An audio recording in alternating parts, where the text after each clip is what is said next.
Chapter 1. The Grand Jean, Central Plains. In the outskirts of the capital city, at the Green Willow Villa, Chang'an was in his training room, eyes closed, cultivating, with his vital energy swirling around him like a playful dragon. At that moment, a knock resonated from outside the door, and a melodious female voice, as sweet as a yellow oriole, called out, "Your Highness, today the Internal Affairs Office has delivered a new batch of exquisite Xianzhou rice paper and Huzhou purple brush." The steward, knowing your fondness for calligraphy and painting, hurriedly brought them for you. Upon hearing the voice, Chang'an abruptly opened his eyes and commanded, "Enter." With the sound of the door creaking open, the hem of a moon-white skirt brushed against the wooden floor. A maid, her head bowed, entered with Xianzhou paper and Huzhou brushes delicately in her hands. Chang'an's gaze fixated on the beautiful maid before him, an aggressive intensity in his eyes, as if he were about to undress her with his stare. "Your Highness." The maid, seemingly intimidated by Chang'an's penetrating gaze, hurriedly lowered her head. Her hands rested on the ground, concealed beneath her skirt, her expression betraying a hint of submissive allure. From Chang'an's vantage point above, he could see the maid's pristine bosom.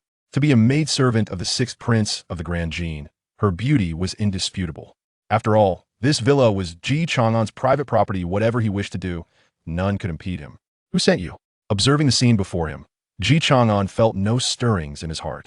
Having been here for 18 years, he had witnessed far more than this. He picked up a brush from the table, the sound of the wolf hair pen dipping into ink resonating clearly in the stillness, and casually asked. The young woman, upon hearing this, quickly explained, "I was sent by the steward." Chang'an slightly shook his head, turning his back to the maid, and began to write, speaking as he did. "You should be aware of my intent. In merely a year, you have transformed from a mere maidservant to my personal attendant, and your identity has been so seamlessly crafted. Now conceal beneath your skirt. Is there a dagger? Have you received orders to act? I am quite curious. Who wishes to take my life?" The maid, startled by his words, could not comprehend how her true identity had been uncovered. However, with only the two of them present and Chang'an's back turned, she felt confident in her abilities. With this thought, the assassin ceased to hide her intentions. Her skirt suddenly billowed, and the dagger concealed beneath it lunged fiercely towards Chang'an. Seeing the unguarded Chang'an, a triumphant smile crept onto the beautiful maid's face. Having deduced her identity was suspected, she found him utterly defenseless. Indeed, a prince, what a genius! A flower in a greenhouse, lacking any vigilance. Investigate thoroughly. Unexpectedly, Chang'an, faced with the assassination attempt, did not even turn his head but issued a sudden command into the void. As the assassin was taken aback, a shadowy figure appeared before her. In an instant, resistance was futile. The assassin looked up and saw that the one who had acted was a woman. Even though she considered herself beautiful, she found herself utterly incomparable to her. Her beauty was transcendent, skin like jade, surpassing the bloom of a peach blossom, pale yet flushed, reminiscent of the moon in the night sky. Clad in a fitted garment of purple adorned with white stripes, her legs and right arm were protected by scale-like armor. "Jingyan, I still believe you look better in regular attire," Chang'an remarked, having set down his brush. He turned to gaze at the effortlessly subdued assassin, smiling at Jingyan. Jingyan's beauty was of an exquisite kind, especially in her current icy demeanor, akin to a plum blossom. Not to mention in this world, few could rival her. "What is her cultivation level?" Chang'an inquired, looking down at the subdued figure with curiosity. Jingyan assessed the assassin's inner energy, then sealed her entire being with her own vital energy. Even her tongue was rendered immobile, effectively eliminating any means of self-destruction. Peak postnatal, you say? It seems my life is rather undervalued. They should have sent someone of innate caliber to assassinate me. Chang'an replied, shaking his head in lamentation. "One must understand that I too am at the peak postnatal level. How could such an assassin infiltrate the heavily guarded villa?" Of course, Chang'an understood that sending such a beautiful woman was likely intended for a more intimate approach to his demise. In the Grand Jean Empire, martial prowess was revered. Postnatal tenfold, innate, master, grandmaster, supreme grandmaster. In a sense, these warriors existed above the law. In some remote areas, one might not even encounter a single warrior, let alone an innate. Yet here in the capital of the Grand Jean, a nexus of power and strength, the number of formidable individuals was plentiful. Chang'an's talent could not be deemed exceptional, nor could it be labeled as lacking at just 18 years of age. He had reached the peak postnatal. In a typical setting, He would be considered a genius among geniuses. However, within the royal palace, he still had much to practice. Although Ji Chang'an was the sixth prince of the Qian, he harbored little ambition for the throne. After all, occupying such a position, in a sense, was burdensome and inevitably fraught with bloodshed. With his original strength, he had no desire to involve himself in such matters. However, just a few days prior, upon turning 18, he had activated a system. He received his first summoning reward, the Web, an entire organization known as the Web, encompassing all 8 ranks: Tian, Sha, Di, Zhu, Qi, Mei, Wang, and Liao, Zhao Gao, as well as the 6 sword servants Bai and He Xianjian, Yanri, and Jing Yin had all been summoned. Among them, Zhao Gao's cultivation was that of a supreme grandmaster, while the other heavenly tier assassins were at the grandmaster level. The intermediate assassins, such as Sha, Di, and Zhu, mostly ranged between innate and master. The lower tier assassins of Qi, Mei, Wang, and Liao were more numerous, with a few at the innate level, but the majority were merely postnatal. Yet, in a killer intelligence organization, the most crucial aspect was precisely this foundational structure. The Web comprised nearly 10,000 individuals, each with varying identities: chefs, beggars, courtesans, gamblers. The system had meticulously arranged their identities, rendering them seamless. In addition to the summoning of the Web, there had also been a martial arts lottery. Ji Chang'an drew the crossing sword technique, and to his fortune, it was the perfected form. This sword technique, created by Giguzi, primarily focused on sword moves. It had also allowed Ji Chang'an to open all 12 primary meridians and 8 extraordinary vessels. His vital energy fused and flowed, transforming him into an innate powerhouse. Originally, he had no intention of vying for the so-called throne, but now, upon encountering this assassin, he could not help but ponder who had orchestrated the attack. Whether it was his brothers or others, he could not fathom who might be obstructed by a leisurely prince like himself. Take her away for interrogation. There is no need to inform me of the process, only the outcome. I am compassionate and cannot bear to see others suffer. Having spoken, Ji Chang'an waved his hand, and Jing Yin escorted the assassin away. However, before long, a voice with a chilling and penetrating tone echoed from outside. "Your Highness, Zhao Gao requests an audience." "Enter." Ji Chang'an nodded slightly, signaling for Zhao Gao to come in. Zhao Gao had been busy placing members of the Web throughout the city. His arrival likely signified urgent matters. Zhao Gao entered, his complexion unnaturally pale, with slender brows and elongated eyes. Dressed in a black robe, the collar and cuffs bore intricate dark patterns resembling spider silk. "Zhao Gao of the Web greets Your Highness. A significant event has transpired in the capital, hence my visit to report." Ji Chang'an nodded, indicating Zhao Gao need not be overly formal, and then inquired, "What has occurred?" Upon hearing this, Zhao Gao swiftly replied, revealing a piece of news that would shock the world. "Your Highness, it appears that you are not the only one targeted for assassination in the capital. The Jin Emperor, along with the first prince, third prince, fourth prince, seventh prince, and ninth prince have all been attacked. Among them, the first prince was injured, and the ninth prince is gravely wounded." At this revelation, Ji Chang'an's heart jolted, a cold snort escaping him. Who were the perpetrators? What a grand scheme this was, and who was the target? So many princes injured, including those with little chance of succession. Creating such a commotion, was someone attempting to stir the waters, or was there some other plan afoot? "What, father?"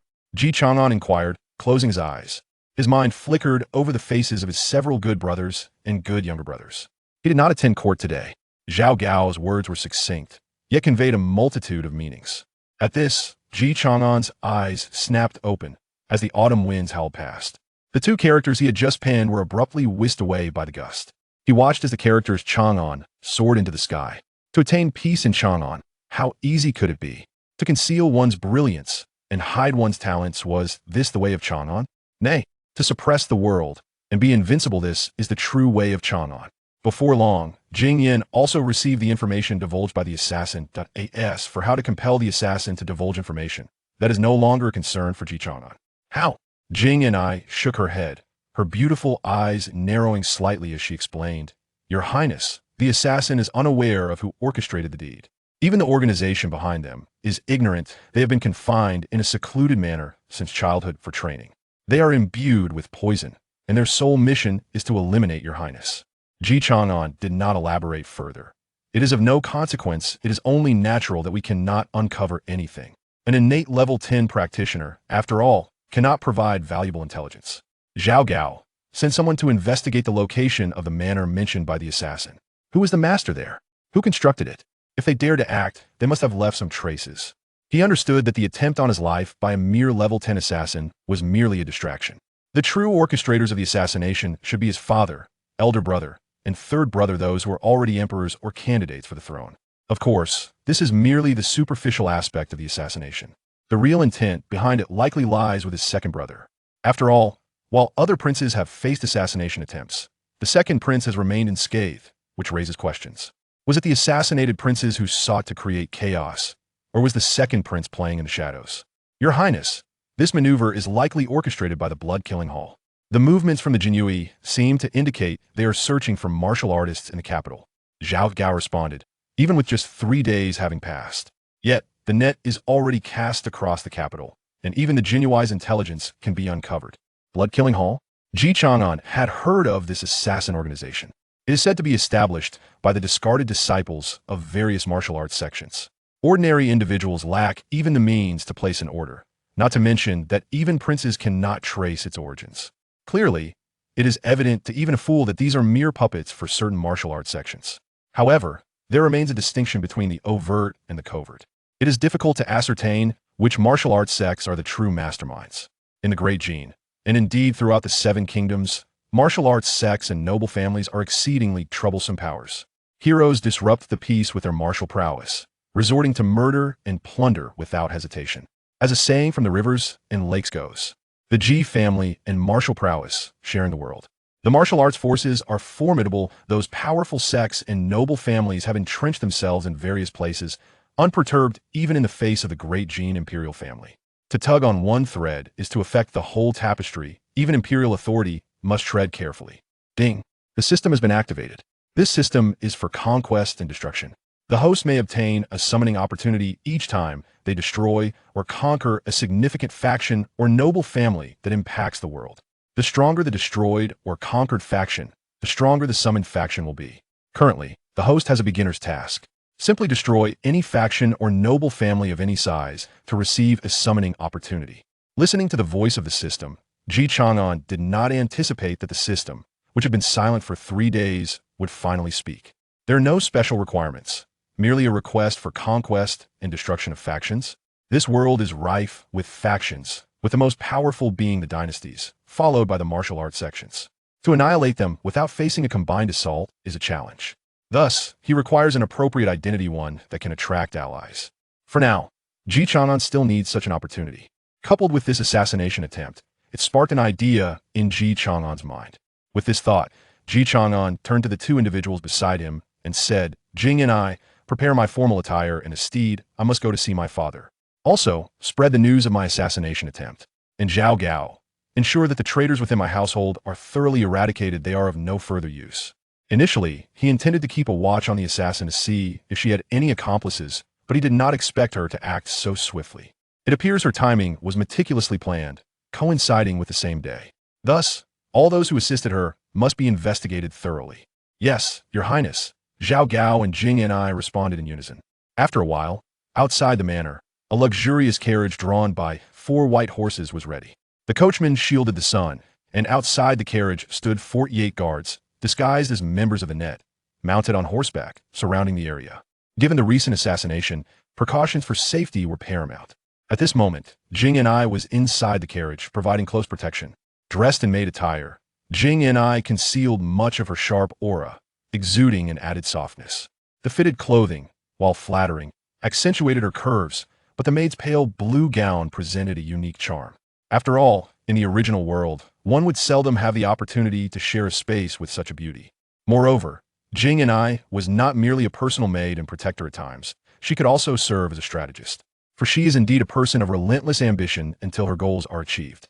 Chang'an inhaled the fragrant incense and Jing Nas delicate scent within the carriage, contemplating how to broach the subject. After all, seeking an audience with the emperor during such perilous times when his life hangs in the balance could be excused. However, one must not appear overly eager. Otherwise, the emperor might wonder whether one is more concerned about his death or his survival. As the carriage entered the capital, bearing the prince's insignia, it faced no obstacles. Upon entering the imperial city, he would need to dismount and proceed on foot. Ri and the other guards awaited at the carriage's stopping point, while Jing and I accompanied Ji Chang'an as his personal maid. At this moment, several princes had already gathered outside the great Jin Emperor's chamber. The eldest prince, bandaged, the second prince, wearied with worry, and the third prince, bewildered. Sixth brother, I did not expect you to be here. It has been quite a while since we last met. I heard you were also targeted for assassination. How is your health? The eldest prince, Ji Chang'an, greeted Ji Chang'an with concern upon seeing him arrive. Ji Chang'an met the eyes of his royal brothers, maintaining a calm demeanor. He revealed not a hint of emotion in such times. With the emperor's fate uncertain, one cannot laugh or cry. Maintaining a composed expression is a lesson learned from 18 years as a prince. I have greeted elder brother, second brother, third brother, and eighth brother. Thanks to our father, I am well. The assassin was discovered early, and no harm was done. But how is your injury, elder brother? It is minor, however. I wonder who dared to attack us. There have been numerous assassination attempts on royal members. Not just us. The ninth brother remains unconscious. As the eldest prince gazed intently at the second prince, it seemed he was attempting to discern any unusual expressions on his face. After all, he was the only one who had not fallen victim to an assassination attempt, which, in a certain sense, increased the likelihood of his involvement. However, the second prince displayed no other emotions, as if everything were utterly unrelated to him. With a calm demeanor, he appeared to possess the experience of being a prince. Sighing softly, Ji Chang'an greeted his brothers. He refrained from inquiring about their father's well-being, for if they had known, there would have been no need for such waiting. To ask once here and then again of the chief eunuch, Grand Eunuch Hai, would have seemed rather hasty. Thus, he approached Grand Eunuch Hai, stationed at the door, and said, Grand Eunuch Hai, I kindly request you to announce my wish to see father. The other princes had come before him and had naturally inquired. Yet it was evident that they had not met the emperor. However, Ji Chang'an was different. He had not actively sought an audience with Emperor Jin for quite some time. Given his return to the capital, the chances of an audience with the emperor were likely in his favor. Upon hearing Ji Chang'an's request, Grand Eunuch Hai promptly nodded. Your Highness, please wait a moment. I shall inquire at once. Subsequently, he entered the emperor's chambers. The eldest prince kept a close watch on the sixth prince before suddenly addressing the second prince. Do you think father will meet with the sixth? No, the second prince, Ji Changming, replied succinctly, and then fell silent. Hearing this, the eldest prince glanced at the other princes and shook his head. He should not have come. The sixth prince, Ji Chang'an, had once been a renowned royal prodigy, able to read by the age of 3, defeating numerous factions by the age of 7, and composing countless poems by 12. He was undoubtedly favored by Emperor Jin, to the extent that rumors circulated regarding a potential shift in succession. However, after the age of 14, something inexplicable had caused Ji Chang'an to vanish from the court's sight. The second prince, overhearing the eldest prince's remarks, seemed to allude to something when he said, Are you afraid? The eldest prince, unfazed by the second prince's provocation, shook his head. The sixth brother is a good person. Moreover, you are mistaken. As the conversation between the eldest and second princes unfolded, Grand Eunuch Hai emerged from the chambers. Upon seeing Ji Chang'an, he offered a respectful bow and announced, Your Highness, the emperor has granted you an audience. Thank you, Grand Eunuch Hai. Ji Chang'an replied before stepping into the great emperor of Jin's chambers, leaving the other princes in a state of bewilderment. At the center of the chambers stood a magnificent brazier that warmed the entire room. In the farthest reaches, the emperor of Jin sat upon his bed. To facilitate a more thorough discussion, the curtains on either side had been drawn open. At this moment, the emperor's complexion was rosy, and his demeanor was robust, showing no signs of injury. Ji Chang'an had met with his father, and with a wave of dismissal, he was granted a seat. The ever-prepared eunuch Hai promptly presented a small stool to Ji Chang'an. It is worth noting that only a select few have the honor of sitting on such a stool during an audience, as even the crown prince might not possess the qualification, reserved instead for a handful of venerable ministers. As Ji Chang'an settled onto the stool, the emperor gazed at him, finding a striking resemblance to his own youthful self, which stirred a sense of nostalgia within him. With genuine concern, he inquired, My sixth son, I hear you have faced an assassination attempt once more. For years prior, the illustrious sixth prince, renowned for his brilliance, had survived a similar attack, which led him to abandon all aspirations for power, retreating instead to the tranquil Green Willow Villa, eliciting a pang of sympathy from the emperor. Now, with another assassination attempt, what would be his course of action? Yes, father, thanks to your grace, I am unscathed. The assailant has been eliminated. Ji Chang'an continued. I have heard that several of my brothers, even you, father, have also been targeted. This seems to be a conspiracy against our royal family. Indeed, the emperor mused. From this position, one is bound to encounter numerous plots. Everyone yearns for the exalted position of the sovereign, yet occupying such a seat fills one with trepidation. With great power comes great responsibility, and one must be prepared for all contingencies. At that moment, the emperor rose and stirred the coals on the hearth, urging them to burn more fiercely. My clever son, what do you suspect? Who do you believe orchestrated this, and to what end? Chang'an articulated his conjecture. Recognizing the limited options available, only one of the three major assassin organizations, the Blood Slaughter Hall, possesses the audacity to act in such a manner. Ah. The Blood Slaughter Hall, the emperor nodded, seemingly wishing it to be so. The assassination had occurred during his travels, and very few were privy to his itinerary, suggesting a traitor within the palace. If not the Blood Slaughter Hall, then internal strife was indeed a grave concern, something the emperor desperately wished to avoid. My sixth son. It has been years since you sought an audience. Were it not for the sacrificial rites, I might have forgotten about your existence. Your visit today, I presume, is not merely to discuss this matter. Have you perhaps contemplated the path you wish to take? Feel free to express any request you may have. Yet Chang'an had come to understand that evasion was futile. Even after years of hiding, there were still those who wished him harm. What difference did it make whether he hid or not? Only through decisive action could he find peace.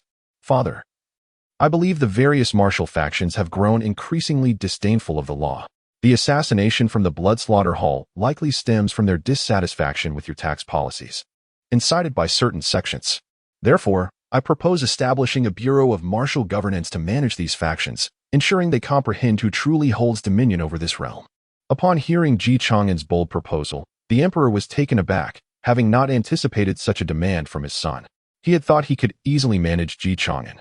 Yet this unexpected declaration left him momentarily speechless, his hand trembling slightly as he tended the fire, striving to maintain a facade of calm. This is perilous, especially since the 6 doors already exist. Your actions may provoke their ire, as you would be usurping their authority. The court may also disapprove, considering it a waste of resources. Furthermore, the martial world may resent the existence of an organization overshadowing them. If you wish to be of service, perhaps assist the historical archives instead. The emperor appeared reluctant to allow Chang'an to undertake such a treacherous endeavor, or perhaps he had other considerations in mind, offering alternative paths instead. Nevertheless, Chang'an felt a warmth at the emperor's concern for his well-being. Yet, having arrived with a purpose, he had no intention of backing down. Father, the 6 doors are nothing but a collection of incompetent fools, overwhelmed by an insurmountable number of unresolved cases. As for the court, they are merely opportunists. Regarding the martial world, we are already at odds with them. Since they have dared to assassinate a member of the royal family, we must respond in kind to assert our stance. A policy of appeasement will only embolden them, plunging the realm into chaos. The emperor raised an eyebrow, evidently surprised by Chang'an's assertive remarks. It seemed that 4 years of silence had imparted considerable wisdom upon him. However, the emperor did not immediately acquiesce. Recognizing the gravity of the situation, he resolved to test Chang'an's resolve. Very well. You have matured and formed your own convictions. If you deem Liang Puzhan of the 6 doors to be inept, then assist them. You shall act as an inspector for the 6 doors and identify any issues. If you can persuade Liang Puzhan to support the establishment of the Bureau of Martial Governance, then we shall proceed with your proposal. However, ponder this carefully. Once you embark on this path, there will be no turning back. The peaceful life you once knew will vanish. The emperor's grave expression conveyed a father's cautionary words. Previously, Chang'an had remained silent, leading the emperor to believe he had relinquished such ambitions. Yet, should he accept this charge, he would find himself embroiled in the throes of genuine conflict, not just with the martial world and the court, but potentially with his own brothers as well. Even the emperor wished to avoid any strife among kin. Listening to his father, Chang'an had initially entertained thoughts of becoming a lord. However, he now recognized that strength was paramount. Bowing respectfully, he declared, I accept my orders. With a long sigh, the emperor replied, Very well, let us see how you persuade Liang Puzhan. You may leave now and summon your brothers. I wonder if those ungrateful wretches outside are merely awaiting a funeral. Your son takes his leave, Chang'an responded, exiting the chamber. Soon, his brothers gathered around him, eager to inquire, 6th brother, what did father say? How is his health? Has anything happened? Chang'an did not respond directly, but instead stated, Brothers, father requests you to enter. After this announcement, His brothers dispersed and hurried toward the inner chamber. Following a brief exchange of pleasantries, the emperor dismissed them. Afterwards, the vast chamber was left with only Eunuch Hai and the emperor. Observing the departing princes, the emperor felt a pang of solitude and suddenly remarked, "Hai Jing, you have served me for decades. Which of my sons do you believe resembles me the most?" Upon hearing these words, Eunuch Hai was taken aback. Unable to comprehend why His Majesty the Emperor posed such a query, his mind raced. And soon he arrived at a plausible explanation. If one were to speak of righteousness and benevolence, undoubtedly, it would be the first prince who embodies such traits. When it comes to resilience, it is indeed the second prince who stands out, and for intelligence and cunning, one must look to the sixth prince. Eunuch Hai praised all the princes profusely, also extolling the virtues of the Emperor of Dejin. After decades by my side, you still haven't uttered a single truth. The Emperor of Dejin chuckled. You must be quite curious as to why I would assign the sixth prince this task, correct? Eunuch Hai, upon hearing this, chose not to respond, opting instead to listen attentively. As he had mentioned, those in the martial world, having dared to engage in such actions, certainly warranted retribution. The Ministry of Suppression, he mused, was never intended to truly subdue the martial world. However, this realm ultimately belongs to the Ji family, not to those in the martial arts. This assassination attempt has come at an opportune moment. At that moment, the Emperor of Dejin found himself lost in thought. Indeed, if he could not persuade the leader of the Six Doors, then he was ill-suited to wade into such murky waters. Yet, this situation positioned the sixth prince in direct opposition to the martial world, which could prove perilous. Eunuch Hai could not help but voice a cautionary remark. Perilous? I have already been subjected to assassination attempts. Where is safety to be found? If one desires this position, risks must be embraced. At this juncture, the Emperor of Dejin cleared his throat twice. Then he remarked, "Make the fire burn brighter." At that moment, the Emperor of the Great Jin had lost his vigor, appearing as though he had aged 20 years. He then posed a question to himself. Who, indeed, is responsible for this assassination? After receiving the imperial decree, Chang'an climbed into the carriage. With a flick of his whip, he inquired, "Your Highness, shall we return to the manor?" "Yes, let us first return to the manor." Chang'an chose not to visit the Six Doors directly, but opted for a more strategic approach. His aim was not merely to persuade the Six Doors, but to seize control of the entire institution.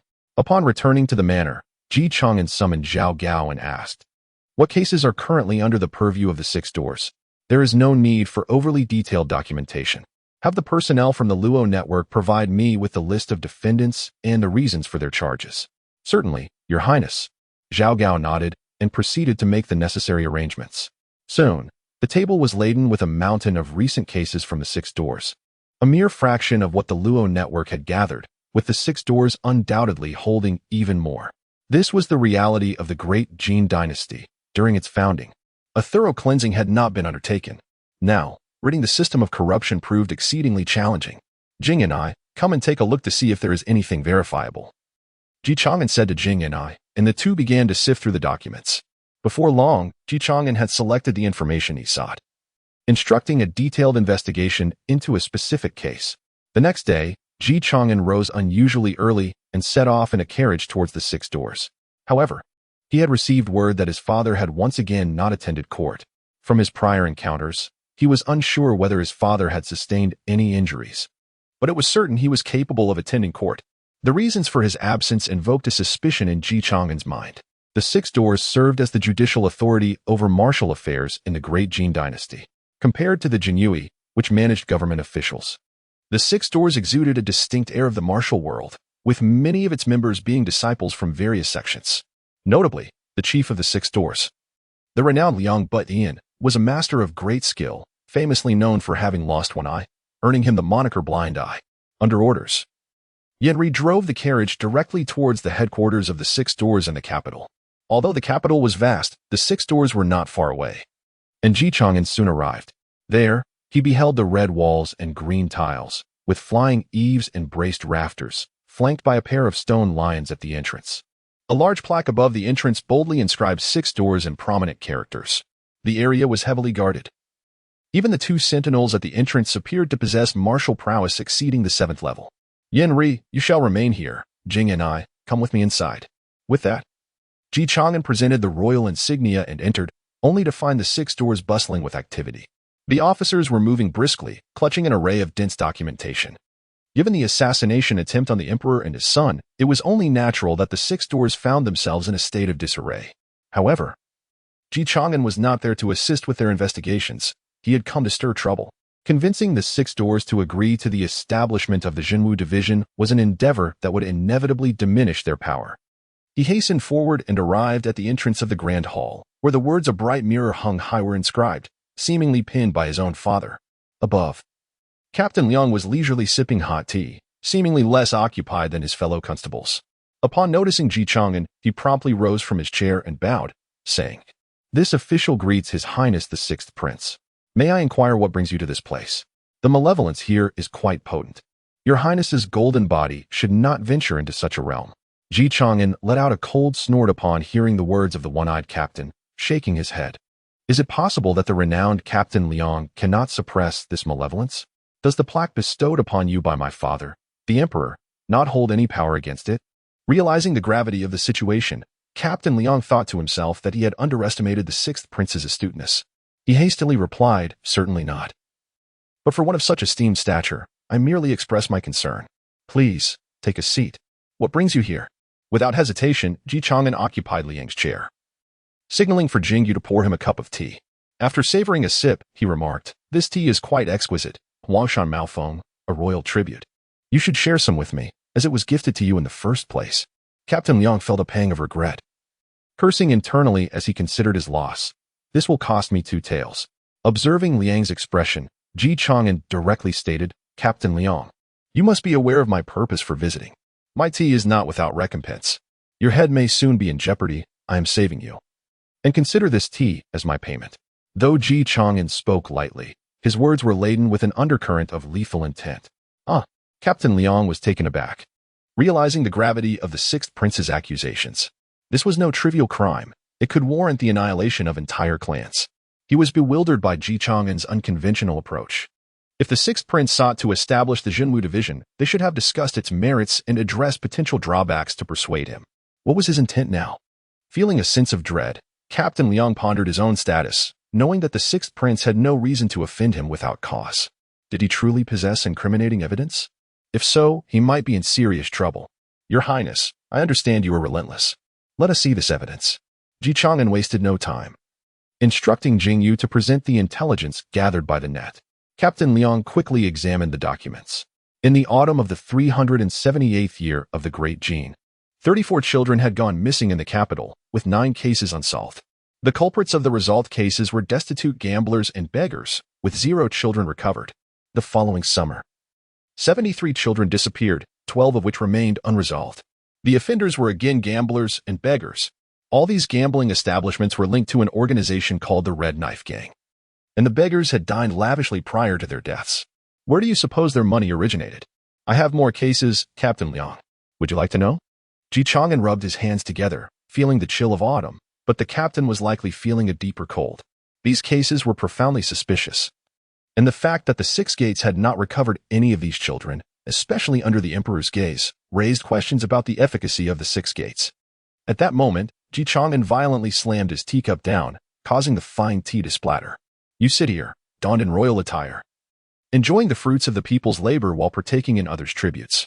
How comfortable it must be, Captain Liang. Let me inform you, some of these children were sent to assassin organizations to be trained as killers. The very individuals who sought to assassinate my father, my brothers, were among them. Do you dare claim that you have no connection to these child traffickers and those who conspire against the emperor? Your Highness, this is a grave accusation." Liang protested, "I assure you, I am unaware of this. The cases handled by the 6 gates are countless, and I cannot oversee each dossier. They are managed by the constables. I had no inkling such a significant issue had developed. I will investigate thoroughly and provide you with a satisfactory explanation." Captain Liang felt a chill run through him. Even his grandmaster prowess could not shield him from the enormity of this matter. If anyone else had raised such concerns, it could have been resolved by scapegoating a constable. Yet, this was the 6th Prince speaking. And it was evident he aimed to expose the rot within the 6 gates to validate the necessity of establishing the Jinwu division. Moreover, they have managed to gather such an abundance of intelligence regarding the 6 gates. It appears that during the 4 years of supposed seclusion, The sixth prince was not merely indulging in the art of music as rumored. You need not provide any explanations to me. My father merely tasked me with assisting you in your investigations at the six gates. I hold no authority to scrutinize your operations, do I? After all, you are a third-rank official of the court, and even the imperial guards of the town pacification office must report to my father before they can investigate you. What you require is to offer the people an explanation, a justification for the clear and transparent governance that my father demands. Liang the capturer remains blissfully unaware of these matters. However, it is evident that the Red Knife Gang has manipulated the situation, suggesting that the constables have accepted bribes. Indeed. Your Highness is correct. I shall ensure a thorough investigation into this matter. Chang'an refrained from further comment and instead proceeded towards the exit. This is an internal affair of yours. Since my father has instructed me to assist in the investigation, I shall take charge of this case. You should dispatch a trustworthy constable to collaborate with me. Let it not be said that I have overstepped my bounds with the six gates. The six gates? He need not persuade them. He merely needs to demonstrate their incapacity to accomplish the task at hand. He is capable of doing so. And it is as simple as that. Upon returning to the carriage, Chang'an shook his head while holding the two tails of tea leaves, lamenting. With the six gates in such a state, how can the realm ever be governed? Is it possible that his father remains oblivious to these affairs? It is clear that he is aware. The reason for his inaction lies in the necessity of stability within the dynasty. Hand over the assassin we captured to the six gates, and inform Liang the capturer that this individual is none other than the assassin trained from the once missing child. Chang'an remarked to the startled Ning that assassin has essentially lost all capacity for rational thought. Moreover, he required no evidence. This was merely a dereliction of duty on the part of the six doors. Jing and I gently parted her lips and suddenly interjected, "Indeed, Your Highness. But that Liang the Hunter is also a grandmaster, and it is said that he is quite close to the Crown Prince. Should the Crown Prince become aware of these matters, he might well hinder Your Highness's establishment of the Jinwu division. If a forceful request is to be made of Liang the Hunter, would you like me to remind him? That is unnecessary. Our objective extends beyond simply Liang the Hunter, and his refusal shall not sway our resolve." With this thought, Chang'an fixed his gaze upon Jing and I and inquired, "Considering we are both grandmasters, how confident are you?" It is difficult to ascertain without prior confrontation, yet I believe our elite assassins of the Luo network are not inferior to anyone. Jing and I straightened her posture, exuding confidence as she spoke. "I have faith in you all. This world requires our intervention for transformation." Chang'an nodded, acknowledging the dire state of the realm, which had become irreparably tainted. "Tomorrow, summon the parents of the missing children and ensure that the Luo network is prepared to ensnare the target. The six doors may uncover the truth behind the case, yet their existence has become increasingly superfluous." "Understood, Your Highness."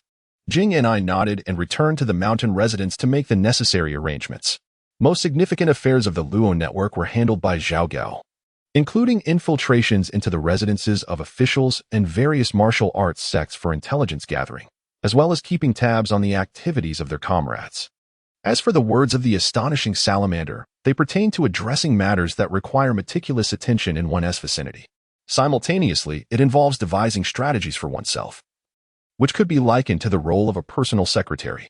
While Chang'an was investigating the case, a different scene unfolded within the residence of the Crown Prince.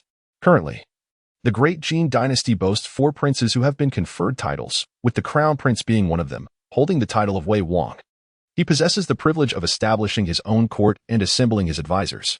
In the study of the Wei Wang residence, 2 figures emerged. One was the Crown Prince, and the other was Liang Bushen, the man whom Chang'an had encountered earlier. At this moment, Liang Bushen had meticulously relayed all the events, including Chang'an's words and actions from that day, to the Crown Prince before him. "Are you suggesting that the 6th brother wishes to establish the Jinwu division, and that Father Emperor seeks your opinion on this matter? Furthermore, it appears that the 6th brother has some leverage over you?" The Crown Prince furrowed his brow upon hearing Liang Bushen's words. To seek control over the martial arts is no trivial endeavor. It places one squarely in the eye of the storm, fraught with peril. The 6th brother was assassinated 4 years ago and vanished from sight. Now, after another assassination attempt, he acts with such audacity. What exactly is his intention? He was acutely aware that if Chang'an succeeded, the power of the so-called Jinwu division would likely be immense. To suppress the martial world, it would be an organization unbound by the court, only answerable to the emperor himself. With the martial world in disarray, it was perplexing why the 6th prince would choose to stir up trouble. The waters of this realm run exceedingly deep.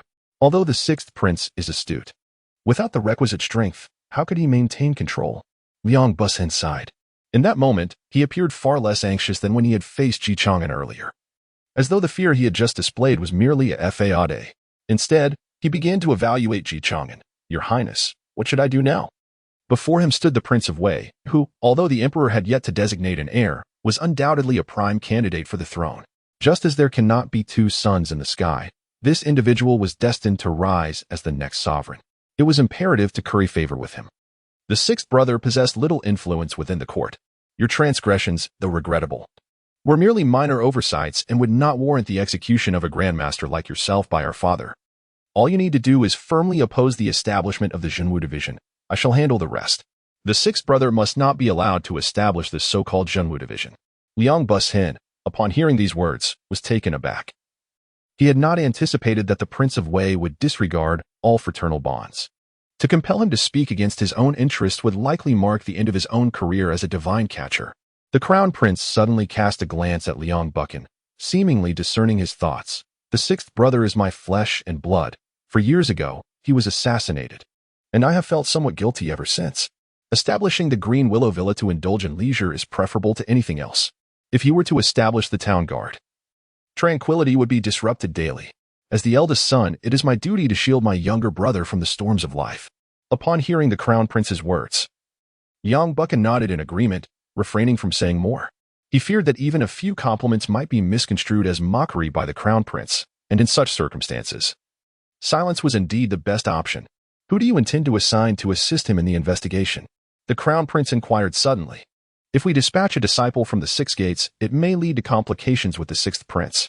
The daughter of the Yin family is already a silver badge catcher within the Six Gates. Let her accompany him. Liang Bussen pondered for a moment before responding.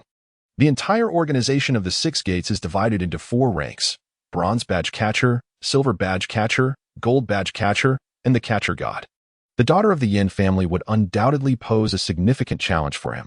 Now, with these 2 young nobles placed together, any ensuing conflict would not be a concern for Liang Bussen. However, the flies within your 6 gates must be cleared away. The stench is unbearable. If this situation continues, I cannot guarantee your safety. Should the town guard not be established, our father may consider expanding the 6 gates. If you fail to manage this properly, others will inevitably intervene to rid you of your lice. The Crown Prince had no objections to this arrangement, but nonetheless admonished Liang Bussen. Yes, Your Highness. This time I shall certainly not be lenient, Liang Bussen replied promptly before proceeding to make preparations. Upon witnessing the departure of Liang, the great prince cast a distant glance outside the room and let out a long sigh. Sixth brother. Within the expansive confines of the Red Blade Gang's residence, in the grand hall adorned with rich mahogany, the gang's leader and his deputy had received alarming intelligence through covert channels regarding an impending crackdown from above. What shall we do, leader? Should we flee? The deputy inquired anxiously, a burly man of formidable stature, pacing restlessly within the hall. I've heard whispers that a high-ranking official from the palace is after us. We may be cornered. Flee? Where would we run to? Flight would only seal our doom. The officers from the 6 doors are insatiably greedy. We have been dutifully offering our tributes year after year. We've even bribed them to close cases. Yet now they are turning their attention towards us. The gang leader, adorned in opulent attire, appeared more like a cultured merchant in his 40s than the head of an underground syndicate. However, there is no need for despair. I have already sent word to my son. He is now a direct disciple of the sword-seeking sect, having reached innate mastery at such a young age. Even the sect's founder acknowledges his remarkable talent. Besides, our endeavors are not solely for our own sake. The sword-seeking sect will protect us. At the very least, we shall not fall into the hands of the imperial court. With a hint of pride, the leader reflected on his son's status, which had afforded him some security in the capital. That is reassuring. The deputy sighed in relief, contemplating the connection between their leader and the sword-seeking sect. Even if the head of the 6 doors were to personally intervene, the sect's influence would afford them some measure of respect. Yet, the leader refrained from disclosing that his son served as a safeguard. Your words might lead to dire consequences, he cautioned. Moreover, these cases are already closed. What reason does the 6 doors have to investigate further? How would they explain the slain? Would they admit to wrongful convictions? Such a revelation would significantly undermine their authority. You should procure a banknote for 50,000 taels of silver. That would serve as a fitting tribute. With a multitude of justifications at hand, the leader felt no trepidation. For the six doors had scrutinized them before. After all, he had survived in this city for over 30 years. As he pondered these matters, a sudden commotion erupted outside. By order of the court, the Red Blade Gang is to be sealed off. Anyone attempting to enter or exit shall be executed without exception. Surrender at once. At that moment, the sun concealing, accompanied by Chang'an's guards, burst into the hall, surrounding the entire Red Blade Gang and leaving no room for escape. Some of the gang members, accustomed to their brazen demeanor, attempted to voice their defiance, only to find their words cut short, their heads severed and tumbling to the ground. The courtyard outside swiftly became crowded with all the members of the Red Blade Gang. The gang leader initially intended to step outside to discern the identity of the visitors and extend a greeting. However, upon witnessing the unfolding scene, he fell silent, realizing that the arrivals were likely formidable individuals. He chose to wait quietly for the captors to approach. Soon enough, several figures entered the hall, a duo of women and a man, the latter evidently taking the lead. It remained a mystery, however, as to the man's true identity. Upon seeing the leader of the Red Blade Gang, Chang'an scrutinized his visage, finding it devoid of any malevolence.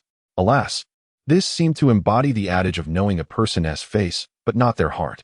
When you, leader of the Red Blade Gang, do you acknowledge your crimes? Chang'an spoke in a tone of indifference. The commoner is unaware, when you replied, shaking his head upon observing Chang'an's youthful appearance, dismissing the notion of fear in the presence of one so seemingly inexperienced. Regardless of the offenses attributed to me, nothing has been officially decreed. I have yet to face judgment, and I am willing to cooperate with your inquiry. I beseech you to sheath your weapons. Well versed in the laws of the great Jane, when you recognized that he was not a match for these individuals. Thus, he awaited their escort to the Six Doors prison, perceiving it as akin to returning home.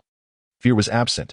The only apprehension lay in the possibility of these individuals interpreting his resistance as a justification for violence, leading to his unjust demise.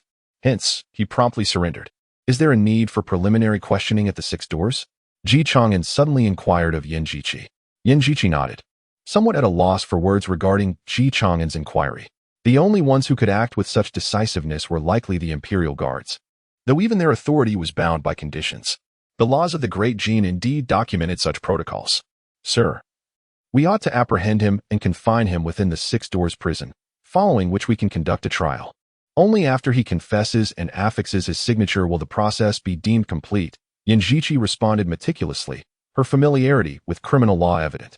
Upholding the law is essential for achieving true justice. Hence, she feared Chang'an might be oblivious to the procedural norms of the Six Doors, urging against impulsive actions. As when you listened to Yanjichi's words, she recalled how many times this little girl had investigated her. Yet, she remained powerless against her. The esteemed individual before her, despite their noble status, was still bound by the laws of the Great Jin. The beautiful head constable asserted that the common folk were quite cooperative. But what would be the consequence if I were to take your life? With that, Chang'an extended her hand, and Jingni handed her a long sword. Both the leader and the deputy leader of the Red Knife Gang stepped back 2 paces, seemingly apprehensive of Chang'an's imminent action. As Yanjichi observed this scene, her brows furrowed slightly, and she hastily spoke up. Regarding Chang'an's actions, she felt it was rather improper. My lord, if we act without a trial, it contravenes the laws of the Great Jin. Even with your esteemed position, this is still inappropriate. Yanjichi insisted that although the individuals before them had committed grievous crimes, they should not be subjected to violence without due process. Is that so? If the laws of your Six Doors were indeed effective, then why has he managed to evade punishment after numerous incarcerations? Chang'an unsheathed his sword with a swift motion, a flash of light slicing through the air as he severed one of Wenyu's arms. Ah! A chilling scream echoed, and the blood that flowed transformed the mahogany hall into a macabre spectacle, enhancing the beauty of the wooden floor with its crimson hue. At that moment, Wenyu's eyes were filled with bloodshot fury. He had never anticipated Chang'an would strike so recklessly. How dare you? This is beneath the Emperor's gaze. Do you not fear the consequences of your actions? Consequences? Chang'an found the man's words amusing. You have committed such heinous acts. How can you still cling to the notion that the law will shield you? Yanjichi was left utterly speechless. She had not expected Chang'an to disregard the so-called laws and act so impulsively. As a prince, he was expected to uphold the law. Such actions, if made public, could invite censure from other princes, jeopardizing his standing.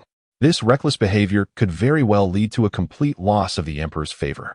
You should not act in this manner. Even if he is at fault, it should be. Before Yin Jiqi could finish her sentence, Ji Chang'an's sword moved once more, this time aimed at Wenyu's other arm. Seeing this, she attempted to intervene, but found herself powerless. Her arm firmly restrained by the Jingyu, whose strength far surpassed her own. In that moment of panic, she regarded Jingyu with alarm, having initially thought her merely a maid of the sixth prince. Now, however, it was evident that her prowess was far beyond her own. Your Highness has made his decision. I beseech you not to interfere. Amidst Wenyu's agonizing cries, Ji Chang'an stepped forward, his foot splashing in the blood, creating ripples and droplets. He pointed his sword at the vice leader of the Red Blade gang and demanded, "Where are those children? Speak, and I may spare your life. If you remain silent, this fate will be yours." Though Ji Chang'an's voice was not loud, it resonated with the force of a thunderous roar, instilling fear in the vice leader of the Red Blade gang. "I will tell you. Please, do not kill me. The children are in a cellar here. They have not been smuggled out of the city. Once the situation calms, we will transport them out. And those who have already been taken? Where are they?" They were sold to affluent families seeking children. The specifics were handled by the leader. "I am unaware of the details. I am merely an accomplice. If I refuse, the leader would have me killed. I implore you, spare me. I am willing to make amends." At this moment, the vice leader repeatedly bowed his head, astonished by the resoluteness of the figure before him from the six doors. He had no desire to perish. He had family and children awaiting his return. "The cellar? Open the cellar." The vice leader, trembling, wasted no time and hurriedly activated a mechanism from the shelf, revealing a keyhole. Upon inserting the key, a vast cellar materialized within the hall. To my astonishment, the missing children were not concealed elsewhere, but rather hidden beneath the very hall of the Red Knife Gang. To guard against potential traps, Ji Chang'an instructed the deputy leader to guide him into the shadows for a closer examination. Shortly thereafter, a number of children emerged, clad in tattered garments and bearing ashen faces. A cursory glance revealed that there were over 30 of them, having endured prolonged confinement. They had likely faced stringent control and refrained from crying, rendered somewhat numb by their ordeal. Witnessing this, Ji Chang'an's murderous intent intensified, regardless of the present or past world. These traffickers were utterly unforgivable. They preyed upon the most vulnerable, children, who were not even deserving of being called villains. They were the most wretched of creatures. "First, take these children outside. I shall attend to the subsequent matters," Ji Chang'an commanded, gesturing for the guards to escort the children away. With both witnesses and evidence at hand, "What more do you wish to say?"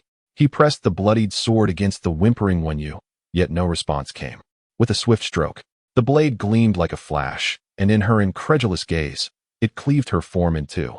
Severing a head is no simple task, yet in this world of cultivation, it was not insurmountable. You resort to extrajudicial punishment. Should those in higher authority become aware, you shall not escape unscathed. Yin Jiqi, witnessing this scene, inhaled deeply, not to defend the trafficker Wenyu. Rather, it was for the defense of the law of the Great Jin. At this moment, she observed Ji Chang'an's impassive expression as he gently wiped the blood from his longsword. A sense of unfamiliarity washed over her. Such a person could hardly be reconciled with the prodigious prince of a few years prior. "Do you think I am in the wrong? What would you do instead?" Ji Chang'an did not respond to Yin Jiqi's words, but instead remarked coldly, "Are you waiting for your six doors to deliberate slowly, awaiting his powerful connections to extricate him? Or perhaps you intend to wait a few days until those children have perished from hunger? Is that how you intend to enact your sense of justice?" Upon hearing these words, Yin Jiqi felt an urge to retort, yet Ji Chang'an's statement left her momentarily speechless. It seemed that the truth was indeed as he described. "I understand your perspective. However, certain rules are meant to restrain others, not oneself. In times of chaos, one must shatter the old conventions. Only then can one establish their own principles. If you are dissatisfied with my methods, you are welcome to present your case in the court." At that moment, Yin Jiqi grappled with two thoughts. One, that Ji Chang'an had contravened the laws of the Great Jin, conflicting with the education she had received since childhood. And two, that if Ji Chang'an had indeed committed such an egregious error, it could not remain concealed. Inevitably, he would be subjected to impeachment by the censors, a situation that would prove severely detrimental to him. Once, she had been a prodigious young woman of the Yin family, renowned for her eloquence and remarkable memory, hailed as the foremost talent in the realm. Yet, upon encountering Ji Chang'an, she had faced utter defeat. No matter how she tried, she could never rival Ji Chang'an. Her dream had been to vanquish him, But then Ji Chang'an was assassinated and fell into obscurity. She abandoned her literary pursuits for martial endeavors. Driven by the desire to possess the capability to protect Ji Chang'an and engage in a contest with her. In essence, she yearned for the opportunity to triumph over Ji Chang'an, who had never experienced defeat at her hands. Consequently, her feelings towards Ji Chang'an became exceedingly intricate, especially after Ji Chang'an's period of silence, which evoked within her a sense of frustration akin to that of a mentor lamenting the shortcomings of a prodigy. After enduring numerous trials within the Six Gates, Ji Chang'an's recent actions have left one perplexed regarding her true intentions. However, Yin Jishi would not voice such thoughts. Instead, she cupped her hands respectfully and stated, "I shall report diligently to the higher authorities, and the case is nearly concluded. If your highness has no further matters, I shall take my leave. I bid you farewell, Captain Yin." For Ji Chang'an, the number of challengers she faced was indeed overwhelming. The maid from the Yin family was merely a transient figure in her life, lacking any profound emotional significance. Such is the nature of humanity. We easily forget those we have vanquished, yet we remain haunted by those who have bested us. "My lord, I have revealed all. Please spare me. You promised to let me go. I have dependents above and below. I implore you to show kindness." In that moment, the fierce countenance of the Red Blade Gang's deputy leader was stripped of its ferocity, leaving only fear in its wake. "Rest assured, I stand by my word. Should I say I will not execute you, then I shall not. Jinglu, eliminate all members of the Red Blade Gang. As for this deputy leader, disable his martial prowess. Expose his identity and discard him onto the streets. Thank you, my lord, thank you." Even if his martial arts were to be stripped away, surviving was indeed a fortunate outcome for the deputy leader. Yet, could he truly escape with his life? Just as Ji Chang'an was orchestrating her plans, a figure appeared before her, announcing, "Your Highness, the disciple from the Seeking Sword sect, the son of the Red Blade Gang's leader, has arrived." Though the Seeking Sword sect is situated near the capital, it remains a formidable force within the martial world. Indeed, in this realm, there exists a martial presence irrespective of location. The Seeking Sword sect, along with the White Dragon Temple and the Chang'an Monastery, are collectively known as the Three Gates of Jingqi. While not overwhelmingly powerful, it is evident that others stand behind these three martial factions. Very well. Let us go and meet him. He should witness his father's final moments, should he not? With that, Ji Chang'an lifted the severed head of Wenyu, blood dripping from it, as she made her way toward the outskirts of the Red Blade Gang's stronghold. Within the confines of the Red Blade Gang's residence, chaos reigned. With heads rolling and torrents of blood gushing from decapitated wounds, the crimson liquid spilled forth like shattered watermelon, saturating the crevices of the stone slabs. "I am the direct disciple of the sect leader of the Seeking Sword sect. I am unaware of the purpose behind the actions of the Six Gates. The leader of the Red Blade Gang is my father. If we have inadvertently offended the Six Gates, I beseech you to show some leniency toward our Seeking Sword sect." Before Ji Chang'an could step outside, a resounding voice echoed from beyond. And this was precisely the effect that Ji Chang'an desired. At this moment, when Liang stood outside the door, gripping his sword and clasping his fist, exclaiming loudly that his father had sent a message seeking aid, he hastily mounted his horse and rushed over. It seemed he had arrived just in time, and fortunately, no mishap had occurred. Given the strength of their sword-seeking sect, it should not pose too much of a challenge to ensure the safety of one individual from the grasp of the Six Doors. After all, the Red Blade Gang was but a mere swarm of ants, hardly worthy of the attention of the influential. At worst, they could sacrifice the other members of the Red Blade Gang as scapegoats, claiming that his father was unaware of the situation. It was likely that those gang members, in the interest of their own wives and children, would readily speak up in such a manner. At this moment, the common folk encircling the Red Blade Gang had initially hoped to witness how the esteemed officials of the Six Doors would handle the case. However, upon hearing such remarks, they hastily interjected, "To think that it is the chivalrous warriors of the sword-seeking sect. Could it be that the Red Blade Gang is innocent? What nonsense! The Six Doors have traced it here. It must surely be the doing of the Red Blade Gang. Yet, this is the sword-seeking sect. Will that esteemed official come to our aid? Will they?" The voices of the populace were not loud, yet with his keen ears, Wen Liang could not possibly miss their words. Under normal circumstances, he would have imparted some lesson to these Na'vi commoners, teaching them the meaning of dignity and martial prowess. However, now, before the Six Doors, he restrained his formidable presence. Merely casting a cold glare at the chatterers, his fierce eyes silenced their discussions, rendering them too intimidated to continue. The parents who have lost their children are now in a state of utter desperation. They fear that the adult before them may collude with the disciple of the Seeking Sword sect, leaving them with no recourse. This is the foundation of Wen Liang's confidence. No matter how powerful that adult may be, the benefits gained from allying with the Seeking Sword sect far outweigh the advantages of advocating for these commoners. This forms the core of his assurance. However, that assurance is soon shattered. A bloodied figure suddenly appears before him, and a round object is tossed out. Before he can react, the besieging crowd gasps in horror. It is a human head. Murder has been committed. Shall we report this? What is there to report? The officer from the Six Gates is right here, and this man seems to be the leader of the Red Knife Gang. The crowd below stirs restlessly. Do not panic, fellow villagers. This man is the leader of the Red Knife Gang, the very culprit behind the abduction of the children. And he has now been apprehended as a warning to others, Chang'an states coolly, looking down at his blood-stained attire with a sigh, feeling somewhat vexed. The blood has tarnished his robe, which may prove difficult to clean. Is he to discard it? He is quite frugal and loathes waste. Hearing his words, the fearful crowd begins to murmur about the severed head. They are not afraid of the dead. After all, public executions at noon are often crowded. Some parents, however, shield their children's eyes, for this scene is indeed not suitable for young ones. Wen Liang stands frozen, trembling uncontrollably. The severed head rolls to a stop, its face smeared with dirt and blood. The familiar visage, the despairing eyes, stare unblinkingly at Wen Liang, as if to say, "Child, I died so tragically. Why did you not save me?" He recalls his gentle father and questions why such a tragedy has befallen them. Suddenly, Wen Liang feels a surge of chaotic energy within him, and he violently spits blood. The more powerful one is, the more susceptible they are to the repercussions of their emotions. For ordinary people, anger rarely inflicts harm upon their bodies. Yet, for those with innate abilities, it can lead to physical damage, and for those with advanced skills, an unrestrained spirit can easily lead to death. Nevertheless, Wen Liang does not perish. He merely wipes the blood from the corner of his mouth and glares intently at Chang'an, as if attempting to etch the man into his memory. This adult knows not the grave transgressions committed by my father. How can he execute before a trial, before any evidence is presented? You have killed without judgment, simply because you found it intolerable. Do you seek revenge? As for the trial, the leader of the Red Knife Gang has indeed committed the crime of child abduction. I know not who you are, but do you realize that your actions will not go unpunished by the Six Gates? The Seeking Sword sect will not let you off lightly either. Wen Liang grits his teeth, already plotting how to assassinate the man before him. Chang'an wipes the blood from his sword, gestures for his guards to release the kidnapped children. Grandfather.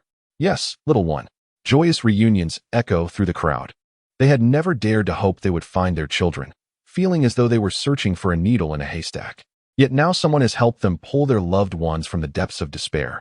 They hurriedly bow and express their gratitude. Thank you, my lord. Thank you. If it weren't for you, our families would be shattered. Please rise. There is no need for thanks. It is my duty. Even if I offend the so-called Seeking Sword sect and face repercussions from the Six Gates, losing my position as an inspector, I harbor no grievances. As for you, sir, your connection to the leader of the Red Knife Gang, coupled with your threats against the officials of the court, raises serious questions. Does the Seeking Sword sect condone such egregious acts? Chang'an's words are piercing, leaving Wen Liang in silence. Yet he understands that revenge must wait. Casting a deep glance at Chang'an, he retreats towards the outskirts of the city, knowing full well what he intends to do: return home and weep before his master. Unbeknownst to him, Chang'an is also pursuing his own objectives. Search this area thoroughly, leave no stone unturned, and gather the records of the Red Knife Gang. We must ascertain the whereabouts of the missing children. After instructing this, he has the incapacitated leader of the Red Knife Gang thrown out of the courtyard. This man is the deputy leader of the Red Knife Gang. I have some matters to attend to, so I will leave him here temporarily. Fellow villagers, please keep watch. The officers from the Six Gates are on their way. Of course, when the officers will arrive remains uncertain. Entrusting the citizens to guard him is akin to letting wolves watch over sheep. The deputy leader, stripped of his abilities, appears feeble and vulnerable, and he is met with the fearful gazes of the crowd, as if they would devour him whole. My lord, spare me. Take me with you. I will do anything for you. Please, I beg you. Regrettably, Chang'an remains unmoved by these pleas, allowing the citizens to enact their own form of retribution. As for whether any chaos will ensue, the law does not punish the masses, especially not in this moment. What could a vanquished Red Knife gang and a powerless deputy leader hope for? If the officials could comprehend such matters, the world would have long been at peace. In the end, the blame will fall upon Ji Chang'an, who has already executed one leader. What is another deputy leader's demise? Hearing the cries from behind, Ji Chang'an makes arrangements for the evidence to be collected, then departs with the astonished Jing Li. As Ji Chang'an leaves, some citizens sigh. This lord truly acts in our best interests. I only wonder if his actions will bring him punishment. Indeed, he mentioned the possibility of losing his position. It is truly disheartening that good deeds often go unrewarded. The actions of this lord are commendable. Our sovereign is wise. Surely, nothing will come of it. I shall return home and honor him with a longevity tablet. Ding. Congratulations, host, for completing the novice conquest and destruction task. Annihilate a sect at will. The Red Knife gang has been destroyed. You have gained one opportunity to summon a faction. It appears that Ji Chang'an's expectations were largely accurate. The novice tasks are not particularly challenging to accomplish. Even a minor faction like the Red Blade gang can meet the requirements. Regrettably, the reward this time is solely the summoning of a faction, devoid of any internal skills or special summoning opportunities. Nevertheless, Ji Chang'an is somewhat content, as the annihilation of the Red Blade gang is merely a matter of casual effort. Receiving a reward in this scenario would indeed be the best outcome. The next objective, naturally, is the sword-seeking sect, which is the main event. By vanquishing the sword-seeking sect, one could acquire techniques, factions, characters, or items, essentially everything one could desire. The system offers a faction summoning opportunity, and Ji Chang'an finds himself in dire need of personnel. Although the Web of Shadows boasts a considerable number of members, he still lacks many essential elements to realize his plans. With the opportunity for faction summoning at hand, Ji Chang'an certainly cannot remain idle as a mere ornament. He is not one to indulge in collecting for its own sake. In the realm of faction summoning, he receives the announcement, "Congratulations, host. You have acquired the faction of the Divine Marquis Mansion." The Divine Marquis Mansion? Ji Chang'an pauses, recognizing a pressing need for investigative personnel.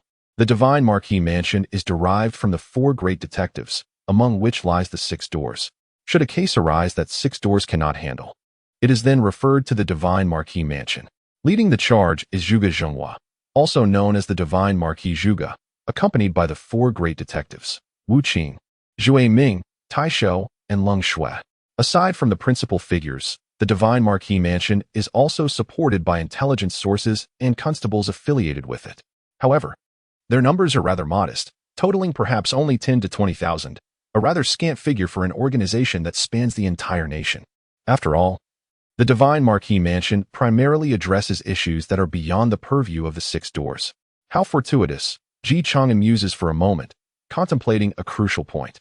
If he is to establish the town martial division, he will require a loyal contingent. Initially, he considered appointing Zhao Gao from the Web of Shadows for this role, but that would be inappropriate. Given Zhao Gao's temperament and the Web's propensity to operate in the shadows, Ji Chang'an needs them to work covertly on his behalf. It seems a waste to have 2 top-tier assassins dedicated to his protection. However, he finds himself with no other personnel to arrange, lacking individuals he can entirely trust. The emergence of the Divine Marquis Mansion, therefore, alleviates Ji Chang'an's immediate concerns. Moreover, being well suited to his profession, the foundation will be established with the Divine Marquis Manor as its core, forming the town military division. However, at this moment on the road, Ji Chang'an did not immediately extract it. Instead, one should wait until reaching the Green Willow Villa, their own domain, before proceeding further. Jing and I, what do you think we ought to do at this moment? Ji Chang'an pondered for a moment, fixing his gaze upon Jing and I. He had already formulated a plan, yet he understood that listening to but a single voice could lead to darkness, while heeding many could illuminate the way. The collaboration of 3 humble cobblers can rival even that of a sage like Zhuge Liang. Thus, it would not be detrimental to deliberate together. Currently, the prince's actions have likely attracted the attention of various powerful factions. However, given the prince's status and the peculiar circumstances at hand, he shall not face retribution. Jing and I reflected briefly before responding. Indeed, my father has not been harmed. Rather, he feigns injury to avoid attending court.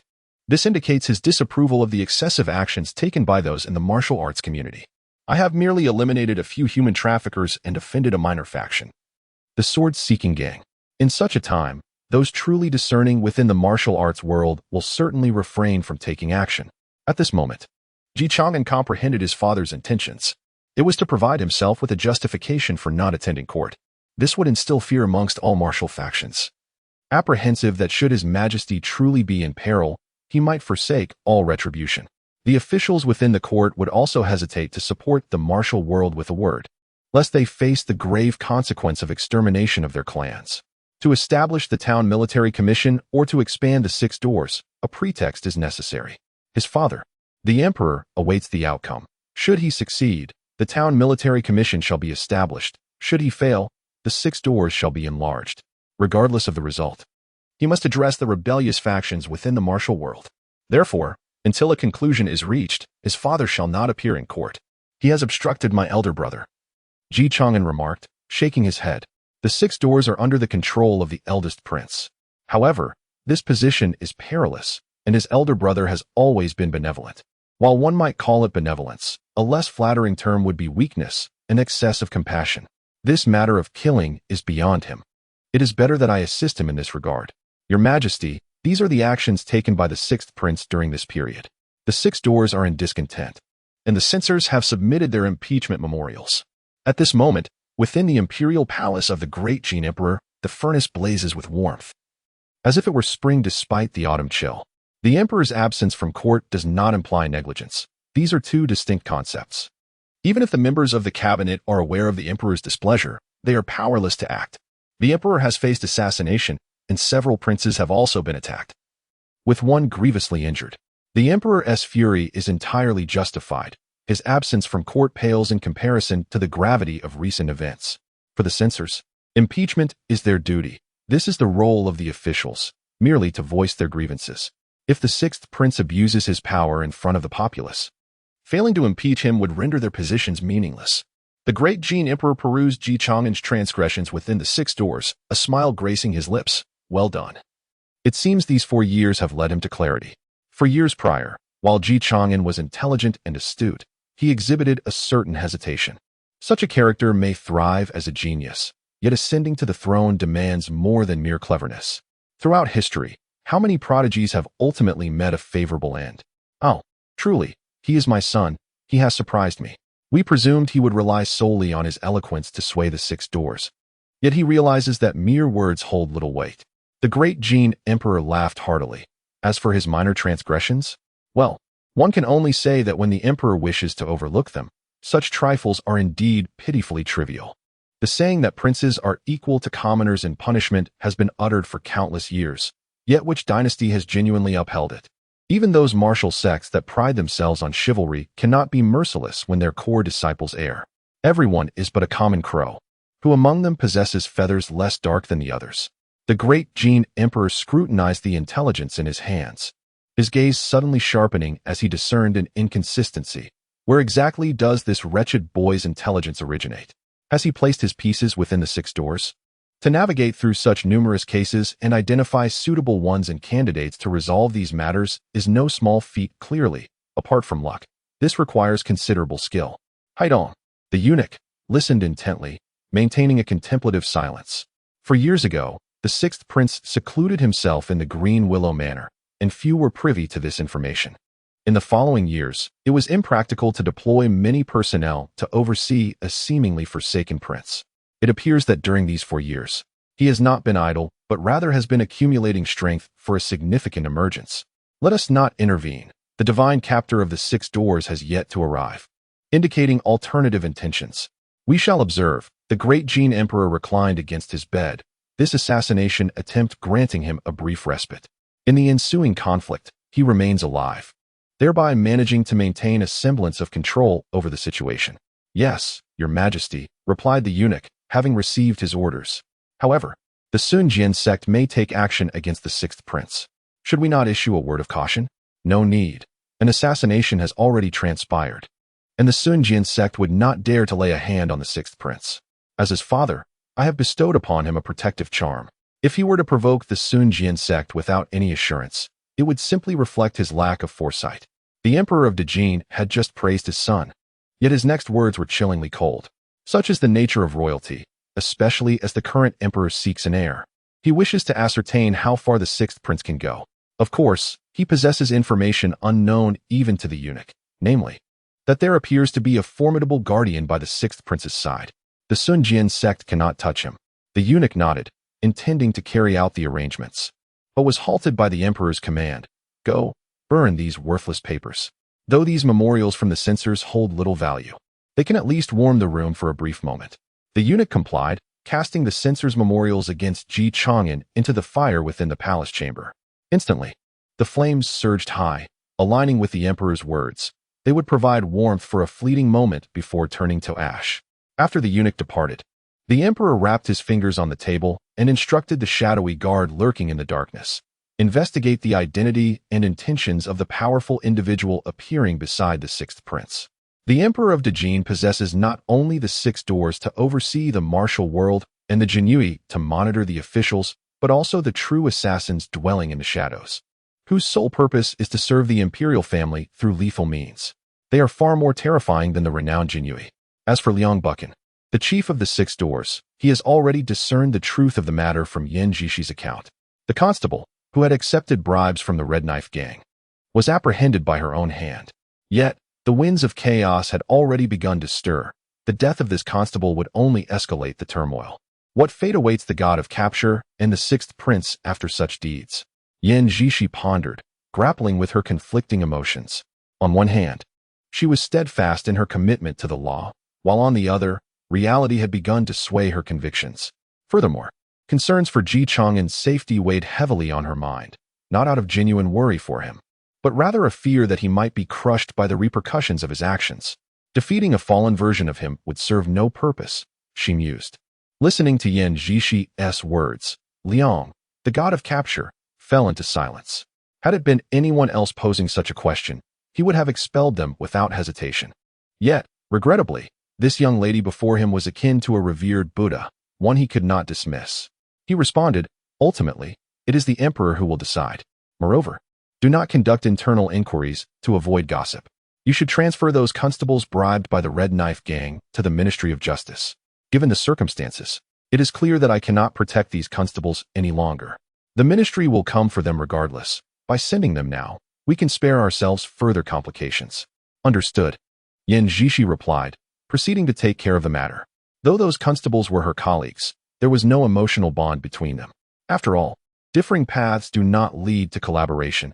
Instead, they often result in discord. After making a few adjustments to his abode, Liang Buchan set forth towards the residence of the Crown Prince, the Wei Wangfu. Upon arriving, the Crown Prince, upon perusing the report in his hand, could not contain his fury, despite his usual calm demeanor. He turned to his aide, Liao Jian, and inquired, "What do you suppose my sixth brother intends to achieve?" Liao Jian, upon hearing the Crown Prince's words, fell into a contemplative silence. After a considerable pause, he finally spoke, "Your Highness, the sixth prince's actions may stem from indignation. He likely seeks to convey his ambition to ascend to that esteemed position. However, the six doors are currently plagued by numerous distractions. It would be prudent for your Highness to address this matter personally. Only then can we restore our significance in the Emperor's eyes, preventing the Zhenwu division from seizing power." As an aide, he was subordinate to the Crown Prince, and given the absence of outsiders, he spoke with candor. In essence, his message was clear. Your sixth brother aspires to the throne and aims to utilize your six doors as a stepping stone. The Crown Prince, upon hearing this, cast a piercing gaze at Liao Jian, who felt a shiver run down his spine. It was unusual for the typically gentle Crown Prince to exhibit such a countenance, prompting Liao Jian to reflect on what he might have said amiss. The sixth prince is also the emperor's son, my own brother, and thus possesses the right to succession. I would not wish for you to utter words that sow discord between us as brothers, the Crown Prince articulated deliberately, compelling Liao Jian to nod in agreement. Inwardly, Liao Jian pondered the Crown Prince's true sentiments. How much of his statement bore truth, and how much was mere pretense? How genuine is the bond of royal kinship? I am merely concerned that the sixth prince's actions may provoke retaliation from the Sun Jian sect. This affront to them could lead to dire consequences, including assassination. Despite his royal status, the martial world often challenges imperial authority through such means. Your Majesty commands a formidable army, but what of the officials? If I were to eliminate one official daily, The foundation of the Great Gene would soon crumble. We cannot allow warriors to assume official roles. That would create an exceedingly peculiar realm. The Forest of Terror, where the military vanquishes the martial artists and martial artists slay officials, would plunge us into an authentic chaos. In order to prevent chaos from emerging in the realm, both the Great Gene dynasty and the martial world have suppressed their desires for power. However, as time progresses, such restraint becomes increasingly difficult to maintain. The assassination incidents serve as the most compelling evidence. Some individuals can no longer contain themselves. Given the current precarious situation, even the sixth brother, should he wish to vie for that position, must refrain from such perilous actions. This is my concern, the first prince remarked. Upon hearing this, Liao Jian promptly nodded and replied, Your Highness speaks wisely. I have indeed been remiss in my considerations. Soon, a voice emerged from the doorman's area. Your Highness, Inspector Liang seeks an audience. Let him enter. Before long, Inspector Liang arrived in the study of the Grand Prince. After bowing respectfully, he reported his transgressions.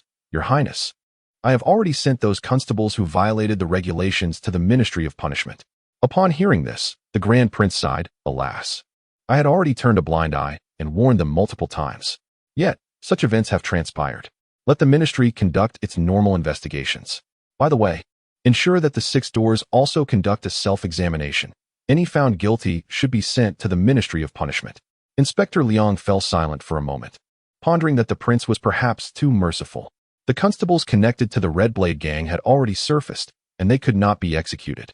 However, the fates of the other constables, who had perished during their missions, remained unexamined and beyond reproach.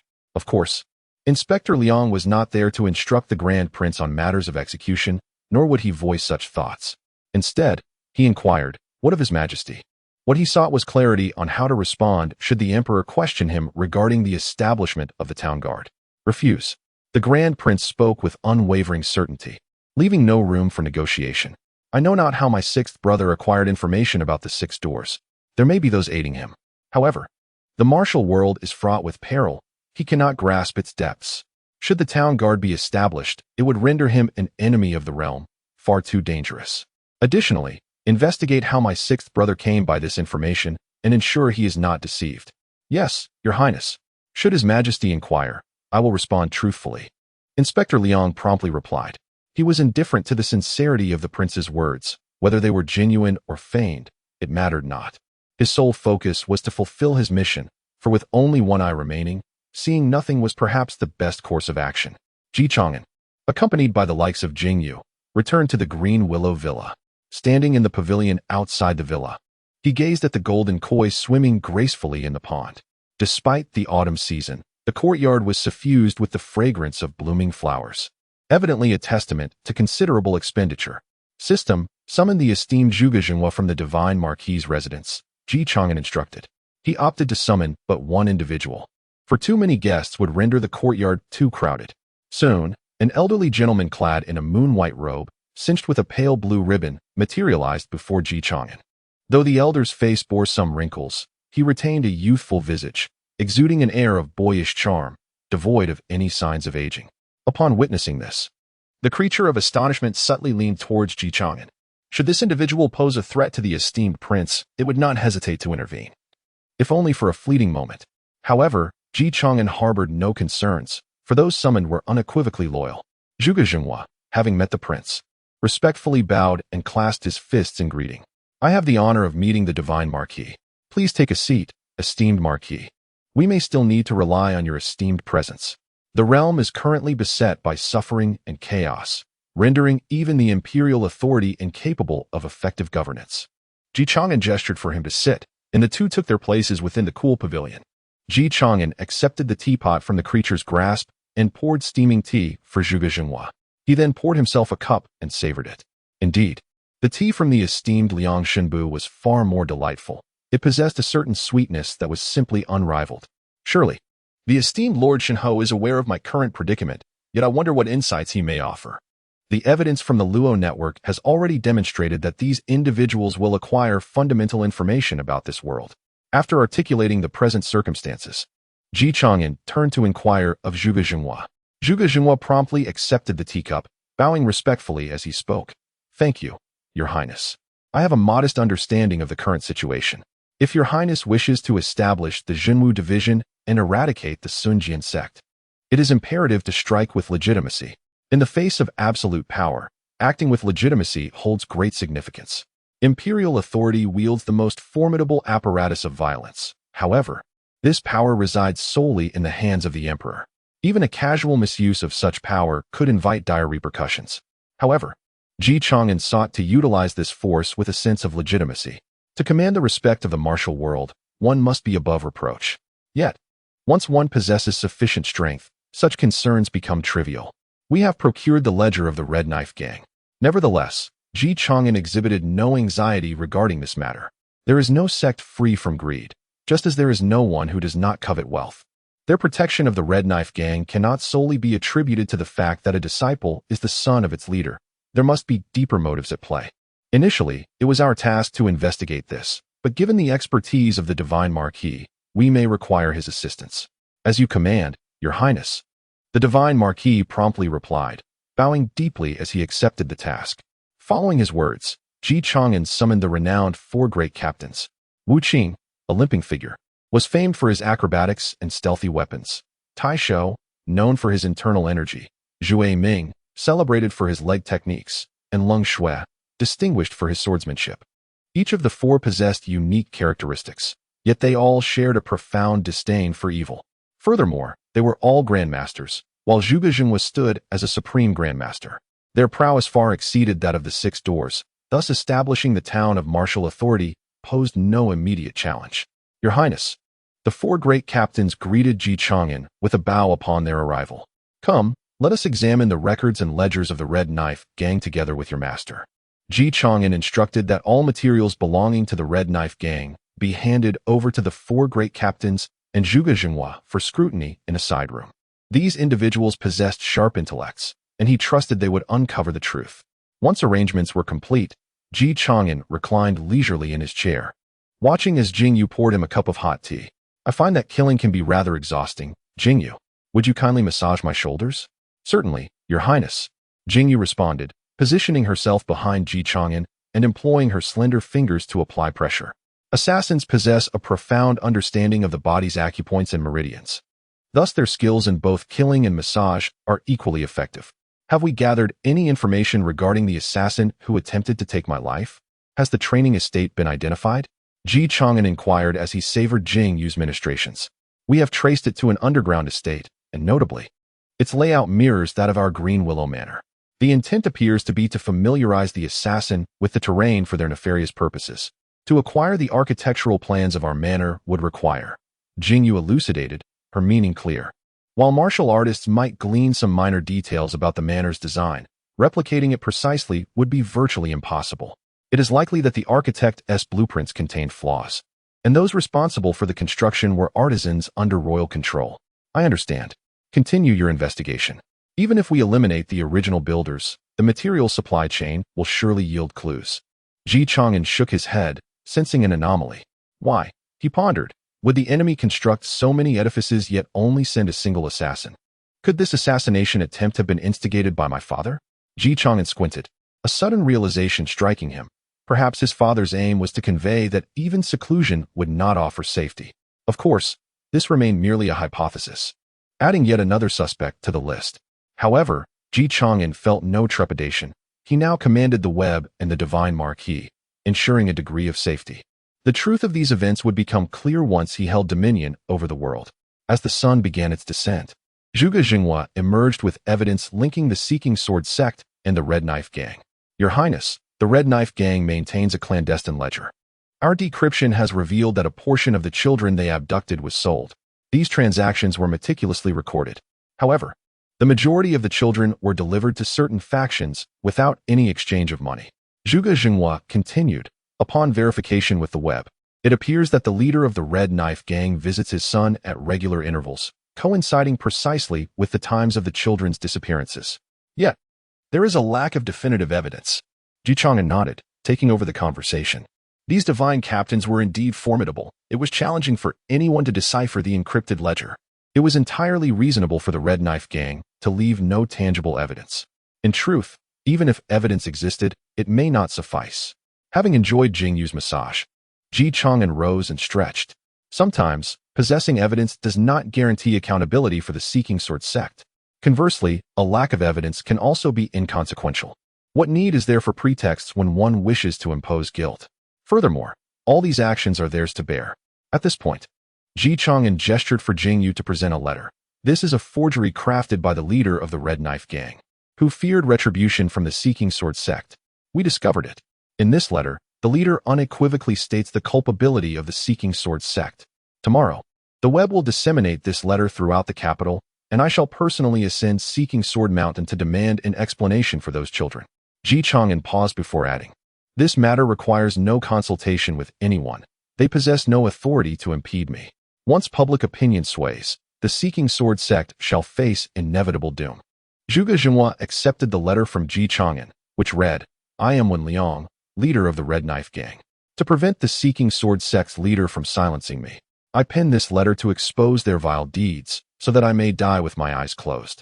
Since assuming control of the Red Knife Gang, I have become a puppet of the Seeking Sword sect, complicit in their wickedness. They seek to forge an invincible sword body through nefarious means, even reaching out to innocent children. I am acutely aware of the gravity of my sins, yet I am coerced by the Seeking Sword sect. I hope this letter may be made public, revealing the heinous acts of the Seeking Sword sect to the world." Each word of the letter was artfully crafted, appearing genuine. Had it not been for Zhuge Jinhua's prior knowledge, he too might have been deceived. As for what would follow the destruction of the Seeking Sword sect, should evidence remain elusive, it would matter little. The deceased cannot defend themselves. If accused of practicing malevolent arts, they are deemed guilty. This is not mere rhetoric, but rather a strong possibility that the Seeking Sword sect would struggle to find justification for the abduction of children. If they sought disciples, the mountain of the Seeking Sword sect could be filled with eager candidates. Yet, all these individuals would have clear backgrounds, recruited as disciples. Should too many perish, suspicion would arise, and they would face the ire of villagers who lost their children. In time, word would spread, tarnishing the reputation of the Seeking Sword sect. Thus, it is evident that the disappearance of these children was not intended for the recruitment of ordinary disciples. They were either being trained as assassins or subjected to dark practices. Ji Chang'an gazed at the golden koi in the pond, grasping a fishing rod to cast it into the water below. What treasures does the martial world truly hold? As you command, Your Majesty, I shall make the necessary arrangements. Zhuge Jinhua was no antiquated thinker. In pursuit of justice, employing a few schemes was hardly a grave matter. In the grand hall of the Sunjian sect, when Liang recounted all that he had witnessed and heard, his eyes brimming with hatred towards Ji Chang'an. How could he not be furious when someone had kicked his father's head like a ball before him? Restraining himself from striking back immediately had already exhausted all his patience. Revenge, he yearned for revenge. However, the sect master, Li Qibai, was a grandmaster of over 120 years, a pinnacle of life for such a master. Yet, he remained vigorous and robust. Stroking his beard, he observed the enraged Wen Liang without much expression. The demise of the Red Blade Gang was inconsequential. What mattered was that the flames of this incident did not reach them. It was not his father who had perished. Looking at the elders seated on either side, he inquired, "What do you believe we should do about this situation?" An elder spoke up, "Sect Master, according to our sources, the perpetrator appears to be the sixth prince of the Great Jin." "And what of the sixth prince?" When Liang interjected, "He has slain my father. I must avenge him." His anger had clouded his judgment. The hall was filled with discontent at Wen Liang's words. The elders and the sect master deliberated, even as the sect master's direct disciple. His father had just died. What was the meaning of this? He should not speak so recklessly. The sect master narrowed his eyes and replied, "Xiao Liang, you possess considerable talent. There will be opportunities ahead, do you understand?" With a wave of his hand, he signaled for Wen Liang to be forcibly taken away. Soon, only a few elders and the sect master remained in the hall. The Red Blade Gang's demise was of little concern. They must not allow this matter to implicate them. The crime of child trafficking falling upon the Sunjian sect would lead to ridicule from the martial world. Indeed, let us eliminate Wen Liang. We shall claim ignorance of the Red Blade Gang's actions. Those children have no relation to us. Wen Liang was secretly sheltering the gang. This bears no connection to us. But does this not imply submission to the court? Will our reputation not be tarnished? What can we do? Shall we seek assistance now? The emperor has been assassinated. Who knows what madness he might unleash? If you wish for the sect's destruction, then act. But the sixth prince has yet to reveal his intentions towards us. The elders below began to murmur in a chaotic chatter. Cough, cough. The sect master cleared his throat, and silence enveloped the hall. What is all this noise? The sixth prince's motives remain unclear, yet he is unlikely to find evidence against us. I have not complained about the loss of blood food. Why are you so agitated? First, send someone to contact the sixth prince to ascertain if his intent to target the Red Blade gang is accidental or premeditated. I refuse to believe he would truly oppose us for the sake of mere commoners. To oppose us is to oppose the entire martial world. There is no benefit for a prince in that. If the sixth prince can be dissuaded, we may offer him some benefits. Of course, should the sixth prince act recklessly without considering the consequences, that would pose a problem. But without evidence, the court is unlikely to support a deranged prince. If the sixth prince cannot mobilize the army or persuade the emperor, what power does he have to threaten us? Merely relying on his identity. Even if the court's strong men were to intervene, we would receive warning, and the sect above would protect us. The sect master understood clearly that the probability of the sixth prince attacking them was slim, even if he intended to kill them to establish his authority. Without the emperor's assistance, what could he achieve alone? Grandmasters are not to be trifled with. The court must consider the consequences. The relationship between the court and the martial world is exceedingly intricate. Wen Liang's words suggested they could eliminate someone of similar stature to impersonate him. They could have him change his name and wait for this matter to pass. Once the sect master ascended to the realm of the unparalleled grandmaster, they could send him to assassinate the sixth prince. Should the sixth prince die, what could the martial world say? The emperor himself had been assassinated after some time. Who would remember that it was they who orchestrated it? The sect master's words were exceptionally shrewd. The sixth prince could not die now, but in the future, who knows? Wen Liang's talent was indeed promising. To kill him outright would be a pity. The sixth prince could be dealt with more cleverly. However, as a precaution, send people to the other two nearby sects for assistance. Then go to the Central Plains and seek the strong men of Ling Xiao's sect. Inform them of this situation and urge them to apply pressure on the court. The sect master continued to make arrangements. To be safe, should the sixth prince come at us aggressively, ensure your disciples are prepared at various points on the mountain. After these arrangements, the Xinjiang sect finally breathed a sigh of relief. The insignificant sixth prince, once a prodigy, how could he truly target them? Even if he aimed his sights upon them, lacking strength, he could only engage in mutual scheming. Can schemes lead to death? What does intelligence matter? In the end, strength is the foundation.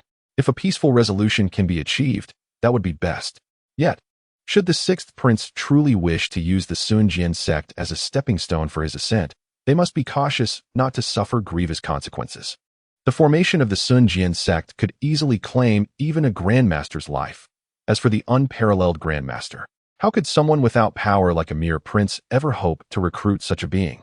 Even grandmasters would be difficult for the sixth prince to gather. Alas, without blood food, it would be challenging to achieve breakthroughs. Other methods must be sought. The sect master sighed, appearing deep in thought about what should come next. The following day, letters from the leader of the Red Blade gang appeared throughout the capital. This news left the citizens in shock, igniting fervent discussions. They had not anticipated that the Red Blade gang was backed by the Xinjiang sect. They felt utterly blind. How fortunate it was that their children did not join the sect. What? Your son lacked talent. I heard it was the sixth prince who destroyed the Red Blade gang and recovered those children. This time, the sixth prince even received the news and personally ventured to Xinjiang Mountain to seek justice for those children. Indeed, it was the incompetence of Lushan men that deceived the emperor. Now that the emperor has commanded the sixth prince to take action, he will surely deliver justice. Yes, indeed, Lushan men have investigated for so long without results, while the sixth prince has achieved more in just 2 days. I say, let the sixth prince manage the martial world. In taverns, tea houses, and even on the streets, this significant matter was the focal point of conversation. How many were orchestrating the narrative behind the scenes, it was hard to say. Yanjichi, upon hearing this, suddenly paused, struck by a thought. The sect master of the Xinjiang sect was a grandmaster, with several masters beneath him. Even a master hunter would not dare to confront them alone. Had Chang'an lost his mind? With this thought, Yanjichi intended to return to Lushan men and enlist Liang Chushin's help. However, recalling Liang Chushin's close ties with the crown prince, she ultimately returned home, wishing for her father to assist the sixth prince. In the Wei Wang residence, the crown prince furrowed his brow as he read the letter. Has he gone mad? The sixth prince has truly lost his mind. The annihilation of the Red Blade Gang may not provoke any significant repercussions from the Sun Jian sect, leaving ample room for maneuvering. However, once this act transpires, it will irrevocably position them as mortal enemies of the Sun Jian sect.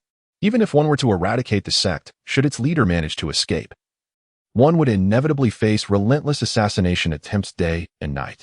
At this juncture, the Crown Prince cast a glance at Liao Jian and instructed, "Send Liang the captor to the Sun Jian sect to ascertain whether my younger brother has negotiated an opportunity with them.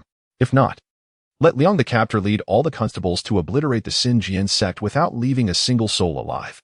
"Understood, Your Highness," Liao Jian promptly replied.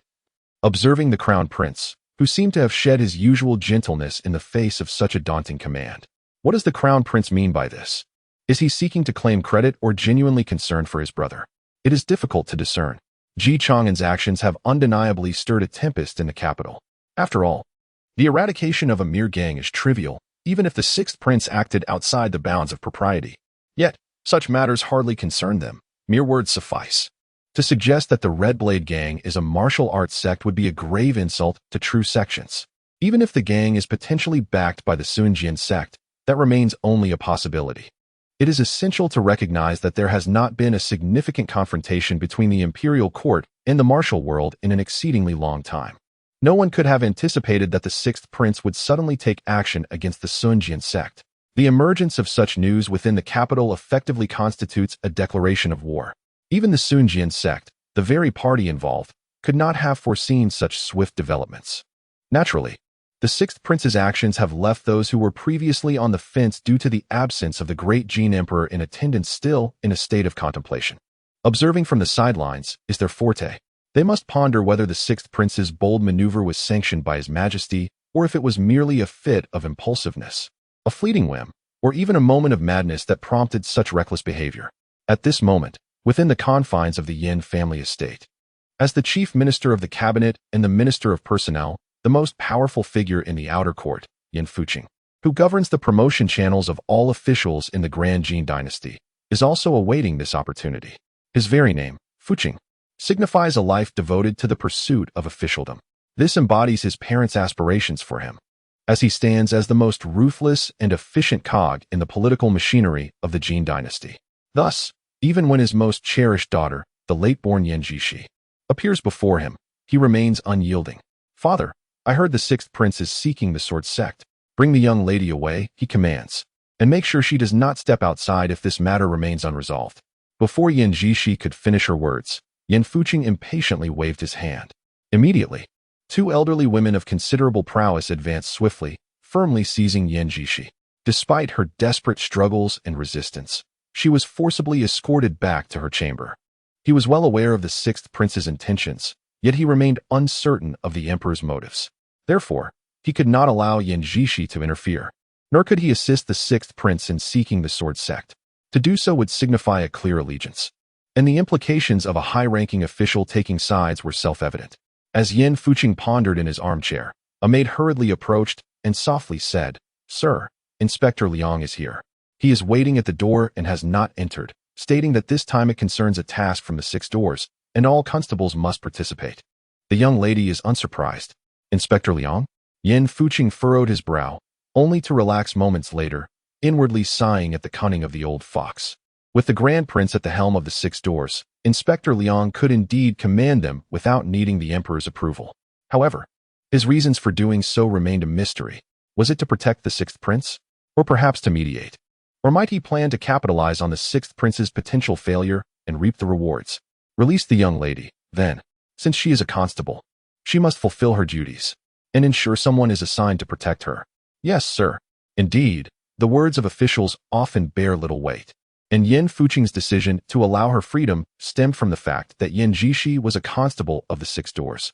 If he were to confine her indefinitely, resentment would surely brew against him. Thus, allowing her to join the 6 doors mitigated the risks involved. Moreover, the task was accomplished without leaving any incriminating evidence for anyone to find, allowing for a slight alleviation of resentment. Should Yen Jishi encounter peril, she would be ready to intervene and simultaneously assist the 6th Prince. If the Emperor's true intention was to assess whether the 6th Prince possessed the qualities necessary for rulership, then one could also strategize accordingly. As for why Liang Busen sought Yen Rushi, it is evident that with such a formidable figure present, any of his actions would be less prone to censure from the officials, providing the first prince with a modicum of protection. Both parties, it seems, were mutually beneficial. Nevertheless, the Emperor of Dejin remained composed, taking no action as if none of this had transpired, quietly observing the tumultuous events unfolding in the capital. He wished to witness how Chang'an, once heralded as a genius, would navigate the current predicament. At this moment, the storm's epicenter, Chang'an, has mounted his steed and personally embarked on a quest to find the sword-seeking sect. The location of the sword-seeking sect is not too distant from the capital. A horseback journey would suffice for half a day's travel. Chang'an's entourage is not particularly numerous. He has refrained from bringing Zhao Gao, the 6 sword slaves, and Heibai Xianjian, opting instead to leave them in the capital to orchestrate plans. Accompanying him are only Jingni and Yinshi, along with Zhuge Zhenghua, the 4 great captains, and over 100 skilled individuals from the Divine Marquis Manor and the Luo Network. Their prowess exceeds the innate realm, composing a truly luxurious assembly, a configuration that ordinary sects could scarcely muster. According to intelligence from the Luo Network, the sword-seeking sect currently boasts only 21 innate masters. Even accounting for potential hidden talents, it is unlikely to exceed 25. Furthermore, Chang'an's faction includes 1 supreme grandmaster and 6 grandmasters. This time, the action was executed with remarkable swiftness, and the cavalry had not been dispatched from the court. How could the sword-seeking sect possibly muster any capacity for resistance? As for his allies, could they be summoned? Over 100 magnificent steeds galloped across the fields. Surrounding the entire capital city of the Great Jin was an expansive plain, encircled by towering mountains, rendering it a self-sufficient natural fortress. At this moment within the sword-seeking sect, a disciple responsible for the messenger pigeons suddenly received some alarming news. His countenance shifted dramatically as he hurriedly rushed to report. "This is bad. This is terrible. Master, a grave situation has arisen." Upon hearing the panicked exclamations, the sect leader furrowed his brow, and seeing the disciple recklessly burst in, he sternly admonished, "What is the matter? Is there no decorum left? Has your father perished?" The disciple, taken aback by the leader's rebuke, stiffened and promptly presented the letter he had received with utmost respect. The sect leader accepted the letter, initially skimming through it casually. However, as his gaze descended the page, his brow knitted ever tighter. Soon, his expression became utterly frozen, replaced by a palpable and frigid aura of murderous intent. The 4 elders below, observing the leader's demeanor, dared not speak, instead waiting silently for him to respond. "You may take a look at this," he said, tossing the letter to the 4 elders, which contained the missive disseminated by the 6th prince in the capital. "How dare this 6th prince insult us so brazenly? Does he truly wish to be our enemy? Has he lost his mind? Or does he harbor some ulterior motive?" One elder broke the silence, speaking with indignation. "Regardless of the circumstances, the potential threat from a prince is indeed significant. We should dispatch someone to urge the experts from Lingxiao sect to come forth." Their concerns were based on the uncertainty of the 6th prince's intentions. But should he truly act, if he were to go mad and disregard the cost, forsaking his princely status and opulence, he could indeed annihilate the sword-seeking sect. Nevertheless, the letter made no mention of any actions from the court, only suggesting that the 6 gates seemed poised for action. "Master, what should we do now?" Chang'an's series of actions had thrown them into disarray. All their plans had been abruptly interrupted. After all, no one had anticipated that Chang'an, so swiftly after eliminating the Red Blade gang, would set his sights on their sect. Is the 6th prince regarding us as mere soft persimmons? Though the sword-seeking sect leader was over 120 years old, his ambition remained undiminished. Moreover, to be so publicly humiliated by a prince not yet 20 years of age, be cautious lest he shatters his own teeth. With a sigh, the sect leader lamented, "This cannot end well. We are in quite a predicament." However, the sword-seeking sect is not without its opportunities. Offending a prince is a matter of significance, neither trivial nor overly grand. Dispatch a message to the 4th prince, informing him that we of the sword-seeking sect are in agreement with him. The sect leader snorted. "6th prince, your actions will only drive the powerful into opposition." Just then, a disciple stationed at the foot of the mountain hurriedly arrived with an unbelievable report. "Master, the 6th prince appears to have arrived at the foot of the mountain and is currently breaching our defenses, having already slain many of our disciples." "What?" The sect leader and the elders were taken aback by the disciples' report, their hearts racing. Has the sixth prince arrived with an excessive force? How many are with him? Are there any known powerful figures from the court among them? The sect leader's brow furrowed deeply, his gaze piercing as he interrogated the disciple. From our observations, roughly 100, all cavalry. There are no known court experts among them, as you instructed us to recognize, the disciple promptly replied. The sect leader had shown the disciples images of all known powerful figures in the court to avoid offending any who should not be offended. Such knowledge of who to avoid was far more crucial than mastering martial arts for survival. That is a relief, the sect leader exhaled, fearing the sixth prince might have brought royal experts. But if they are unrecognizable, it is unlikely that more than 100 have sprung from the crevices of stones.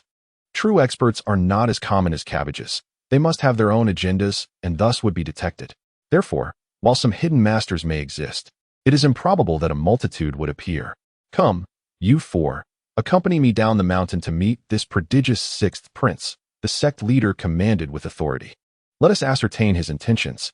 If he refuses to depart, we shall capture him and present him to the emperor of the great Jin for judgment. At this moment, the sect leader was still reluctant to openly offend a prince. What good would it do to engage in combat?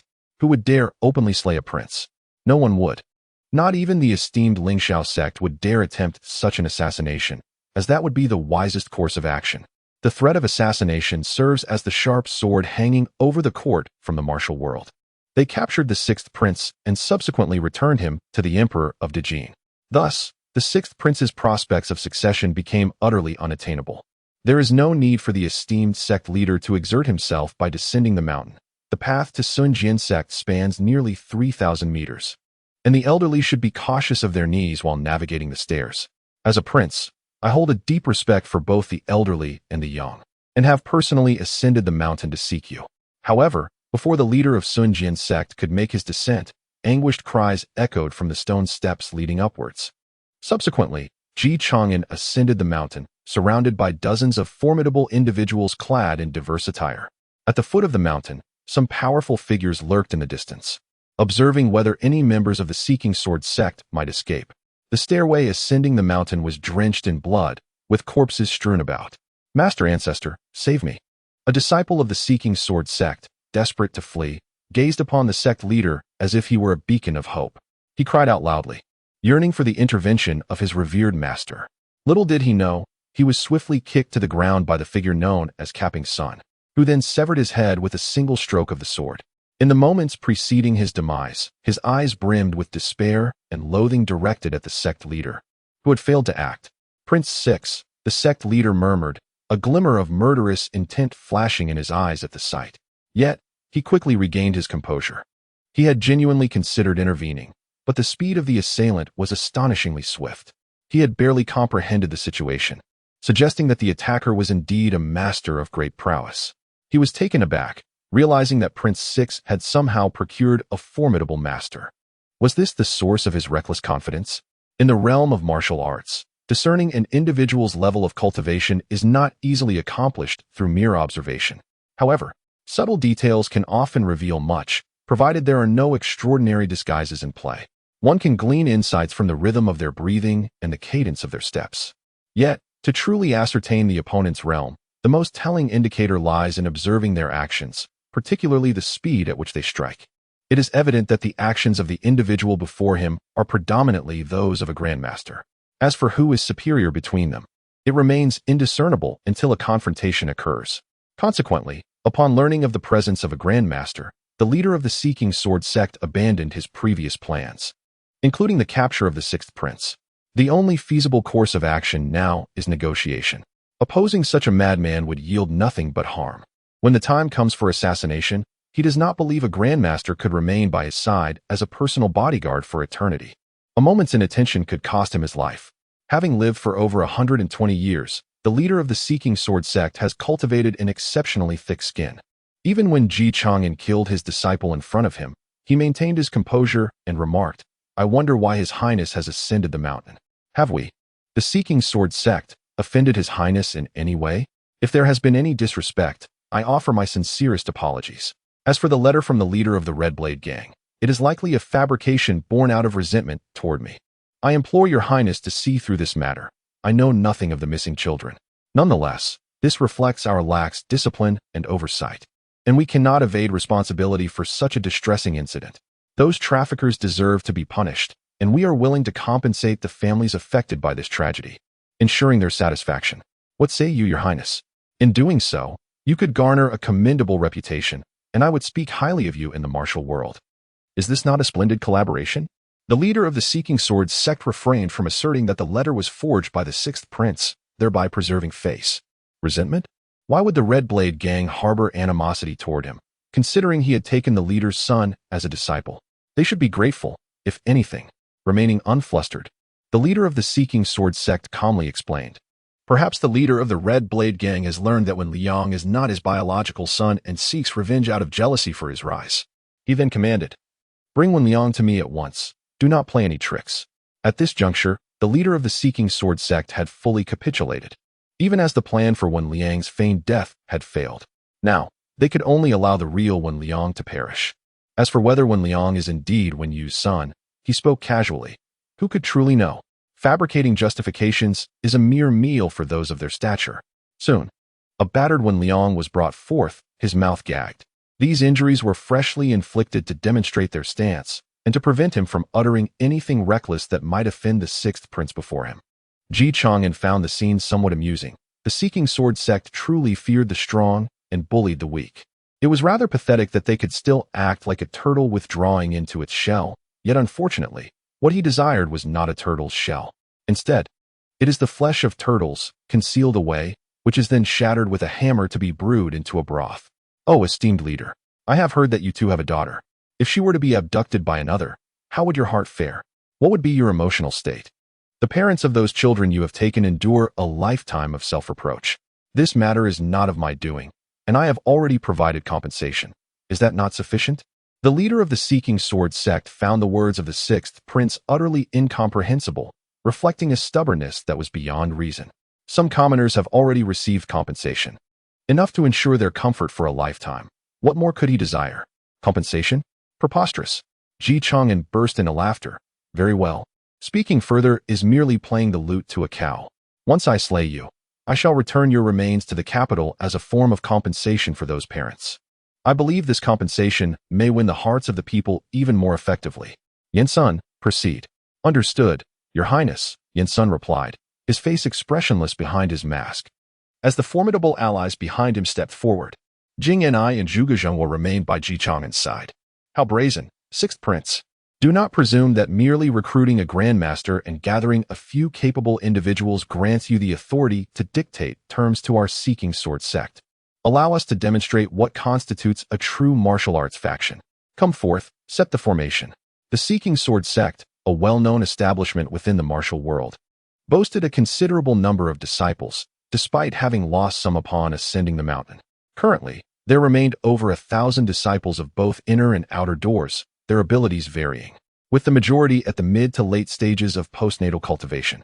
There were still around 10 innate masters, for grandmasters, and the leader of the Seeking Sword sect, a great grandmaster. Such a lineup, particularly in the rugged terrain where military formations could not easily be arranged, would likely require an army of 10,000 to utterly eradicate, and the losses would be significant. Upon witnessing the encroaching disciples of the Seeking Sword sect, Chang'an shook his head, lamenting their misfortune in encountering him. He commanded loudly, "Engage." With this order, the four great captains directly confronted the four elders, while Yen Sun faced the leader of the Seeking Sword sect. The innate masters and grandmasters from the Net and Divine Marquis House surged towards the disciples of the Seeking Sword sect. Although the disciples were numerous and their sword formation imposing, capable of potentially repelling foes 5 times their strength, Chang'an's current assembly was far more formidable than that. In an instant, the sword formation, which the Seeking Sword sect took pride in, was shattered by the overwhelming force of countless powerful combatants. Then came the tiger entering the sheepfold, a massacre devoid of any suspense. Similarly, the prowess of the four great captains surpassed that of the four elders by an entire rank. Although in this world, a select few prodigies might defy the heavens and alter their fates, engaging in battles beyond their level, it was evident that these four elders lacked such strength. Likewise, the four great captains were not the sort to be overpowered by those who fought above their rank. Almost instantaneously upon engagement, they subdued the four elders, leaving behind 4 lifeless bodies. The leader of the Seeking Sword sect gazed in disbelief at this scene, unable to comprehend how this sixth prince had managed to gather such formidable allies. What kind of powerful entity had he offended? However, soon enough, he would no longer possess the luxury of contemplation. The Sun Veil, adorned with a mask, wielded the Sun Veil sword, which glimmered with a crimson hue. With the Een prevailing, the yang extinguished, day darkened, and the sun obscured. This was the essence of the Sun Veil. Having lived for over 120 years, the leader of the Seeking Sword sect, due to his practice of malevolent arts, could devour the vitality of the young to mend his own. Thus, he remained in a state that was essentially half at the pinnacle of martial prowess. The sword-seeking sect's 8 styles of swordplay are indeed formidable techniques. Moreover, the longevity of the sect's leader has endowed him with profound combat experience. As he fixates on the figure of Yen Ri, his thoughts revolve around swiftly defeating this adversary to seize Chang'an, intending to use her as leverage for his escape. In such a scenario, he could compel the martial arts clans to advocate for him.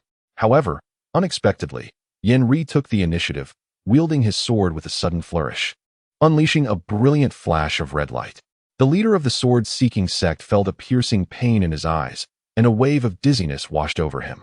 He had not anticipated that Yen Ri would resort to such a treacherous tactic.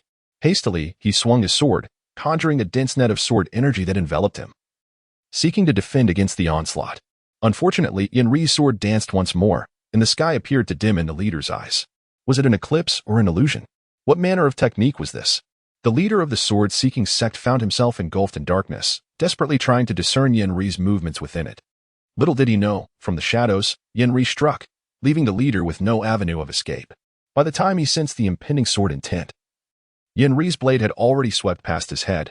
Though both were grandmasters, the disparity between them was significant. Moreover, Yen Ri, as an assassin, was adept at leveraging his advantages without a shred of shame. Well done, Yen Ri. Have you truly broken through? Chang'an remarked, observing Yen Ri's decisive and fluid execution of his technique with admiration. Curiosity arose regarding such a prodigy. Upon entering different realms, one naturally experiences varied insights. Breakthroughs are not beyond the realm of possibility. Your Highness, he reported, there currently remains a bottleneck, and it may require several months before a breakthrough can be achieved. With a demeanor as serene as the stillness of twilight, he bowed gracefully, revealing not a hint of emotional fluctuation. Yet, his words were potent enough to instill a sense of dread in all present. The journey from Grandmaster to Supreme Grandmaster is no trivial endeavor. Indeed, even 1 in 10 may not succeed in such an ascent. Nevertheless, he appeared remarkably confident, seemingly capable of calculating the very moment of his impending breakthrough. As the sun was obscured and the battle drew to a close, the disciples of the sword-seeking sect lay lifeless across the ground, marking the end of the conflict. Many of them, however, fled in terror down the mountain, only to find that Chang'an had laid a net of traps, dispatching skilled warriors to guard every exit, rendering escape impossible. Noticing Wen Liang, who knelt on the ground, battered and bruised, Chang'an gestured for the cloth that muffled his cries to be removed. How ironic. He taunted, "You once vowed not to spare me, claiming the sword-seeking sect would not let me go. My memory serves me well. What now?" With a mocking tone, Chang'an stepped closer, adding, "Did you believe your father would be saved by you when he met his end? Just like those children you led to their demise." As he spoke, Chang'an's demeanor grew increasingly cold. The transgressions of the sword-seeking sect were beyond measure, and what lay before him was merely the tip of the iceberg. If the leader of the sword-seeking sect practiced dark arts, then all its disciples were complicit, equally deserving of the leader's wrath. It is merely the fate of victors and the vanquished. If you were not a prince, would you be in this predicament? When Liang's eyes burned with hatred, yet he comprehended the inevitability of his demise and refrained from pleading for mercy. Chang'an shook his head, his gaze contemplative as he remarked, "I admire your spirit. You know, I have a penchant for those with fortitude, for they endure longer and are far more intriguing. Would you not agree? The current record for enduring in the net is a day and a half. I hope you can surpass it and bring honor to your sect." As a direct descendant of the sword-seeking sect, he was undoubtedly privy to significant information, which Chang'an intended to extract, ensuring the father and son would reunite in the depths of hell. Desiring death is not so easily attained, he resolved, ensuring Wen Liang would find it impossible to escape his fate. Arrangements were made, and soon news arrived from various corners of the sword-seeking sect. "Your Highness, we have discovered a hidden chamber in the back mountain, filled with numerous bones," reported Tai Shou, one of the four great captains. Four seasoned investigators like them, a mechanism, if used over time, would inevitably leave traces, even on the floorboards. Let us investigate, Chang'an commanded, and shortly thereafter, he arrived at the hidden chamber, only to be confronted by a harrowing sight, numerous skeletal remains, all of children. It seemed the missing children had perished here, a scene of unspeakable horror. Upon entering the chamber, a pervasive stench of blood and decay assaulted the senses, lingering heavily in the air. A mat lay within, upon which rested a tome, its cover bearing the title Heavenly Demon Transformation Art. It was clear that the leader of the sword-seeking sect had engaged in this malevolent practice. Gather these bones and find a place to bury them, Chang'an sighed. Before he could act, news arrived from those guarding the mountain. Your Highness, the 6 doors have arrived. It seems all the constables from the capital have mobilized, including Lord Liang and 2 deputy leaders. Let them in. Allow them to witness the scene, Chang'an replied, unperturbed. The 6 doors moved with a pace that was neither too swift nor too slow. Lord Liang felt confident he was not lagging behind. Even if the 6th prince had reached Sword-Seeking Mountain, he likely still conferred with the sect leader. As he reached this conclusion, Lord Liang glanced at the anxious Yin Jishi, hoping she would fulfill her role. The 6 doors had dispatched themselves to Sword-Seeking Mountain without imperial orders, a significant matter indeed. As the leader of the 6 doors, Lord Liang held ultimate authority. Yet authority did not absolve one of responsibility, especially in grave matters that required consultation. This time, without seeking permission, he acted solely on the command of the Crown Prince. Driven by the singular motive of rescuing the 6th prince or annihilating the sword-seeking sect, what would transpire thereafter would require the Yin family to advocate on his behalf. Leader, it seems we have been intercepted ahead, a scout from the 6 doors reported, galloping towards them. Lord Liang observed they had reached the foot of Sword-Seeking Mountain, where a considerable number of individuals awaited. Are these disciples of the sword-seeking sect? He mused, but they bore no signs of the sect's emblem. Lord Captor, please dismount. Our prince requests your presence, one of the sentinels stated respectfully. Hearing this, Lord Liang furrowed his brow. It was evident they referred to the 6th prince. Where did these individuals emerge from? Could they be the 6th prince's trump card? How formidable are they? Will they pose any threat to the 6 doors? More importantly, what has transpired with the sword-seeking sect? Will it affect the Prince of Wei? Though his mind raced with questions, he maintained a composed exterior, fixing his singular gaze upon the speaker. Very well, I shall ascend at once to avoid keeping the prince waiting, he replied, dismounting promptly. He instructed a select group of capable individuals to accompany him while the rest remained on standby. Ascending the mountain, he was greeted by a scene of carnage. Bodies strewn across the ground, blood cascading down the stone steps, staining them crimson. Upon closer inspection, it was evident that all the deceased were disciples of the sword-seeking sect.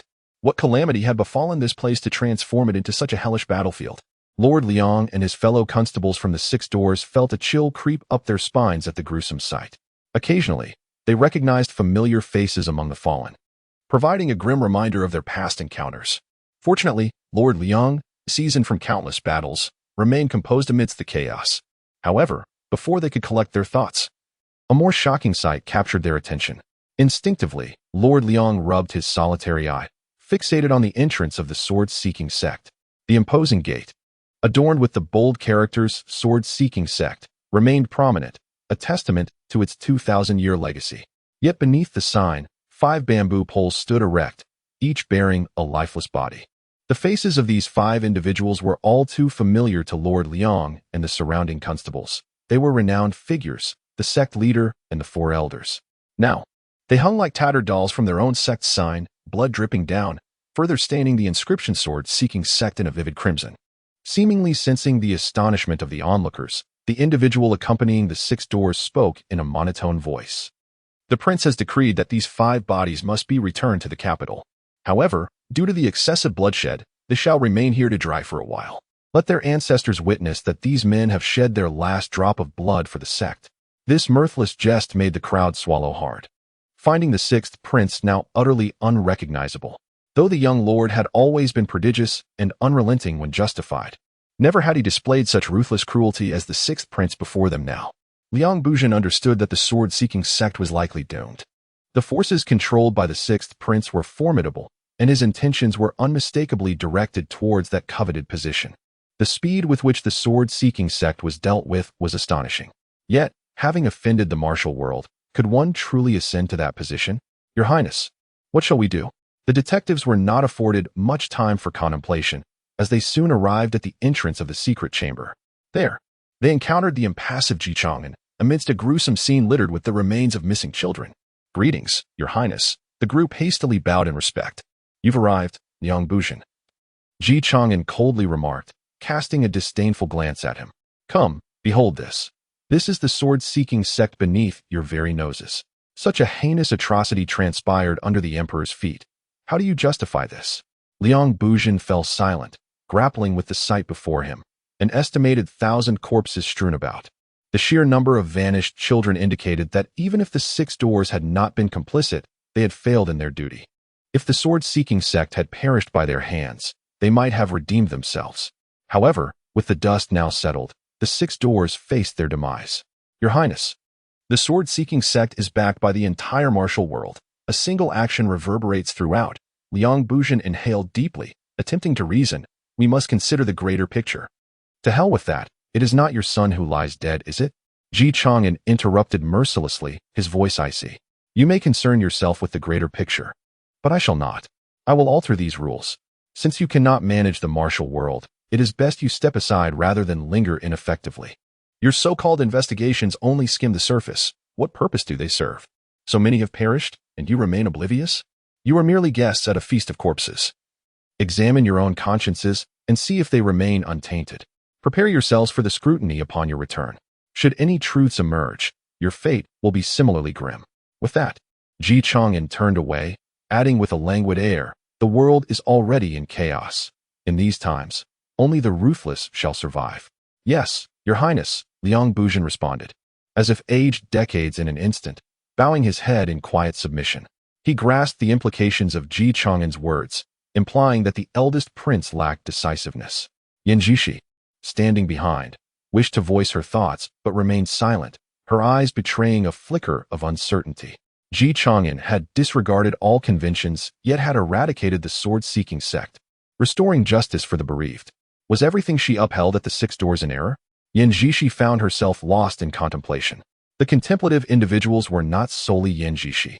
The entire upper echelon of the 6 gates was ensnared in thought, as they observed the skeletal remains within the secret chamber being meticulously gathered.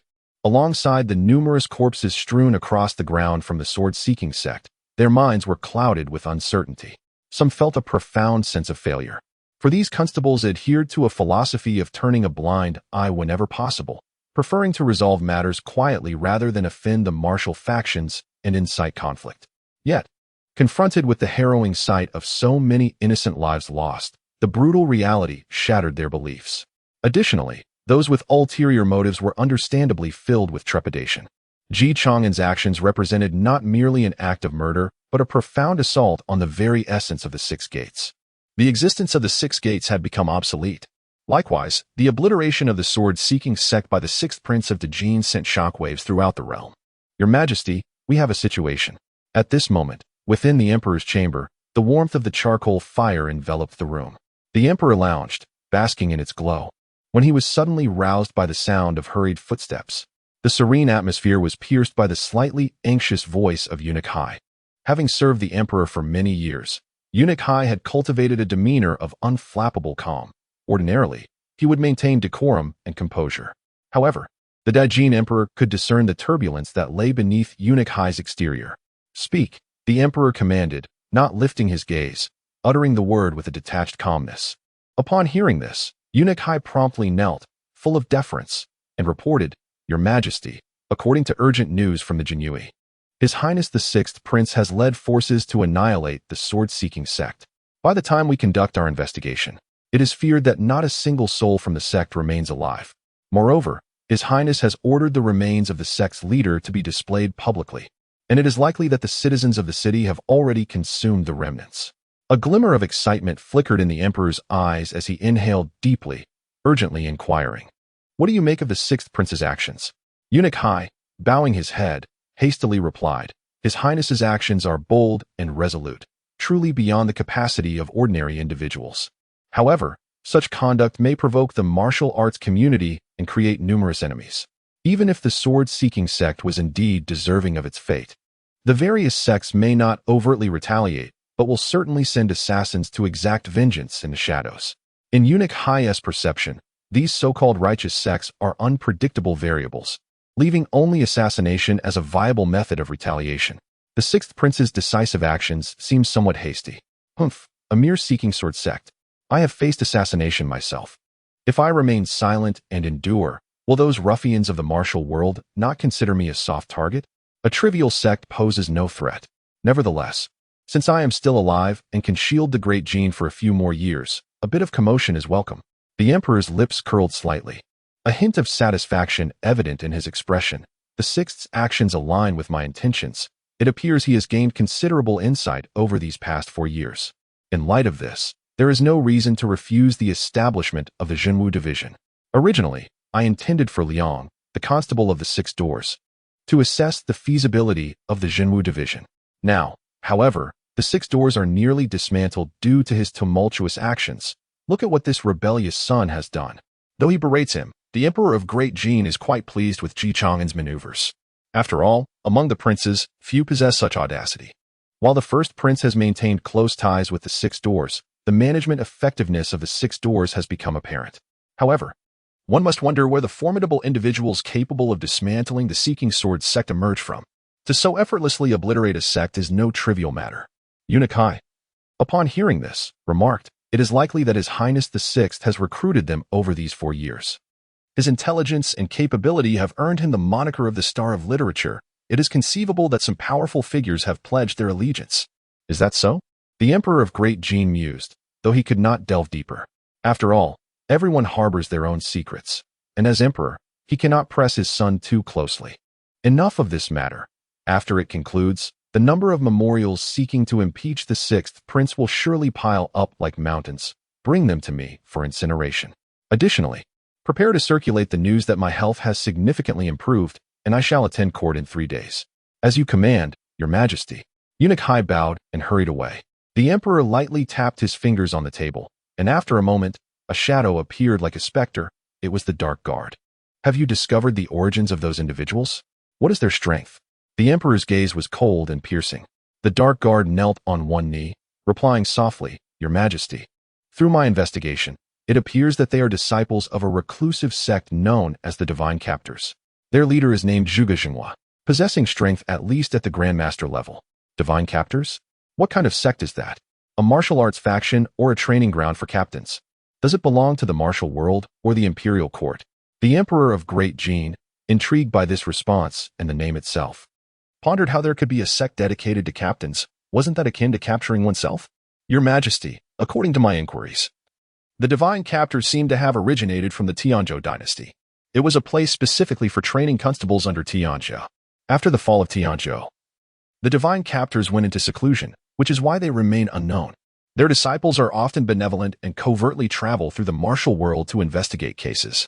Now, they may have deemed His Highness the Sixth a benevolent ruler, or perhaps His Highness employed some means to persuade their leader, prompting them to emerge and offer assistance. The Dark Guard relayed all the information he had uncovered. However, the details he managed to gather were undoubtedly what Chang'an wished them to know. This assertion, of course, is merely a fabrication of his own making. The Tianzhou dynasty has crumbled for countless years. The passage of time has rendered any records unverifiable, and thus, they remain beyond scrutiny. I shall instruct the historians to investigate this so-called Divine Capturer sect, and you are to remain vigilant. Any news must be promptly reported. With a mere wave of his hand, the Emperor of the Great Jin arranged for this, and soon, the shadowy guards dissolved into the ether, departing from the scene. However, the Emperor lingered in contemplation, reflecting on the words of the shadowy envoy. Is there indeed a sect left behind by the Tianzhou dynasty? What is the veracity of this claim, and what motives lie behind it? Fortunately, the strength of these so-called Divine Capturers remains within manageable limits, allowing for the preservation of his plans. In stark contrast to the Emperor's perplexity, the Crown Prince bore an expression of deep concern. Yang Buxin stood awkwardly to the side, his face flushed with embarrassment, while strategist Liao Jian wore a frown of disquiet.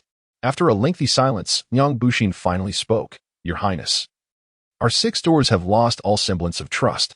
The people's expectations of us have plummeted to their nadir.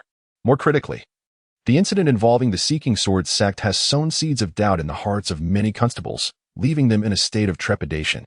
I fear I am powerless to prevent the establishment of the Jinwu division. I beseech your highness to mete out punishment." The crown prince took a deep breath, quickly regaining his composure. He shook his head, laid a reassuring hand on Liang Buxin's shoulder, and spoke gently.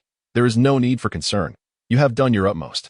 It is fortunate that the sixth brother has not encountered misfortune. The very reason I sent you is to ensure his protection. Who could have foreseen that he possessed such prowess, capable of annihilating the Seeking Sword sect? Yet, such an act undeniably thrust him into the spotlight. With the establishment of the Jinwu division, he will likely become a thorn in the side of the martial arts community, a target of their ire. The danger has escalated to an alarming degree.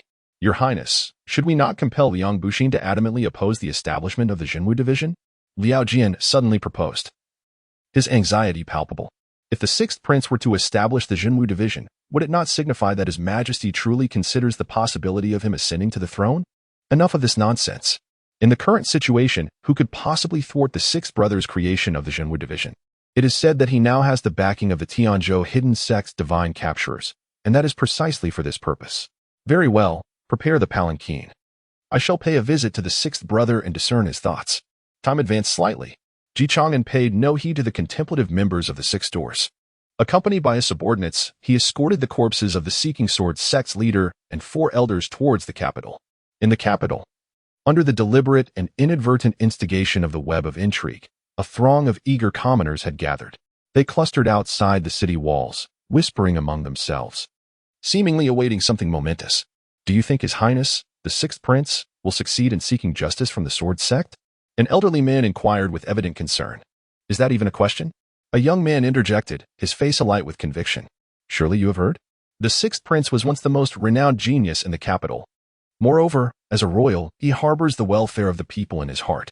How could the sword sect, having committed such heinous crimes, withstand the righteous wrath of His Highness? Indeed, the six gates have been investigating for so long with no leads. Now that the sixth prince has taken action, the culprits will surely be unmasked. It seems that only His Majesty and the sixth prince genuinely care for us common folk." A woman exclaimed, tears welling in her eyes. "Humph.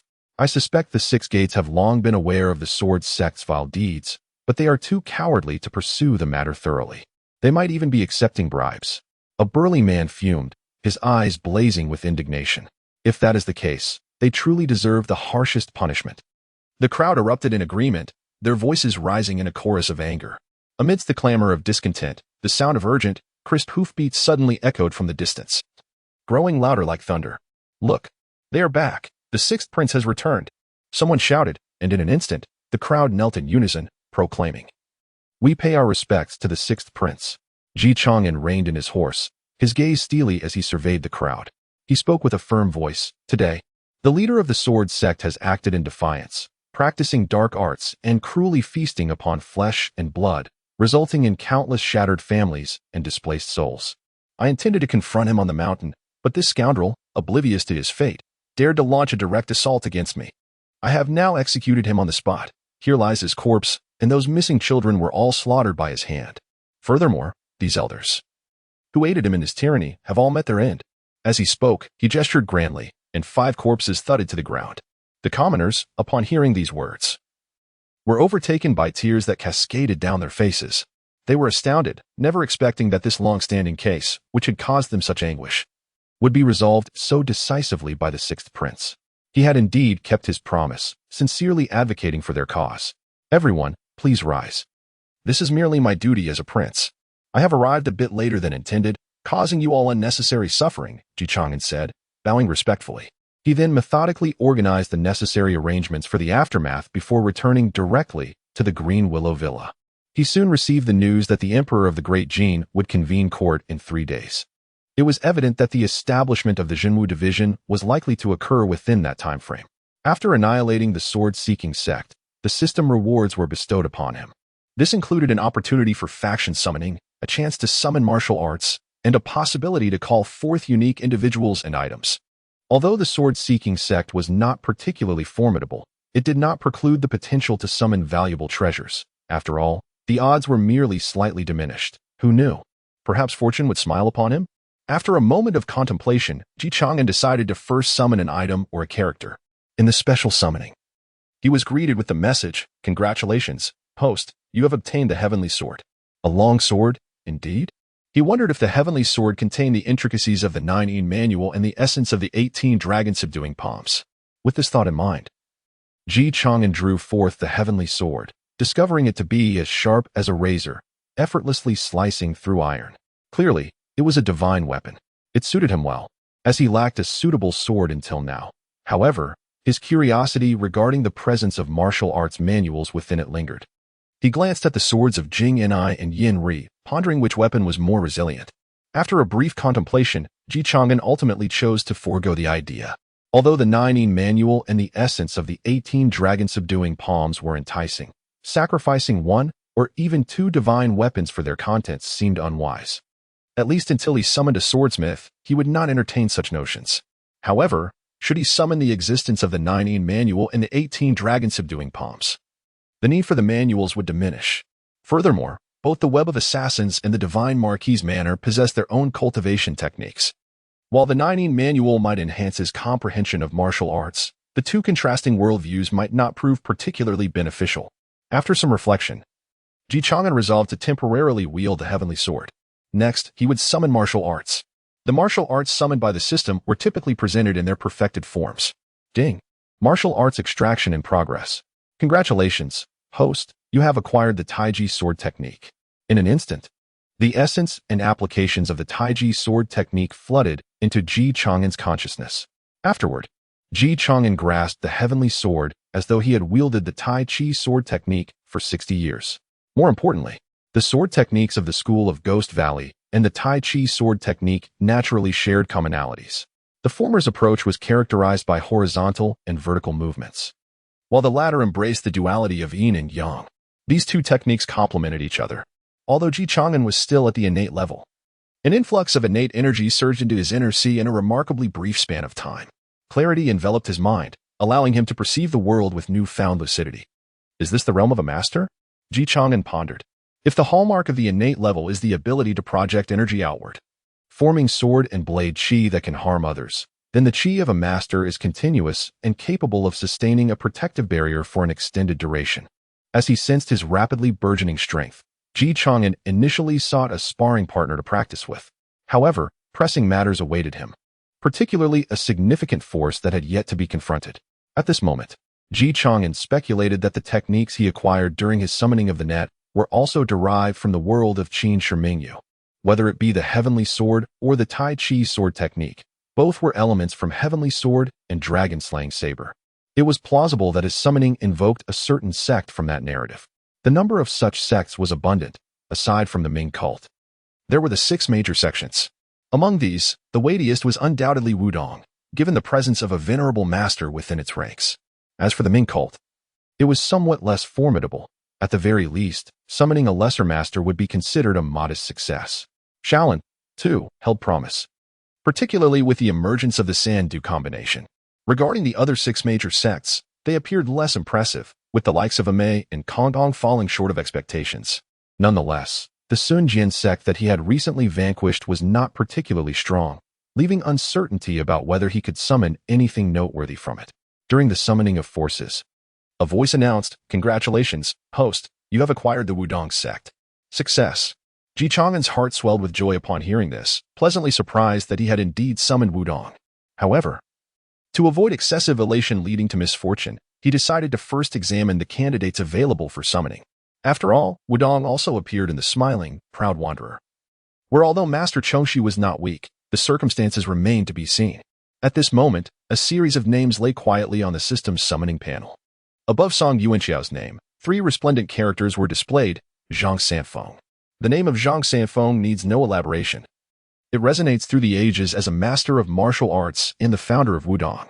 Not only was he formidable in his own right, but the Wudong sect he established was equally powerful. Each of the 7 heroes of Wudong possessed extraordinary talents that would astonish even within the martial world. Each one could arguably be considered at the level of a sect leader. Chang'an pondered for a moment before choosing to summon Zhang Sanfeng. Soon, a tall figure appeared before him, a venerable elder with hair and beard as white as snow, embodying a youthful spirit despite his age. His appearance was lean yet exuded a radiant glow, resembling an immortal. Clad in a simple, gray Taoist robe that was nonetheless tidy and well-kept, it fluttered gently in the breeze. Your Highness, I have come, Zhang Sanfeng said with a smile upon seeing Ji Chang'an. Ji Chang'an nodded in acknowledgement, extending his hand in greeting. It is an honor to meet you, Master Zhang. Please, have a seat. The two then took their places at a stone table within the mountain villa and began their discussion. Jing and I, observing the youthful elder before her, furrowed her brow. Initially, she perceived him merely as an ordinary old man, lacking any overtly imposing aura. Yet, there was something peculiar about him, suggesting he was no ordinary elder. She recalled rumors of certain powerful beings who transcended their realms to return to a state of purity. Could this elder be one such existence? Master Zhang. The situation is as follows. The world we inhabit is vastly larger than the original realm, even within the boundaries of the Great Chain. It encompasses many times the expanse of the Central Plains. Moreover, martial arts flourish here, with various sects holding their martial prowess in high regard. The saying royalty does not ascend the mountains, and officials do not enter temples rings true here. Zhang Sanfeng nodded, expressing a sense of regret regarding the current predicament. The pursuit of martial arts should be for the sake of strengthening the body, not merely to engage in conflict. However, the suffering and chaos of the world persist, indicating a need for a new order. I am at your service, Your Highness, and Wudong shall cooperate fully. Currently, I plan to establish a martial regulation office to impose royal authority over the various sects of the martial world. However, those sects will certainly resist being constrained. Moreover, having just vanquished the Sunjian sect, the Ling Shao sect behind it will not likely remain passive. Thus, I wish for you, Master Zhang, and Wudong to establish a sect in the Central Plains as a model for the martial world, Ji Chang'an articulated. After some contemplation, he added, since those sects do not understand how to conduct themselves with chivalry, a leader is essential, and Wudong serves as the most fitting exemplar. The presence of Wudong will also help discern who among the martial sects can be considered true practitioners of chivalry. Consequently, Ji Chang'an positioned Wudong within the Central Plains, an area teeming with martial influence. The entire Great Jin was divided into 9 provinces. From north to south and from west to east, they were Beidi, Shiyu, Jingji, Zhangzhou, Shiqiu, Jiangzhou, Nanlin, Huangzi, and Donghai. Among them, Zhangzhou was the most intricate in terms of martial prowess. Very well, that sounds excellent. Zhang Sanfeng nodded in agreement without any dissent. May I inquire about your current level of cultivation, Master Zhang? Are you an unparalleled grandmaster? Ji Chang'an asked with curiosity. Zhang Sanfeng shook his head, sensing his own breath, and remarked, I, a humble Taoist, may have transcended the realm of the Supreme Grandmaster. As he spoke these words, there was no hint of pride in his demeanor, as if he were merely discussing the weather.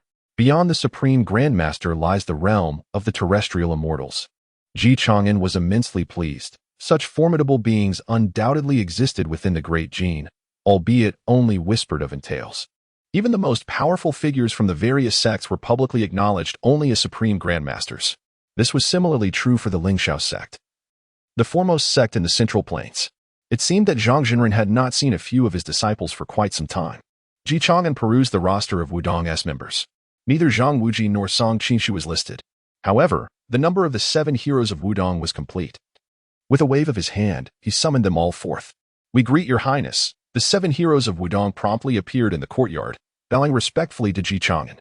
In a moment of distraction, they beheld Zhang Sanfeng and were immediately moved to tears as they gazed upon their master. Master! Master! They then encircled Zhang Sanfeng, unable to contain their emotions.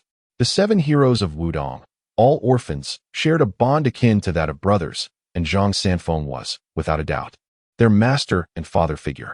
As Zhang Sanfeng beheld the 7 individuals, he was reminiscent of their childhood, recalling the moments they spent training together in martial arts. His eyes glistened with a hint of moisture. I shall not intrude upon your reunion, he declared. Despite Ji Chang'an's desire to linger and observe the touching encounter among the masters and disciples of Wudong, he soon realized there was little intrigue to be gleaned, and thus took his leave with the startled Yu and others, granting the group the space and time to reconnect. Master, I have been a disobedient disciple, causing you concern, lamented the 5th disciple, Zhang Tsuishan, as he knelt on the marble floor of the courtyard, bowing deeply 3 times. In retrospect, his previous act of self-termination at Wudong appeared merely as an act of evasion, a profound disservice to his revered mentor. It is of no consequence. All is in the past now, Zhang Sanfeng reassured him, swiftly helping Zhang Tsuishan to his feet. As for the boy, Wuji, you have done well to keep him close. Allow me to share some insights regarding Wuji. Zhang Tsuishan nodded fervently in agreement. On the other side, the elder Song Yuanxiao embraced the younger emotion Gu. Expressing his sorrow, seventh junior brother, I have dealt with that ungrateful child, Song Qishu. I apologize. It is my failure to guide my son that has brought you harm. Emotion Gu patted Song Yuanxiao's back, understanding that his elder brother was likely engulfed in greater sorrow. He quickly replied, Master brother, the transgressions of that child are not solely your responsibility. We, as uncles, have also failed in our duties. Regardless, the fact that we can reunite here is indeed a blessing from His Highness. Chang'an returned to his study and suddenly recalled something, instructing, prepare accommodations for the esteemed guests from Wudong in the courtyard, and arrange a banquet worthy of their presence. Yes, Your Highness. Jing and I nodded and promptly set about the arrangements. With the support of such formidable allies, the odds had certainly shifted in their favor. Jing and I, what do you think we should do about the remaining two sects surrounding the capital? Chang'an inquired, gazing intently at Jing Ni's extraordinarily beautiful face. The White Dragon Temple and the Empty Sound Monastery, though not particularly powerful, could be considered evenly matched with the Seeking Sword sect. However, these two establishments possessed not only martial attributes, but also religious affiliations. To annihilate them, one would need a compelling justification. Jing and I pondered for a moment, her enchanting eyes blinking thoughtfully, and remarked, both sects have their followers. Acting rashly could lead to unnecessary conflict. However, these sects cannot be entirely pristine, especially after operating for so many years. Their internal rot is inevitable, and it will be sufficient to uncover their flaws when the time comes. Chang'an nodded. After summoning Wudong once, the two sects could be likened to a double bounty. Moreover, being located around the capital, they were remarkably weak. A product of compromise with imperial authority. This represented his own novice gift pack. How could he not partake in it? Seemingly sensing Chang'an's fatigue, Jing and I approached him from behind, extending her delicate hand to provide a soothing massage. In this moment of tranquility, Chang'an relished the peace. However, just then, a maid's voice drifted in from outside. Your Highness, Prince Wei requests an audience. Elder brother? Chang'an's brows furrowed as he rose. What brings him here? At Green Willow Villa, the crown prince lingered in the parlor, inhaling the fragrance of flowers that still bloomed in the autumn air. Seated upon a chair carved from golden silk nanmu, he gently toyed with a delicate teacup, savoring the tea within, observing the artificial mountain and flowing water outside. With fish frolicking about, he found a semblance of tranquility. It was no wonder his sixth brother could remain here for 4 years. The crown prince, savoring the tea, brought the cup closer to his nose, a flicker of confusion crossing his eyes as he murmured, this flavor, it resembles that of my family's tea. Huangshan Maofeng? I wonder where the sixth brother procured it. He was aware that, even with the same variety of tea leaves, differences in harvest times and processing could alter the taste. Only tea from the same batch would share a similar flavor, yet this Huangshan Maofeng tasted identical to his own. While he pondered this mystery, footsteps echoed from outside, followed by Chang'an's steady entrance, who clasped his hands in greeting. Elder brother, it has been a while. What brings you here today? The crown prince, snapping back to attention, hastily set down his teacup and rose to greet him. Sixth brother, it has indeed been some time. I have heard of the stir you've caused in the martial world lately. As your elder brother, I could not help but be concerned for your well-being and thus came to see you. He surveyed Chang'an, nodding slightly. Now that I see you are safe, I feel relieved. However, his expression turned serious. Yet, sixth brother, your destruction of the Seeking Sword sect, while a source of great satisfaction, has irrevocably alienated you from the martial community. You must proceed with utmost caution in your future endeavors. Do not allow yourself to fall into peril. Chang'an bowed slightly, his expression calm. Thank you for your concern, elder brother. Under the emperor's protection, I doubt they would dare to act too recklessly. The crown prince sighed. However, by involving yourself, it seems our peaceful lives may be altered. Especially if you were to take control of the Zhenwu division, wielding power may not necessarily be a blessing. Perhaps remaining here, appreciating the mountains and waters, and seeking joy in music would be a more fortuitous existence. Upon hearing this, Chang'an noted the sincerity in the crown prince's demeanor and sighed. I have not visited ninth brother since his injury. I wonder if you have seen him. Shall we go together? The crown prince hesitated briefly, then nodded. I visited once, but his condition was unstable at that time. Let us go see him again. They set off in a carriage towards the ninth prince's residence, encountering no obstacles along the way. Soon, they arrived at a grand estate, and the two hastily entered the inner courtyard. As they stepped through the door, a strong scent of medicine filled the air. The ninth prince lay on the bed, his body wrapped in bandages, his complexion pale as paper, and his breath faint. Seeing this, the crown prince's heart tightened. He rushed forward, grasping the arm of the imperial physician, urgently inquiring, "Physician, what is the condition of ninth brother? When might he awaken?" The physician sighed. "Your Highness, sixth prince. Ninth prince's vital energies have suffered severe damage. The prognosis is not optimistic. If fortune favors him, with a year or so of recuperation, he may regain consciousness. But should there be any misstep?" The physician refrained from completing his thought. The two exchanged understanding glances before quietly exiting the room. Choosing not to disturb the patient, "Elder brother, look at ninth brother. He is not yet 16, innocent and kind-hearted, having never made enemies, posing no threat to anyone. Compared to me, who was once a prodigy, he has no reason to be targeted. Yet, those individuals still struck, indicating that a life of peace is unattainable for any of us. Born into this bloodline, we bear this burden." The crown prince's eyes glimmered with unshed tears. "It is my fault. As the elder brother, I have failed to protect my siblings. Had I been more vigilant, perhaps this calamity could have been averted. Elder brother, my establishment of the Zhenwu division is driven by no ulterior motives. It is merely to seek justice for ninth brother. I hope you understand. Sixth brother. My concerns stem from the potential complications you may encounter. I mean no offense. Since you are resolute in your decision, I shall not dissuade you. Let us see what our father has to say. Take care of yourself." The crown prince, sensing he could not sway Ji Chang'an's resolve, exchanged a few more words before taking his leave. Ji Chang'an watched the crown prince's retreating figure and glanced at the closed door of the ninth prince's chamber. His heart heavy with mixed emotions, he slowly turned and returned to the carriage, casting a complex gaze at Jingyu beside him, softly asking, "Jingyu, how much of what elder brother said today do you believe to be genuine, and how much disingenuous?" Jingyu bowed her head slightly, contemplating before responding softly, "Your Highness. Regardless of the truth behind the crown prince's words, there is no difference. As long as we proceed step by step, we will uncover the truth. In time, we will discern who harbors ill intentions and who is sincere towards you." Regardless, Ji Chang'an felt a bond with these royal brothers. After all, they were human, not mere plants, and could not be devoid of emotion, especially after sharing 2 decades of life together. Yet, alas, this is the royal family. Perhaps in any dynasty, brothers often possess some affection for one another, yet they invariably tread the path of fratricide. The annals of history abound with examples. Such is the nature of royalty. Nevertheless, it matters not. As long as I am sufficiently powerful, I can dismantle all schemes and machinations. Only with strength can I maintain peace in this realm and live a tranquil life. Reflecting on this, Ji Chang'an reclined against Jingyu's lap, resting while pondering his next steps. Feeling the warmth and softness, he tilted his head, unable to see Jingyu's face due to the obstruction of the southern hemisphere. At this moment, within the residence of the fourth prince, Ji Changming, the prince gazed intently at the messenger, his eyes glinting with a venomous intensity akin to that of a serpent. "Are you suggesting that your sword-seeking sect wishes to ally with me?" His voice was low and frigid, as though it were being forced through clenched teeth. The messenger trembled in fear, unable to raise his head, his voice quivering. "Your Highness, I have waited here for a day, and only today have I been granted an audience. We have offended the sixth prince, and now we find ourselves in dire straits, compelled to seek refuge with you, and plead for your patronage." The fourth prince found himself at a loss for words. Under ordinary circumstances, the prospect of a martial arts sect seeking his allegiance would bring him joy, especially one as esteemed as the sword-seeking sect.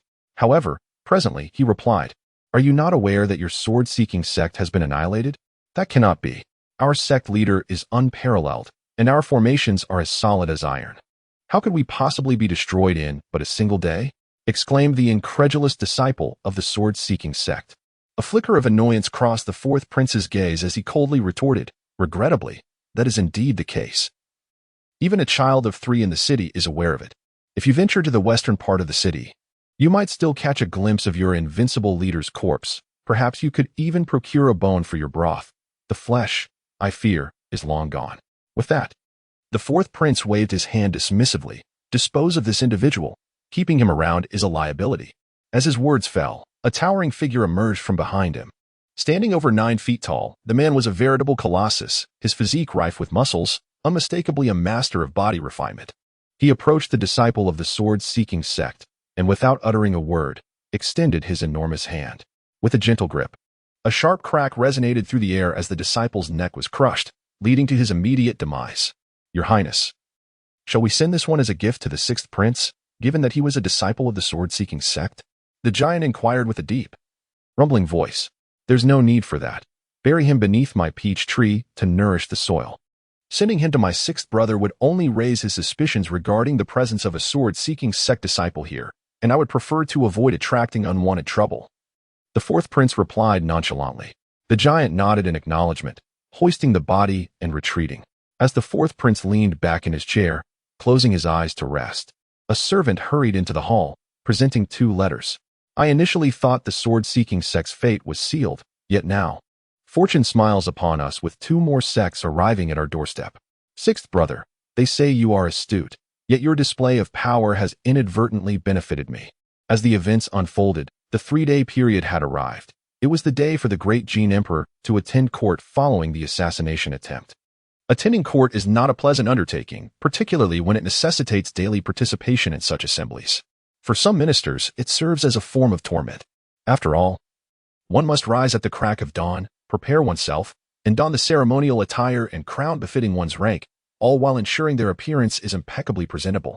He then hurried to the court, awaiting the arrival of the appointed hour for the morning audience.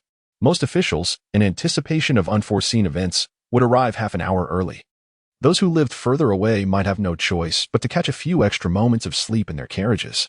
Speaking of distance, Chang'an's abode within the Green Willow Villa was even more remote, as he resided outside the capital. Your Highness, it is time for the audience. The vigilant Jing Yu gently prompted, as her duty was to ensure his safety. Indeed, Chang'an replied with a nod. Realizing it had been quite some time since he had risen at such an early hour, perhaps 20 years. He had never woken so early, even during his childhood. While his brothers were roused by their tutor for lessons, he had already managed to elude the instructor by leveraging the memories gained from standing on the shoulders of giants. As a prodigy, he was naturally exempt from such early rises. As for his life prior to this existence, he chuckled inwardly, recalling that at 4 in the morning, the nightlife was just beginning. Lost in thought, Chang'an donned the dragon robe with the assistance of his maidservants. This marked his inaugural attendance at the morning court. As he had never held a position that necessitated such an appearance before, the carriage had already been prepared by Yenri outside the estate. Thank you for your efforts, Chang'an said, patting Yenri on the shoulder before climbing into the carriage. After stifling a yawn, he settled onto the legs of the startled Yu. Beginning to doze off, he contemplated the hope of being able to summon dedicated guards next time. Yenri's driving skills were commendable, and the roads of the capital were paved with smooth bluestone, providing a stable surface for sleep. However, it was uncertain whether such tranquility could be maintained in the future. Zhuge Jinhua and the 4 great detectives were also awaiting outside the palace gates. Upon seeing Chang'an, they approached and spoke in hushed tones. Your Highness, we have arranged the identities of everyone as per Luo Wang's directives. Chang'an nodded, replying, very well, let us proceed together. I will require your assistance at the palace entrance shortly. The movements of Chang'an indeed captured the attention of numerous officials. Is this the 6th prince? It has been quite a while since we've seen him, one censor remarked. I have heard that he seems to have annihilated the Sun Jian sect. Moreover, the matter of the Red Knife Gang is simply outrageous. I have 3 impeachment memorials against the 6th prince ready here. Li censor, regardless of the 6th prince's intentions. The case has now concluded, and the common folk sing his praises. If you are not afraid of being whispered about behind your back, then present your memorial openly. Another official retorted. Upon hearing this, Li censor's face flushed crimson as he stubbornly defended. What I am doing is precisely that. Although the 6th prince's actions may benefit the populace, they are not in accordance with propriety and law. Do you understand? Laughter erupted among the crowd. Ah. Being a censor is indeed no easy task, someone quipped. Prime Minister, what is your opinion? Zhuo Fang, the Minister of Works, squinted and inquired of Yan Fuqing. Huh? What? Yan Fuqing, eyes closed as though oblivious to the conversation, was roused by Zhuo Fang's prompt and replied, we shall heed the Emperor's words. As the time arrived, the officials lined up to present themselves. Leading the procession was the Emperor's 8th brother, the 8th prince, followed by several other princes and royal offspring, with the civil and military officials following suit. Although the princes and royal offspring wielded little actual power, their noble status and rank ensured they could not be relegated behind the ministers. Long live our emperor! The officials chanted in unison, their voices echoing through the hall. All ministers, be at ease. After a series of elaborate protocols, the Grand Eunuch high bellowed, if you have matters to present, do so. If not, you may retire. Li Sincer initially intended to present his impeachment. However, unexpectedly, Chang'an stepped forward amidst the astonished gazes of his companions and declared, "I beseech your majesty. I have a memorial to present." He paused slightly, surveying the court, and seeing that everyone's attention was captured, continued, "The martial arts of our realm are flourishing, which indeed strengthens the body. Yet, since ancient times, chivalry has often transgressed laws. The martial world of our great Jin is fraught with complexities. I have heard that gang conflicts endanger the common folk, and skilled practitioners obstruct governance. If this continues, it will surely jeopardize the state." With a worried expression, Chang'an proposed, "I dare to suggest the establishment of a special office to be named the Zhenwu Si. This office would select elite military personnel, martial arts experts, and strategists.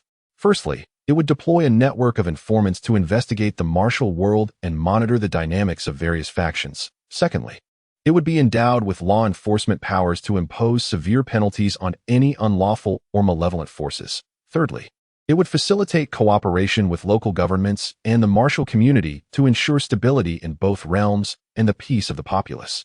I hope for your wise judgment, Father Emperor." Upon concluding his petition, Chang'an lowered his head and awaited a response, leaving the court in utter silence. The Emperor of Great Jin, of course, had already been aware of the sixth prince's thoughts. However, the other ministers were taken aback, astonished by the magnitude of the sixth prince's ambitions. "That cannot be, your majesty. Currently, the martial world is under the supervision of the six doors. If we were to establish the Zhenwu Si, it may lead to bureaucratic bloat." The Minister of Justice hastily interjected, calculating that the six doors had already absorbed a substantial amount of power. Adding another office would be untenable.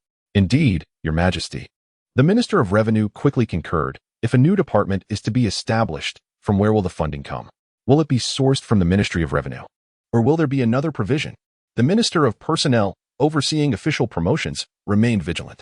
The Minister of Revenue, referred to as the Earth Officials, oversees the salaries and finances of the officials. However, the Minister of War shook his head and remarked, "Have you all heard of the recent events in the capital? Even beneath the Emperor's feet, over 1,000 children have gone missing. As parents yourselves, can your hearts be made of stone? In my humble opinion, the six doors have failed in their duties, and I support the sixth prince's proposal. The issue of the six doors' negligence was a separate matter, and there was no need for you to remind us of it." The civil officials exchanged heated words, their faces flushed. The military officials remained silent, some wishing to speak but hesitating, for the matter was of great significance and not within their purview. A misstep could lead them into peril. "Gentlemen, let us not quarrel. Instead, let us hear what the head of the six doors, Liang, has to say." As the Emperor of Great Jin spoke, the court fell into a hush. "Liang, head of the six doors, present yourself."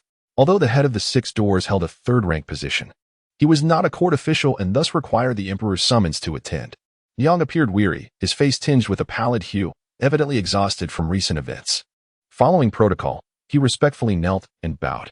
The Emperor did not immediately bid him rise, but instead lifted his gaze to scan the assembly and inquired, "Liang, the sixth prince has suggested the establishment of the town guard. I ponder this, as it pertains to the future responsibilities of the six doors. What is your opinion on the matter?" Upon hearing this, the courtiers exchanged glances, each aware that Liang had a close relationship with the crown prince. Furthermore, the establishment of the town guard would overtly usurp the authority of the six doors. Would one willingly concede their power? Most officials lacked extensive intelligence networks and were unaware of the full scope of events. "Your Majesty, the six doors have failed in their oversight, allowing such heinous crimes to persist in the capital and displace countless families. I have failed to live up to your trust and the expectations of the people. I humbly request the dissolution of the six doors to facilitate the establishment of the town guard. I recognize the gravity of my transgressions and implore your majesty to mete out punishment." This declaration sparked uproar within the court. "What?" The ministers exchanged bewildered looks, glancing at the impassive crown prince, momentarily stunned by the emperor's intent.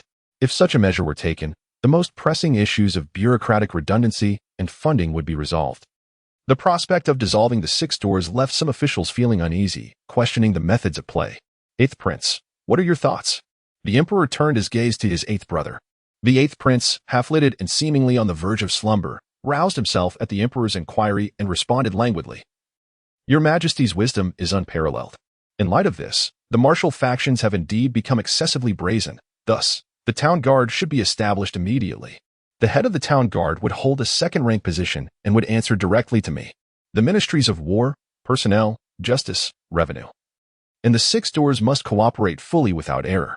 The Emperor of Great Jin did not wait for the ministers to process this command and issued it forthwith. Initially, he had intended to use his injury to pressure the officials, but the 6th prince's actions had truly taken him by surprise. He had anticipated that the 6th prince would find a way to persuade Liang to agree to the town guard's establishment, thus leaving the officials with little reason to object.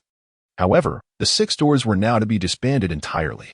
Not only would this tarnish their reputation among the populace, but the diligent officers within would feel a sense of failure, while the corrupt would fear investigation, leading to widespread anxiety. How could they remain? Thus, the emperor's words left the officials with no room for dissent. Once the imperial decree was given, could it be retracted? It could not. The lethargic 8th prince was the first to speak. Your Majesty's wisdom is unparalleled. The remaining officials, witnessing this, had no choice but to echo, Your Majesty's wisdom is unparalleled. Your Majesty, might I inquire if the position of head of the town guard will be held by the 6th prince? The Minister of Personnel, summoning his courage, broke the brief silence.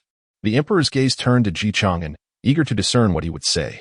He was well aware that Chang'an had brought 5 individuals into the palace. If he were unaware of such matters, he would not deserve his title as emperor.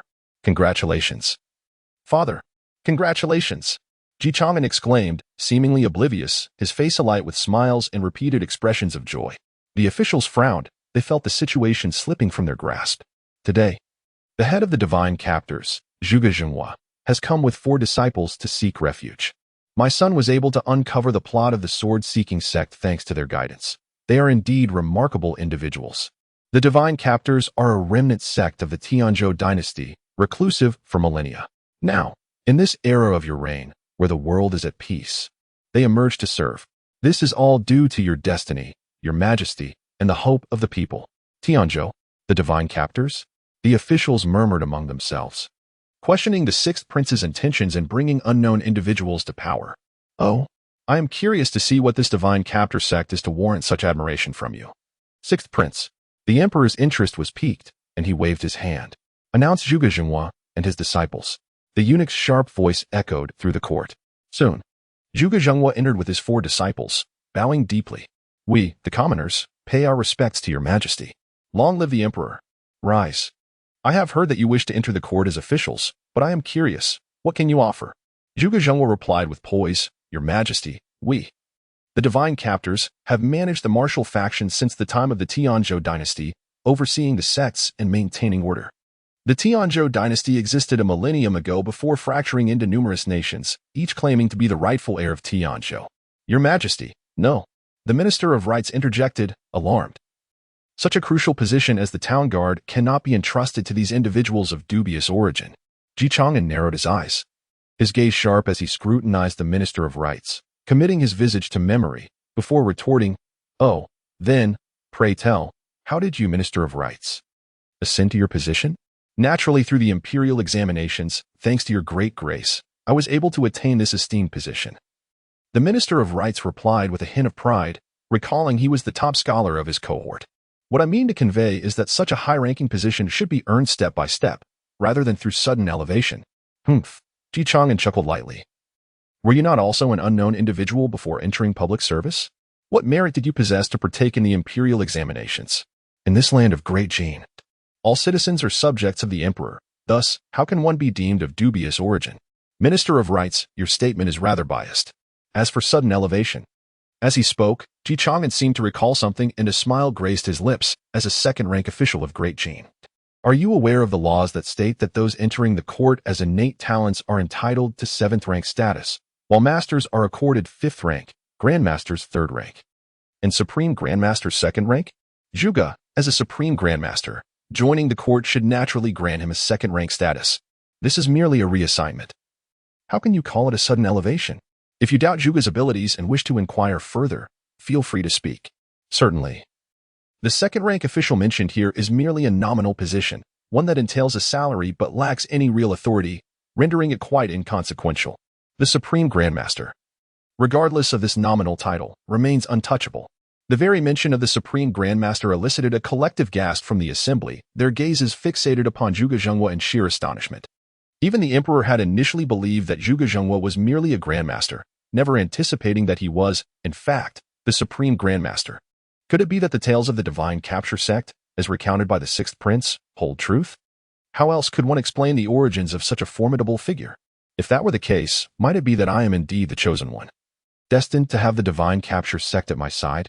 For the emperor, the obscurity of one's origins is of little consequence. After all, does a clear lineage guarantee loyalty? As long as one proves useful, a position of power is attainable.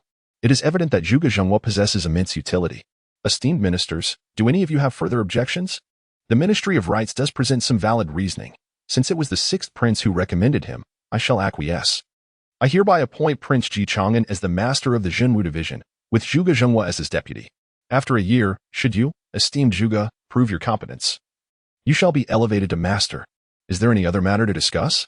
This arrangement, albeit somewhat akin to a feudal gesture, still necessitates a modicum of decorum. With the emperor himself taking the initiative, the decisions were swiftly finalized. The primary task of the town military division is to investigate its predecessor, the Six Gates. At this moment, some individuals cast their expectant gazes towards the imperial censor, Li, as if anticipating something significant. Although the former sixth prince possessed exceptional talent, he had withdrawn from public view for a full 4 years. During this interlude, other princes diligently labored while he seemingly squandered his time, an unwise choice indeed. Thus, they perceived no possibility of him inheriting the throne, and Li's censure was merely his duty, devoid of any substantial emotional burden. However, the emperor's recent statements have clarified that the sixth prince has now gained the qualifications to contend for the highest position, and it is likely that he will soon be granted a title of nobility. Consequently, all eyes are on the unfolding drama, keenly observing whether the imperial censor possesses the courage to submit his petition. After all, the future son may outshine the present one in its ferocity. Yet, it appeared that he did not. Li's face flushed crimson, his lips sealed, ultimately withholding any words. The emperor's penetrating gaze scanned the gathered officials, and upon seeing no further dissent, he nodded slightly. The seasoned eunuch Hai, having served the emperor for many years, understood the unspoken cue and proclaimed in a booming voice, "Since the discussion has concluded, the court is adjourned." The officials withdrew in an orderly fashion. But eunuch Hai halted Ji Chang'an. "Your Highness, the emperor wishes to see you." Ji Chang'an understood and nodded in acknowledgement, swiftly following eunuch Hai to the imperial study. Son pays respects to father. "Welcome, take a seat." The emperor sat regally in the upper position of the study, gesturing for Ji to sit, and continued, "Ah, my sixth son, your actions have been quite commendable, silencing those officials. Do you recall the poetry and arithmetic you composed in your youth? They served to quiet many a tongue." The emperor of Great Jin reminisced, for who does not favor a clever child? With a sigh, he added, "Do you understand why I have appointed you to establish the town military division? It essentially stands in opposition to the martial world." Ji Chang'an nodded. "I have a few hypotheses. Indeed, your intellect is sharp, and you naturally grasp this notion. For the realm has enjoyed peace for 2 centuries. Whether it be our Great Jin or the other 6 nations, including the various martial sects, their power has reached its zenith.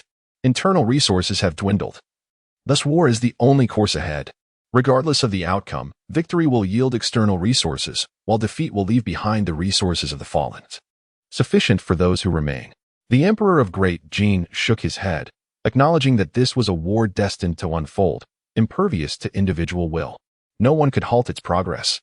The focus must be on emerging victorious. The divine capture sect, it seems, is also poised to seize this opportunity. Likewise, countless hidden sects may emerge, eager to partake in the impending chaos.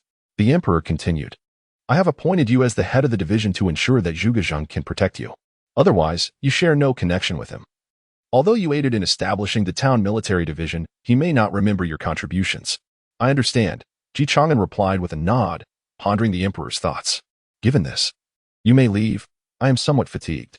The emperor waved his hand dismissively. Ji Chang'an bowed and exited the palace. How far can he go? The emperor mused while perusing the memorials, suddenly inquiring of eunuch Hai. "The sixth prince is exceptionally astute. He shall surely navigate his affairs with success." Eunuch Hai responded promptly. "This position is not one that can be managed solely by intelligence," the emperor mused, momentarily engulfed in regret. The task of suppressing the martial world is fraught with peril. Entrusting it to the sixth son, in a sense, could be seen as a disservice to him. Yet, alas, he had embarked on this path with no chance of retreat. As the emperor, he too faced a similar predicament. No avenue for withdrawal remained. He must hasten to select a suitable successor to govern the forthcoming tumultuous world. The establishment of the town martial division sent shockwaves throughout the realm, leaving both the martial world and the other six nations in a state of bewilderment regarding the intentions of the great Jin dynasty. The dissolution of the Six Doors and the creation of the town martial division raised questions. Was it an unnecessary measure or a precursor to grand ambitions? The town martial division is to be led by a singular chief, with two deputy chiefs flanking him. For martial commanders will oversee personnel inspections, external intelligence, the apprehension of notorious criminals, and the management of military supplies, respectively. Under the four commanders, there will be 12 chief officers assigned to various responsibilities. Subsequently, there is the town military division, responsible for overseeing military affairs in major cities. Lastly, there are the operatives of the town military guard, which is further divided into battalion leaders, captains, squad leaders, and ordinary guards. At present, I appoint Zhuge Zhenghua as the left commander. While the four great detectives will assume leadership roles, other positions are filled by disciples of the Divine Capture sect. Of course, with merely 20,000 members, it is nearly impossible for the Divine Capture sect to govern the entirety of the great Jin dynasty. Yet, there remains the Six Gates, and they are determined to inherit all that the Six Gates left behind, regardless of any dissent from its members. It is essential to note that the current town martial division wields the authority to oversee the Six Gates, which translates to the power of life and death that cannot be contested. Soon, news of the establishment of the town martial division spread far and wide. The common folk awaited eagerly, having already witnessed the decay of the Six Gates. Naturally, they placed their trust in the town martial division established by the Sixth Prince, especially in light of the recent downfall of the Seeking Swords sect. Similarly, the formation of the town martial division hung like a sword of Damocles over the smaller sects and gangs. Some individuals had already tempered their actions, while a considerable number remained reluctant to relinquish their profits, doubting the town martial division's potential for success, and even aiming to corrupt it. After all, the original Six Gates had followed a comparable trajectory. At this moment, Yan Zhiqi had been confined at home for several days, as Yan Fuchen was acutely aware of the impending events. "Father, I am an officer of the Six Gates. Please let me out. I must investigate the case." Yan Zhiqi called out loudly.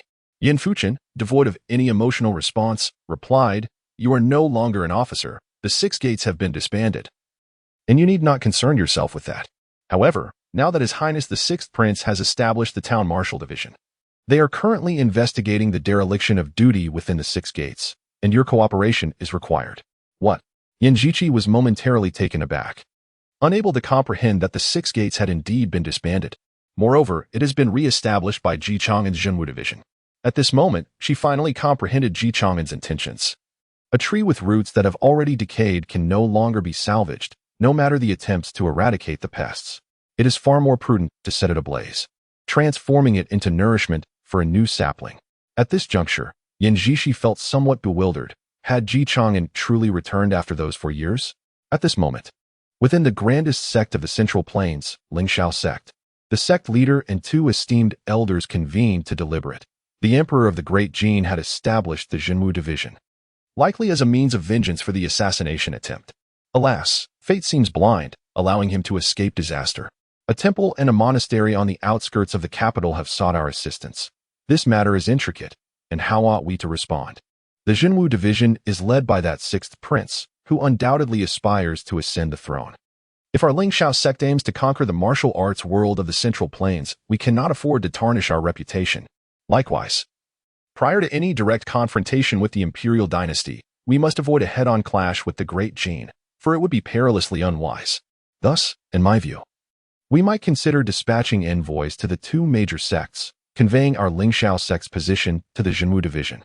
This would serve as a protective gesture, stabilizing the situation and averting unnecessary conflict. The elder who spoke first proposed this, and the others, after a moment of contemplation, nodded in agreement. Not only the emperor of the Great Jin sensed the impending storm, but the Lingxiao sect also felt its approach. Therefore, to secure what they desired in this impending war, they needed to unite all martial factions of the Central Plains. The martial community of the Central Plains, often described as dominated by one sect and three schools, saw the Lingxiao sect intent on assimilating the other three factions. They aspired to form a Central Plains alliance, so as to partake in the spoils of this conflict. The White Dragon Monastery and the Chang'an Temple, having witnessed the demise of the sword-seeking sect, devised numerous strategies to avoid a similar fate. Not only did they seek an audience with the fourth prince, but they also approached the Lingxiao sect. Now, they extended an olive branch to Chang'an, wishing to invite him to a banquet. After all, their lives were at stake. Without a few backup plans, they might as well flee. The Jinwu Division's office was currently under construction by the Ministry of Works. For now, they had no choice but to temporarily requisition the services of the Six Gates. The prominent four characters inscribed on the plaque, Mingjing Gaoxian, personally pinned by the Emperor, remained untouched.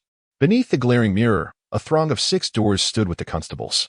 They had not anticipated that it would be them undergoing scrutiny, rather than conducting it upon others. The same setting, yet a profoundly different state of mind. At this moment, Chang'an, under the protection of the Jingyu and Yinji, entered the familiar hall. Upon seeing Zhuge Zhenghua, he directly inquired, "How fares the 6 doors?" Zhuge Zhenghua, upon witnessing Chang'an's presence, promptly rose, clasped his hands in respect, and solemnly replied, "Even beneath the feet of the Son of Heaven, there are scarcely 2 clean constables to be found. In the branches across various locales, the situation is likely even more dire, with not a single good officer within 100 miles. After all, the imperial city, at the very least, has the emperor's authority to instill fear. However, in the provinces, it is a realm where the mountain is high and the emperor distant. The local clans and sects collude with one another, and such collusion has become almost customary." "I understand," Chang'an acknowledged. "This is, indeed, to be expected. After all, at times, failing to align oneself with the light is a transgression in itself." Chang'an shook his head as he observed the constables at the entrance. "However, since a mistake has been made, punishment must ensue. All matters shall be handled according to the law. Those deserving of death shall be executed without mercy, as there is no need for leniency." "Understood, Your Highness." Zhuge Zhenghua nodded, for he was not one to show undue compassion. Thus, those who deserved death would face it. "By the way, are there any transgressions from the Bailong Temple and the Chang'an Monastery in the testimonies from the 6 doors?" In truth, he need not ask, for the Bailong Temple and the Chang'an Monastery could not possibly be untainted. Moreover, they possessed ample evidence of various briberies involving the 6 doors. Zhuge Zhenghua nodded and retrieved some documents from the records. "Your Highness, there is some intelligence, yet it is insufficient. Most of this information pertains to the personal misdeeds of individuals from the Bailong Temple and the Chang'an Monastery who have abused their power. It may be inadequate to eradicate both factions." "Oh, I see. There is no need for haste. I have dispatched the Luo network to keep a close watch on them." Chang'an remarked without further elaboration. He felt that these 2 factions could potentially lead him to even greater opportunities. He had received word that these 2 sects were seeking out his 4th brother. The 4th prince, Zhao Changming, was not favored by the Emperor of Dejin due to his close associations with certain martial arts sections. In a sense, the likelihood of the 4th prince ascending to the throne was minimal, which necessitated an alternative path for him. "We humbly request that Your Highness speak favorably on our behalf to the 6th prince. We are all law-abiding citizens," they implored. "Of course, that shall not pose a problem." At this moment, the 4th prince, observing the departing figures of the 2 sects with profound gratitude, lifted a cup of tea. "Your Highness, do we truly intend to assist them in persuading the 6th prince?" inquired the burly man behind him, filled with curiosity. The 4th prince savored a sip of tea, shook his head, and replied, "Of course not. Only when the world descends into chaos will I have my opportunity, will I not? In my view, the 6th brother's establishment of the Jinwu Division is likely an endeavor to seize power and forge alliances with the major sections. Surely, his aim cannot merely be to suppress the martial world, can it? Not with that so-called divine captor sect, an unparalleled grandmaster? Ultimately, he remains but a mortal, not a terrestrial deity. Such arrogance is ill-advised. As for those 2 sects, they appear to have been utterly intimidated. After all, they stand behind the Lingxiao sect, the foremost sect in the Central Plains, and have no reason to be so fearful. At this moment, they have also dispatched disciples here. Do you comprehend what this signifies?" "What does it signify?" the burly man said, scratching his head in confusion. "Your Highness, you know my mind is rather dull. It signifies that the Lingxiao sect is also unwilling to engage in conflict with the Jinwu Division. However, they do not wish to tarnish their reputation. hints their presence for negotiation. In this case, a confrontation between the Junwu division and the Lingxiao sect is unlikely. If there is no conflict, how can the world be thrown into disarray? And without chaos, how might I seize my moment? The fourth prince's eyes gleamed coldly. Thus, I have orchestrated an assassination, a scheme involving the disciples of both sections. Regardless of whether the sixth brother lives or dies, those two sects will be implicated in the assassination of a prince. They cannot survive such an act, and consequently, the Lingxiao sect will inevitably confront the Junwu division. Whether victory or defeat ensues, the flames of conflict between the dynasty and the martial world will have been ignited. That is my chance, is it not? Your Highness is remarkably astute. How could I, Iron Bear, not have conceived such a brilliant idea? Chuckled the burly man with a hint of innocence. If you could have, then you would be the holy son of the sacred sect, not I, the fourth prince remarked, his eyes narrowing. He was not foolish enough to conspire with the martial world in ways that might provoke the emperor. Rather, he seeks to conceal the truth of his identity as the holy son of the cult, using the martial world to obscure the intelligence of the cult. This is his ultimate aim. As long as a conflict arises between the great Jin dynasty and the martial world, his opportunity will present itself. As for the sixth brother, he may feel a bit embarrassed. The establishment of the Junwu division marks the first step in his quest to conquer the world. These two sects, entrusted to your care, I kindly ask that you assist me in eradicating them. Do you have the courage to undertake such a task? Holding an official position is no easy feat. Ji Chang'an sighed, observing that Zhuge Jinghua and the four renowned detectives were nearly overwhelmed with their duties. As for himself, he could only sip tea and watch. Regrettably, due to a lack of expertise, such specialized matters must be handled by professionals. His role was merely to find the right individuals to manage this task. After all, it is quite normal for the newly established Junwu division to be somewhat occupied. Things will likely improve in due time, or so he hoped. After a while, feeling rather bored, Ji Chang'an rose and returned to the carriage, heading back to the Green Willow Villa. In the study, he noticed two letters placed on the Namid desk. One was a confidential missive from the Luo network, encoded with special characters, while the other was an ordinary letter. The correspondence from the Luo network conveyed that Wudong Mountain had selected a peak to establish a sect, situated in the Central Plains. In the vast expanse of the Great Jin, while many resources may be scarce, one thing that is certainly abundant is desolate, uninhabited mountains. Another letter contained news from my esteemed fourth brother. Is it you, fourth brother? Ji Chang'an recalled the prince with whom he had had little interaction. In truth, his relationship with this fourth brother, as well as with all the other princes, was rather tenuous, marked by a certain aloofness. He seemed to revel in the accolades of the martial world, a rather peculiar individual. Zhao Gao, Ji Chang'an rapped the table, calling out, Your Highness, what are your orders? A somewhat chilling voice emerged from the shadows as Zhao Gao materialized in the room, standing respectfully to the side. What news have the agents from the two sects gathered? And is there anything unusual from fourth brother's side? Ji Chang'an inquired sharply, his gaze piercing as he fixed it on Zhao Gao. Zhao Gao bowed slightly and replied, unhurriedly, Your Highness, the two sects have now sought aid from Lingxiao sect, which has acquiesced to their request and dispatched an envoy. The envoy is the Peerless Sword, ranked 9th in the Great Jin's world rankings, a venerable elder from Lingxiao sect. He is currently en route and is expected to arrive in the capital within 10 days. 9th in the Great Jin's world rankings? In this realm exists the Tiangui Pavilion, which compiles intelligence and subsequently ranks the martial sects, producing a list for each nation. Only the most transcendent grandmasters can attain a place on this esteemed ranking, and the Great Jin reportedly boasts 27 such masters. However, Ji Chang'an was acutely aware that this number could not possibly be accurate. Each sect harbored hidden powers, and their numbers were likely substantial. Given that the official population of the Great Jin approached 10 billion, not to mention the unregistered, it surely exceeded that figure. Furthermore, the transcendent grandmasters affiliated with the royal court had not been accounted for, rendering this ranking merely a source of amusement. It appeared, then, that Lingxiao sect did not wish to engage in significant conflict with us. Ji Chang'an nodded slightly, his expression composed as he casually tossed the letter into the fire, finding this outcome unsurprising. This may seem counterintuitive. Why would they send a powerful figure as a gesture of goodwill rather than an indication of impending battle? The reason lies in the capital. While a transcendent grandmaster may wield great power, in the heart of the capital, their influence would barely create a ripple.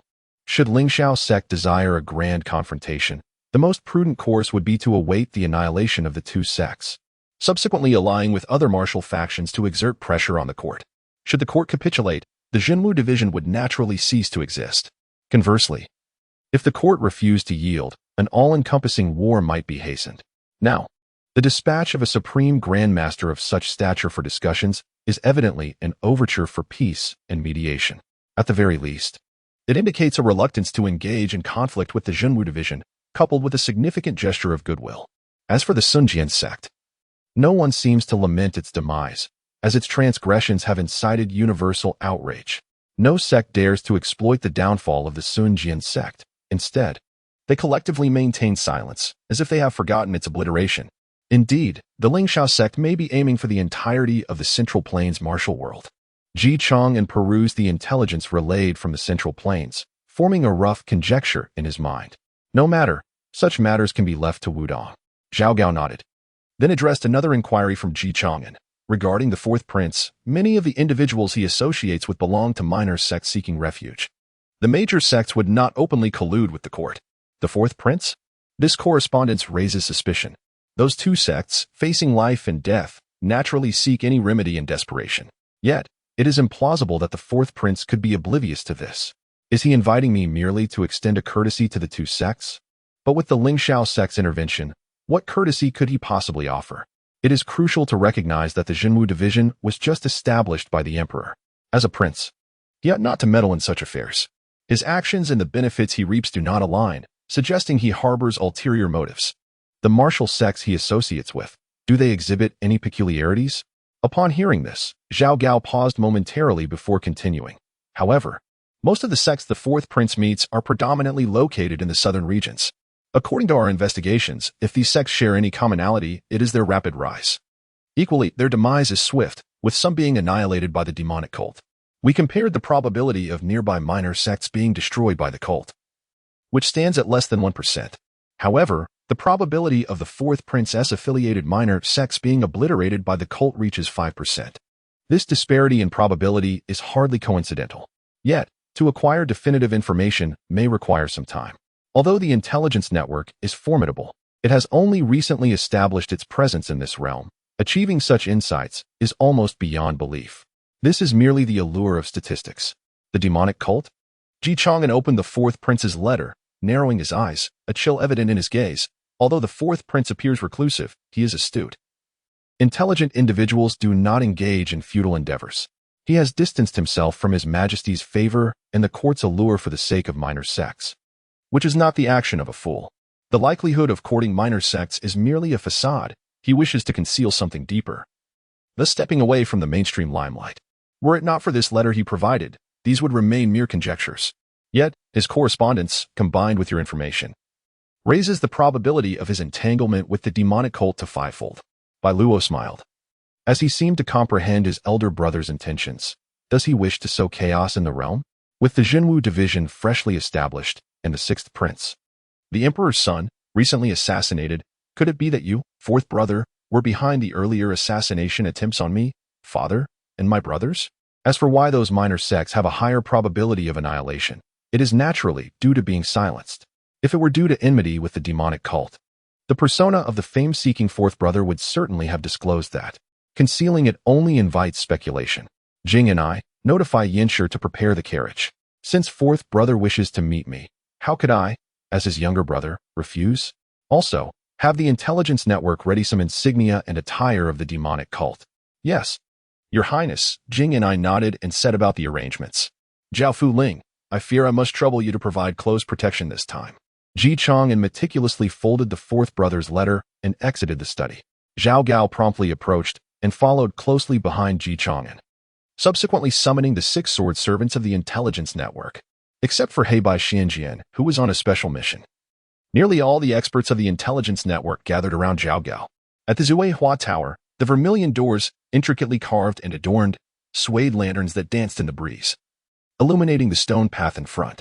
This 4-story establishment was lavishly decorated, with golden embellishments and thin gauze curtains filtering the sounds of merriment and music from within, drawing the attention of passers-by. However, outside the Zuihua Tower, a group of elegantly attired young nobles gathered. It is worth noting that these young men are significant figures in the capital, with fathers who are at least fifth-rank officials. A mere stamp of their feet could send tremors through the city. Yet today, they found themselves uniformly barred from entering the Zuehua Tower, their expressions tinged with resentment. Yet they dared not act rashly. This is the capital, beneath the emperor's feet. The Drunken Flower Pavilion stands as the grandest den of indulgence in the entire capital, showcasing a myriad of talented women who sell their skills but not their bodies.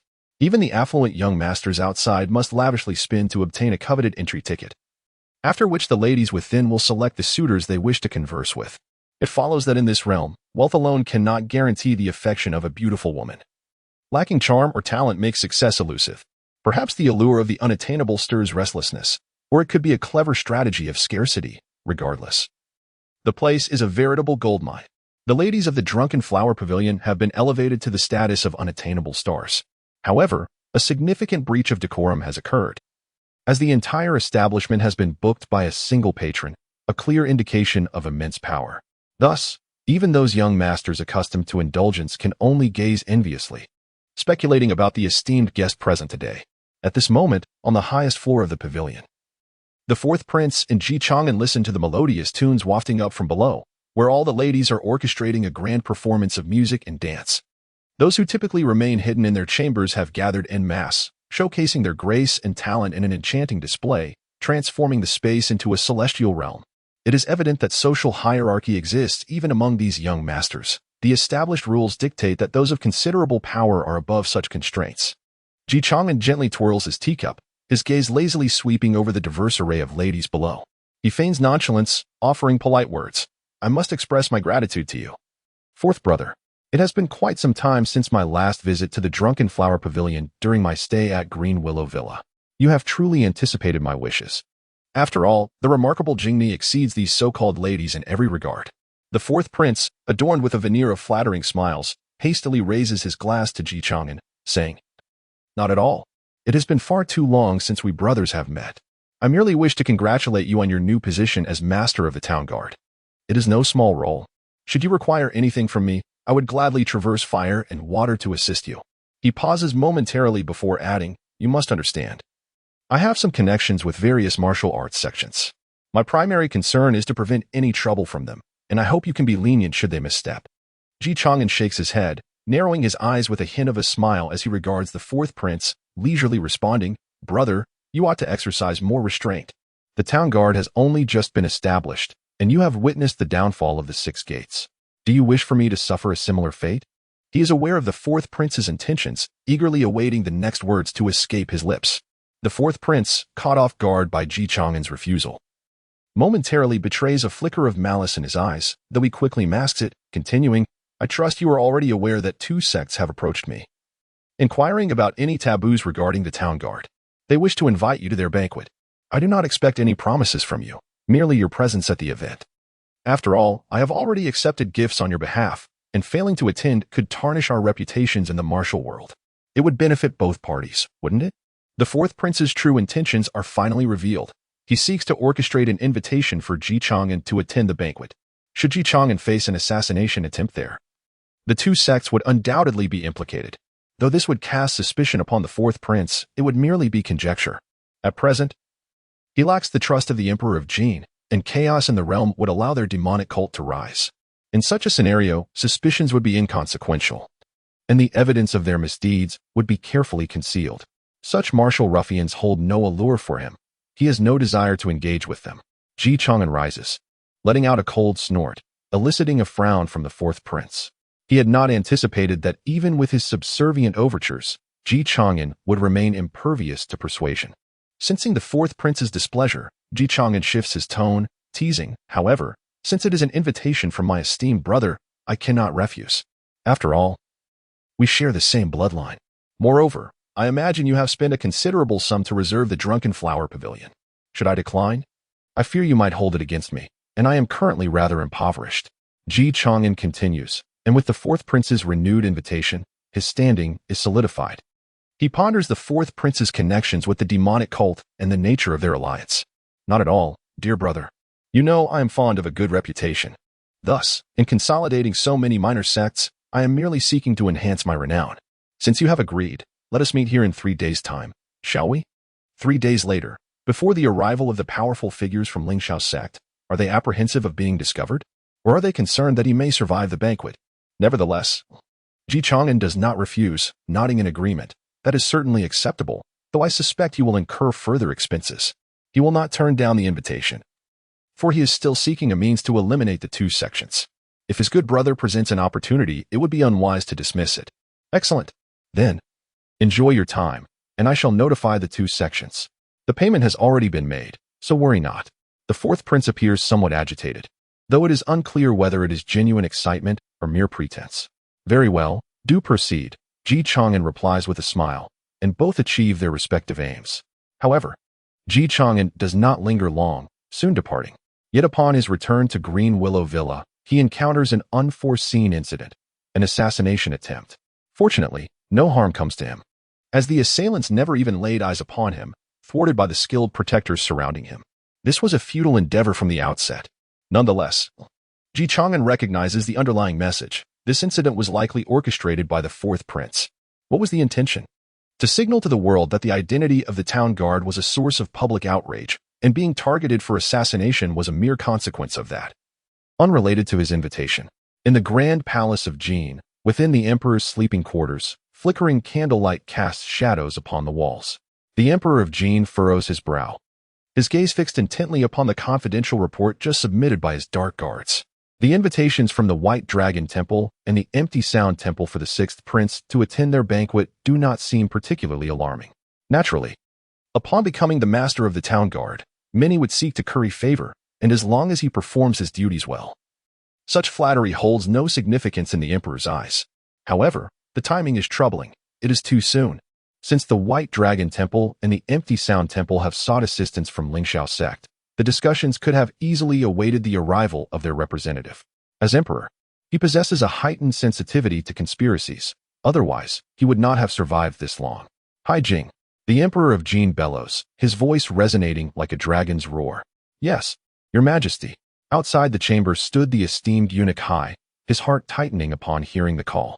He hurriedly approached with small, measured steps, bowing and awaiting further instruction. Scarcely daring to breathe, did Zhuge Zhenghua not accompany the sixth prince to the Drunken Flower Pavilion? Though phrased as a question, the emperor of the Great Jin spoke with unwavering certainty. He was acutely aware of Zhuge Zhenghua's pressing engagements. Go, quickly, head to the Drunken Flower Pavilion. You must go yourself. Take the shadow guards with you. The emperor's voice resounded with urgency, for he feared that this so-called invitation was, in truth, a threat to the sixth prince's very life. The orchestrator of this scheme, was the fourth prince unaware, merely a pawn, or was he complicit? The emperor of Jin remained reluctant to accept the notion that his own progeny could turn against one another. Eunuch Hai promptly received the command and set forth towards the Drunken Flower Pavilion. Who could it be that desires chaos in the realm? Other nations? Or perhaps that nefarious cult? The emperor hoped for timely intervention. With a heavy sigh and eyes filled with trepidation, he paced restlessly within his chamber, awaiting news. He lamented the passage of time. Had he been younger, he would have certainly perceived the disquieting signs much sooner. Meanwhile, on the fourth floor of the Drunken Flower Pavilion, revelry reigned supreme, with melodies and dances creating an atmosphere of intoxicating splendor. However, the gathering included the leaders of the White Dragon Temple and the Chang'an Temple.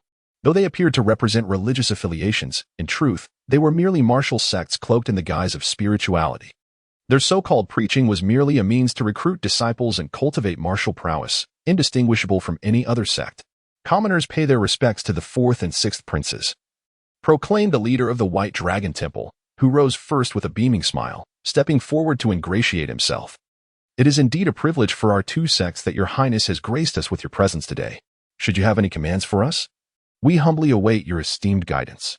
Chang'an was flanked by Zhao Gao and Jing Yan'ai, while Yin Yue, accompanied by skilled warriors, vigilantly observed the assembly from various corners of the pavilion. The six-sword servants remained concealed in the shadows. In this so-called banquet, apart from the master of the White Dragon Temple, the abbot of the Chang'an Temple, the fourth prince, and Chang'an, there was also a deputy minister from the Ministry of Rites. Traditionally, in the Great Jin, whenever a new religious sect was established or a grand ceremony was to be held, the Ministry of Rites was required to oversee the proceedings. The Vice Minister of Rites, referred to as Li, is the one responsible for overseeing this matter. Jinwu Division has already ascertained that some disciples from your two factions have committed numerous transgressions. At this point, Ji Chang'an paused slightly, his gaze icy as he surveyed the room before continuing. Thus, I implore you to conduct a thorough self-examination and rectification. My greatest disdain lies in discovering guilty parties while you feign ignorance and condone their actions. The leaders of the White Dragon Temple and the Chang'an Temple exchanged glances, then turned their attention to the fourth prince. They were puzzled as to why he had summoned them to meet Ji Chang'an at this juncture. Lacking the backing of Ling Xiao's sect, they dared not test the limits of the man before them. They were indeed constrained by the fourth prince's insistence that the sixth prince wished to see them, which left them no choice but to comply. Amitabha indeed, the abbot of Chang'an Temple said, joining his hands in prayer. Those disciples who have violated the temple rules were already intended for punishment on my part. Though there has been a slight delay, since His Highness has mentioned it, I shall ensure the immediate rectification of the offenders upon my return, so as not to cause any inconvenience to His Highness.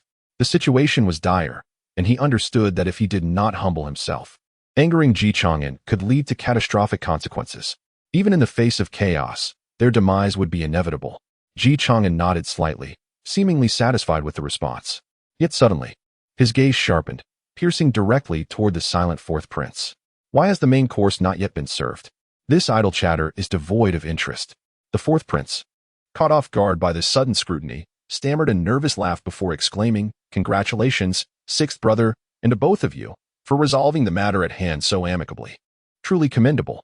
However, before he could finish his sentence, a cold arrow suddenly shot forth from the shadows, aimed directly at Ji Chang'an's throat. "Sixth brother, be careful." The fourth prince feigned alarm, shouting loudly.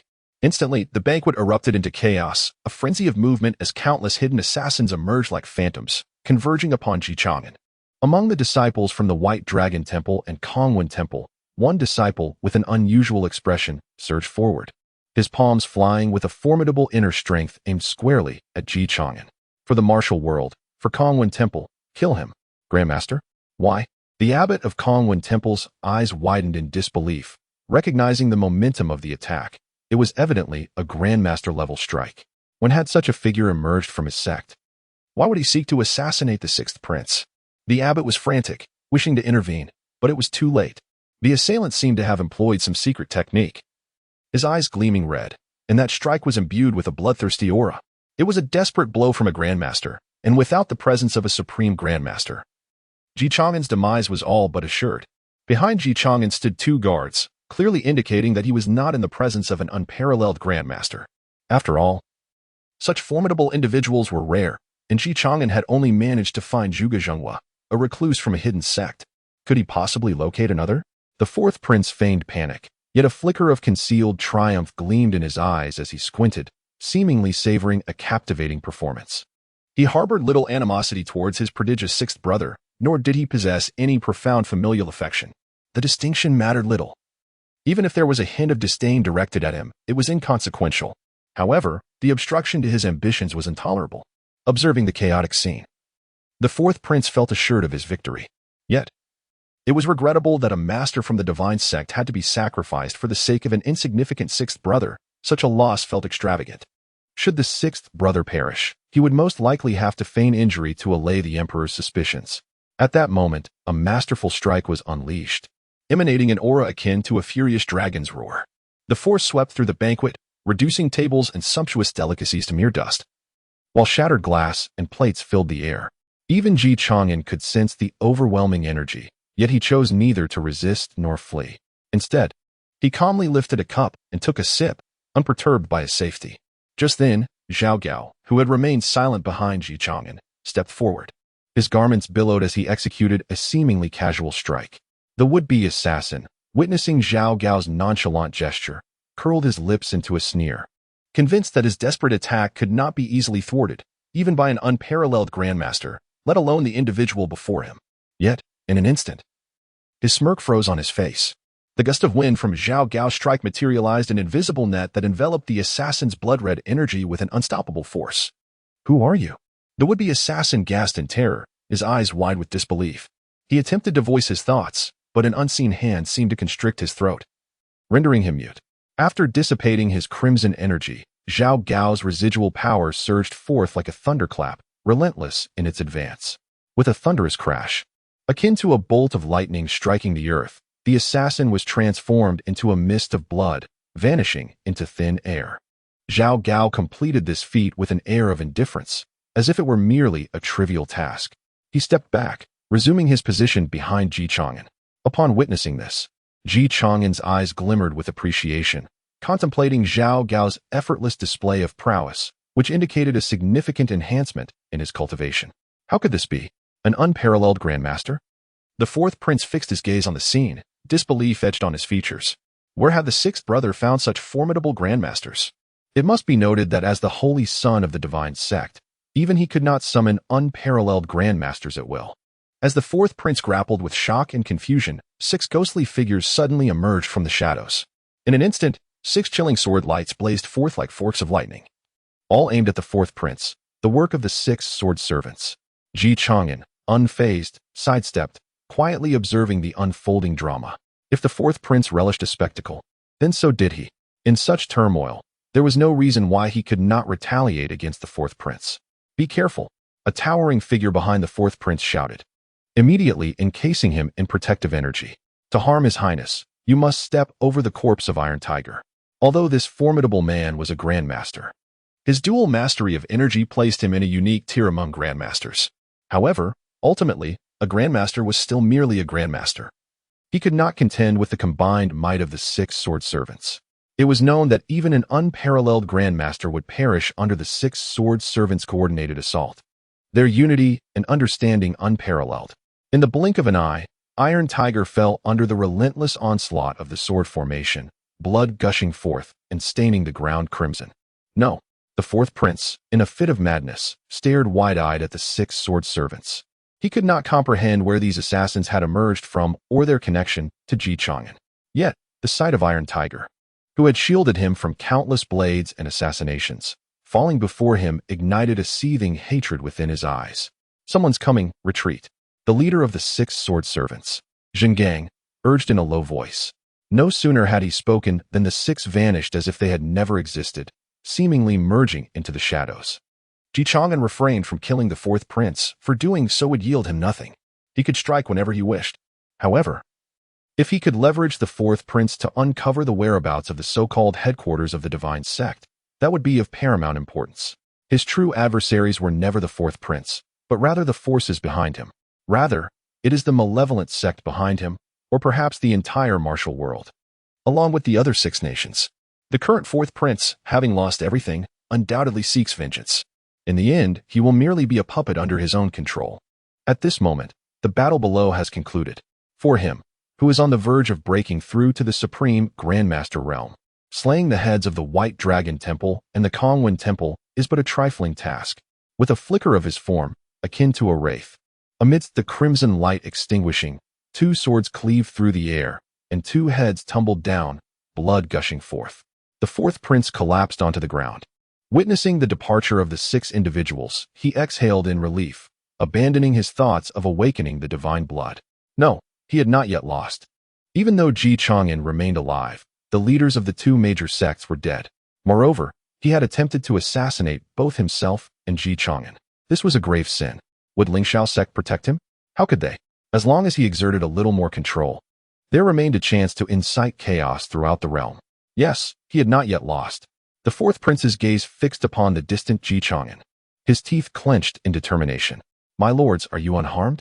Grand Eunuch Hai suddenly leapt to the 4th floor of the Drunken Flower Pavilion, where he beheld a scene replete with corpses and blood. He cared little for the deaths of others, as long as the 2 princes remained unscathed. It appears these 2 sects may have colluded with the demonic sect, plotting to assassinate both myself and my 4th brother. Ji Chang'an spoke languidly, his voice resonating as if emanating from the depths of the netherworld, imbued with a chilling air.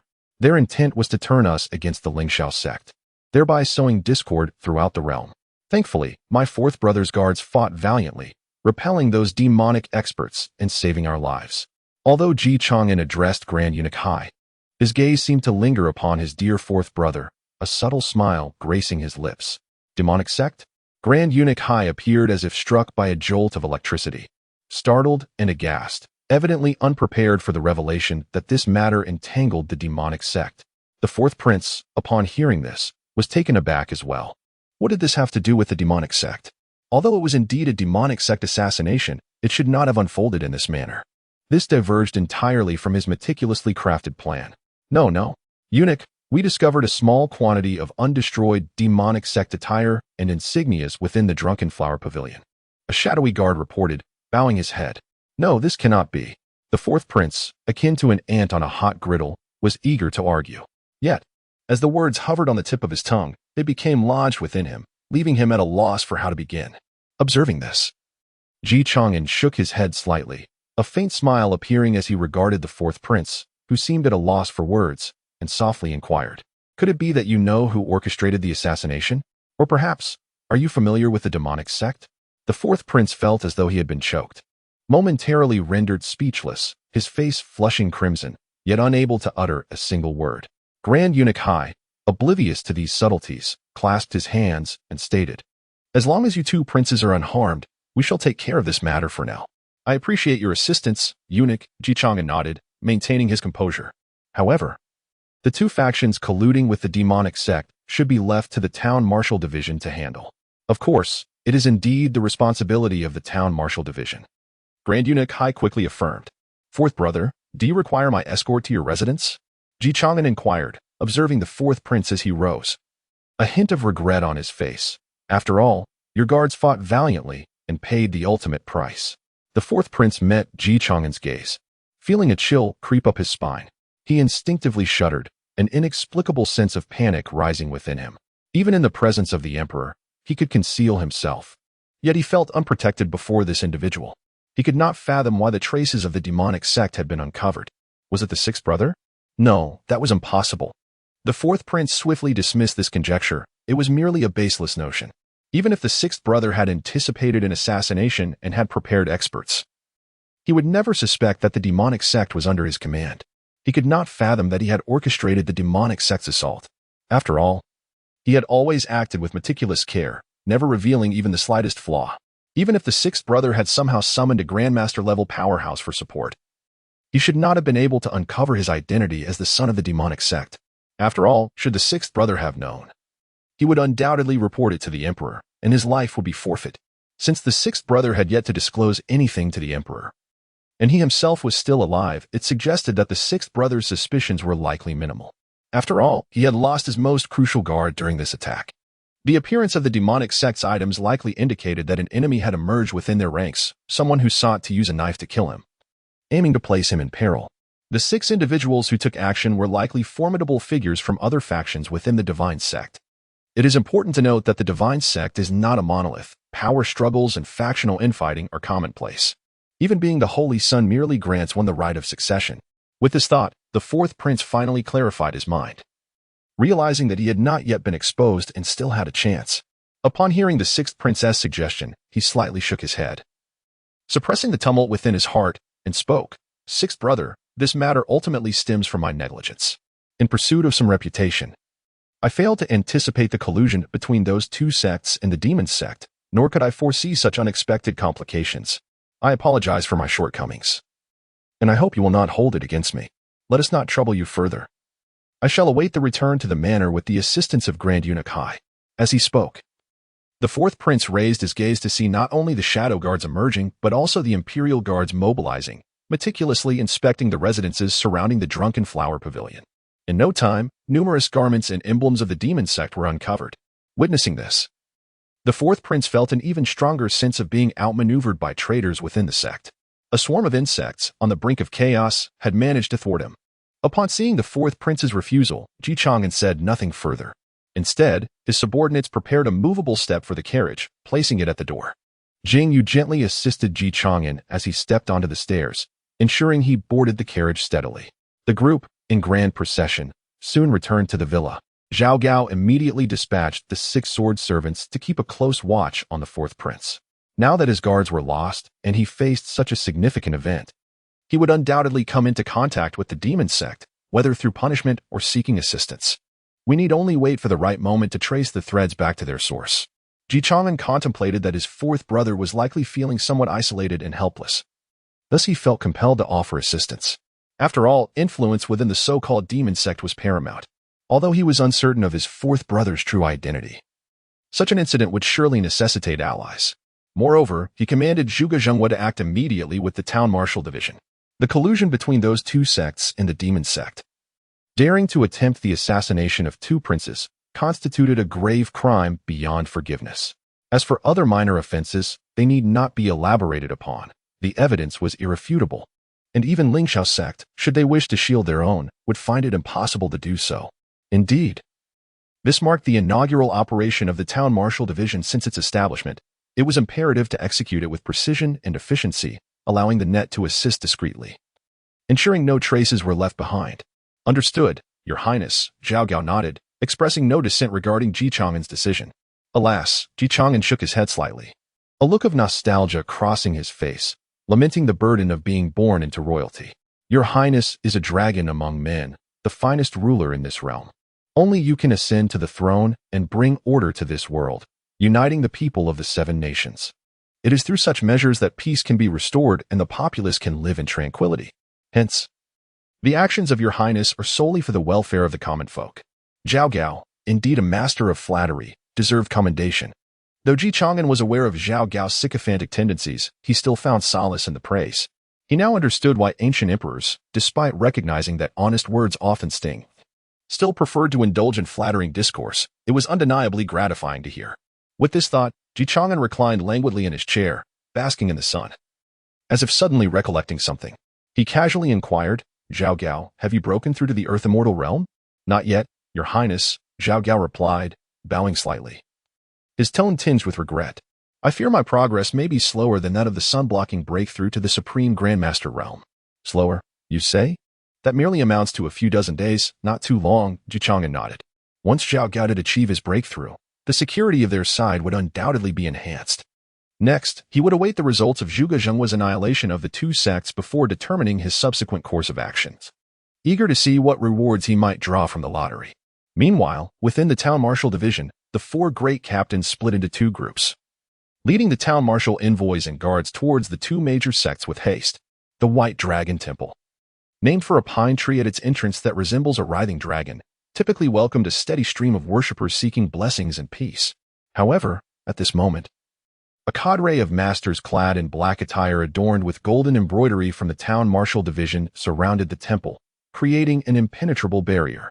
Inside the temple, several elders paced anxiously within the main hall, having already discerned the situation unfolding below. What has transpired? Why has the town marshal division arrived so unexpectedly? Wasn't the temple master meeting with the 6th prince? How could the 4th prince have intervened to cause such a ruckus? One elder exclaimed repeatedly. How would I know? The temple master has yet to return. What shall we do? Another elder replied, equally bewildered, anxiously rubbing his hands together. The strong men of Lingxiao's sect are en route. Could it be that the town marshal division truly intends to take action against us? Although our White Dragon Temple enjoys a certain repute in the martial world, we are not a small gang like the Red Knife Society that can be easily bullied, an elder remarked, worry etched across his brow.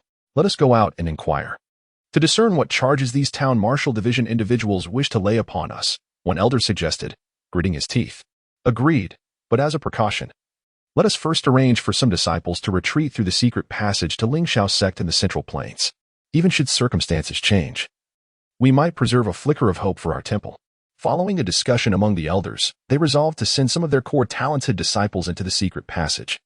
Afterward, several individuals walked outside the grand hall, standing there, awaiting the arrival of the town marshal division. They were eager to discern the charges that would be levied against them. Before long, Wu Qing and Zhue Ming appeared, leading a dense throng of town marshal guards.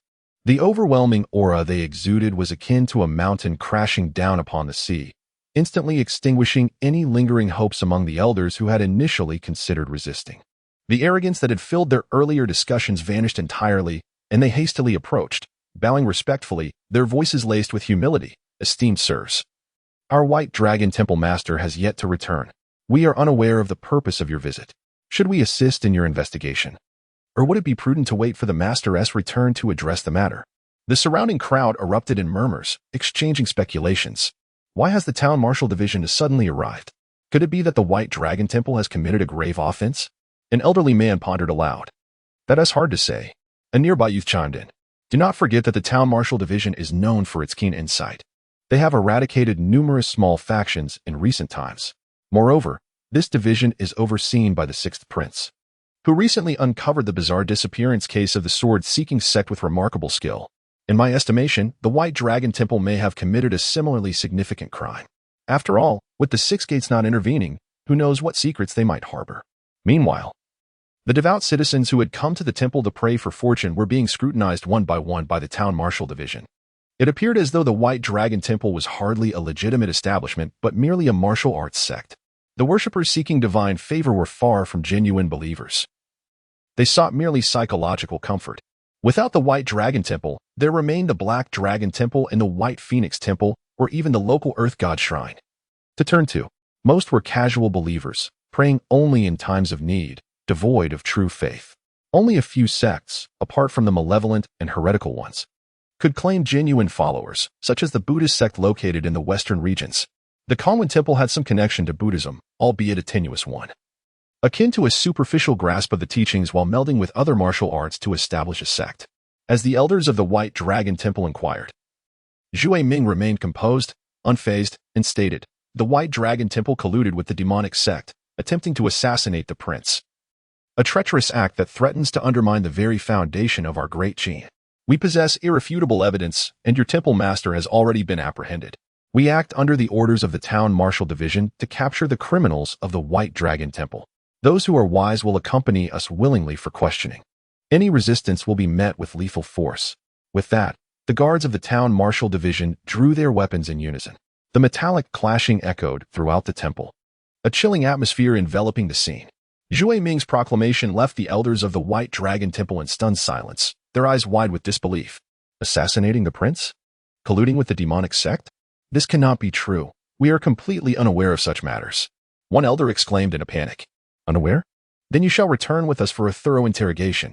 Zhue Ming's gaze turned icy, akin to a cold star, as he fixed his stare on the elders, his presence charged and ready for action. The elders, however, were not inclined to surrender easily. Exchanging glances, they silently resolved to attack Zhue Ming simultaneously, unleashing a flurry of fists and palm strikes. Yet, Zhue Ming merely snorted, his figure flashing as he commanded, "The White Dragon Temple's criminals resist capture. They shall be slain without mercy." In an instant, he delivered 3 swift kicks, each striking a different target with pinpoint accuracy. The 3 elders were sent flying, their bodies resembling kites severed from their strings, grievously wounded and lifeless upon impact. Though Zhue Ming had suffered internal injuries since childhood, resulting in weakened arms from prolonged medicinal use, his exceptional talent and determination led him to cultivate an extraordinary leg technique, rendering his legs as formidable weapons. The onlookers, witnessing this scene, were left awestruck by the might of the Town Martial Division.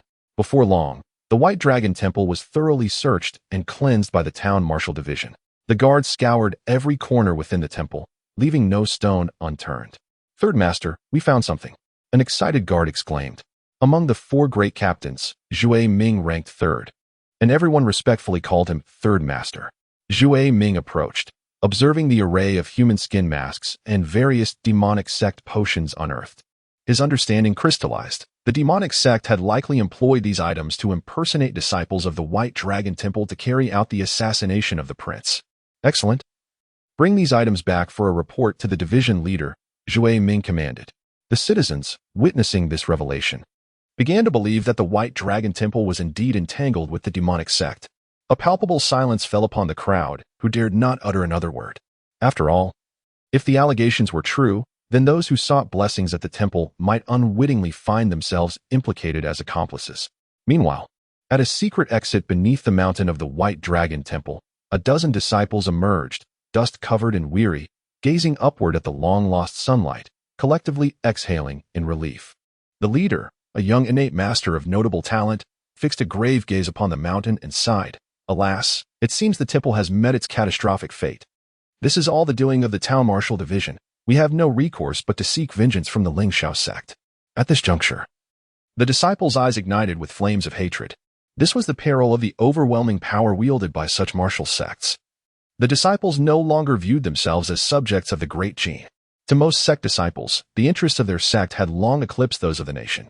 In their eyes, their sect was akin to a miniature nation, and with its destruction, vengeance was a natural inclination. Yet, is vengeance within their reach? Alas, they may very well find that opportunity has slipped away. From the dense forest below the mountain emerged dozens of experts from the net of heaven. The investigation into the White Dragon Temple had been thorough. It would be utterly absurd if the secret passage remained undiscovered. Who goes there? The disciples of the White Dragon Temple were startled, realizing they were surrounded. Yet, what awaited them was not answers, but the cold steel of blades. Soon, the eradication was complete. Ding! Congratulations to the host for annihilating the White Dragon Temple, earning 1 summon for forces, 1 summon for martial arts, and 1 special summon. Ding! Congratulations to the host for obliterating the Chang'an Temple, earning 1 summon for forces, 1 summon for martial arts, and 1 special summon. Within the verdant confines of Green Willow Villa, Chang'an, engaged in fishing, heard the voice of the system while observing his empty hook. It seemed that the fish in this pond were far more elusive than those found throughout the world. Your bait is excessive, Your Highness. The fish are now sated and thus refuse to bite, reminded Jing Yan, observing the nearly bloated golden carps. Very well, let's leave it for another time. Chang'an shrugged in resignation, embracing this moment of futility. After all, summoning held greater significance. With 6 distinct summoning opportunities at his disposal, he pondered what might materialize. Presently, he felt somewhat inadequate. While he could ensure his own safety, the ambition to dominate the realm still eluded him slightly. System, let us commence with a special summon. When faced with uncertainty, it was prudent to attempt a special summon, as it could potentially yield either characters or items. In the event that he summoned an item, he mused, it would likely provide minimal enhancement unless it were a divine artifact or miraculous elixir. However, if a character were summoned, he would simply choose to disregard his previous concerns. At that moment, Chang'an stood by the window of the study within Green Willow Villa, surrounded by tranquility. The gentle breeze rustling the willow branches softly. Congratulations, the host has successfully summoned characters, Mei Jian, Lan Jian, Zhu Jian, and Zhu Jian. Indeed, characters? And 4 maidservants at that? Chang'an was momentarily taken aback, but soon a smile graced his lips, his eyes gleaming with satisfaction. Although maidservants were not the pinnacle of combat prowess, the current needs of Green Willow Villa warranted additional assistance. While Jing Yan had taken on some of the duties of a maidservant, she was not a professional in that regard. After all, Jing Yan was not only tasked with serving Chang'an, but also acted as his personal guard, a liaison with Luo Wang, and effectively his half-advisor. With such a myriad of responsibilities, even Jing Yan, despite her exceptional abilities, could not help but falter at times. Consequently, her service to Chang'an in matters of daily living could not achieve perfection. The plum, orchid, bamboo, and chrysanthemum, hailing from the celestial abode of the Tianshan maiden, also serve as her handmaidens. With their presence, one can find a confidant in the otherwise solitary expanse of existence. After all, for the sake of the world, should one not indulge in a moment of enjoyment? In an instant, 4 graceful figures emerged. We pay our respects to our master, they chimed in unison. Their voices melodious and resonant, shattering the tranquility of the courtyard. Dressed in distinct attires, Mei Jian donned a pale red robe, reminiscent of vibrant plum blossoms unfurling in the spring. Lan Jian wore a moon-white garment, akin to frost-kissed snow under the gentle moonlight, exuding a serene elegance.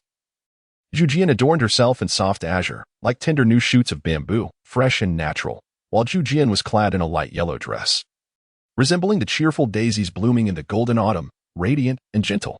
The 4 maidens, their garments flowing gracefully, complemented each other beautifully, as identical quadruplets. Their features mirrored one another, with delicate oval faces and eyes like polished ebony, enchanting all who beheld them. Yet, beneath their unique garments lay subtle differences in their allure. From this day forth, you 4 shall be my personal attendants, Chang'an gently commanded, nodding slightly. These beauties surpassed the so-called stars of his past life in both beauty and an indescribable grace. Moreover, their identical nature added an intriguing complexity to their presence.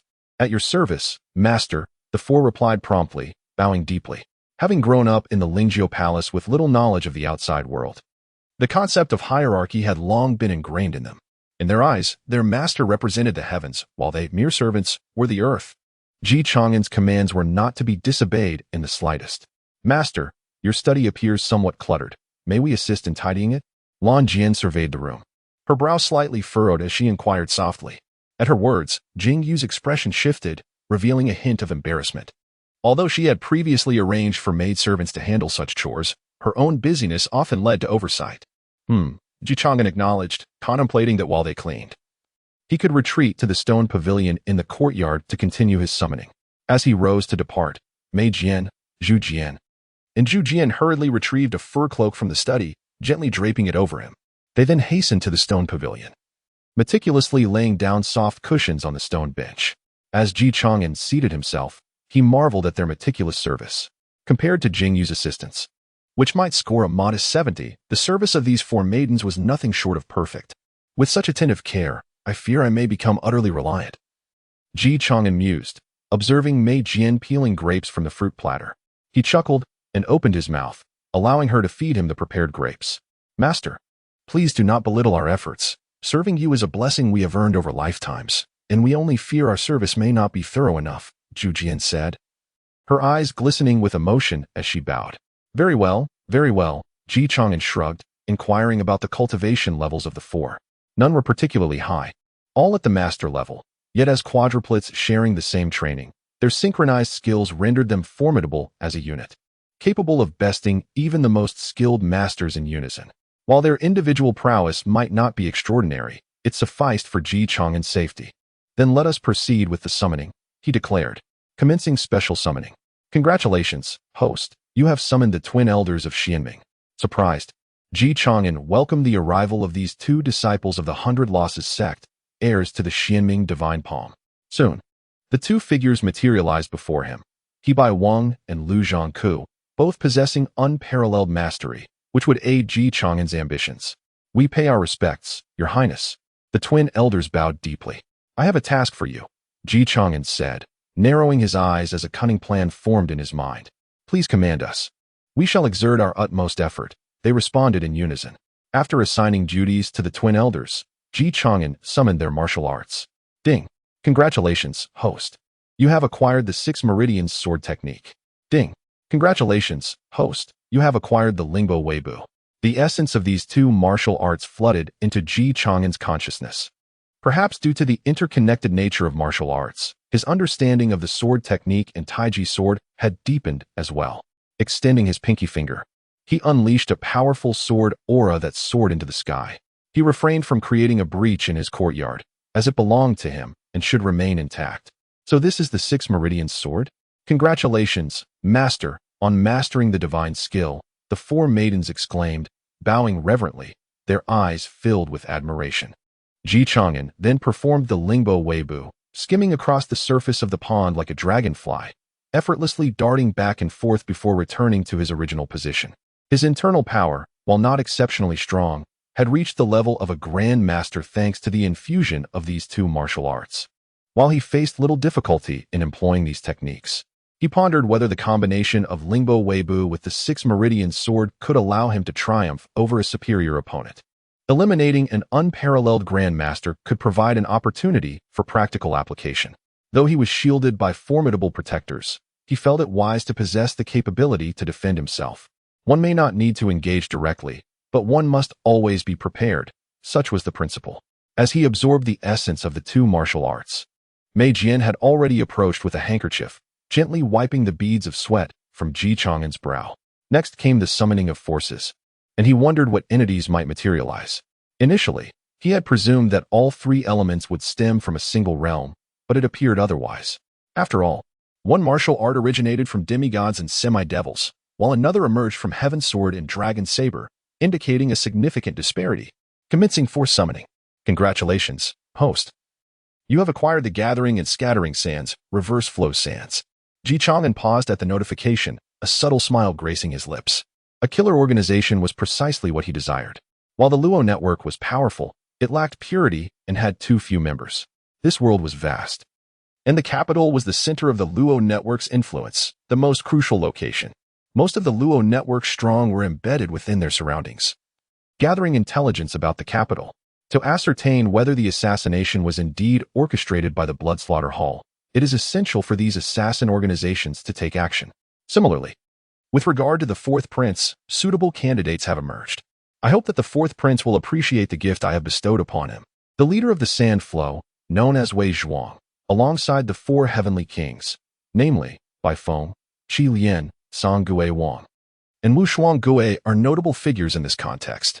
The reverse sand is a concealed faction lurking within the depths of the quicksand, comprised of the hidden bat and the black Qilin. Additionally, the sand commands an external membership of 30,000 individuals. Their identities as varied as the beggars found in the streets, the cooks in taverns and restaurants, or the performers on stage. All walks of life can serve the purpose of the sand. Regrettably, it seems that there is no Xylan Pavilion under the control of the Purple Lady. Yet this poses no significant issue. With diligent effort, it shall one day be summoned forth. Contemplating this, Chang'an decisively summoned the leader of the sand, Wei Zhuang. Your Highness, Wei Zhuang promptly addressed Chang'an upon his appearance, with his white hair and wielding a great sword known as the Shark Tooth Sword. It may not be an illustrious blade, but it is indeed a renowned killer's weapon. Excellent, Wei Zhuang. I have a task that requires your attention. You must approach the fourth prince and extract some valuable information from him. Chang'an nodded and proceeded with the arrangements. The sand is not solely represented by Wei Zhuang, but also by Bai Feng, resulting in two supreme grandmasters. Such power is formidable wherever it may be placed. I trust the fourth brother will appreciate this gift. Let us continue the summoning of forces. During the process, congratulations to the host for acquiring the force of Yu Qigong and his 5,000 armored troops. An army. Chang'an was momentarily taken aback, for he was well aware of Yu Qigong's identity, Li Shimin's guardian, the legendary gatekeeper. Furthermore, the armored troops are elite cavalry selected by Feng, though their initial numbers are limited, as an excess of heavy cavalry would surely lead to financial ruin. During the mid-Tang dynasty, the era reached its zenith. The Xuanjia army became the imperial guard of the Tang dynasty, boasting a formidable strength of approximately 100,000. Chang'an took a deep breath. For the factions within the Jianghu, this was not a significant concern.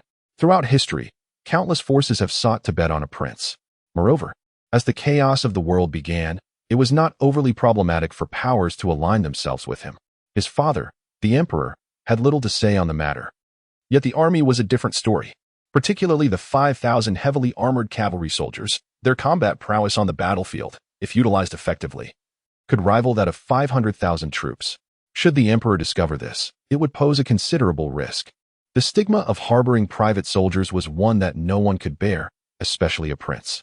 After all, a prince could genuinely threaten the emperor's position. Uncertain of his father's intentions, Chang'an was reluctant to summon all his troops. If he were to be granted a title, he could command an army of 2,000. At this juncture, he could summon that contingent. As the sixth prince, having 200 armored soldiers at his disposal was modest yet sufficient. However, calling upon 200 members of the Xuanjia army for protection posed no issues. As for the sun-shrouding endeavor, he would let it unfold, allowing him to break through to unparalleled mastery. This would facilitate his undertakings considerably. He summoned Wei Qigong.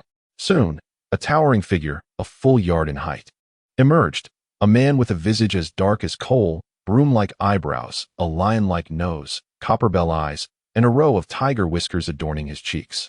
Clad in black robes and Xian armor, he wielded two finely crafted steel whips made from water-polished bamboo segments. Subsequently, Chang'an summoned over 200 soldiers clad in dark armor. Among them, Wei Qigong stood as a supreme master of unparalleled strength.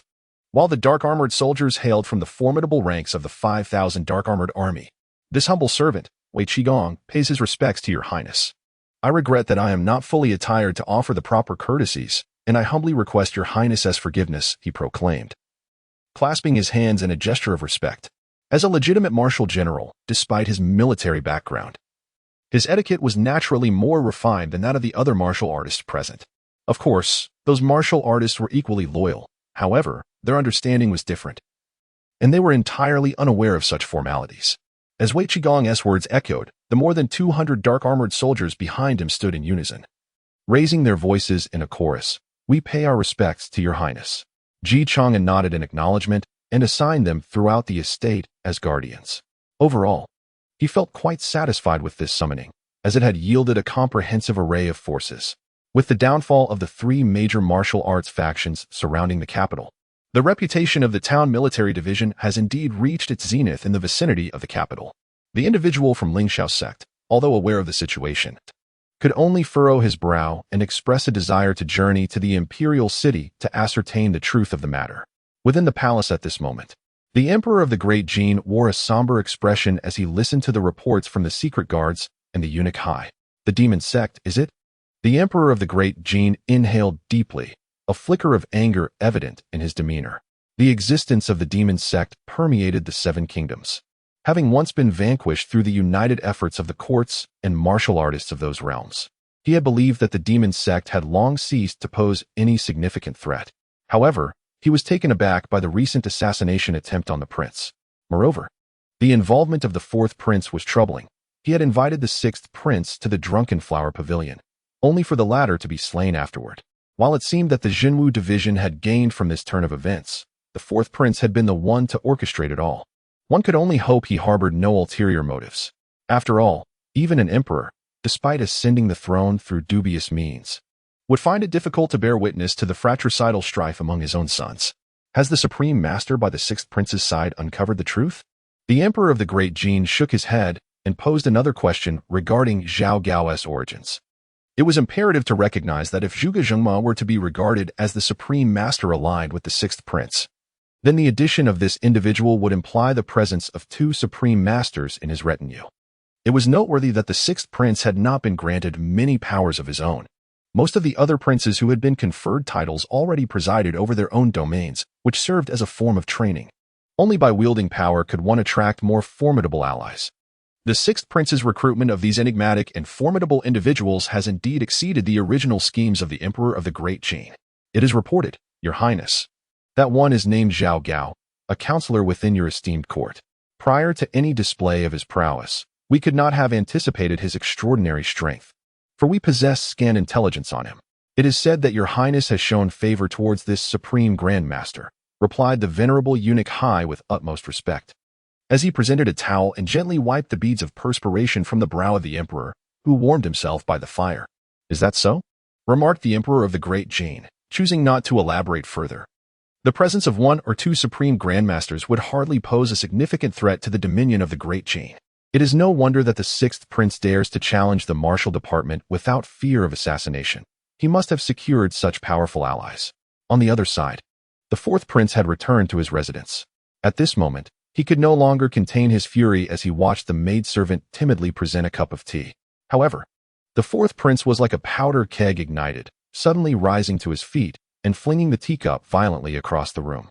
The exquisite porcelain shattered into countless pieces upon hitting the floor, the crisp sound echoing through the silent study, startling the maidservants into pale expressions. Get out! The fourth prince bellowed, his voice booming like thunder, causing the beams of the room to tremble slightly. The maidservants, terrified, dared not utter a word in rebuttal, hurriedly crouching down to gather the shards with trembling hands. Even as the sharp porcelain cut into their delicate skin, causing blood to flow, they gritted their teeth, refraining from any cries of pain, fearful of further inciting the wrath of their furious master. In the blink of an eye, the dim study was left with only the fourth prince. He stood still, his chest heaving violently as he gasped for breath, striving to calm the storm within his heart. After a moment, his gaze sharpened like a hawk, fixating on a shadowy corner. He spoke coldly. Left Guardian, I know you are here. Come forth. As his words fell, a gaunt man clad in black, resembling a ghost, emerged quietly. He cast a glance at the fourth prince and spoke in a detached tone. Your Highness, your actions this time are ill-advised. Not only have you failed to achieve your intended goal, but you have also exposed our sect to the public eye. This matter will be reported to the Lord of the sect as is, and I hope you will not hold it against me. The left guardian's words carried a tone of indifference towards the fourth prince. After all, he was an unparalleled grandmaster, possessing extraordinary power. In his eyes, the fourth prince was merely a holy son, yet to truly inherit the position of the sect leader, not deserving of his flattery. Upon hearing this, the fourth prince's face darkened, fully aware that he had no grounds for rebuttal, and could only grit his teeth in resentment, muttering, It's all that witch's fault. If it weren't for her meddling, I would have succeeded long ago. She dares to sabotage our grand plan for that position. The sect possessed both a holy son and a holy daughter, both prophesied to bear the divine blood. However, only one could inherit it, making them natural rivals. The fourth prince naturally believed the holy daughter had thwarted his ambitions. Yet, the left guardian remained silent, as evidence was paramount in such matters. If the fourth prince had proof, he should present it. Without evidence, regardless of whether someone else was responsible, it could simply be seen as their doing well. The sect did not adhere to many rules. Schemes and combat prowess were merely means to strengthen oneself along the path to divinity. If you have no further matters, I shall take my leave to report, the left guardian stated, paying no heed to the fourth prince's displeased expression, and with a flash of his figure, he vanished from sight. The fourth prince remained alone in the study for a long while, finally exhaling a heavy sigh, his expression one of desolation and helplessness. Now that Iron Tiger was dead, to prevent that witch from sending assassins, he would have to find some guards among those families. He murmured to himself. The fourth prince's situation was rather precarious. He had initially intended to leverage his status as a prince to maneuver between the court and the sect, aiming to secure the highest position within the sect as a springboard to vie for the throne. Yet now, both sides sought his demise, which was far from a favorable circumstance. Although those families had joined the demonic sect and produced several grandmasters through demonic arts, their combat strength could not compare to Iron Tiger. Whether it was being discovered as the holy son of the sect or being assassinated by that witch, he found himself in peril, feeling increasingly cornered. As he pondered, suddenly a feather appeared in his study. "Who is it?" the fourth prince shouted in terror, instantly tensing every nerve in his body. His cultivation was not low. He presented himself as a being of innate caliber, yet secretly practiced demonic arts, achieving the level of a grandmaster. However, he sensed nothing of the newcomer. The person could only either be a grandmaster with extraordinary lightness of foot or a supreme grandmaster. After a moment of panic, the fourth prince forced himself to regain his composure. He reasoned that since the other party had not directly sought his life, they must have ulterior motives. His gaze fell upon the feather on the table, and he was startled to discover that the seemingly weightless feather had embedded itself into the table like a hidden weapon, the force perfectly measured. Upon the feather, a line of small characters caught his eye. "It is known that your highness is of the demonic sect. Please rendezvous at the temple outside the city, Laish." The fourth prince's eyes narrowed. He had never heard of Laish, but the skill of the messenger indicated that this so-called Laish was formidable. Thus, the invitation must have been for collaboration. The fourth prince paced back and forth, ultimately making up his mind. He still possessed the divine blood. If those people harbored other intentions, he would eliminate them all. He could not afford to ignore the invitation, as he was uncertain how much they knew about his connection to the demonic sect. If this information reached his brothers or his father, he feared he would not survive. Finally, the fourth prince gritted his teeth and resolved to act. He grasped his longsword, donned a wide-brimmed hat to obscure most of his face, and stealthily slipped out of the back door of his residence, hastening toward the designated temple outside the city. Soon, he arrived at the temple, which, despite its previous desolation, now bore an air of menace, as if countless eyes lurked in the shadows, sending chills down his spine. Upon entering, he immediately spotted a white-haired man standing before the Buddha statue. This man exuded an innate, overwhelming aura that could not be ignored, wielding an unusual gigantic sword resembling shark teeth. Behind the white-haired man stood a figure clad in feathered attire, his cold gaze scrutinizing the fourth prince without a hint of emotion. "Wei Zhuang," the white-haired man slightly tilted his head, his gaze still fixed on the Buddha statue, casually uttering these two words as a self-introduction, seemingly in no rush to say anything further, simply observing. The fourth prince, feeling somewhat anxious, could not help but speak. "I presume your excellency is already aware of my identity, and there is no need for further introduction. May I inquire about the purpose of your invitation?" This is a subtle negotiation tactic, compelling the more impatient party to speak first, thereby allowing one to seize the initiative. Consequently, Wei Zhuang, as if he had not heard, continued to stand silently, gazing at a corner of the desolate temple. After a moment, he slowly replied, his tone imbued with authority, "To kill." He paused, turned his head to regard the fourth prince, and continued, "Our organization, Liashab, is indeed a guild of assassins, and our purpose is, naturally, to take lives." "An assassin organization?" The fourth prince was taken aback. "I fear my ignorance has betrayed me, for I have never heard of the name Liashab. If you have, it would render you of little use, would it not? In this realm, there exist 3 major assassin organizations, with the Shui Sha Dian being the most active in the Great Jin, reputedly comprised of various martial arts sections." At this juncture, Wei Zhuang paused briefly before continuing. "As the world stands on the brink of monumental change, we at Liashab aspire to claim the foremost position.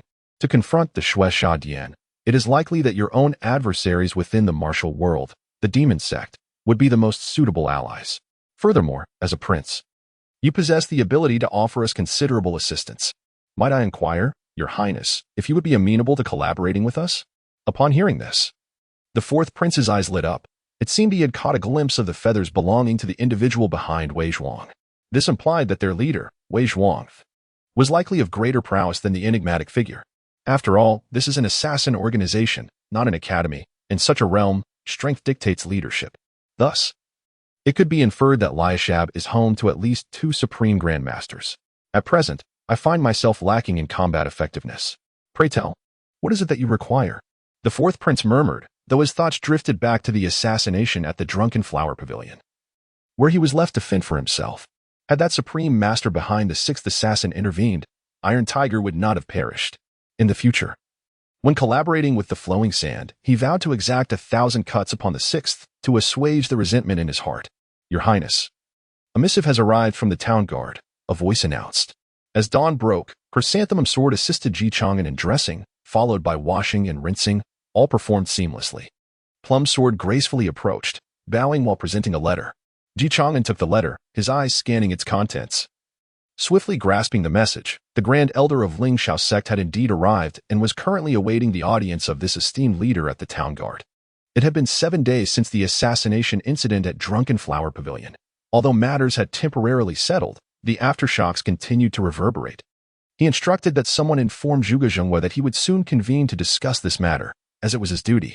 He requested the Peerless Sword to wait a moment, for there were pressing affairs demanding his attention. Ji Chang'an harbored no immediate intentions of obliterating Ling Shao sect, aware that such an act could provoke a backlash from the entire martial world. His own influence still had ample room for growth, having just laid the groundwork. It was not opportune to incite a so-called world war. Yet, he could not extend too much goodwill towards Ling Shao sect either. Thus, he decided to leave the Grand Elder in a state of anticipation for a while longer. After all, he had just risen and had yet to partake in breakfast. As the saying goes, the plan for the day lies in the morning. Neglecting breakfast would leave one famished until noon, a habit he deemed unwise. Although in his previous life, he often awoke just in time for lunch, rendering breakfast unnecessary. At the dining table, an array of dishes adorned the surface, even for breakfast. There were 28 exquisite delicacies, neither excessive nor insufficient, for Ji Chang'an was not one to indulge in extravagance. Within the network, there were skilled chefs, possibly those assigned to various dignitaries' residences, adept in a myriad of culinary arts. Their presence in the household served a dual purpose. Should anyone attempt to win over these chefs, the well-trained members of the network could gather invaluable intelligence. Ordinary cooks, no matter how loyal, found it challenging to navigate the complexities of professional espionage, often risking alarming their quarry. Under the attentive care of the 4 maidens, Mei, Lan, Zhu, and Zhu, Ji Chang'an leisurely enjoyed his breakfast for the better part of half an hour, satisfied at last. Subsequently, he strolled into the courtyard, meandering to aid digestion. Suddenly recalling that he had yet to entertain some guests, he summoned the agile Yingyu and both Mei and Zhu swords and gracefully ascended the carriage. Surrounding him were the armored guards, while the driver was replaced by a skilled charioteer from the armored troops. Wei Qigong mounted his steed, his eyes, bright as brass bells, scanning the vicinity for any suspicious figures. At this moment, within the hall of the town martial division, the esteemed elder of Ling Shao sect, Fang Yufeng, who ranks 9th on the Great Jin's prestigious list and is renowned as the Peerless Sword, sat gracefully. Despite being over 80 years of age, his complexion remained vibrant, appearing as robust as a man in his 30s. Although his age suggested a wealth of experience, it did not equate to the depth of wisdom one might presume. The maturity of one's mind is oftentimes more closely linked to the experiences one has traversed, particularly among martial practitioners. Much of their time is spent in the company of their sect and fellow disciples, alongside prolonged periods of seclusion for breakthroughs, leaving little room for broader life experiences. At this moment, Fang Yufeng's gaze was fixed intently upon Zhuge Zhenghua, who was engrossed in handling various cases. The impatience in Fang's eyes grew increasingly pronounced, and he could no longer suppress the simmering frustration within him. Mr. Zhuge, might I inquire when the head of the town martial division will arrive? I have already been waiting here for over an hour. Is this the manner in which you receive guests at the town martial division? As a prodigious disciple of the foremost sect in the Central Plains, Fang Yufeng's journey had been one of unbroken success from his birth to becoming a direct disciple, ascending to the rank of elder and ultimately achieving the esteemed position of Grand Elder. However, he had never before had to await someone in such a manner. Zhuge Zhenghua, undeterred, continued his meticulous work with the documents, only pausing briefly once his current task was momentarily stalled. He then set down his pen and replied with a calm demeanor. The town marshal division has recently been established, and the head is inevitably preoccupied with numerous duties. Not only must he manage the affairs of the town marshal division, but he also bears significant responsibilities for the nation under Prince Qian's command. If you are in a hurry, Brother Fong, I suggest you return tomorrow or share the details with me, and I shall convey them on your behalf. With that, Zhuge Zhengguo resumed his diligent work on the stack of documents before him. Furthermore, 2 proposals were presented for Fong Yufeng to choose from. Upon hearing this, Fong Yufeng felt a momentary shock, his pin-up rage suppressed within. After all, the individual before him was also a supreme grandmaster like himself. Moreover, he bore the orders of Ling Xiao's sect, making it impossible for him to simply turn away in disdain. Reluctantly, he had to continue waiting. Half an hour later, Fong Yufeng's ears perked up slightly, keenly detecting the distant clatter of hoofs. He deduced that the 6th prince was likely arriving. Taking a deep breath, he forced down the irritation within, and upon seeing Ji Chang'an enter the hall, he cupped his hands in greeting, stating, "I am Fong Yufeng. Honored to meet the 6th prince." "Oh, you are the famed Peerless Sword? I have heard of your illustrious reputation since childhood, like thunder reverberating in my ears." Ji Chang'an remarked with a smile, attempting to ease the tension in the atmosphere. Fong Yufeng's expression softened slightly, ready to respond, only to hear Ji Chang'an's tone shift, "Especially your righteous act of slaying your kin and annihilating the Fong family, which has truly become a tale celebrated throughout the realm. Who among the supreme grandmasters does not possess a dark history? At their level, the number of lives taken is considerable." This Peerless Sword earned his title as he hailed from the martial arts lineage of the Fong family in the Central Plains. Upon entering the sect, he naturally could not inherit his family's legacy. Yet, to obtain the treasure of the Fong family, the sword known as the Peerless Sword, he framed the Fong family as colluding with the demonic sect, slaughtering all his relatives, thus earning his moniker. In that instant, Fong Yufeng's previously softened expression darkened ominously, his gaze fixed on Ji Chang'an with a ferocity that seemed capable of devouring him whole, shattering him into 1,000 pieces. "What do you mean by this, Your Highness? Do you intend to set the Zhenwu division against our Ling Xiao sect? Or do you seek to provoke the entire martial world?" He abruptly stood, trembling slightly. A mixture of fury and intimidation directed at the Zhenwu division's leader and the 6th prince of Dejin. While others feared the so-called Zhenwu division and the Dejin court, Ling Xiao sect held no such trepidation. They were not like those minor factions in the capital, which could be easily extinguished. Even if they were to kill a prince, the emperor would not dare retaliate. For doing so would disrupt the balance of power between the court and the martial world. Other sects would never permit it, leading to inevitable conflict. Moreover, if the court remained passive, would the Zhenwu division truly be formidable? Others may fear the supreme grandmasters, but did they? The former 6 doors were ineffective precisely because they were a product of compromise between the court and the martial world. Was the current Zhenwu division so different? Thus, Fong Yufeng harbored little fear of the Zhenwu division. Otherwise, the 2 factions would not have sought their assistance in negotiations. Ji Chang'an's words now chilled Fong Yufeng.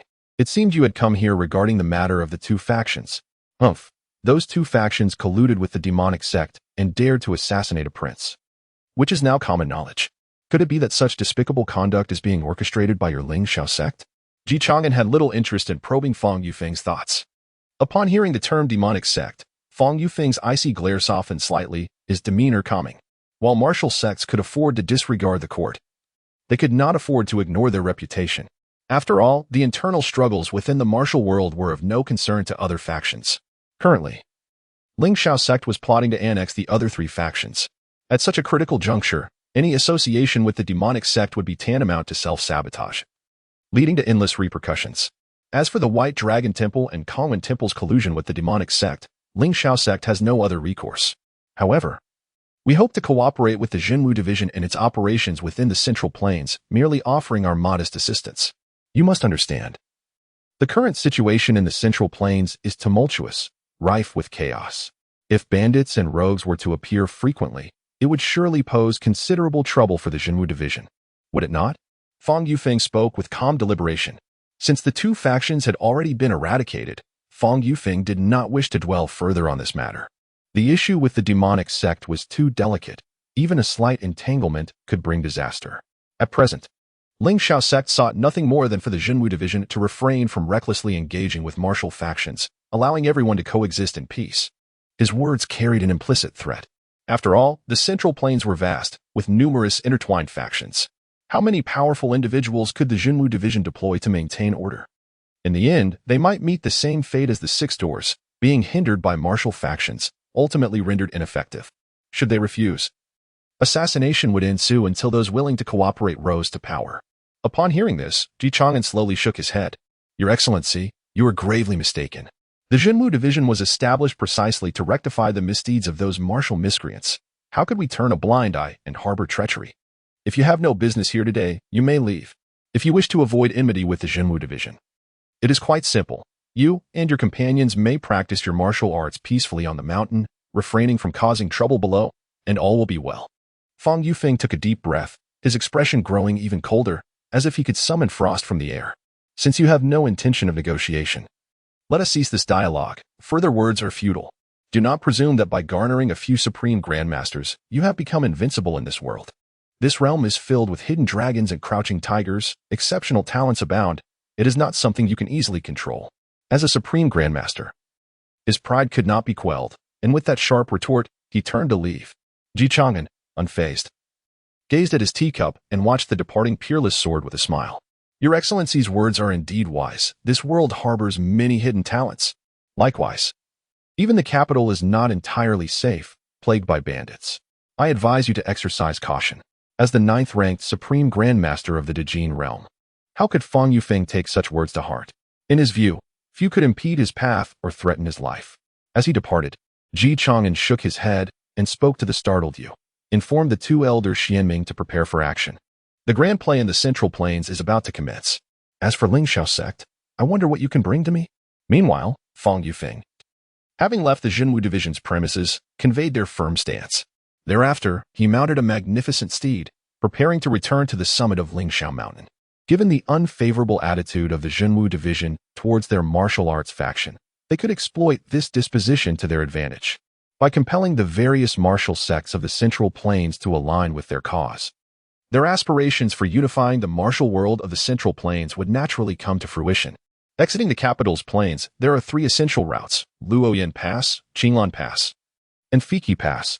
These 3 majestic gateways firmly safeguard the capital and its surrounding regions, with a single warrior guarding the pass as an insurmountable barrier against thousands. Fang Yufeng and his companions opted to depart through the eastern Chang'an Pass, hastening towards the direction of the Lingxiao sect of the Central Plains. After a considerable journey, both man and steed grew weary, and they chanced upon a tea inn.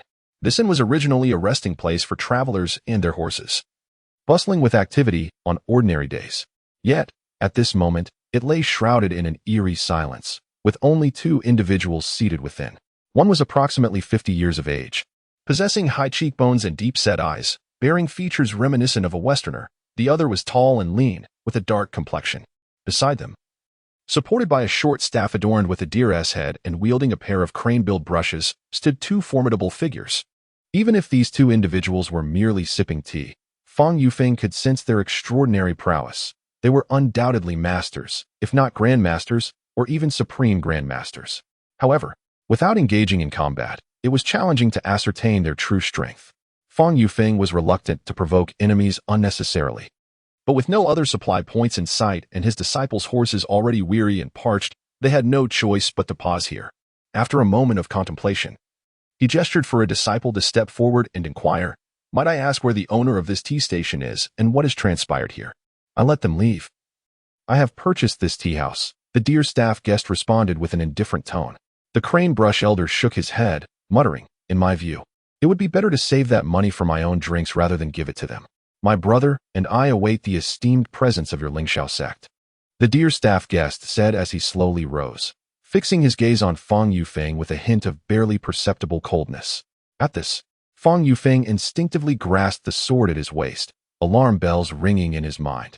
The 2 newcomers were evidently not friendly and seemed to have come prepared. "Someone has ordered us to eliminate you. Although my brother and I do not wish to become enemies with the Lingxiao sect, alas," the crane brush elder chuckled ominously, his laughter echoing in the silent tea house, each word slicing through the air like an icy blade. "Just the 2 of you? How presumptuous to think you can take my life," Fang Yufeng retorted, his tone laced with defiance. "If you wish to avoid needless suffering, It would be wise for you to depart swiftly. I shall not hold this against you. However, if you choose otherwise, neither I nor my Lingxiao sect will let this matter rest." His gaze remained vigilant as he surveyed the two, anxiety creeping into his heart. Though he did not believe they could truly pose a threat to him, the safety of his disciples compelled him to proceed with utmost caution, fearing that a moment's negligence could lead to their untimely demise. Without hesitation, the crane brush elder seized his brushes, moving with the swiftness of lightning, accompanied by a fierce gust of wind, and launched an assault on Fang Yufeng. Taken by surprise, Fang Yufeng momentarily faltered. Fortunately, his reflexes were sharp at the Grandmaster level. He could sense the stirrings of his soul. Supreme Grandmasters could even execute mental attacks, creating a true intent, thus achieving unparalleled mental acuity. In an instant, he unsheathed his sword and managed to parry the incoming strike just in time. The clash resounded like a thunderous bell, reverberating through the air. The collision of their internal energies surged forth like a tidal wave, uprooting the previously stable tea house and sending it crashing to the ground. Fang Yufeng's disciples bore the brunt of the chaos. Those with lesser cultivation were flung away like kites with severed strings, crashing to the ground lifelessly. Those slightly stronger recognized the peril and sought to flee. Yet the Deerstaff guest would not allow them to escape so easily. Instead of rushing to assist the crane brush elder in subduing Fang Yufeng, he pivoted like a phantom, pursuing the fleeing disciples. The disparity in their strength was overwhelming. With a seemingly casual strike of his staff, those disciples crumbled like fragile porcelain, their skulls shattering, blood spraying forth. In the blink of an eye, the ground was littered with lifeless bodies, the stench of blood permeating the air. "Brother, why do you hesitate? Come quickly and lend your aid. This opponent is rather formidable, and I cannot handle him alone." The crane brush elder called out urgently as the Deerstaff guest dispatched the fleeing disciples. "Do not rush, my junior." The Deerstaff guest replied calmly, his feet unhurried as he stealthily maneuvered around to Fang Yufeng's rear while he and the crane brush elder were locked in combat. With a sudden attack, he thrust his staff, imbued with chilling internal energy, directly at Fang Yufeng's nape. Sensing the imminent threat from behind, Fang Yufeng spun around, narrowly deflecting the treacherous assault with his sword. Two Supreme Grandmasters? He realized with a sinking heart, astonished that he had encountered such formidable opponents on this journey. Could they be sent by the sixth Prince of Dejin? No, that couldn't be. If he were to perish, what would become of the conflict between the court and the martial world? "Who are you, and why do you seek to take my life?" Fang Yufeng demanded, employing the top-tier secret techniques of the Lingxiao sect with all his might to contend against two enemies, while struggling to articulate his inquiry. At that moment, he was far from his earlier composure, though he felt no fear. Despite the overwhelming strength of the two Supreme Grandmasters, he understood that defeating someone and killing them were two very different matters. Defeating an opponent was relatively easy. Killing them was exceedingly difficult.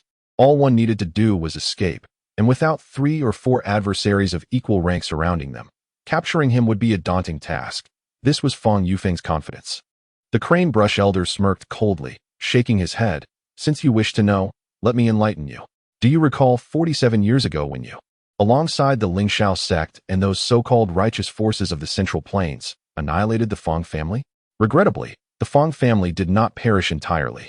The remnants of that family owe us a debt of gratitude, hence our purpose in seeking your heads. Does that answer satisfy you?" "Impossible." Fang Yufeng's eyes widened in disbelief as he roared. "I clearly eradicated every last member of the Fang family. How could there be any survivors?" He had no doubt. He had left no stone unturned in his campaign against them, ensuring that not a single soul escaped. Old or young, none had survived, and he was confident in his thoroughness. "Is that so? Reflect on it further," the crane brush elder replied with a cold smile, no longer engaging in discourse as he resumed his relentless assault.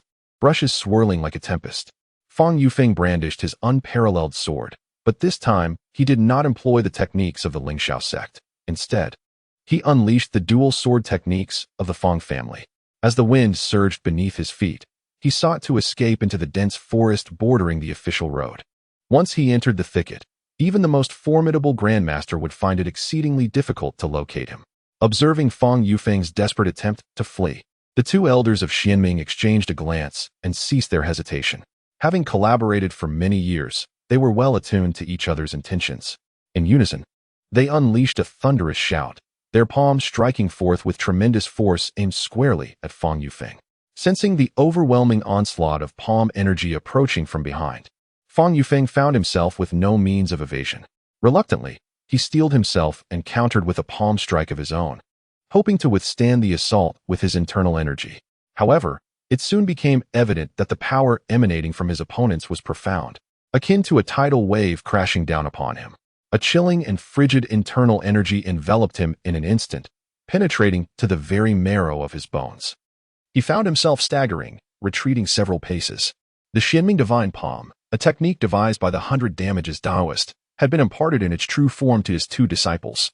Those struck by it would instantly feel an icy grip throughout their bodies, and green, five-fingered imprints would manifest upon their skin. The chilling poison would swiftly invade their systems, coursing through the meridians, inflicting unbearable agony upon the afflicted. Should one fall victim to this frigid toxin, the remedy would prove rather troublesome. After all, when Zhang Wuji had been struck by this palm technique, even Zhang Sanfeng, with his Wudong Nine Yang skill, could not truly dispel the cold poison, even in later stages. The martial prowess of the Xianming elders, along with the Xianming Divine Palm, remained formidable enough to rank among the top 10 in strength. At this moment, Fang Yufeng had initially believed the attack to be merely a common strike, preparing to flee immediately after parrying it. However, he was unprepared for the fact that his meridians had all been corroded by that icy aura, rendering his internal energy as if encased in ice. Even his soul and thoughts felt as though they had been permeated by this intense cold, becoming sluggish and numb. Within this palm technique lay a profound essence. Under such circumstances, escape was utterly impossible for Fang Yufeng. The Xianming elders, unhurried, retrieved the fallen Wushuang sword. A flash of cold light glimmered as they severed his head with it. Ninth on the Great Jin's list of the realm? The rankings seem somewhat inflated. Though it is indeed a fine sword. The deer-staff guest gently flicked the blade, which hummed mournfully, as if lamenting its fate. It would serve well as a gift for his highness. After a brief contemplation, he bent down to retrieve Fang Yufeng's head, casually tying it to the neck of his steed. An old horse knows the way home.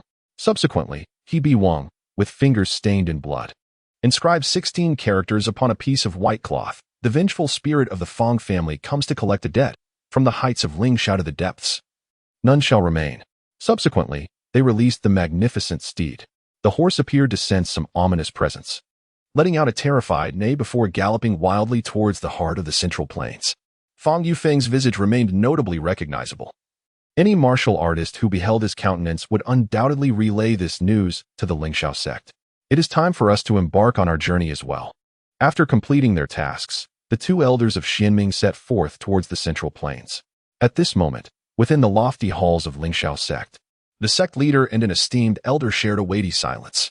After exchanging a solemn glance, the sect leader furrowed his brow and spoke first. Junior brother, it appears a new force has emerged in the Central Plains, known as Wudong Mountain. The leader there seems to be an unparalleled grandmaster. Should they aspire to stake their claim in the martial world, we must reconsider our ambitions of annexing other sections. Wudong, you say? I have not heard of it before. Yet it seems its disciples have engaged in vanquishing demons, having already slain a formidable grandmaster. This may indeed be true. Perhaps they are a hidden sect that has surfaced unexpectedly. Given the current state of affairs, they are likely eager to partake in the spoils. This is not necessarily disadvantageous. Their sudden rise suggests a lack of established power. Once Junior Brother Fang returns, we shall unite the strength of our three sects to either eradicate them or devise a means to incorporate them into our alliance. Only in this way can we secure our dominance over the Central Plains, ensuring our rightful place in the forthcoming upheaval. Your words ring true. Let us proceed accordingly. I shall dispatch someone to probe Wudong to discern their intentions. Should they prove unwise, we shall not hesitate to take decisive action. Meanwhile, atop a perilous peak in the Central Plains, the original name of the mountain has faded into obscurity, now known as Wudong, where the sect has taken root. The palatial structures upon Wudong Mountain are in the midst of construction. Despite the treacherous heights, the task is not insurmountable. In this realm, even the untrained commoners possess a robustness far surpassing that of their counterparts in the original world. The situation is even more favorable for those with postnatal cultivation, however. Martial artists below the third stage must undergo rigorous training and require substantial financial resources. They may serve as guardians or escorts, yet neither option is entirely secure. In a sense, construction entails significant expenses, yet it is a comparatively safe endeavor, merely demanding a degree of labor. Thus, The Taya Hall on Wudong Mountain is nearing completion. The funds for this construction did not originate from Chang'an. Instead, it was the second of the Wudong 7 heroes, Yu Lianzhou, along with the fourth, Zhang Songxi, who commenced the eradication of the bandit strongholds in the Central Plains, accumulating a substantial amount of gold and silver in the process. At this moment, Yu Lianzhou and Zhang Songxi stood shoulder to shoulder within a bandit lair, surrounded by a pervasive stench of blood, with corpses strewn across the ground. Thick, crimson blood meandered across the earth, pooling into dark red puddles. Zhang Songxi retrieved a map from his bosom, scrutinizing it intently before marking and over a designated stronghold, and remarked, "Second brother, this marks the 11th stronghold we have subdued, with 8 remaining." Once they completed their assessment, the Wudong disciples who followed would begin to manage the battlefield, ensuring the proper burial of the deceased, collecting scattered belongings and treasures, while also being vigilant in gathering any potential intelligence. Yu Lianzhou was by no means a merciful individual. His self-created tiger claw final hand was notorious for its ferocity and had earned him a formidable reputation throughout the martial world. Acknowledging Zhang Songxi's words with a slight nod, he replied gravely, "Indeed, I had not anticipated the existence of so many bandits in these Central Plains. These strongholds differ from our expectations. They must have patrons behind them." Among the 7 heroes, Zhang Songxi was renowned for his strategic acumen. The locations of these strongholds were not difficult to uncover, whether by the authorities or the martial community. If there was a genuine desire to eradicate them, they would have been eliminated long ago. However, the fact that they remained for Yu and Zhang to dismantle clearly indicated the presence of influential backing. As for who that might be, it was evident. It was certainly connected to one of the prominent sects of the Central Plains.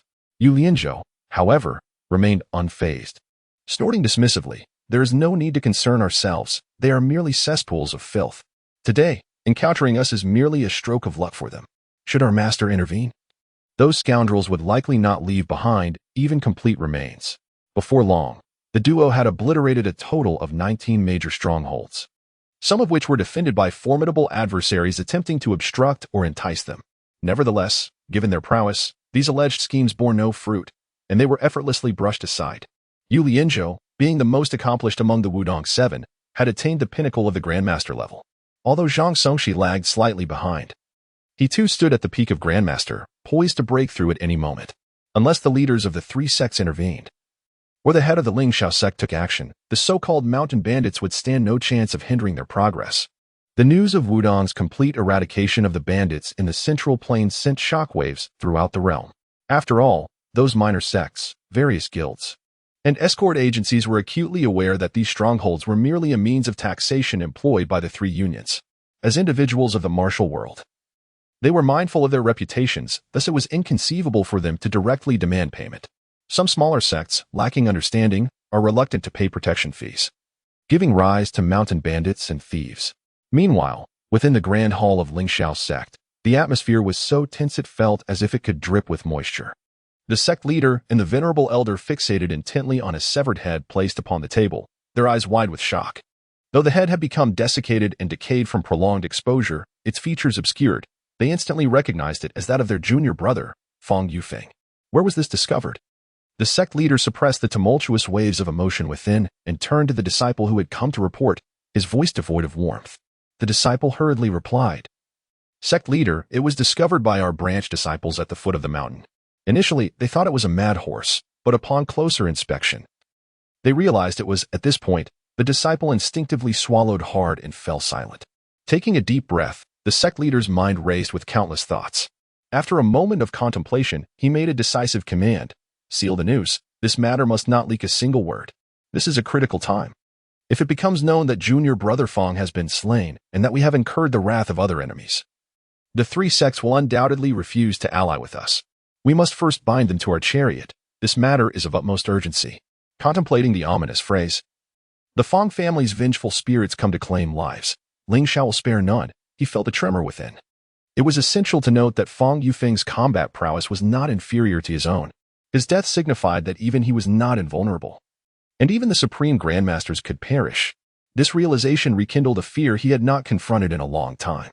After all, he still had many years ahead of him as a sect leader, a position of great esteem. Who does not fear death? The Fang family? Mere trickery. Steeling himself, The sect leader quickly arranged for inquiries to discern whether a powerful figure from the court had acted in secret or if Wudong was involved. Regardless of who was responsible, he vowed to avenge junior brother Fong. Once the foremost martial family in Central Plains, the Fong family had once harbored supreme grandmasters in their lineage, only to fall into decline.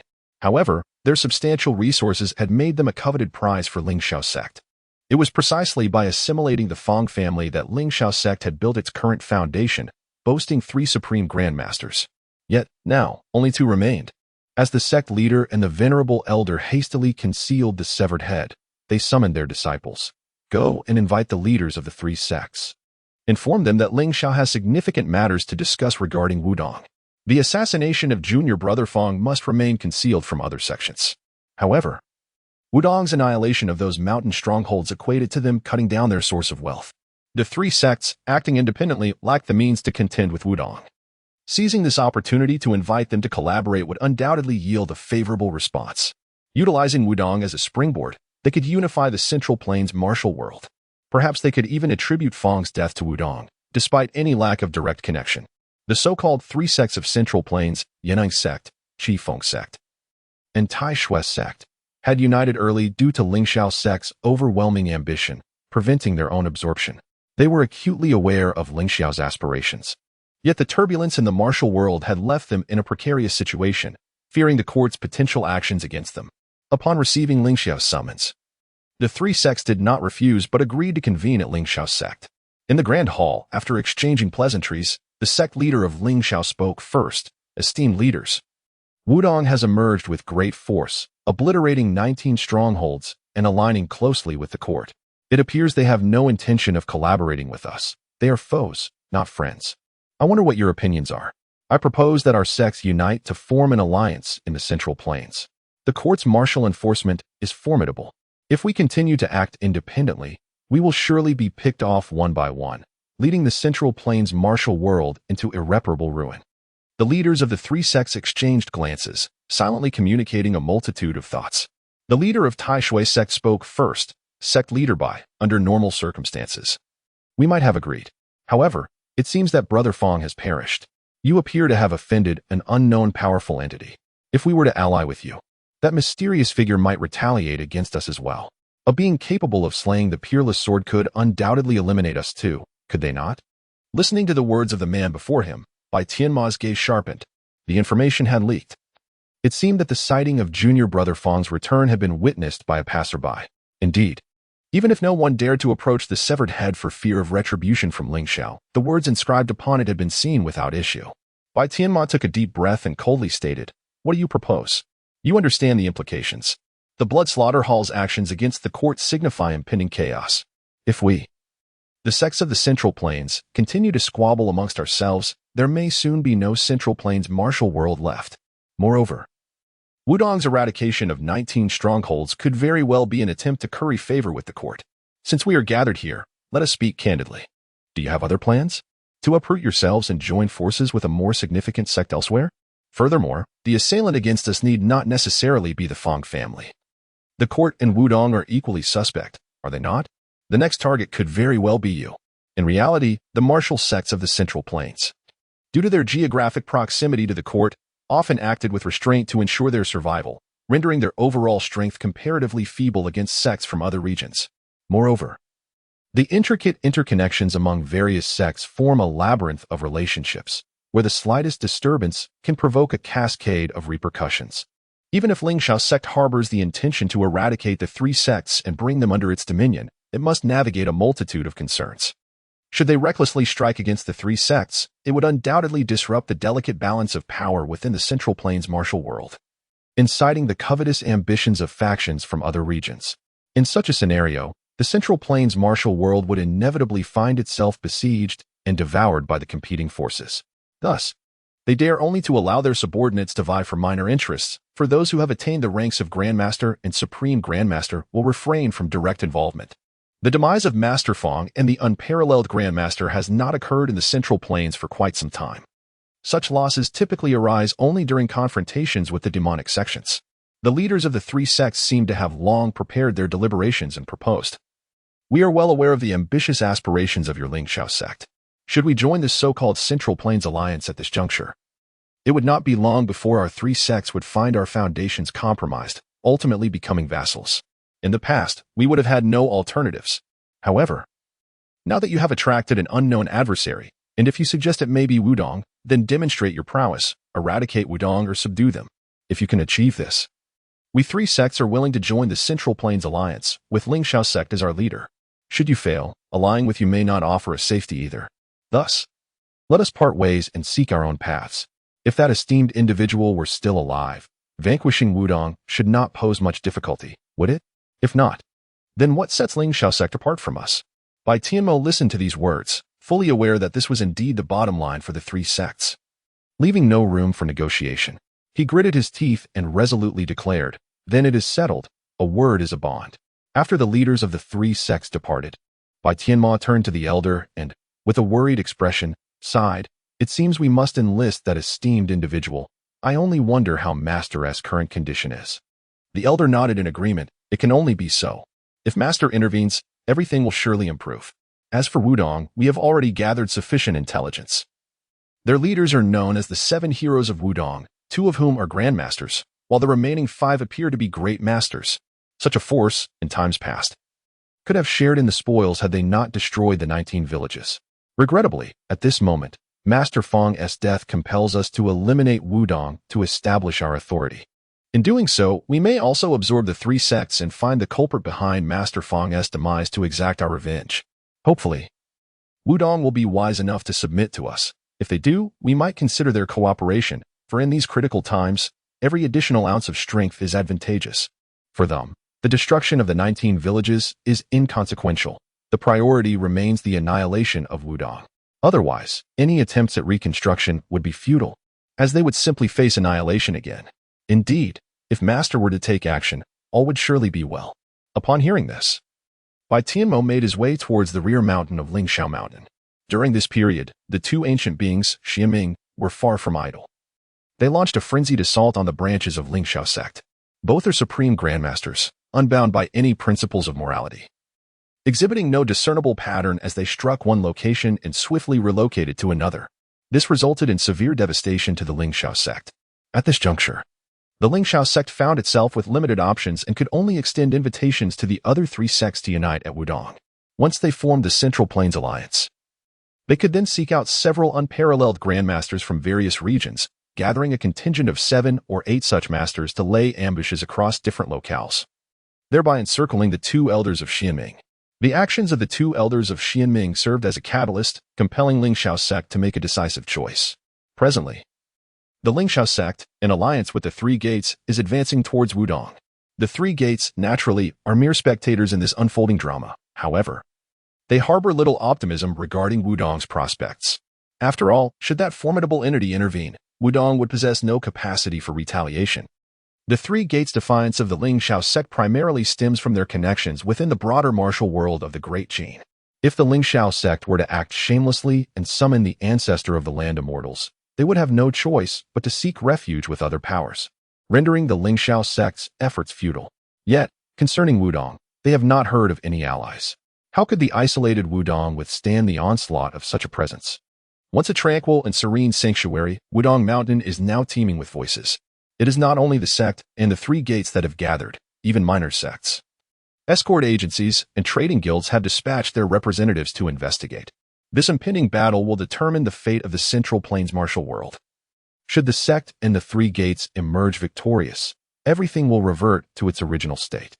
If Wudong were to emerge victorious, the landscape of the martial arts world in the Central Plains would undoubtedly undergo a profound transformation. Lingxiao sect, undeterred, aimed to set an example, believing that the more participants involved, the better. Along the journey, the disciples of Lingxiao sect strutted with an air of superiority, their noses held high. After all, they were the foremost sect of the Central Plains, especially while accompanying their revered leader. In their eyes, a newly risen and obscure sect like Wudong posed little challenge. Capturing Wudong would be a mere formality. As esteemed guests from afar, they approached, while Yu Lianqiu stood calmly at the foot of Wudong Mountain, exuding an aura of tranquility. He did not intervene to halt their ascent, but instead surveyed his surroundings with a serene gaze, noting that the visitors appeared to be the elite of Lingxiao sect. Behind the Lord of Lingxiao Palace stood a formidable figure, entirely enveloped beneath a conical hat. 3 sect leaders from the 3 gates had arrived, accompanied by a handful of disciples. After all, should a conflict arise between the two parties, their primary intention was merely to observe. Bringing too many disciples could lead to entanglement in the turmoil, making self-preservation a daunting task, thus they proceeded with caution. Bai Tianmo let out a cold snort. Exhibiting no fear of any traps that Wudong might have laid, they possessed unwavering confidence in their ability to dismantle any schemes or deceptions. The group ascended the mountain in grand procession, arriving at the plaza of Wudong's Taya Hall. At this moment, Bai Tianma emitted another disdainful snort, his voice reverberating across the expanse of the plaza as he proclaimed, "I am unaware of who among you is the leader of Wudong. I kindly request you to step forth and engage in discourse." As he spoke, his gaze swept across the surroundings, observing the Wudong disciples clad in uniform Taoist robes. Their ranks impeccably aligned, moving in harmonious unison, exuding an air of orderliness. Moreover, their cultivation levels were not insignificant. He had already encountered several innate masters and grandmasters. This made it clear to him that Wudong was not merely a sect comprised of a few formidable individuals, but one with a genuine system in place. The gazes of the 7 Wudong heroes collectively turned towards Song Yuanqiao, who had resigned from the position of Wudong's leader due to matters concerning Song Qishu. However, that was a matter of the past.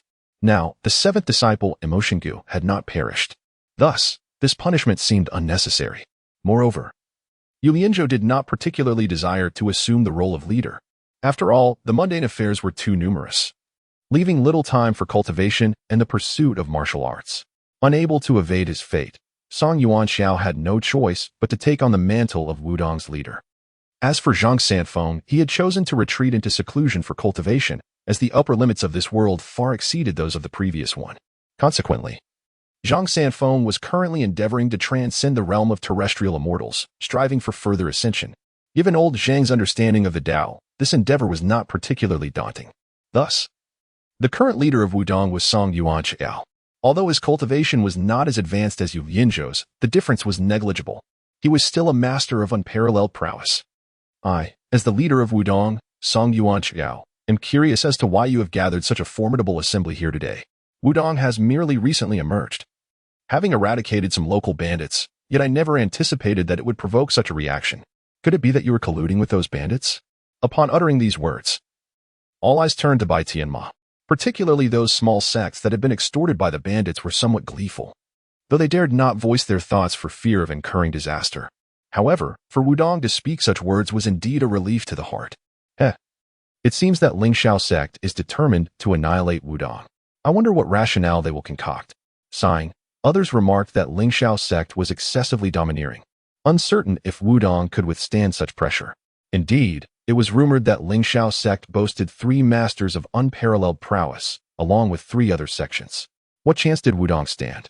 Those from the distant small sects whispered among themselves, their hushed voices adding a hint of clamor to the otherwise solemn square. Bai Tianma paid no heed to the murmurs. To him, they were merely trivial gossip, inconsequential to the ultimate outcome, which would be determined by true skill. With a solemn expression, he coldly declared, "My junior brother has gone to the court to argue for the rights of the martial world and Central Plains against the Zhenwu division. Yet, your Wudong, in an attempt to weaken my Lingxiao sect, has covertly ambushed my junior brother, resulting in his demise. Such a deep-seated enmity demands justice today." His words flowed effortlessly, devoid of any change in countenance. For those of profound cultivation and extensive experience in the martial world, distorting the truth and uttering lies was as commonplace as breathing. For Lingxiao sect, the fall of Fang Yufeng, ranked 9th in the great Jin's martial world, could not remain concealed. If discovered, it would inevitably cause a stir. Thus, it was better to proactively reveal the incident, seeking a seemingly justifiable excuse for the eradication of Wudong. Bai Tianma mused to himself, "Junior brother Fang, forgive me for troubling you. Even in death, you contribute to our sect. Surely, your spirit would find solace." With that thought, his hand rested upon the sword at his waist, ready to act at any moment. The leaders of the 3 sects observed with narrowed eyes, passively spectating. To be frank, the circumstances surrounding Fang Yufeng's death were exceedingly peculiar. They had no certainty that Wudong was responsible, making it difficult to judge. What? The unmatched sword has fallen? You just now learned of this? The news has long since spread like wildfire. I've heard rumors that the vengeful spirit of the Fong family has come to claim retribution. But Ling Xiao's sect insists it was Wudong's doing. Who could say for sure? Perhaps it was merely an excuse. Time would reveal the truth. Though many had learned of the unmatched sword's demise, most kept silent, fearing to offend Ling Xiao's sect. Now that the sect's leader had personally brought the matter to light, discussions erupted, voices rising in a cacophony. According to the intelligence we possess, the unmatched sword left behind a message at the scene, indicating that it was the Fong family who was responsible. Now you accuse Wudong without evidence. What grounds do you have? Song Yuanxiao inquired, unperturbed, his gaze fixed intently on Bai Tianma. Evidence? Bring forth the people. Bai Tianma waved his hand, and 5 or 6 terrified individuals were thrust forward. These are disciples of Bema Villa. According to their claims, Yu Lianzhou of Wudong feigned communication with my junior brother, only to ambush him when he was unguarded. Subsequently, Yu Lianzhou slaughtered the other disciples of Bema Villa. Now, only these few remain. What do you have to say?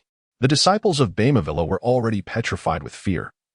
And now, under Bai Tianma's coercion, they shakily pointed in Yu Lianzhou's direction, stammering, it was him. He killed Lord Fong. We witnessed it with our own eyes. Song Yuanxiao shook his head, saying, do you truly believe that the martial world of Central Plains is under the absolute control of Ling Xiao's sect? That you can simply fabricate reasons to condemn others? It seems your resistance against the Jinwu division is not for the sake of the martial world, but rather to maintain your own authority. Perhaps those small sects oppressed by you would fare better under the court's governance. Pausing for effect, Song Yuanxiao's gaze became piercing as he continued. Moreover, your statement contains a significant flaw. What flaw? Bai Tianma frowned. He had personally orchestrated this matter, and Bema Villa had executed the capture. How could there be a flaw? Yu Lianzhou stepped forward with a smile, saying, the flaw is that I disdain to associate with the unmatched sword.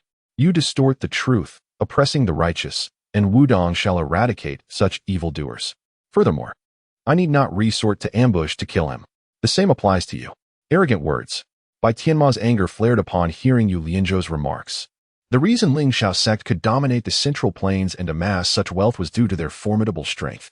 Although the circumstances of Fong's death were unclear, it was improbable that one person could have defeated him. Without direct confrontation, it was challenging to ascertain the strength of 2 unparalleled masters, as their unique understandings of the Tao could create complex dynamics. Nevertheless, as the leader of Ling Xiao's sect, Bai Tianma was among the elite of unparalleled masters, and being looked down upon was intolerable. If you refuse to acknowledge this, then let us see whose skills prevail. Bai Tianma scoffed coldly, abruptly drawing his sword. In an instant, the sword emitted a thunderous resonance, causing discomfort to the ears of those present. The martial artists nearby, witnessing the impending clash, hastily retreated, fearing the aftershocks of their battle. As Bai Tianma prepared to strike, the crowd began to murmur. They noted that the leader of Ling Xiao's sect was ranked 7th in the Great Jin's martial world, known as the Thunder Sword, even 2 ranks above the unmatched sword. It remained uncertain whether the members of Wudong could withstand this confrontation. Indeed, it is said that the Jingxiao sword technique of the Ling Xiao sect embodies the essence of thunder within its sword intent. The White Sect Master stands as a profound figure who has truly grasped the quintessence of this technique in his generation. It has indeed been a long time since the White Sect Master has revealed his prowess, let alone engaged in combat with other Supreme Grandmasters. Today is truly a rare opportunity for the discerning eye. The martial artists gathered below are fixated on the duel between these 2 Supreme Grandmasters, apprehensive of missing any moment. After all, battles of such formidable strength are not easily encountered. Should they glean any insights from this clash, it might very well propel them to greater heights. The Master of the 3 Gates was utterly transfixed. In this battle, regardless of the outcome, one could glean insights from the swordsmanship of both combatants, which would prove invaluable should he encounter a similar situation in the future. With a resounding boom, the clash commenced. Bai Tian, with unwavering resolve, wielded his long sword as if it were a bolt of thunder, cleaving fiercely towards Yu Lianzhou. As Yu Lianzhou beheld the ferocious onslaught of the swordplay, his gaze sharpened, and with a swift flourish of his long sword, he deftly neutralized all the force behind Bai Tianma's strike, employing the exquisite techniques of Taiji swordsmanship. In the blink of an eye, Yu Lianzhou altered the course of his blade, maneuvering alongside Bai Tianma's sword before launching a piercing thrust. Bai Tianma felt as though his attack had vanished into thin air, utterly ineffective, while his own long sword remained firmly ensnared by Yu Lianzhou's control. Faced with the imminent thrust from Yu Lianzhou, he had no choice but to retreat to evade the impending assault. In merely the first exchange, Yu Lianzhou had turned the tide, countering with finesse against speed and employing skill to overcome brute force. As Bai Tianma retreated step by step, each backward movement became increasingly arduous. He faced the relentless onslaught of attacks that, although seemingly slow, struck at vulnerable points where he was unguarded. Consequently, Bai Tianma had no choice but to continue his retreat, each step appearing remarkably disheveled, just to barely stave off the assault. In this manner, he withdrew a distance of over 20 zhang. Even those martial artists who could not discern the intricate details of the confrontation could recognize who held the advantage. How astonishing it was that the formidable Jingxiao sword was being utterly suppressed by this practitioner of Wudong. Indeed, despite both being supreme masters. Could it be that the martial heritage of Wudong surpassed that of Lingxiao sect? It is worth noting that Bai Tianma was the strongest of Lingxiao sect. While the Wudong leader had yet to engage, it seemed that the aspirations of Lingxiao sect to obliterate Wudong were destined to falter. Though Wudong appeared to be a reclusive sect, its combat prowess was likely not inferior to that of Lingxiao sect. After all, Lingxiao had dominated the martial world of the Central Plains for a century. Could it truly be on the verge of losing its supremacy? Not merely equal? It seemed victory was nearly within reach. Observe, if Bai Tianmo retreated any further, he would be at the precipice of a cliff. The leaders of the three sects, having heard such remarks and witnessed the unfolding scene, exhibited little outward expression. Though the prowess of this Wudong master defeating Bai Tianmo was somewhat unexpected, they understood that even a victory over Bai Tianmo would merely be a source of embarrassment for Lingxiao sect. Ultimately, the ability to win was of little consequence. After all, it is exceedingly difficult to slay a supreme master. Should one escape, they could very well ambush your disciples. And soon the entire martial world of the Central Plains would be engulfed in chaos. All eyes were on the enigmatic powerful figure within Lingxiao sect. As the battle progressed, Bai Tianma found himself cornered, teetering on the edge of a vast chasm. While it is hard to kill a supreme master by a mere fall, the absence of a foothold could render him vulnerable to instant demise. Jingxiao one sword. Bai Tianma could no longer contain himself, even though the timing was not ideal. If he did not act now, he would lose his chance. In an instant, the long sword in his hand became enveloped in a profound aura of thunder. The distinction between a supreme master and a grand master lies in the resonance of their souls with the essence of true intent. It is said by more powerful beings that this true intent resonates with the very laws of the universe, though it was merely the lingering might of that essence. For an opponent who had not cultivated true intent, it was utterly insurmountable. Is it coming? Everyone present beheld Bai Tianma's final card. He had been outmatched in conventional swordplay and internal power against the figure before him. But what of true intent? The so-called Jingxiao true intent. Deemed absolutely unstoppable, how could this Wudong individual possibly counter it? Should he flee, or was there another course of action? All held their breath, eyes wide, fixated on Yu Lianzhou's movements. Yu Lianzhou, sensing the immense force of the impending attack, did not dare to underestimate it. He swept his long sword with a motion that seemed to harmonize the yin and yang, gradually countering the Jingxiao one sword strike. To the spectators, this appeared as an audacious confrontation. Madman! Bai Tianma sneered upon witnessing this. Should Yu Lianzhou evade, he might sustain only minor injuries. Yet, if he chose not to evade, he would surely suffer grievous wounds. If the person before him were injured, perhaps they could take down Wudong without their ancestors' intervention. The other three sect leaders and the esteemed elder of Lingxiao sect shook their heads. This battle was likely nearing its conclusion.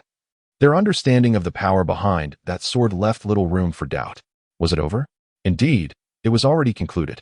For Yu Lianzhou had nearly mastered the profound teachings of Zhang Sanfeng, resonating with the essence of soul and Taiji swordsmanship. Taiji sword intent. The sword intent within his blade did not clash directly with Bai Tianma's sword intent.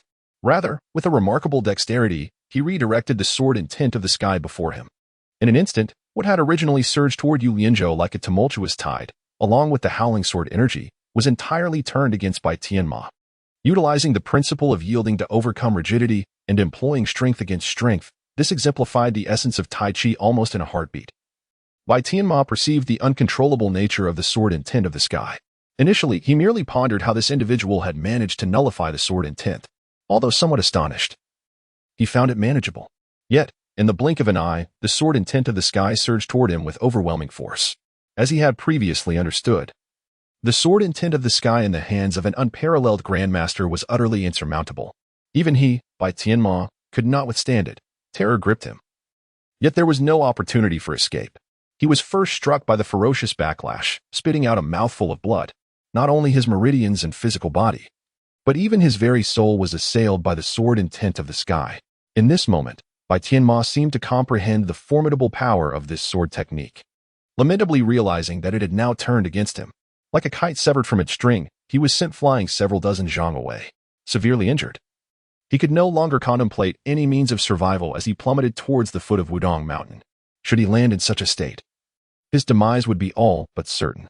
Observing this, another unparalleled grandmaster of Lingxiao sect felt a surge of urgency and stepped forward abruptly. With a wave of his hand, he unleashed a torrent of inner energy, forming an invisible net aimed at rescuing Bai Tianma from his perilous descent. However, unexpectedly, Song Yuanqiao drew his sword and launched an attack against the grandmaster. My lord, to intervene recklessly in a duel is rather unbecoming of the martial arts code and lacks decorum, though Song Yuanqiao may not possess the strength of Yu Yanzhou. This grandmaster was no match for Bai Tianma, and soon found himself suppressed. The supreme grandmasters of the other three sects indeed had the opportunity to intervene. However, they remained coldly observant, refraining from taking action. This situation was truly beyond their expectations. What manner of force had Wudong employed to inflict such severe injuries upon Bai Tianma? The essence of true intent can only be fully comprehended by the two parties engaged in combat. Others can merely speculate based on the commotion or possess certain intelligence. For instance, the Lingxiao sect's true intent is likely that of Jing Xiao, yet information regarding Wudong is virtually non-existent. In the distance, the onlookers from the smaller sects were utterly astonished by the unfolding scene. Is this truly Wudong? Has Lingxiao sect been defeated? What shall become of the martial world in the Central Plains? Yet, amidst the crowd in the square, only sporadic murmurs could be heard, as most remained in a state of disbelief. The events before them far exceeded their wildest imaginations. However, just at this critical juncture, the enigmatic powerhouse of the Lingxiao sect sprang into action. With a sudden leap down the mountainside, akin to a missile, he enveloped himself in vital energy the moment he reached the ground.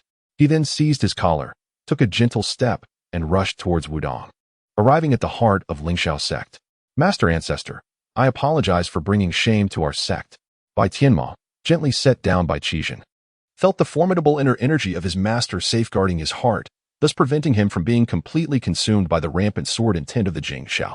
Filled with remorse, he lowered his head and sighed, seeking forgiveness from his master. Who was that person? Bai Zhongzhu had just referred to him as Master Ancestor. Could he possibly be the ancient entity of Lingxiao sect? Is he still alive? How many years has he lived? And to what realm has he ascended? Could it be that all of this is not yet over? In an instant, all eyes were fixed upon this enigmatic elder.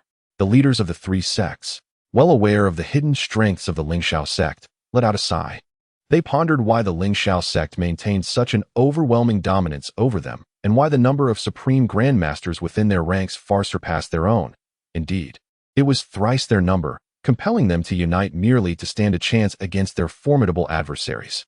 This was primarily due to the presence of a terrestrial immortal among them, a formidable figure capable of imparting profound insights into martial arts to their disciples. Although such guidance could not be sustained indefinitely, the mere existence of such a being created a chasm of difference, akin to the distance between heaven and earth. Their combat prowess was thus significantly enhanced, rooted in the foundation provided by this terrestrial immortal. It rendered them nearly infallible in their path, naturally placing them several notches above the average Supreme Grandmaster. All of this stemmed from the venerable elder before them. A century and a half ago, the thunderous swordsman Chang'an had astonished the Central Plains, and now he stood as a terrestrial immortal. Fear not, the elder remarked with tranquility. I perceive no grave faults in you. This individual indeed possesses greater strength. With an admonition to learn from one's shame and rise anew, he reassured them that there was no cause for significant concern. Chang'an maintained a composed demeanor, refraining from excessive reproach, acknowledging that every sect, in its existence, inevitably encounters its share of errors. The essence of one's existence lies in causing their adversaries to falter. Only through continuous growth can one hope to advance further. As long as one draws breath, all else is but ephemeral. This is the foundation, the trump card, an unwavering resolve that embraces the possibility of error. Master Ancestor, uttered the Grand Elder of the Lingxiao sect, sensing Chang'an's intent. He ceased his struggle with Song Yuanqiao, withdrawing with labored breaths. Chang'an nodded slightly, casting a solemn glance at the Wudong disciples. I, the aged Chang'an of the Lingxiao sect, do not wish to oppress the weak. However, you have slain my disciples, and my students are no match for you. Hence, I must shed my dignity. Listen well, lay down your weapons. I shall only exact vengeance upon those exalted masters who have harmed my disciples. The other Wudong disciples may depart freely. His words carried a semblance of benevolence, a hint of compassion, showcasing the demeanor of a terrestrial immortal. Yet, this was mere rhetoric. After all, should all of Wudong's exalted masters perish, how could they possibly survive the wrath of the Lingxiao sect? Chang'an's declarations were akin to hypocrisy, for he sought to dominate the weak while still maintaining a facade of honor. Chang'an? Thunderous Chang'an? The very same who, a century and a half ago, as an exalted master, vanquished two formidable opponents of his caliber? He still lives? If he has indeed survived, then he must be over 200 years old. Is he even still human? Only an exalted master could live for such a span. The prospect of a terrestrial immortal now posed a significant threat to Wudong. Indeed, none could have anticipated that the Lingxiao sect possessed such a formidable card. Was this truly the foremost sect of the Central Plains? Regrettably, the voices speaking were those of lesser sects, long oppressed by the Lingxiao sect, and now pinning their hopes on Wudong. However, with Chang'an's emergence, all their aspirations dissolved into nothingness. Chang'an slowly surveyed his surroundings, refraining from making any hasty moves. Instead, his gaze narrowed slightly, and an aura reminiscent of a terrestrial deity flowed around him, sweeping over every individual atop Wudong Mountain like a tidal wave. As the world was poised for significant upheaval, perhaps Lingxiao sect no longer needed to concern itself with the so-called reputation. With this thought, Chang'an turned his attention to the leader of the three gates. The leader, fully aware of the implication in Chang'an's eyes, dared not resist. Even if he wished to, this was not the moment. At the very least, they needed to locate a formidable force capable of standing against the terrestrial deity before them. Wudong? After subduing the leader of the three gates, Chang'an then cast his gaze towards Song Yuanqiao, his tone languid yet imbued with an undeniable sense of pressure. What are your intentions? That individual, without a doubt, I must eliminate. Does your Wudong have any interest in allying with our Central Plains alliance?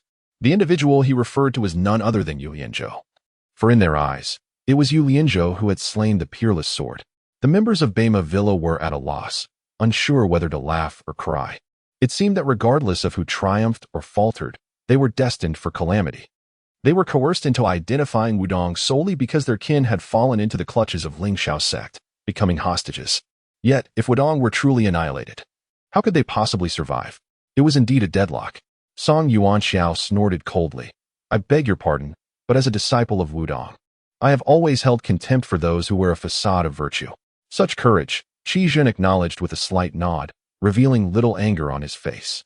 It is a pity that your master did not impart this wisdom to you. In life, do not be too obstinate, or else you may find yourself battered and bloodied, which would be quite unnecessary.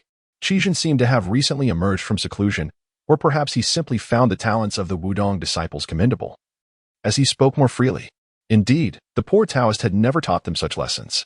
Just as Chang'an's words faded, a steady and resonant voice echoed from the back mountain of Wudong. If you encounter a high wall blocking your path, break through it, even if it means bloodshed. It is far better than languishing in despair. The crowd beheld an elderly figure, white-haired and exuding an ethereal aura, yet unfamiliar in visage. However, his words suggested he was the master of Wudong. Could it be? The leader of the three gates suddenly entertained an utterly implausible thought, swallowing hard. For if this were indeed the case, the onlookers, filled with a sense of restrained anticipation, fixated their gaze upon the elderly figure emerging from the shadows. Perhaps there is indeed a glimmer of hope? Moreover, it is not within your purview to offer unsolicited opinions on the disciple of this humble Taoist. Zhang Sanfeng's temperament is far from the benign facade he presents. When confronted with malice, he is swift and unyielding in his response. Though age may have softened his once ferocious nature, do not be misled into believing that his advanced years render him easy to provoke. For he is not to be underestimated. To his kin and friends, he is a benevolent and cherished elder. However, should you betray his trust and reveal yourself as a scoundrel, you may find yourself facing the full weight of his wrath, should you provoke his ire. It is evident that Wudong and the 7 heroes of Wudong represent his Achilles heel. Furthermore, there are certain treasures that, once lost and then regained, are cherished even more deeply.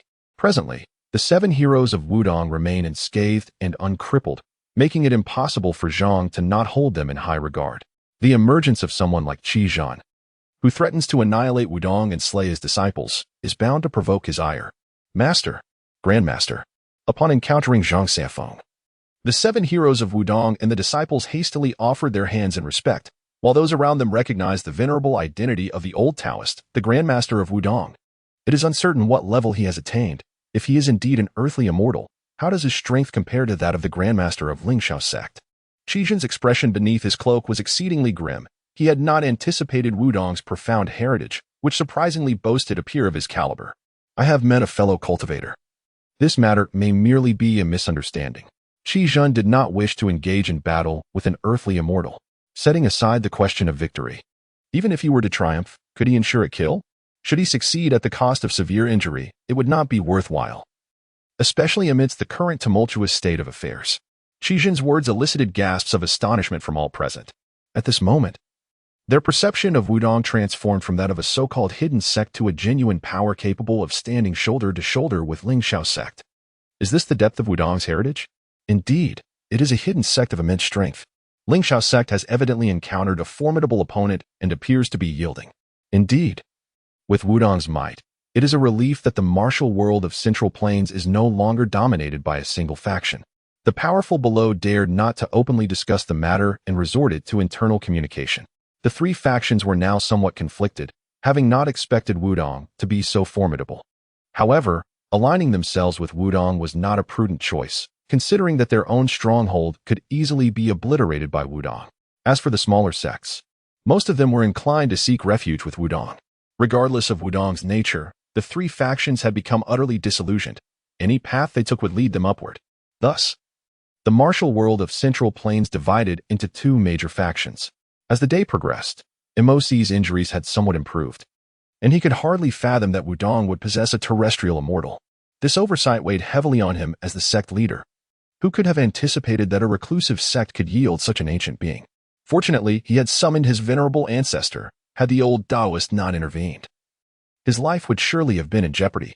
Yet, he seemed to overlook the fact that had Qizhen not taken action, he might have already met his demise. Naturally, everyone believed that a confrontation between terrestrial immortals was improbable. After all, the strengths of both sides were relatively equal, and at least for the time being, there was no clear dominance. A battle would likely result in mutual destruction, especially in these critical times. It was likely that the people from Bamavilla were merely speaking nonsense.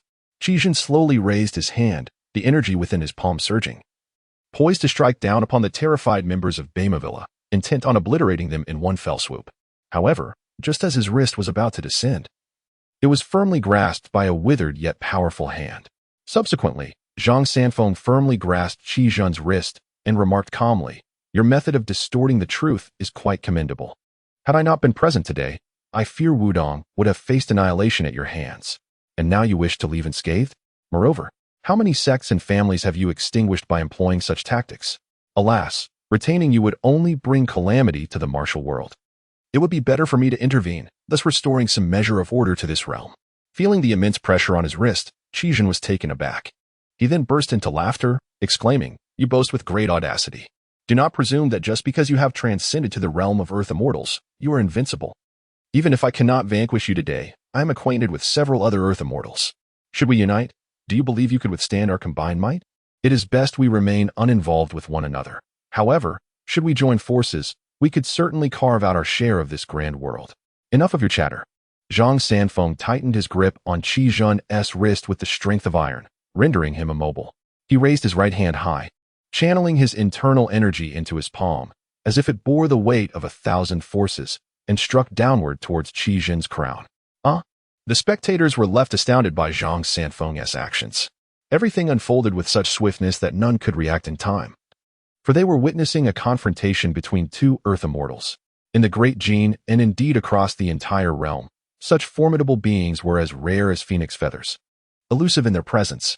In recent years, peace had reigned, with only minor skirmishes amongst sects, and there had been no reports of earth immortals engaging in conflict, let alone to the point of life and death as witnessed now.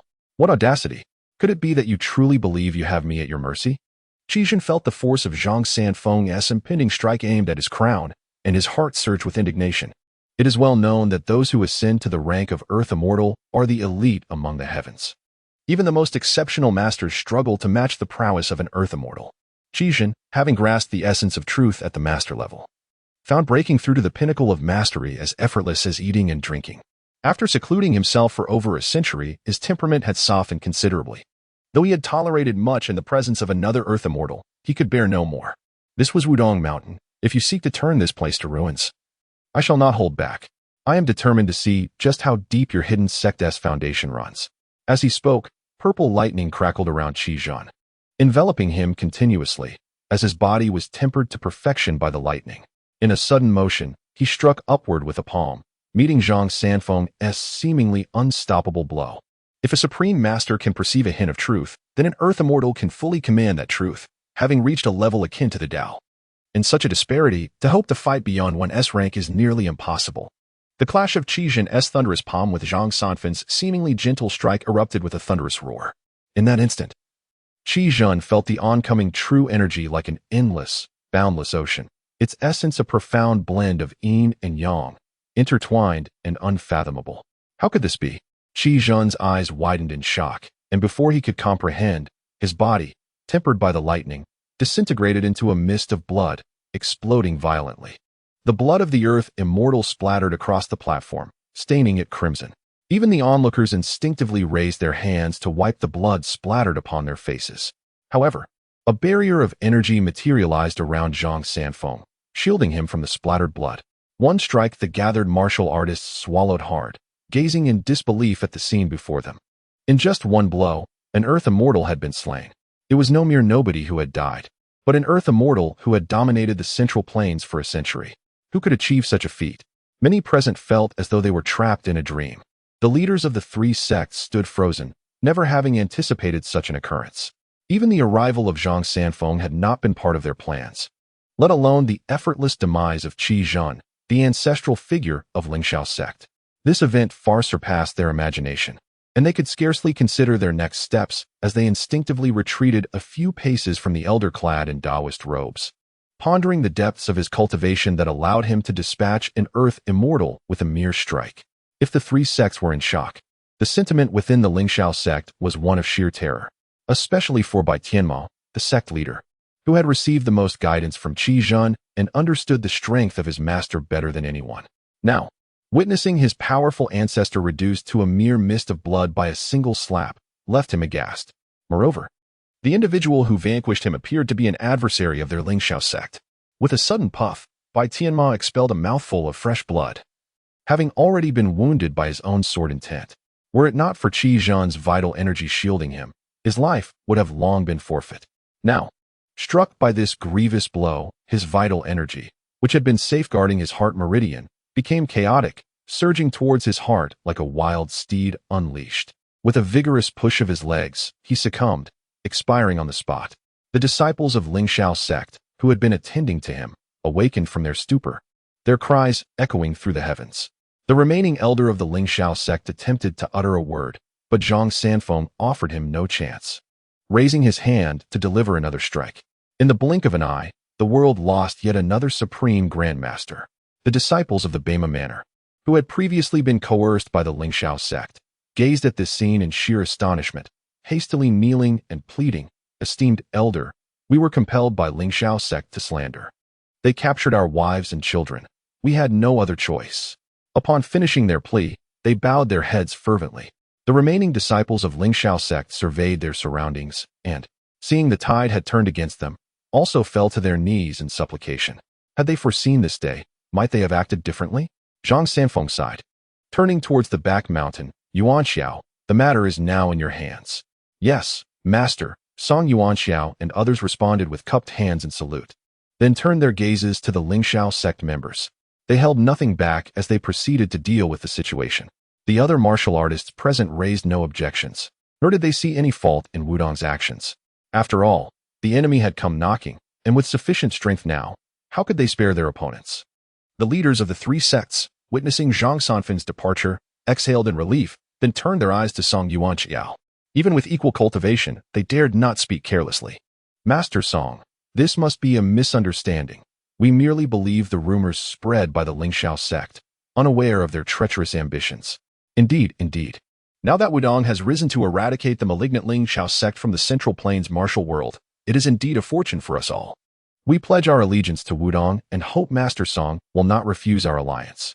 Song Yuanxiao offered no response, his demeanor toward the three sects far from amiable, considering that the 19 villages also had their share at stake. Of course, Chang'an would not let the three sects off so easily, though not particularly strong. Their destruction or subjugation would still yield opportunities for summoning, albeit under different pretenses. As for the smaller sects, they rejoiced and celebrated. Song Yuanxiao surveyed the surrounding sect leaders, merchants, and heads of escort agencies, proclaiming, "Gentlemen, it matters not the heights of martial prowess or the weight of authority. Today, Wudong merely upholds justice, safeguarding the righteous path of the martial world. As you wish to follow Wudong, let us henceforth act with the heart of chivalry, avoiding disputes for personal gain, lest we be compelled to send you to the Zhenwu division." As he spoke, Song Yuanxiao cast another glance at the three sects, seemingly directing his admonition primarily towards them. Even the leaders, despite being supreme grandmasters, could only nod, while the others dared not dissent, subsequently descending the mountain to various destinations. The Lingxiao sect's terrestrial immortals had perished, and Wudong had emerged as the new terrestrial immortals. Such intelligence was of utmost significance. As this incident unfolded, the world was taken aback. Beyond the peaks of Lingxiao Mountain, seizing the moment while the formidable experts of the mountain were fully engaged, the two elders of Xianming wasted no time and charged directly up the mountain. Thus, the pathway to the Lingxiao sect, beneath the blue stone slabs and outside the palaces, became a scene of carnage, drenched in blood. The ground was strewn with the lifeless bodies of Lingxiao sect disciples, all clad in identical uniforms, their eyes wide open, as if unable to accept their fate. They never anticipated that they would meet their demise atop their own sect. These disciples, once the pride of the Central Plains, lay sprawled upon the earth in defeat. "Who are you? What do you intend to accomplish? Our sect leader is not present. If they return," one elder, left behind to guard, possessing considerable prowess as a grand master, brandished his sword and confronted the Xianming elders without a hint of retreat, shouting furiously. He attempted to invoke the name of Bai Tianma to intimidate them. "Your sect leader? He is likely dead by now. That old priest is not to be trifled with." The Xianming elders replied with a cold laugh. They were well aware of Zhang Sanfeng's formidable strength. Even in the previous world, they were no match for him, let alone in the current circumstances. In the past, they might have had a chance to contend with Zhang Sanfeng, but now the disparity had grown insurmountable. Fortunately, they were merely executing the will of their master, sparing them the need to confront that old priest. Boastful words. "Disciples, heed my command and form the Jingxiao sword formation."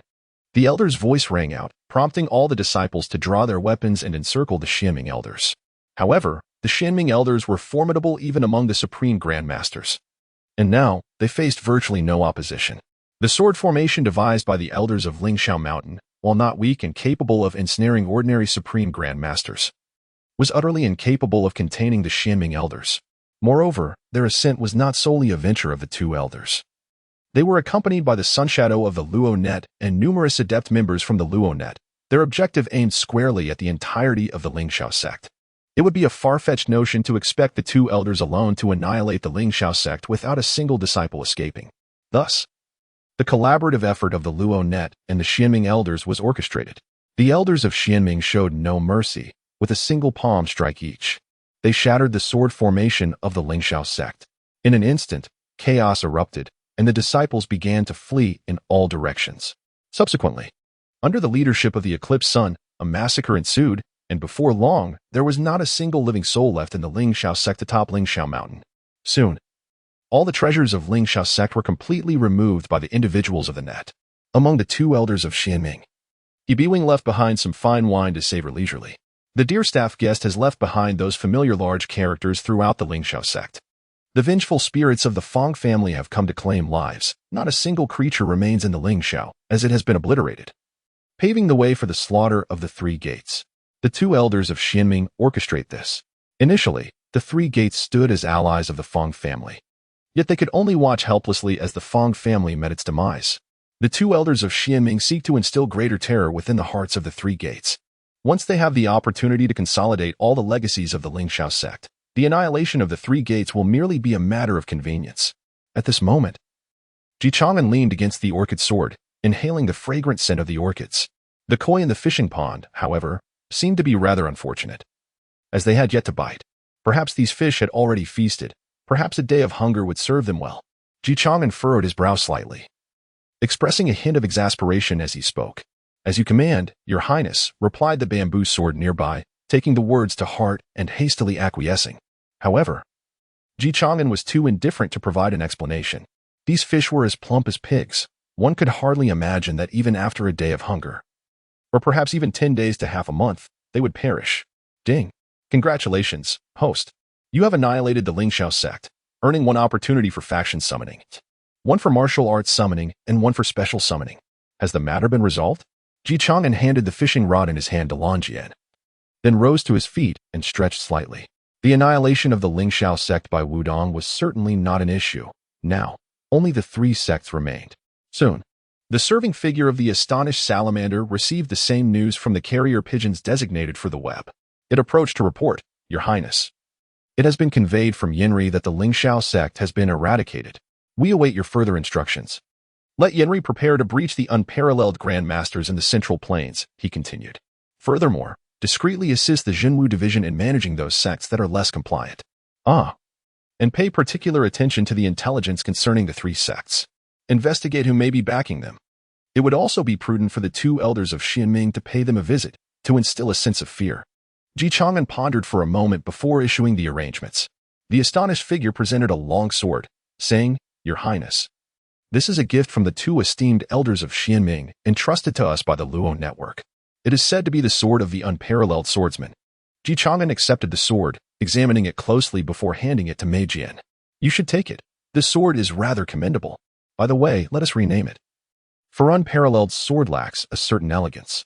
Now that he possessed the heavenly sword, the unparalleled sword served no purpose for him beyond mere collection. Upon witnessing this, Mei Jian could hardly contain her joy, quickly kneeling and receiving the long sword with both hands. "Thank you, Master, for the bestowal of this sword. Given such graciousness, I humbly request a name." For the four of them, the Master's gift was immensely precious. They had never experienced such treatment before, which naturally moved them deeply. "Let us call it Frost Blossom," Ji Chang'an said with a nod. However, he pondered the challenge of finding 3 more fine swords later, fearing it might seem unfair. Having completed this task, he prepared for a new summoning, hoping for a stroke of good fortune to summon something suitable. Ding. Special summoning in progress. Congratulations, host. You have obtained the character, Hua Tuo. Hua Tuo. Quite splendid indeed, though it may not enhance combat prowess. Nevertheless, a physician remains of utmost importance. While Hua Tuo is renowned as a master surgeon, he has also made significant contributions in other areas. At the very least, one need not worry about their health. It is worth noting that even cultivators cannot fully guarantee that their practice is devoid of issues. Each individual's method of cultivation varies, and so too does their physique. Even with the same martial arts, discrepancies may arise for various reasons. Hence, practitioners are quite susceptible to injury, often without their awareness. Soon, Ji Chang'an summoned Hua Tuo. "I pay my respects to your highness." A venerable elder with a youthful visage and flowing white hair appeared before Ji Chang'an, exuding an ethereal presence. He carried a medical box containing primarily medicinal herbs, anesthetics, and his surgical instruments. Having encountered the divine physician, Ji Chang'an thought it was fortuitous to have his pulse examined at this moment. After a brief contemplation, he extended his wrist. In the previous world, one would be fortunate to even secure an appointment with such a physician. Hua Tuo responded affirmatively, gently placing his hand upon Ji Chang'an's wrist. After assessing the pulse, he nodded and remarked, "Your Highness, your pulse is robust, and the flow of inner energy is devoid of impurities, remarkably pure. It is well known that the path of cultivation can lead to occasional errors, resulting in the presence of some extraneous energy, though a small amount poses no detriment. Yet, the purity of your vital energy is unparalleled, something I have never witnessed before." "That is reassuring," Ji Chang'an replied, retracting his hand. Hua Tuo, proficient in the 5 animals play, possessed a certain level of cultivation, though it was not particularly advanced. He was considered a master in his own right. Yet his combat prowess was likely lacking, making victory against peers of equal rank improbable. After all, the 5 animals play is a discipline for nurturing longevity. rather than a martial art for vanquishing foes. Nonetheless, as a master, he could manipulate his inner energy into fine threads to perform internal surgeries, even without the need for traditional pulse diagnosis, as his inner energy could serve that purpose.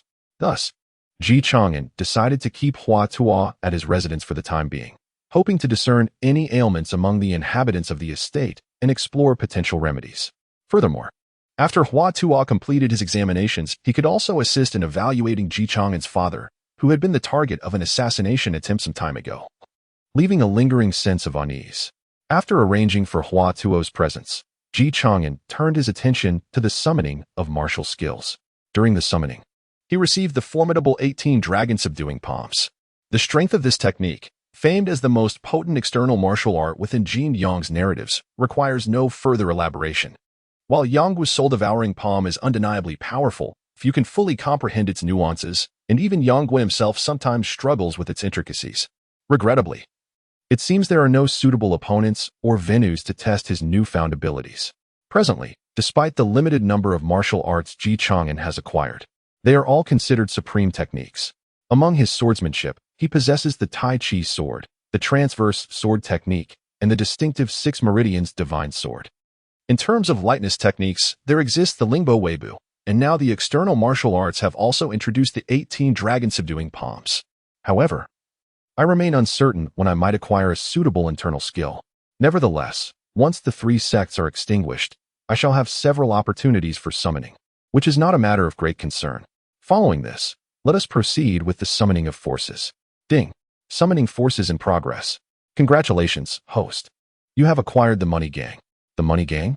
Chang'an was taken aback. He had unexpectedly summoned the Money Gang. The Money Gang, originating from the tale of the sentimental swordsman and the heartless sword, also known as the Little Leaf Flying Dagger, is represented by its ultimate antagonist, the leader Shangwan Jinhong, who ranks second on the weapon list. Interestingly, the first-ranked Tianji Elder is not even his match. Of course, had it not been for Shangwan Jinhong's arrogance in believing he could withstand Li Xuanhuan's flying daggers, he would not have sought to test the prowess of Li Xuanhuan's blades. Otherwise, Li Xuanhuan would not have been his adversary. He could have eliminated Li Xuanhuan before the latter even drew his dagger. Moreover, Chang'an is rather short on funds. Even as a prince, with his own annual stipend, it is sufficient for personal use. However, when it comes to sustaining a faction, it is, in truth, inadequate. Regardless of whether it is the Luo network or the flowing sand, they are capable of acquiring a portion of wealth. However, they are unable to amass a significant fortune. Whereas the leader of the Money Gang is a true master of finance. This indeed alleviates his immediate concerns. Of course, the Luo network has now established itself in the capital, while the flowing sand is allied with the fourth prince. The Wudong sect has eradicated 19 strongholds, and the Divine Marquis Mansion possesses its own stipend. In the end, it seems that the impoverished individual is none other than himself. In stark contrast to Chang'an's casual demeanor, the Emperor of Great Jin has undoubtedly received news from the martial world of the Central Plains. However, the situation is far from tranquil. A terrestrial immortal is a true pillar of any power. The Lingxiao sect has been annihilated. The Emperor of Great Jin feels a sense of melancholy. Although the Lingxiao sect has dominated the Central Plains for approximately a century, it has been a significant sect for nearly a millennium. Now, this 1,000-year-old sect has been destroyed, having stood in opposition to the court for a millennium, evoking a sense of sorrow akin to that of a rabbit mourning a fox. Is Wudong a reclusive sect? Master Hai, do you believe that Wudong might ally with us? Although reports suggest that the Wudong patriarch struck down Lei Mingxi with a single palm, this seems rather implausible and may be subject to misinterpretation. Regardless, does Wudong not possess a formidable terrestrial immortal? Is there not a necessity to court their favor? Upon hearing this, Master Hai quickly bowed and replied, Your Majesty, we have heard that Wudong has obliterated 19 strongholds. While the reasons remain unclear, it is likely that they act out of chivalry. Moreover, the Lingxiao sect has ties with certain sects. They might retaliate against Wudong. This presents us with a fine opportunity to win Wudong over. Perhaps we should send the 6th Prince's Zhenwu division to inquire? As a unit close to the Emperor, he naturally aligned his words with the Emperor's thoughts. Regardless of how dubious he found the matter, the Emperor of Great Jin nodded, since Wudong is willing to emerge at this juncture. It indicates their intent to partake in the forthcoming upheaval. Furthermore, should they secure Wudong's support, It would be crucial to leverage Wudong as a fulcrum to influence the entire martial world. Of course, this is contingent upon Wudong's agreement. There is no need for that. The Sixth Prince's Jinwu division may have some effect against lesser sects, but they would pose a significant risk when confronting Wudong. Summon the Third Prince instead. The Emperor of Great Jin shook his head. A terrestrial immortal could not be subdued by the Sixth Prince's capabilities. There is no need to attempt this. As clever as the Sixth Prince may be, he has started too late. His influence pales in comparison to the other princes who have long held dominion. Faced with an opponent like Wudong, which boasts a terrestrial immortal, his forces appear rather juvenile. If the Jinwu division were to negotiate, the power dynamics would be grossly unequal. After all, the establishment of the Jinwu division was never intended to suppress these genuine top-tier sections. Thus, he called upon his own younger brother. One of the royal clan's powers, the Hulong Mountain Manor, which houses princes with a proclivity for cultivation and a willingness to train, thereby ensuring their advancement within its ranks. The third brother of the Emperor of the Great Jin, known as Prince Go, stands as the most accomplished figure of his generation and currently serves as the master of the Hulong Mountain Villa. He is a terrestrial immortal, second only to the ancient beings dwelling deep beneath the imperial palace and within the villa itself. His presence is a cornerstone of the royal family's stability in governing the realm. Upon hearing this news, not only the emperor but also the other princes took various actions. For the shifting dynamics of the Central Plains have stirred ambitions. Who would not wish to seize the opportunity? Aligning oneself with a terrestrial immortal would significantly enhance the chances of being chosen as the crown prince. Among them, the eighth prince, a martial enthusiast with unparalleled talent among his siblings, was escorted by Prince Gu to the Wudong Mountains. The court sought to curry favor with Wudong, hoping to gain the goodwill of a remarkably powerful terrestrial immortal. In the Wei Wangfu, the eldest prince perused a confidential letter detailing the emergence of a mysterious, formidable figure within the martial world of the Central Plains, who had vanquished the elder of Lingxiao sect. The enigmatic Xianming duo, appearing from nowhere, claimed to exact vengeance for the Fang family by obliterating Lingxiao. Furthermore, the Sanmin sects faced threats from the Xianming duo, forcing them to unite for survival. Without support from other martial masters, they could only retreat behind closed doors. The true intentions of the Xianming duo remain shrouded in mystery. Wudong, too, has not taken measures to manage the smaller sects left in the wake of Lingxiao's downfall. Behaving like true knights, wandering the mountains, honing their skills, and combating demons. Should Wudong seize the opportunity to control those factions post-Lingxiao's destruction, they would undoubtedly reap significant benefits. Implicating the Xianming duo as the puppeteers behind the scenes, given their extraordinary capabilities. However, this would exonerate Wudong, further clouding the motives of the Xianming duo. As a consequence, a power vacuum emerged within the martial realm of the Central Plains. What initially appeared to be an inconsequential force, the Jinwu division, unexpectedly rose to prominence, asserting authority over martial practitioners and sects who had committed transgressions. In a short span, the Jinwu division eclipsed the reputation of the Six Doors among the populace and local officials. The eldest prince shook his head, lamenting the unfortunate timing of their actions. He speculated that the recent events had little connection to Chang'an, attributing the fortunate circumstances to sheer luck that allowed them to gain numerous advantages. It would be preposterous to claim that the Xianming duo and Wudong Mountain were orchestrated by the Sixth Prince. My lord, there is no need to worry about any connection between the Jinwu division and Wudong Mountain. I have heard that His Majesty has already dispatched Prince Gu and the Eighth Prince to negotiate with Wudong. This matter does not concern the Jinwu division, his advisor, Liao Jian, reported. He continued, Your Highness, our primary adversary remains the Second Prince, who currently oversees the Ministry of Revenue and has extended his influence even to the Hanlin Academy. The scholars there, relying solely on their stipends, often lead rather modest lives.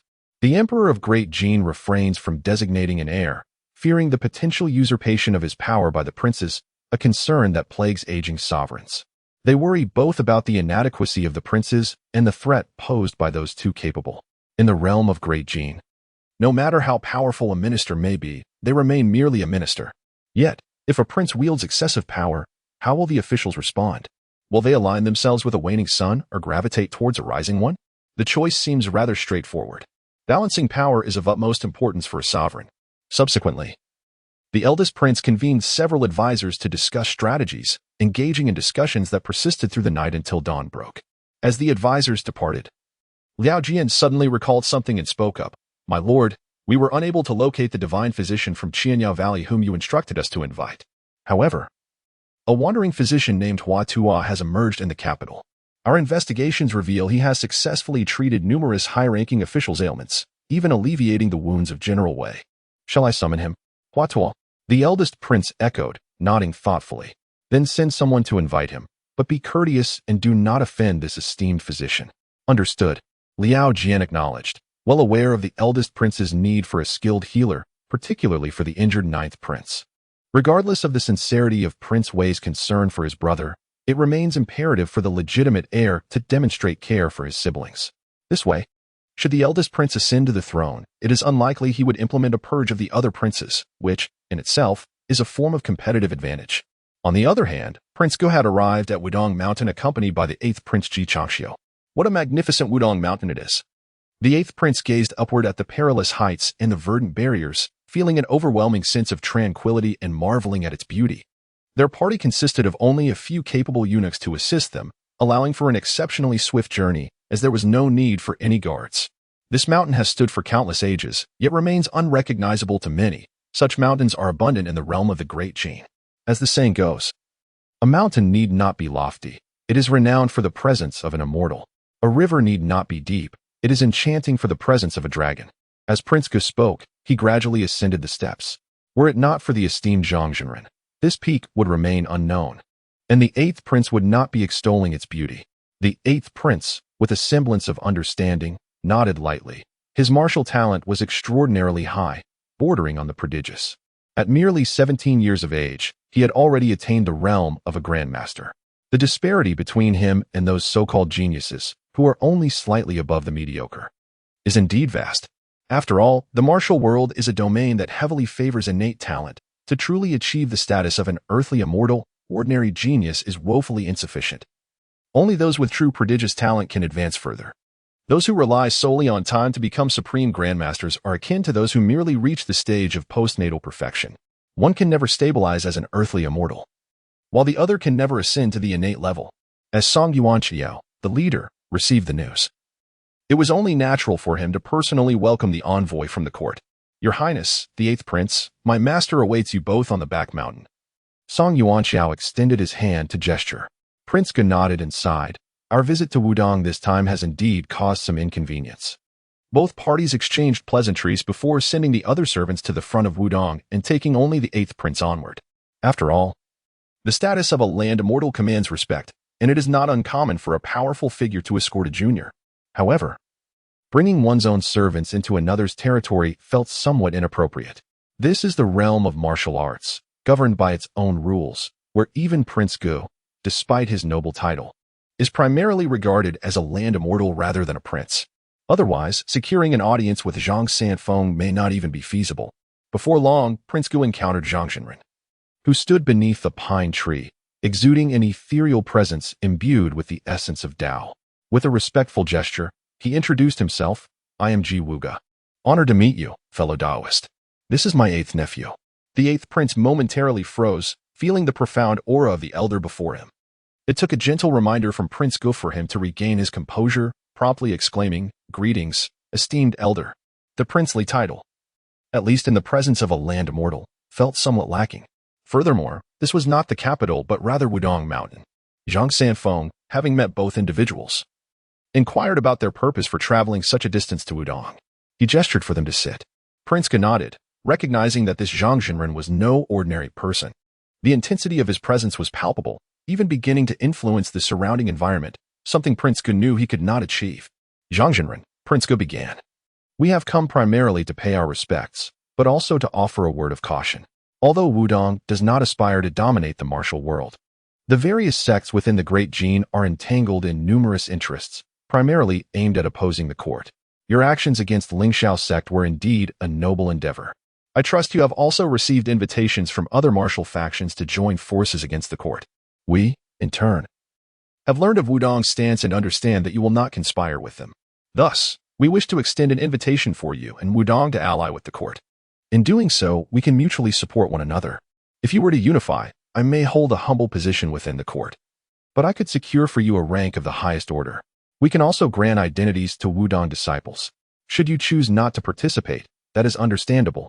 However, should any martial factions take extreme measures, Rest assured the court will not remain passive. Prince Gu articulated his thoughts eloquently. While conflicts exist among the martial sects, their core objective remains unified, particularly in opposing the court.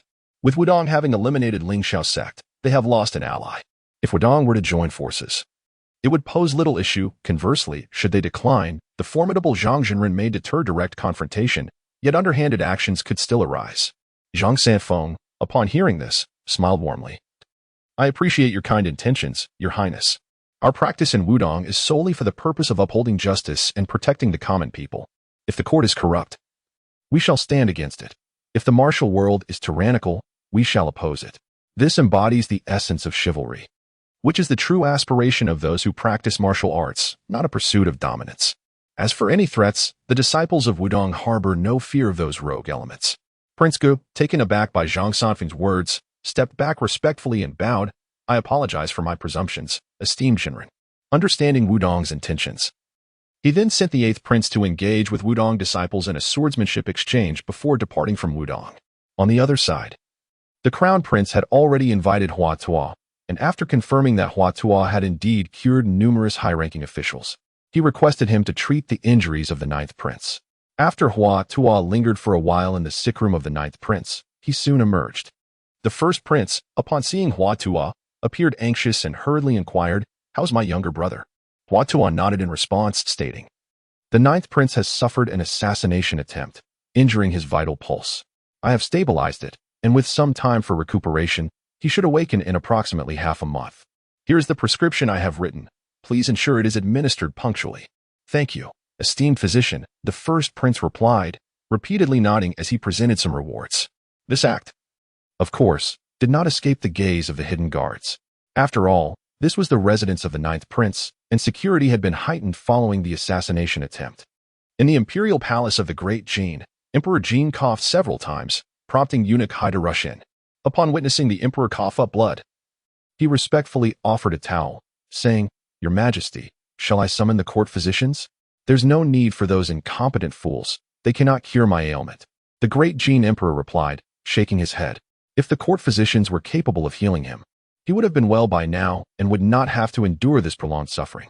Upon hearing that the eldest prince had summoned a divine physician to treat the 9th prince, he thought that if the 9th prince were to awaken and uncover the identity of those involved, he would instruct the Jinyui to invite this divine physician for a visit. Although the Great Jin Emperor did not believe Hua Tuo could cure his affliction, as it was not a mere illness, he could not dismiss a glimmer of hope. Meanwhile, in the residence of the 4th prince, he surveyed the numerous corpses of assassins scattered about, nearly reduced to a pulp by the formidable Wu Shuangui. These assassins were not sent by anyone else but belonged to the demonic sect, specifically the sect Saintus. Such ruthless infighting among princes was unparalleled, yet the demonic sect exhibited a level of cruelty beyond compare. That wretched woman, the 4th prince seethed. However, Wei Zhuang, seated on a stone bench in the courtyard, gazed at a scattered chessboard and remarked coolly, "4th prince, according to our agreement, the routine protection comes at one price, while eliminating these assassins incurs another." The 4th prince was indeed wealthy, having control over numerous minor families in the south. The families there may lack in many aspects, but they are certainly affluent. Furthermore, he had some influence within the demonic sect. Although he could not mobilize high-ranking members due to the ongoing trials, he still commanded respect from some mid-level figures. By publicly protecting these minor families under his princely title, he effectively concealed his identity as the saint of the demonic sect, reaping substantial benefits in the process. The 4th prince nodded, not lacking in funds, but he was somewhat dissatisfied with the actions of the demonic sect Saintus. "Wei Zhuang, there is a matter requiring your organization." Liashas, he paused briefly before continuing, "That is, in Jiangzhou, coordinate with the local forces to procure a significant amount of grain from the major grain merchants and take action against anyone attempting to obstruct this. Rest assured, I will provide you with a suitable price," he added. Wei Zhuang frowned slightly. He had anticipated that the 4th prince would request him to assassinate the saintess of the demonic sect, but instead, he was presented with this task.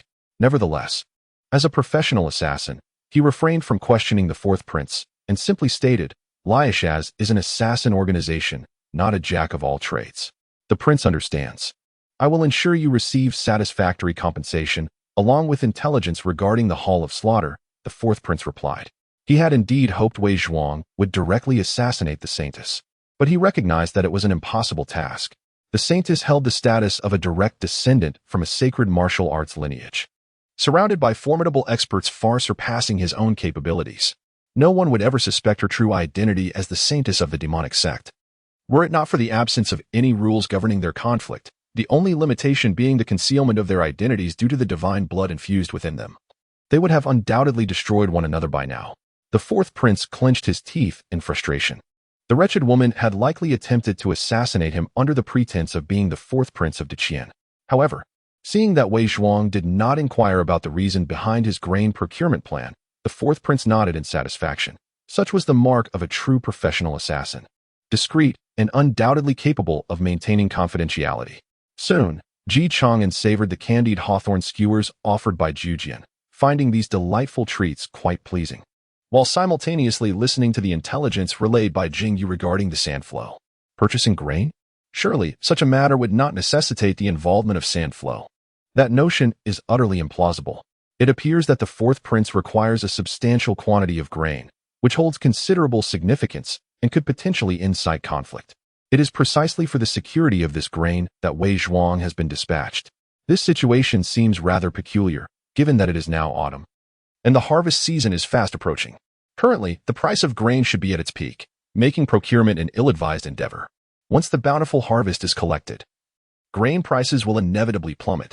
Naturally, due to the government's regulations, such fluctuations remain within a reasonable scope. In an agrarian society, grain is of utmost importance, and sensitivity towards its pricing is paramount. However, acquiring grain at this juncture would result in exorbitant costs, suggesting that something unusual may transpire. Jingyu, pray tell, why has the fourth prince instructed Sand Flow to collaborate with those minor families in acquiring vast amounts of grain? Ji Chang'an, with eyes closed, relished the gentle kneading of his shoulders by Zhu Jian. Such treatment is rare, embodying the essence of a harmonious balance between labor and leisure. Jingyu, without hesitation, had already contemplated this matter, particularly after receiving news from the Luowan. It is likely that this autumn's grain harvest may witness some unforeseen developments. As a practitioner of the demonic sect, the fourth prince might have received some prior intelligence, prompting Sand Flow to prepare for an opportunity to profit significantly or pursue some ulterior motive. Jingyu articulated her conjecture. Indeed, Ji Chang'an nodded, acknowledging the merit of her insight. Fortunately, the fourth prince currently lacks capable allies. Repeated attempts on his life had led him to place his utmost trust in Lu Sha, believing that their fates were irrevocably intertwined. This conviction prompted him to entrust the matter to Lu Sha, even in the event of a grain shortfall or any unforeseen circumstances. As a major grain-producing province, Jiangzhou, the granary of the entire empire, should possess ample official grain to regulate prices. However, it appeared that issues had indeed arisen. Ji Chang'an remarked with a hint of detachment, yet he was acutely aware that, given the execution capabilities of ancient dynasties, the true state of the so-called official granaries was utterly unpredictable. One could scarcely ascertain whether there was even any grain within those storied warehouses.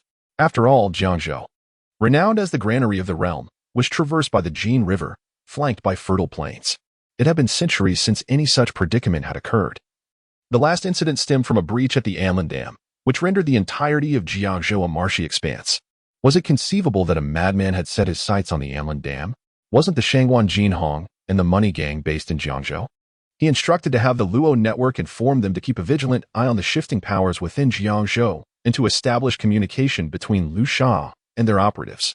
Furthermore, he ordered an elevation in the intelligence network status in Jiangzhou, deploying additional personnel.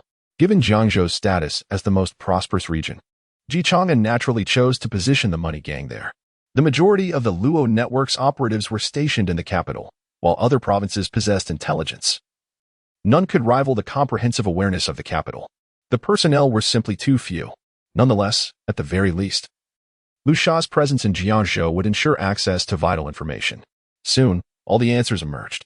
Urgent documents from Jiangzhou reached the throne of the great Jin Emperor, as well as the hands of the princes and all officials. In the autumn of the 31st year of the Qianyuan era, a locust plague struck Jiangzhou. At this moment in Jiangzhou, the grain supervisor and the governor stood side by side on the ridge of a field, witnessing a dark wave of locusts that blotted out the sun, voraciously devouring the still unripe crops. This unprecedented calamity arrived without warning. The governor's forehead glistened with beads of sweat, fully aware that a great disaster had befallen them. The court would surely order the opening of granaries to distribute grain. But what grain remained in the warehouses? They had been completely consumed, and unlike previous years where inspections could be bribed, there was now a genuine lack of food. Ultimately, only death awaited them. Who could have anticipated that the prosperous Jiangzhou would find itself in such dire straits?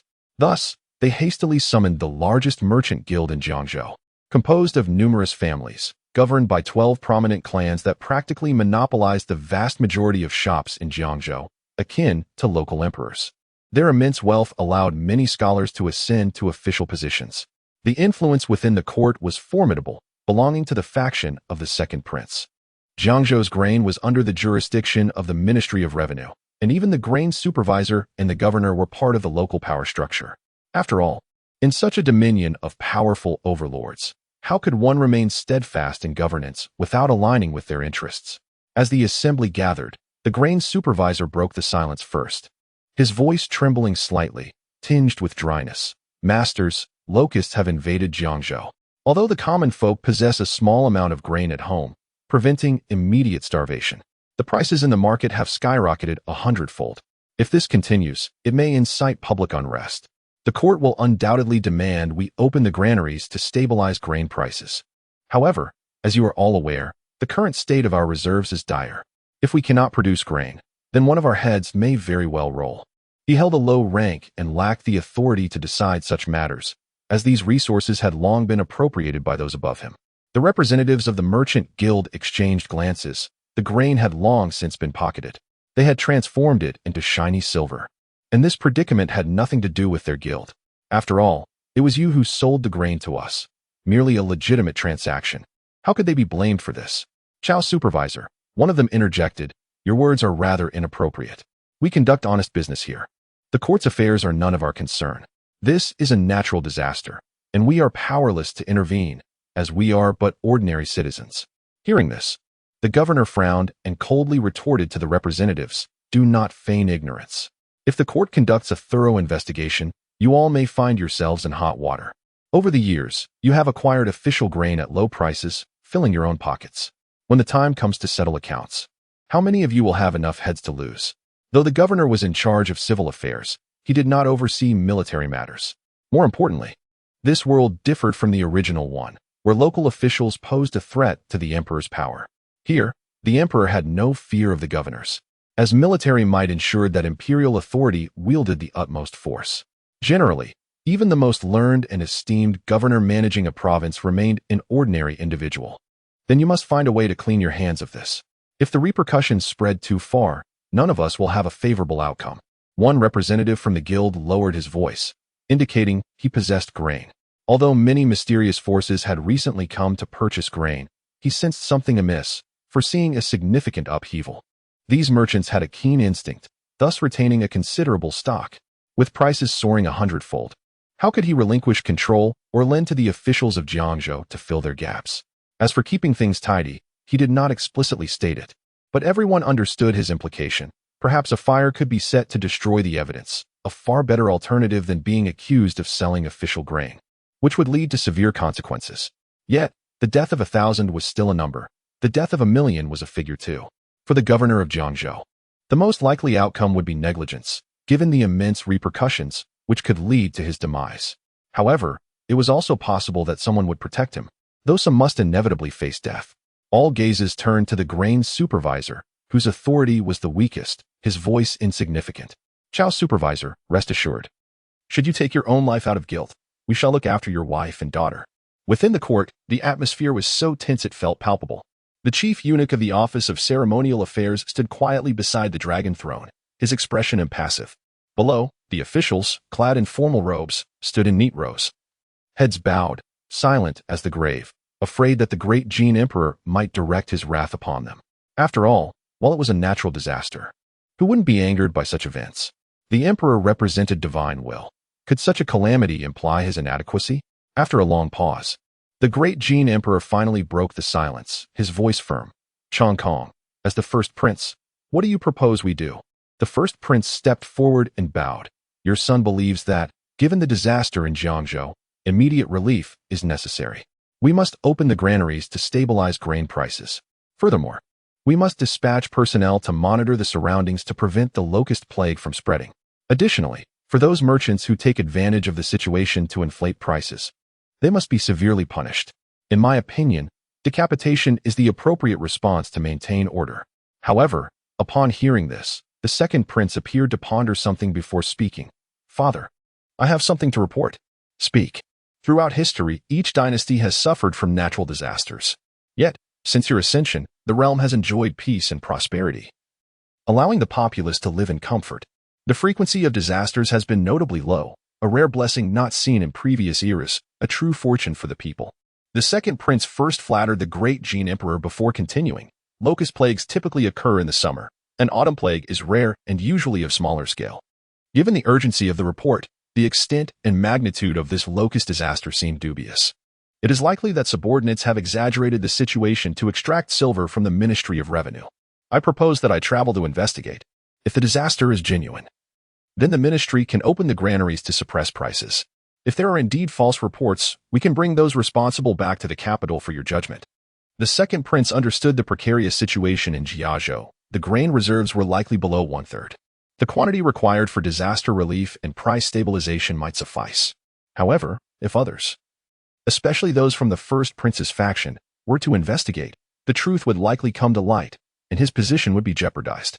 Thus, after flattering the emperor, he volunteered for the task. Even the second prince, who oversaw the ministry, underestimated the audacity of those below him. Very well. As the emperor of the Great Jin listened to the words of the second prince, his expression softened slightly. However, before this moment of calm could settle, a young eunuch hastily approached with a memorial, which the chief eunuch quickly presented to the emperor with both hands. The emperor furrowed his brow, aware that the source of this correspondence seemed to be from the Jinui, and he questioned what had transpired. In the court, such submissions were reserved for momentous matters. Thus, the emperor opened the letter immediately, and its contents ignited his fury. His anger surged as he glared at the second prince, exclaiming, "Indeed! What a fine matter you have here, extracting silver from the Ministry of Revenue." The wrath of a sovereign could lead to countless casualties, and at that moment, the emperor's latent imperial aura weighed heavily upon the officials, leaving them breathless. The second prince, taken aback by the emperor's sudden change in tone and words, was left bewildered, pondering what had occurred. Yet, he dared not inquire, hastily kneeling to accept the emperor's reprimand, his mind racing with thoughts of the unfolding events. "Since you feign ignorance, let all hear this. How does your ministry intend to provide disaster relief?" With that, the emperor handed the letter back to the chief eunuch, commanding, "Read it." "Yes, your majesty," the chief eunuch replied, taking the letter with trembling hands. His voice, thin and sharp, pierced the air as he proclaimed, "Urgent report from Jiangzhou. The granary has caught fire, and all the grain has been reduced to ashes. Moreover, the Jiangzhou grain supervisor has committed suicide out of guilt." The chief eunuch's shrill voice sliced through the silence like ice upon glass, sending shivers down the spines of those present. Even the second prince was oblivious to the gravity of the situation, realizing that the officials in Jiangzhou had concealed this calamity from him. It was evident they had run out of options. The second prince understood that these individuals were likely unable to procure even the slightest grain, leading to this dire predicament. "I truly do not comprehend, Father Emperor, your insight is unparalleled." The second prince fervently bowed his head, not daring to use his inner strength to shield himself, causing his forehead to swell with bruises. The first prince, instead of taking advantage of the situation, displayed a compassionate demeanor, suggesting, "Father, we must consider how to provide disaster relief. If news of the fire in Jiangzhou spreads among the common folk, it could lead to a catastrophe. I propose we transport grain from the central plains and Shiqiu to Jiangzhou to calm the populace's fears." Nevertheless, everyone understood that time was of the essence. Distant aid could not quench immediate thirst, especially in the face of such extensive devastation. The emperor's eyes widened in fury as he slammed his hand upon the armrest of the dragon throne, shouting, "Natural disaster? This is man-made calamity. I thought I had raised a good son." After a bout of coughing, he fell silent. "Father, I maintain good relations with several minor families in the south. Allow me to reason with them, appeal to their emotions, and borrow grain, or purchase it at a higher price to alleviate the food crisis." The fourth prince spoke unexpectedly. All eyes turned to the fourth prince, who had never been favored by the emperor due to his close ties with the martial world, particularly with certain small families from Jiazhou. Yet, his willingness to step forward surprised everyone. as it jeopardized the interests of those families and consequently his own. Sensing the scrutiny, the fourth prince bowed and declared, "It was that assassination attempt that enlightened me. Wealth is transient, not to be taken with us in death. It is better to act for the realm, the people, and for you, father. My outreach to those families is merely to earn a reputation as a hero." And the timing is apparent. His words, though rough, bore a sincerity that caught everyone off guard. The emperor regarded him with a gaze that hinted at approval. Regardless, it was crucial that this matter did not incite conflict between the first and second princes, both of whom had vested interests. If the second prince were to investigate, he would find nothing. Should the first prince take it upon himself, he would likely uncover everything. The fourth prince's proposal seemed a prudent choice. However, one person alone would not suffice. Should there be any ulterior motives, the emperor needed to assign someone to watch over him. This instinct of the emperor bred a sense of suspicion, especially since the fourth prince's actions appeared to diverge from his usual path. Contemplating this, he turned to the sixth prince, Chang'an, and stated, "Chang'an, as the commander of the Zhenwu division, this situation is suspicious. It is conceivable that martial factions may be plotting to undermine our imperial authority. You and your fourth brother shall proceed together, aiding one another to uncover the truth while also providing relief to the victims. Should you encounter anything pertinent to the case, act decisively without leniency." After issuing these commands, he cast a cold glance at the second prince, saying, "You shall reflect in solitude until the matter is resolved." The chief eunuch immediately grasped the emperor's intentions and declared, "The court is dismissed." Supporting the emperor, they made their way to the inner palace, where he could no longer contain a fit of coughing, expelling blood. "What of Watua?" he inquired, after the court had adjourned. The fourth prince and Chang'an leaned against one another, exchanging knowing smiles. "Sixth brother, regarding the incident at the Zuehua Tower, the fault lies with me. I had no inkling that those two factions were colluding with the demonic sect. I beg your forgiveness. Nevertheless, I humbly request your guidance on this occasion. Nothing to concern ourselves over, brother. We share a bond beyond such matters. I too have my shortcomings at that time. I was gripped by fear and did not dare let Zhao Gao leave my side, resulting in your guard's demise. We must investigate the situation in Jiangzhou to ensure its safety. Indeed, united as brothers, we can resolve this." Swiftly, Chang'an and his entourage made their way to Jiangzhou. He traveled with a modest retinue, consisting only of his maid, Mei Jian, and Jingyu, along with the guards Wei Qi Gong and 200 armored soldiers. Zhuge Zhenghua and Wu Qin chased after them, serving as the primary investigators of the case. In the shadows were Zhao Gao, accompanied by 6 sword-wielding servants. Along with the burgeoning financial aid network in Jiangzhou, the fourth prince appeared to be accompanied by some guards from minor families, while in secret. He had the Liashasha at his disposal. At this moment, the two rode at the center of their assembly, both skilled martial artists, galloping swiftly towards Jiangzhou. "You must have expended considerable resources to maintain such cavalry, dear sixth brother," remarked the fourth prince, casting a covetous glance at the surrounding armored soldiers. Though he too had the opportunity to recruit 200 guards, the costs of training heavy cavalry were exorbitant. To him, it seemed more prudent to invest in recruiting skilled martial artists rather than depleting resources on heavy cavalry. However, witnessing the disciplined armored soldiers under Chang'an's command only intensified his envy. Thankfully, their numbers are not excessive. Otherwise, I fear I would be financially ruined. Chang'an cast a glance at the fourth prince, recognizing that they had nearly discerned his true identity. The Holy Son of the Demonic Sect, an excellent title, though it remained unclear just how significant he was to the sect. "Sixth brother, your aspirations are quite ambitious. How much more cavalry do you desire?" The fourth prince also shook his head, offering a compliment. Upon entering the territory of Jiangzhou, even the areas yet to be afflicted by locust plagues were permeated by a sense of desolation. As the autumn harvest is still some time away, the wheat and rice cannot be harvested into grain at this moment. As the locusts passed through, they carried away everything, leaving the farmers in a state of despair. The farmers in the fields wore sorrowful expressions, incessantly beseeching the heavens, uncertain of what course to take. After all, the ancient farmers possessed little to no resilience against disasters. Their only means of survival relied on the relief from the imperial court. However, at this moment, the authorities delayed in releasing the grain reserves to stabilize prices, causing unrest among the populace. Chang'an surveyed his surroundings, squinting, and observed someone measuring land, seemingly indicating that someone intended to sell their property. It is important to understand that land is the most vital means of production for farmers. Without land, a household would cease to be self-sufficient and would be reduced to a mere laborer for the landlords. Moreover, The extensive consolidation of land is the most intolerable phenomenon for a dynasty, as it may precipitate the collapse of its foundation. After a moment's contemplation, Chang'an began to comprehend the gravity of the situation. Although the locust plague had yet to arrive, the food supply had reached an intolerable state. At this juncture, most farmers had exhausted their reserves, which previously could have been supplemented through purchases or loans. However, circumstances had shifted dramatically. Who would now dare to part with their grain? Let us enter the city first, Chang'an mused, understanding that similar predicaments were likely rampant throughout Jiangzhou. To address this calamity, one must tackle the issue at its roots. Soon, the two arrived at the Jiangzhou government post, a site sprawling nearly 100 acres, boasting over 1,000 guest rooms, including the officials' residence, military hall, temple of the horse deity, stables, storage, and surveillance quarters. Upon reaching the station, the fourth prince did not immediately take residence but instead clasped his hands together, saying, "Sixth brother, I possess no official title. Father has merely sent me to assist you. You are now the head of the Jinwu division and the imperial envoy in charge of investigating this matter and soothing the populace.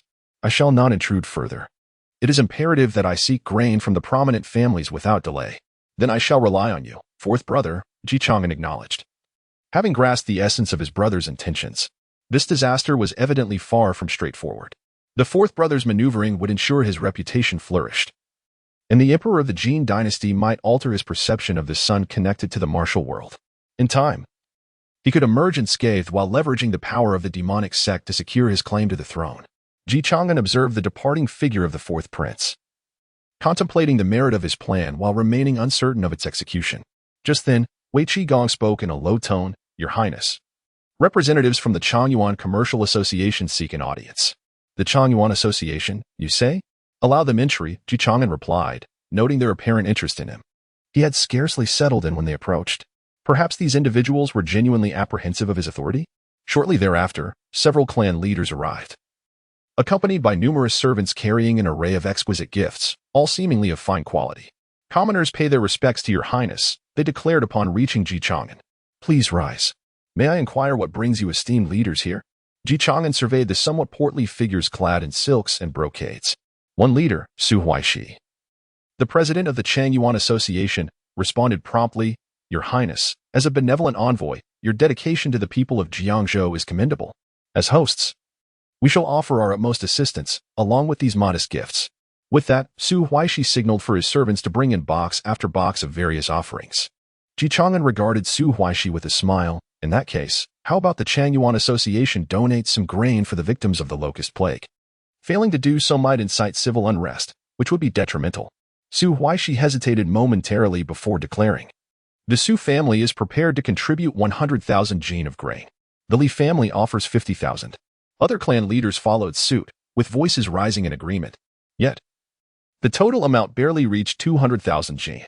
While it appeared substantial, if one calculated merely half a jin of grain per person per day, it would suffice for only 40,000 individuals for a single day. With Jiangzhou's population exceeding 1 billion, even among the afflicted, there were at least 200 to 300 million, with millions in dire need of aid. The so-called 200,000 jin of grain was woefully insufficient. Listening to their pledges, Chang'an rose, gesturing toward the lavish gifts that likely exceeded 100,000 taels in value. With a cold laugh, he said, "Ah, these rare treasures are indeed a gift for me. Yet the 200,000 jin of grain is intended for the disaster-stricken populace of Jiangzhou, for the court's relief efforts." He understood that for these families, offering money to him was merely a means to silence him, to establish a connection for future favors. However, what would the so-called grain provide to the victims or the court? Prestige? What good would that do? It could not be for Chang'an's political gain. Stabilizing grain prices required astronomical quantities. Moreover, they sought to profit from this situation. With the autumn harvest yet to arrive, our families are genuinely unable to part with any grain, Su Huaishi acknowledged, sensing Chang'an's ire. Yet, he maintained his composure, responding calmly. This sixth prince of the Jin dynasty, once a prodigy, now commanded the Jinwu division and had vanquished several martial factions. But what did that matter to their esteemed families? The Chang'an families controlled the financial currents of the entire Jin dynasty, backed not only by the second prince, but also by countless court officials. Many of the officials dubbed as the Jiangzhou faction were sponsored by them. Should Chang'an dare to challenge them, the volume of impeachment petitions against him could reach the heavens. Likewise, this prince before them would alienate all court ministers and, by breaking the established order, jeopardize his ascension to the throne. If your highness has no further matters, we shall take our leave, Su Huaishi stated, bowing before departing with his servants. Leaving behind the gifts. Once outside the post, he turned to his steward, instructing, "This sixth prince is somewhat ungrateful. Inform the officials in the capital to submit a petition, claiming that he threatens our virtuous households under the pretext of disaster relief, coercing us for gifts. If this continues, it will surely disrupt the relationship between officials and merchants, endangering the peace of the Jin dynasty. After nurturing them for so many years, it's time they contribute something." "Understood, master," the steward promptly replied, diligently noting Su Huaishi's instructions. "What a pity," Ji Chang'an mused, observing the departing merchants and the courtyard brimming with gifts. He shook his head and sighed. "They have squandered their only chance for survival.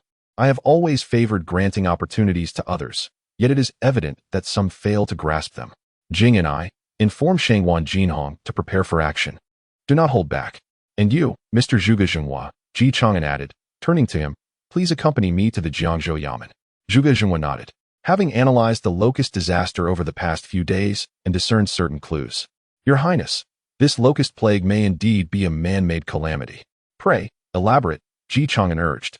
Typically, locusts emerged during the summer, yet it was now early autumn. While deviations due to weather were plausible, an alarming pattern had emerged from the afflicted districts. Of the 19 counties in Jiangzhou and the provincial capital, only 6 areas, including Guang'an and Chang'an, had been affected.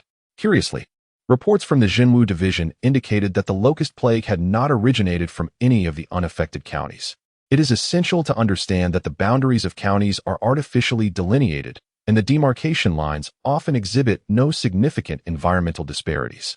Given the emergence of locusts in 6 counties, it is inevitable that other counties will also experience a similar occurrence, albeit perhaps in lesser numbers.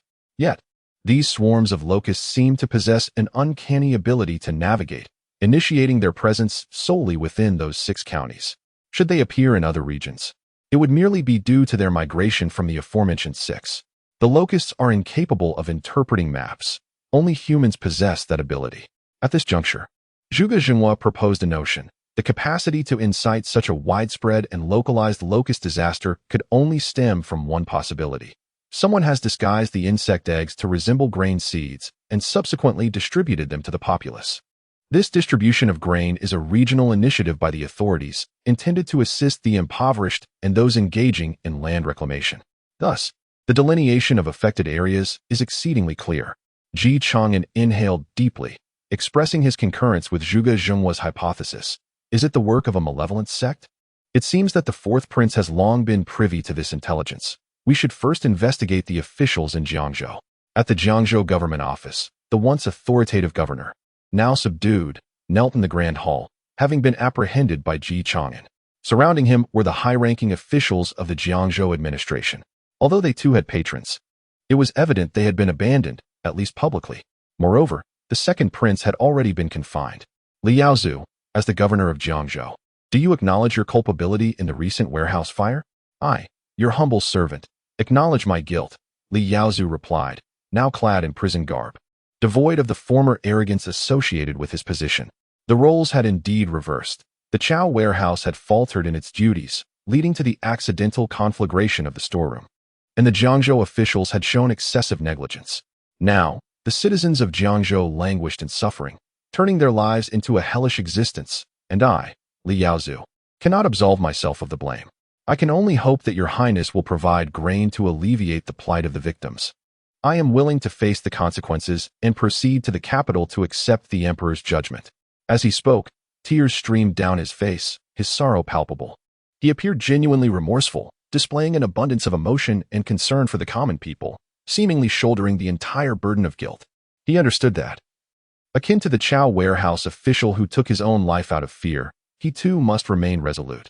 Only by refraining from revealing those behind this calamity could he salvage his own fate. Even in death, he could leave a political legacy for his children. Although the offspring of a condemned minister might struggle to pass the imperial examinations, should the 2nd prince ascend to the throne, a pardon would be easily granted by virtue of the emperor's decree. Li Yaozu's ultimate aim was to bring honor to his family name. This was a high-stakes gamble. In such dire circumstances, risking his life, he harbored no fear of death. Chang'an, faced with this obstinate adversary, refrained from immediate retribution. Instead, gentle smiles emerged upon their faces. Such individuals, I have encountered far too many. Many are unafraid of death, for within their hearts lies a far greater terror, one that eclipses the fear of mortality itself. Words spoken now are futile. Only by presenting them with their most profound despair can they shed their facades and weep unabashedly. And you? Do you share this sentiment? Chang'an surveyed the multitude of officials kneeling before him. We are willing to confess our sins. We beseech your highness to impose punishment upon us. The officials below, well aware of this truth, spoke in unison. Imprison them all in the Jiangzhou dungeon, and replace the jailers and guards with those from the Zhenwu division. Without my command. No one is permitted to see them, Chang'an stated coldly as he rose. Jiangzhou, from the government offices to the aristocratic families, had already been granted an opportunity. Jing and I, do you believe I am too benevolent? Jing and I replied softly, Your Highness's kindness is a blessing to the world.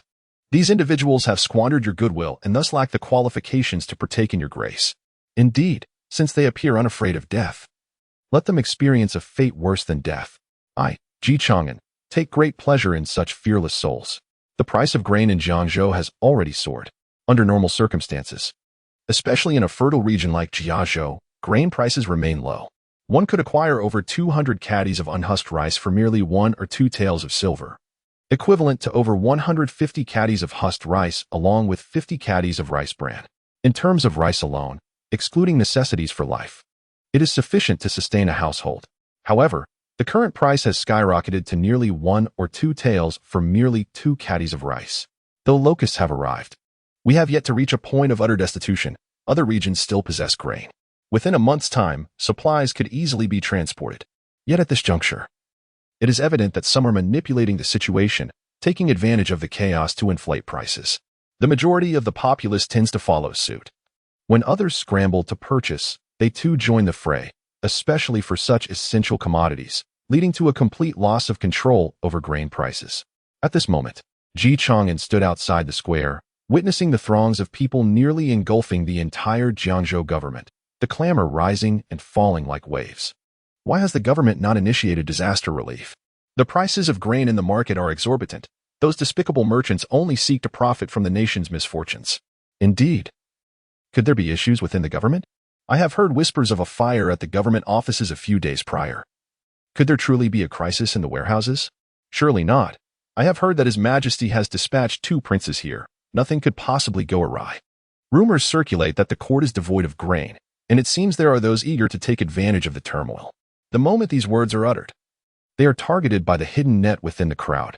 To speak such words in these circumstances likely harbors ulterior motives. As Chang'an ascended the elevated platform in the square, he began to address the gathered assembly. Esteemed elders and fellow townsfolk, I implore you to remain silent.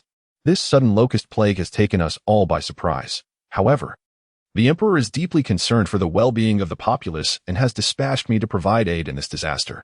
The court possesses ample grain reserves. Yet the officials of Jiangzhou have been lethargic in their duties, resulting in a delay in opening the granaries. Therefore, we require some time for the transport of supplies. Within 3 days, we shall stabilize the grain prices, and you need not worry. During these 3 days, the court will establish porridge kitchens in the disaster-stricken areas of Jiangzhou. Those who find themselves unable to secure a full meal may come to the kitchens for sustenance. Upon hearing this, the crowd fell into a hushed silence. For the matters of imperial relief and the chaos surrounding it became secondary. What truly resonated were Chang'an's 2 key messages: the promise of stabilized grain prices in 3 days and the establishment of porridge kitchens. They recognized him as the 6th prince, the founder of the Zhenwu division. Indeed, with the Zhenwu division established, Jiangzhou no longer resembled the tumultuous times under the 6 doors. The officers of the Zhenwu division were known to be virtuous individuals. The 6th prince himself was also regarded as a good man, as was the emperor, who was perceived as benevolent and considerate of the people's plight. The grievances lay solely with the corrupt officials. The townsfolk began to murmur among themselves, sharing their thoughts. In the collective mindset of the people, it was universally acknowledged that the emperor was wise, being the ordained ruler. Any errors committed were attributed to the deceit of treacherous advisors. Moreover, with the endorsement from the emperor's representative, the assurance of porridge to consume rendered any concerns trivial. in the porridge stall established by Ji Chang'an. Although the porridge was not particularly clear, it was intentionally mixed with numerous small stones to deter those with sufficient grain from partaking. Thus, only those truly in dire straits would venture to consume it.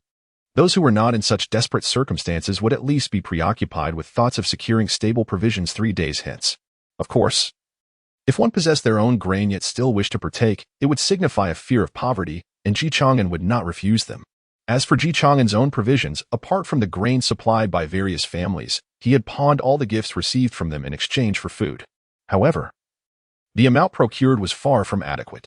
Fortunately, upon discovering that the fourth brother was acquiring grain, Ji Chang'an had also instructed his financial aides to gather supplies from various locations. Although the time was limited, resulting in a modest collection of grain, it was sufficient to sustain them for the next 3 days without issue. Just as Ji Chang'an pondered this, he noticed hidden among the crowd an assassin poised to strike. A master martial artist, accompanied by several innate practitioners and a dozen peak postnatal experts, armed with weapons, charged towards him. Nevertheless, Ji Chang'an remained unperturbed, shifting his gaze instead to the surrounding populace.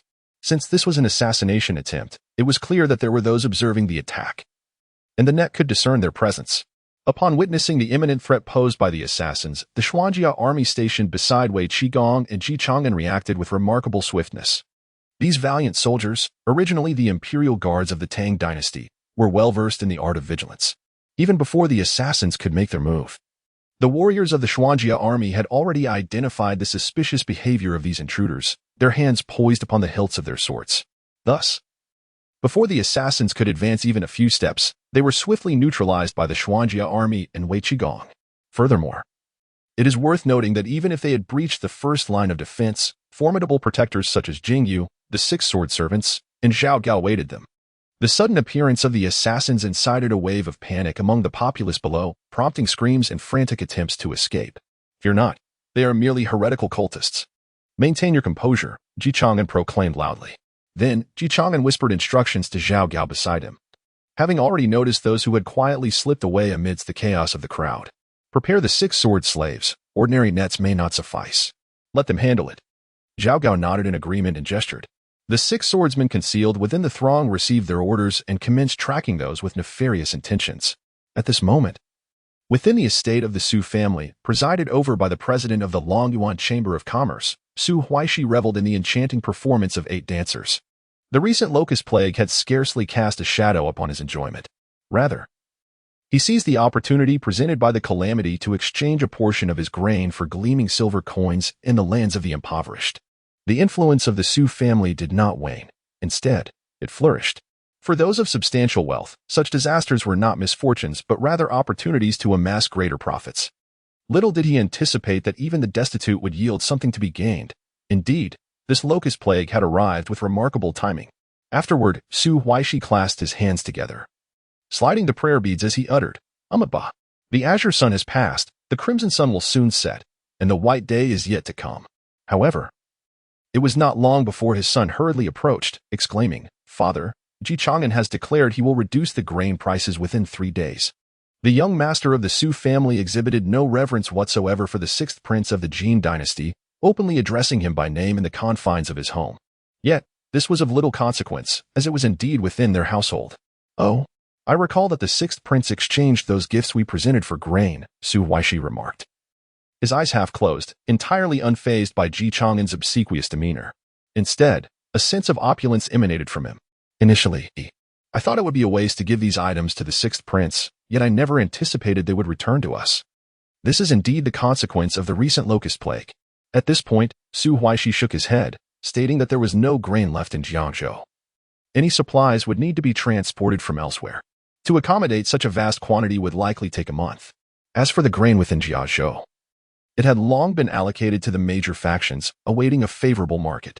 The optimal moment to act would be once the disaster victims had completely depleted their provisions. I am quite curious to see how the 6th prince of the Great Jin plans to fulfill his grandiose promises. Will he come to our residence to plead for assistance? Haha. This is a disgrace to the court. With this incident, there is no need for impeachment. He has already lost the capability to ascend the throne. Father, the 6th prince is likely eager to prove himself, but alas, he is still too young.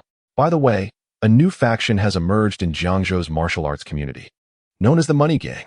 It seems they are attempting to unite the local martial artists, possibly with the intention of confronting us. Should we take action? No need for concern. What martial arts community remains in Jiangzhou? They are merely minor factions. Engaging with those ruffians would yield no benefits. And it is not worth our time, Su Huaishi replied, shaking his head. Though these noble families may appear to align with the court, they have indeed recruited numerous skilled fighters. Consequently, they have collectively squeezed the survival space of Jiangzhou's martial arts community, which is not significantly stronger than that of the capital. Is it not true that we have the Lord of the Jinwu division? When the sixth prince comes to us in desperation, we can have him eliminate this money gang, thus resolving the dilemma, don't you think? Father, this strategy of utilizing another's blade to kill is indeed brilliant. Nianchu, you must learn well from me, the entire Su family. The Longyuan commerce, the entire Jiangzhou influence, and even the Jiangzhou faction within the court are all legacies left for you. Once I enter Yun City, it will be your turn to take the helm. Yes, father. Sun Yanchu felt a surge of excitement.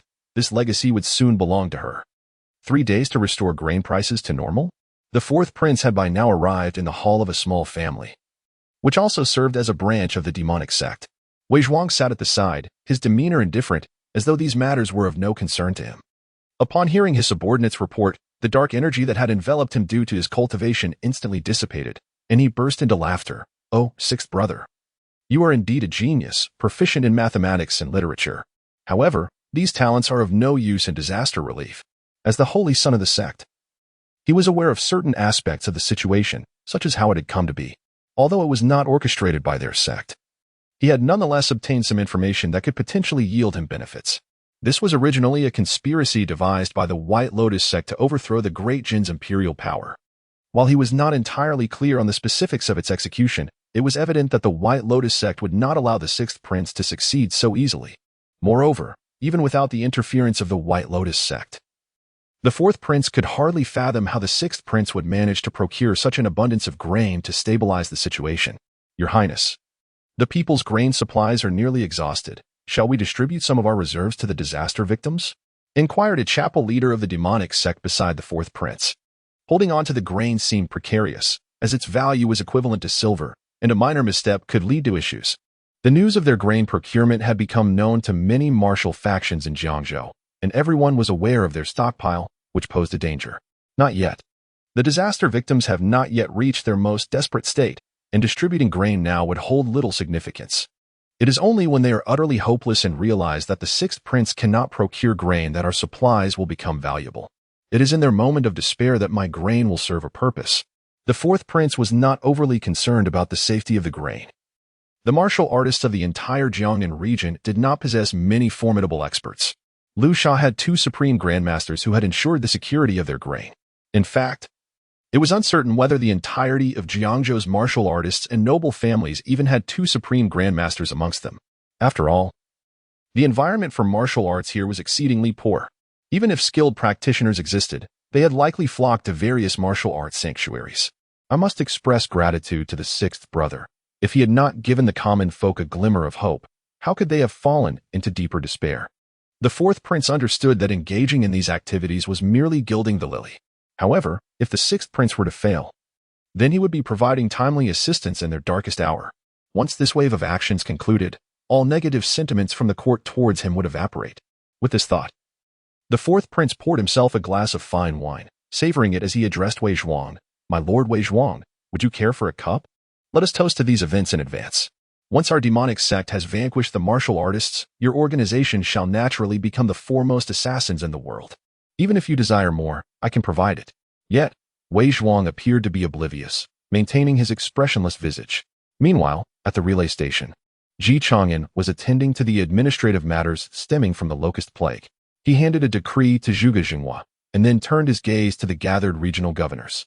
He paid little heed to whether they would comply with his orders, for the Jinwu division would send personnel to oversee matters. Dispatch individuals to harvest the immature grains in the disaster-affected areas.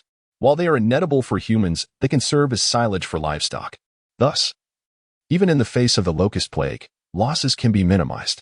Your Highness, if we harvest now, there will be no grain left in Jiangzhou. Some of the governors expressed concern, especially since their superior had been imprisoned and the Jinwu division's experts were nearby. Chang'an rose and patted one of the governors on the shoulder. Rest assured, should anything arise, I shall bear the responsibility. Soon, there will be an abundance of grain in the market. By the way, I have also suffered an assassination attempt. It seems someone wishes to obstruct these efforts. I will ensure that the Jinwu division protects you closely. You need not worry about safety, only focus on your duties. Upon hearing this, the governors knelt in succession, proclaiming, "We obey your command, and shall carry out our duties diligently." They were not foolish. The presence of the Jinwu Division's personnel was not merely for their protection. But could they resist? If they could not, they could only enjoy their safety. After arranging matters, Chang'an waved his hand, and the governors discreetly withdrew. Once the outsiders had mostly left, Jingyu leaned closer to Chang'an, whispering, "The six-sword servants have located a base of the assassins from that day. Upon investigation, we have discovered the White Lotus sect as the instigator. The six-sword servants have not acted hastily, remaining vigilant, and have come to seek your guidance on how to proceed." The White Lotus sect? Chang'an rubbed his forehead, having initially assumed it was the demonic sect, only to find it was the White Lotus sect instead. While the demonic sect aimed to unify the martial world, the White Lotus sect's intent was rebellion. Moreover, they are experts in rebellion, not only within the Grand Jin dynasty, but also in other nations where traces of the White Lotus sect can be found. It can be surmised that if the primary adversary of the demon sect is the martial arts world, then the principal opponent of the White Lotus sect is the imperial court. Of course, neither the demon sect nor the White Lotus sect has ever succeeded. Thus, it is likely that both factions harbor thoughts of mutual support. As such, it is only natural for the saint son of the demon sect, the fourth son, to possess some intelligence regarding these matters. He was instructed to inform Lu Sha and assist Mo Yuqilin in infiltrating the core of the White Lotus sect to uncover their secrets. Given the presence of the White Lotus sect, it is probable that they are the instigators behind the Locust Plague. "Understood, Your Highness," said Jingyu, who immediately encrypted this message using special characters and notified the Luo network. "By the way, what is the status of the money gang?" Chang'an inquired. "The leader of the Chang'an gang has managed to rally a significant portion of the martial arts forces in Jiangzhou with some of our grain, appealing to both reason and emotion. If the money gang takes the lead, they are willing to act together," Zhao Gao replied quietly. "Indeed, those martial arts factions have been oppressed for so long that there are hardly any skilled fighters left in Jiangzhou. Moreover, they are not affluent. During this locust disaster, their families and sects will also suffer from food shortages. The Longyuan Chamber of Commerce intends to swallow these martial arts factions, so naturally, they will not extend a helping hand. Thus, they harbor resentment, and the appearance of the money gang has effectively stirred their greed and anger." As Chang'an spoke, he gazed at the distant sun, which was setting and casting a crimson hue across the clouds, resembling a fiery sky, akin to the color of blood. As night deepened, a group of individuals clad in various attires quietly gathered before the Su family estate. "Leader Shangguan, we are risking everything alongside the money gang this time," remarked a member of the martial arts factions, with over half of Jiangzhou's martial arts forces congregated here. However, these were merely minor players. The grandmasters were few and far between, and even when combined, they could hardly match the strength of the money gang, although they each had their role to play. "You are mistaken. Had it not been for those aristocratic families relying on the imperial court and bullying us, we would not have taken this path." A family head retorted indignantly. "Indeed, if it weren't for the locust plague, we could have endured a little longer. Yet those bloodsuckers demand that we exchange our industries for mere grain, which is utterly outrageous. They are pushing us to the brink of destruction. Without the grain provided by Leader Shangguan, we might have starved long ago. If we do not fight back now, will we simply allow them to devour us?" Another family had added. These families were indeed pushed to the brink. As the aristocrats of the Longyuan Chamber of Commerce enjoyed the protection of the imperial court and previously had the support of the Six Doors, effectively suppressing them. Although the town military division had arrived, time was short, and it was difficult for them to make an impact. The saying goes, "The poor are scholarly while the rich are martial." Their martial forces were sorely lacking in funds. Their daily enterprises barely maintained their livelihoods, and now with the locust disaster, they faced complete bankruptcy. In truth, they had some grain, but when the locusts arrived, certain factions purchased grain at exorbitant prices, believing they could profit. After all, it was the autumn harvest, and they had nearly bought everything, revealing that their business acumen was not comparable to that of the merchants. Rest assured, our sole objective this time is to annihilate the Longyuan Chamber of Commerce and seize their cash and treasures. We shall leave their grain untouched. The most pressing concern for the imperial court is disaster relief. They will be grateful to us and will hardly have time to apprehend us. This is our best opportunity. After acquiring the wealth of these families, whether we head east to the East Sea or south to the southern forest to join the martial arts sanctuary, it will be a better choice. Of course, for those unafraid of death who wish to remain. The assets left by these merchants will also be shared with the money gang. Chang'an Jinhong, dressed in simple attire without any adornments, appeared to be an extraordinarily unpretentious middle-aged man, yet none dared to underestimate him, as all were aware of the power he wielded. At this moment, the money gang and other martial arts factions had already begun to sweep through the family divisions of the Longyuan Chamber of Commerce.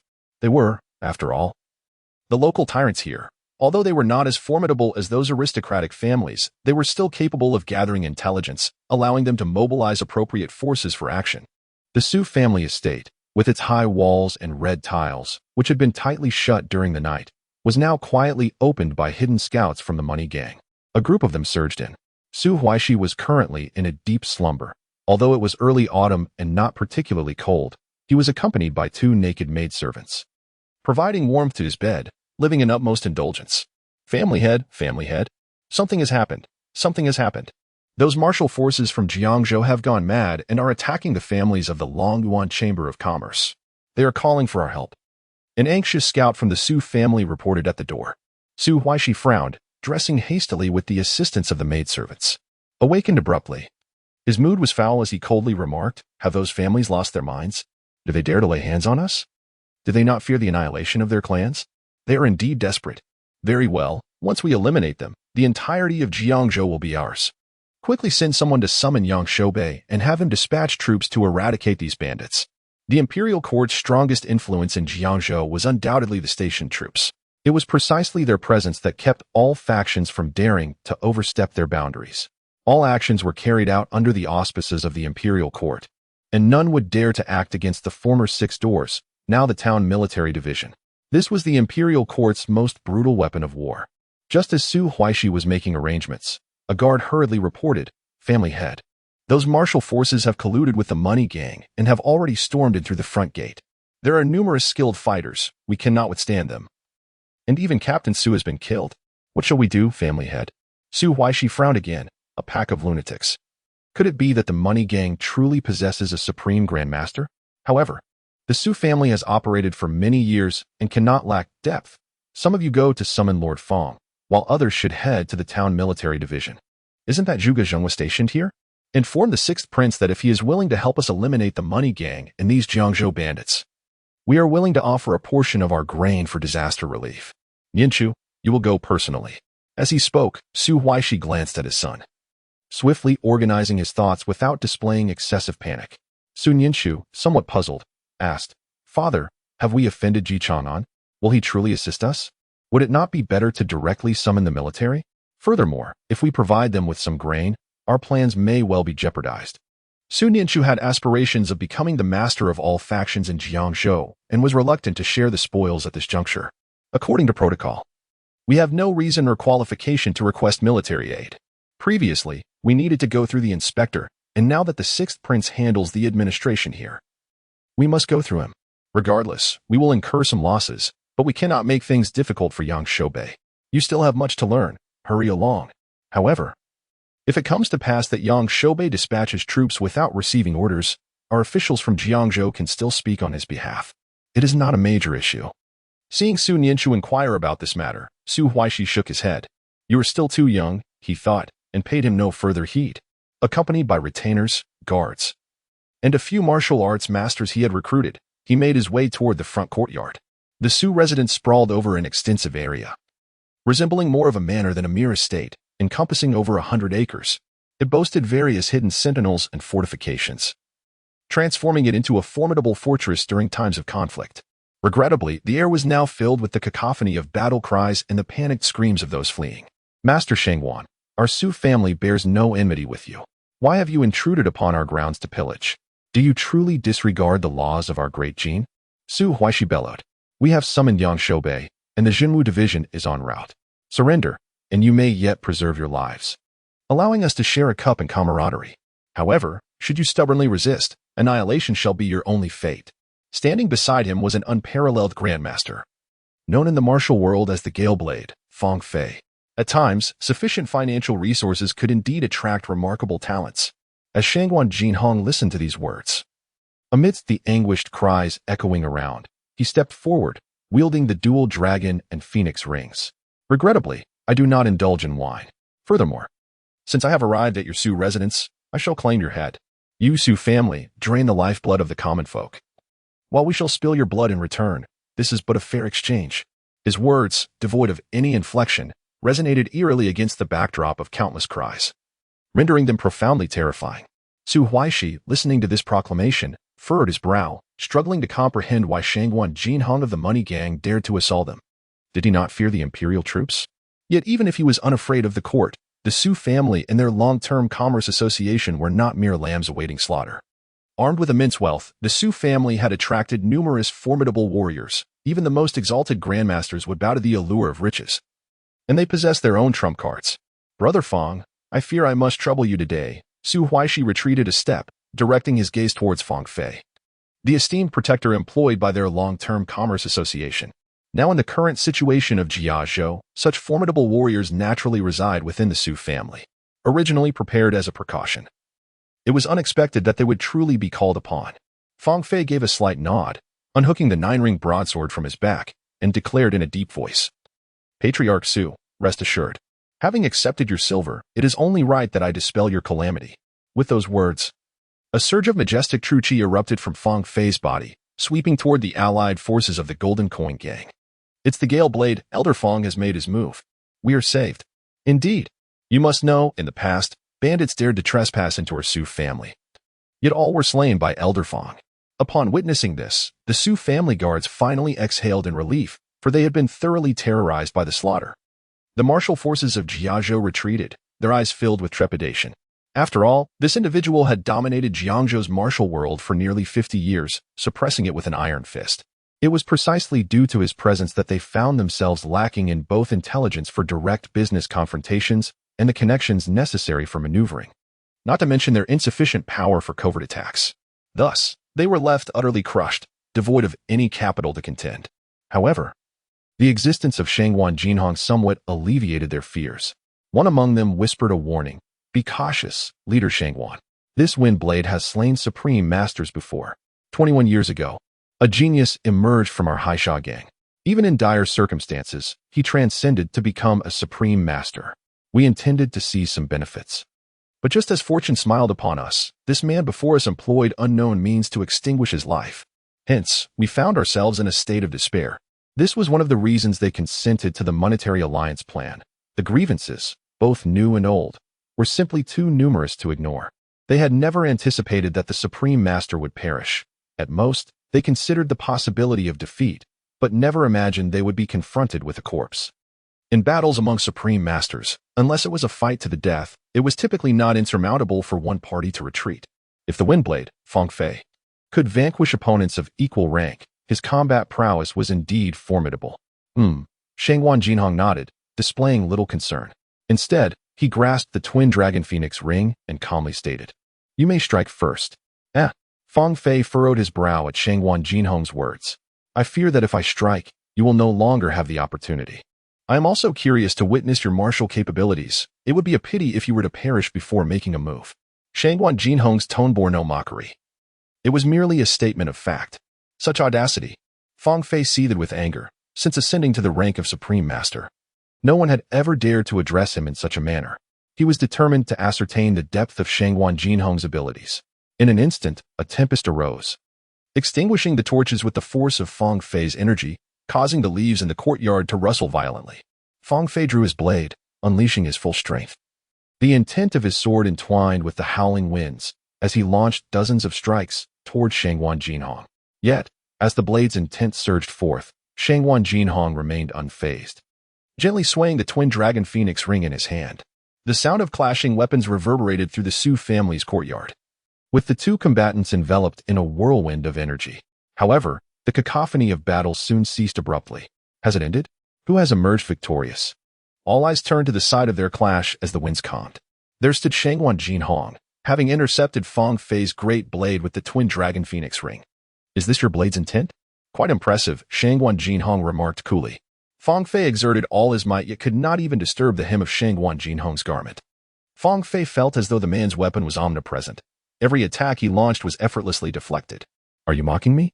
Fang Fei bellowed in fury upon seeing Chang'an Jinhong's defensive stance, devoid of any offensive moves. Mocking? I have never regarded you as a worthy opponent. This is merely amusement. Feel free to unleash whatever techniques you possess. I invite you to test them, Chang'an Jinhong replied with an indifferent tone, as though conversing with an inconsequential figure. At this moment, it became evident to all that Fang Fei was no match for Chang'an Jinhong. Indeed, Fang Fei's displayed prowess was merely that of a typical supreme master. It was utterly impossible for him to slay another of the same rank. Even Su Huaishi remained unperturbed, standing under the protection of a master while observing the unfolding battle with an air of confidence. Die! The wind surged once more as Fang Fei's 9-loop blade swept up countless leaves, sand, and stones, obscuring vision as he charged at Chang'an Jinhong once again. The tempest of blade intent re-emerged. However, amidst the chaos, a shadow materialized, stealthily attacking Chang'an Jinhong from behind. The two opponents coordinated seamlessly, one in the open, the other concealed. Leader Chang'an, be cautious. The distant martial forces, observing intently, finally grasped why their own supreme master had met his end. The long-standing merchant alliance was not comprised of a single supreme master. Instead, there were two individuals who, devoid of any sense of martial ethics, resorted to ambush. Upon witnessing this, Su Huaishi let out a sigh of relief, sliding the Buddhist beads in his hand. Although Chang'an Jinhong was formidable, what could he possibly do? Who could have anticipated that the Su family had also enlisted the support of an unparalleled grandmaster? Concealed, this was their trump card, their foundation. Contemplating this, Su Huaishi began to strategize on how to deal with the various martial arts factions. Once the forces of Jiangzhou were unified, all connections would be established, allowing for significant savings on unnecessary expenses, and the profits could be greatly enhanced. Alas, assassination is not an inherently despicable tactic. Feeling the dual assault, Chang'an Jinhong calmly remarked, "The truly contemptible aspect is your weakness." In an instant, the dual dragon and phoenix rings in Chang'an Jinhong's grasp vanished, only to reappear at the throats of Fang Fei and the assassin, effortlessly severing their carotid arteries in a swift motion. Blood gushed forth, staining the already crimson floor. As two supreme masters fell lifelessly, Chang'an Jinhong had long attained the state of having no rings in hand, yet rings in heart. Just a step away from becoming a terrestrial immortal. His opponent proved to be exceedingly weak. Even in a surprise attack, Chang'an Jinhong discerned the ploy, rendering it futile. The scene before everyone was one of sheer astonishment. Did the leader of the Chang'an actually emerge victorious? Had two supreme masters perished? It certainly appeared so. Supreme masters represented an elevated echelon, and their numbers were scarce throughout the Grand Jin, yet in the hands of Chang'an Jinhong, they could not even last a single round. Seeing this, Su Huaishi felt a jolt of fear surge through him, urgently calling out to the master beside him, "Quickly, take me away. Everyone else, hold him off." At that moment, he was trembling with terror, having never encountered such a crisis. The exquisite Buddhist beads, crafted from precious red sandalwood and worth their weight in gold, slipped from his grasp and fell to the ground. If he could just escape, awaiting the arrival of troops or the Zhenwu division, he could stir no further trouble. Su Huaishi swallowed hard, contemplating his fate.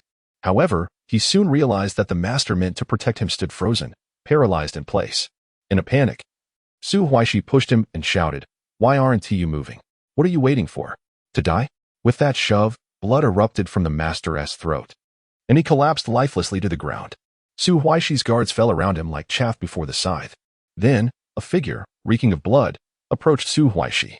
Clutching a blood-stained sword in his left hand, his face marked by 3 scars, he stood tall in golden robes and addressed Chang'an Jinhong, "Leader, that assassin should be left to me. Next time, you may have a worthy opponent to test your skills." Upon seeing Jing Wuming, Chang'an Jinhong revealed a long-lost smile. Jing Wuming, also a supreme master, was Chang'an Jinhong's shadow and sword, the foremost enforcer of the money gang. At that moment, Su Huaishi looked upon this figure and was engulfed by utter despair. He did not wish to die. He had yet to savor life fully. He hastily implored Chang'an Jinhong, "Leader Chang'an, this is all a misunderstanding. Fellow martial artists, this is all a misunderstanding. I, Su Huaishi, am willing to offer half of my fortune to you all." Seeing Chang'an Jinhong remain silent, he quickly added, "All of it, All my wealth is yours, and we are willing to introduce you to those officials of the court. Let this incident be forgotten. All these treasures shall be yours, and the court will not pursue any responsibility against you." Upon hearing Su Huaishi's words, the martial factions wavered, tempted by the prospect. If they had the final say, they might even deliberate on how to handle Su Huaishi. However, they sadly possessed no authority. Everything was dictated by the money gang, and they were merely following in their wake. Others have spoken of deals with me before. Would you care to know my methods of dealing with them? Chang'an Jinhong replied calmly. Should you perish, all these possessions would still belong to me, would they not? Ah. Leader Chang'an, I concede your prowess, but the army is likely en route, along with the Jinwu division. Do you truly wish to oppose the court? Su Huaishi, finding temptation ineffectual, resorted to threats. Is that so? Regardless, it will take some time to count your possessions. Let us wait here then. Chang'an Jinhong gestured for 2 chairs to be brought forth. Then he sat down, forcefully compelling someone to press Su Huaishi onto another chair. Su Huaishi felt as if she were sitting on pins and needles, witnessing the decapitation of her entire family, the Su clan, along with the plundering of their accumulated wealth spanning thousands of years by these marauders. An overwhelming sensation washed over her, one far more agonizing than death itself: vengeance? Despair? Nothing was more terrifying than watching all of this unfold before her very eyes. Her eyes widened in crimson fury, her nails digging into her palms. Her mental state teetering on the brink of collapse.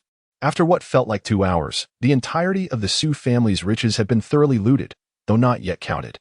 Just like that, piles of treasures had amassed into mountains, subsequently transported to the manor. At this moment, the other martial forces from Jiazhou had nearly departed. Boss. We discovered a grain storage cellar, one of the gang members reported. Leave it be. We cannot carry such things anyway, Chang'an Jinhong remarked. Rising from his chair and casting a glance at the ashen-faced, utterly despondent Su Huaishi. Your Su family has antagonized far too many within the Chang'an Merchant Association, and you have branches in various prefectures. It would be exceedingly difficult for our money gang to cleanse the situation alone. Thus, we have allied with local forces. It is nearly time to net our catch, and the wealth and provisions from not only your main family, but also the branches should be considerable. Are you not afraid of retribution from the court for such actions? Su Huaishi managed to utter, her voice trembling with the weight of her final threat. Yet she understood. Dawn was approaching, and the military and the Jinwu division had yet to arrive, clearly indicating something had gone awry. At that moment, a member of the money gang rushed in with a report. Boss, the Jinwu division has sent someone. What should we do? Haha. My son has finally summoned the Jinwu division. You money gang are finished. Release me, and I might still be able to speak on your behalf. Su Huaishi, once filled with despair, suddenly erupted in laughter, as if grasping a thread of hope. Her emotions soared to a frenzied peak. We will continue our business as if we have not seen them, Chang'an Jinhong replied. In the midst of Su Huaishi's incredulous gaze, the Jinwu division members appeared oblivious, seemingly indifferent to the bloody scene unfolding before the money gang and the Su family manor. Su Huaishi hurriedly exclaimed, "What is happening? Are you not the Jinwu division? There has been murder perpetrated by the martial forces here, and you turn a blind eye? If the 6th prince were to learn of this, you would surely face punishment. For the moment, we have no intention of dispensing justice," Ji Chang'an replied politely, entering the manor alongside Zhuge Jinhua. As they beheld the disheveled Su Huaishi, the renowned detective from the 4 great captains, chasing fate, tossed aside Su Ninshu, whom he had captured. As Su Ninshu landed, he hurriedly crawled to his father's side. Weeping bitterly, "Father, the Jinwu division is not here to suppress these people but to seize our grain. I was captured as soon as I arrived at the Jinwu division and overheard their conspiracy to rob us of our food. We must act quickly. Please have Uncle Fong take action against them." Hearing his foolish son's words, Su Huaishi was overwhelmed with sorrow, tears streaming down his face, utterly despondent. He gazed incredulously at the 6th prince, Ji Chang'an, struggling to comprehend why the 6th prince was allied with the Jinwu division and the money gang. "Your Highness, do you truly believe that you can associate with the martial sects and destroy the Su family without consequence? Such egregious misconduct has shattered the established order. No official in the court will dare to support you now. Are you truly willing to abandon your throne for those commoners? They are nothing but lowly citizens. What difference does it make if a few perish?" Su Huaishi roared in anguish, realizing that Ji Chang'an had likely colluded with the money gang. Yet he pondered why Yang Shoubei had not yet arrived. If he learns of your actions, he will surely not spare the money gang. I have already met with Yang Shoubei and informed him of our plan. He has agreed, Chang'an Jinhong interjected. Impossible. Yang Shoubei is known for his integrity. He has never accepted even gifts from our Su family. Alas, his rigidity has made him susceptible to our manipulation. How could you people from the martial world sway him? Su Huaishi shouted in despair. Even in his hopelessness, he attempted to counter the assertions of those before him, seeking a glimmer of victory. Regrettably, our arrival at this place was also at Yang Shoubei's request. He pleaded with us not to act against the money gang, but to come here and take over the grain, Chang'an remarked, astonished that such an upright general still existed in the Great Jin. Initially, he had intended to govern Yang Shoubei through the emperor's edict, preventing him from taking action. Ironically, it was Yang Shoubei who had advised him not to engage with the money gang and to accept the grain instead, proving himself a somewhat naive yet competent general. This situation likely arose from Shangwan Jinhong seeking cooperation with Yang Shoubei, urging him not to assist, as Yang Shoubei feared Chang'an might command him to aid the Su family. Thus, it appeared that the Great Jin was perhaps not entirely beyond redemption.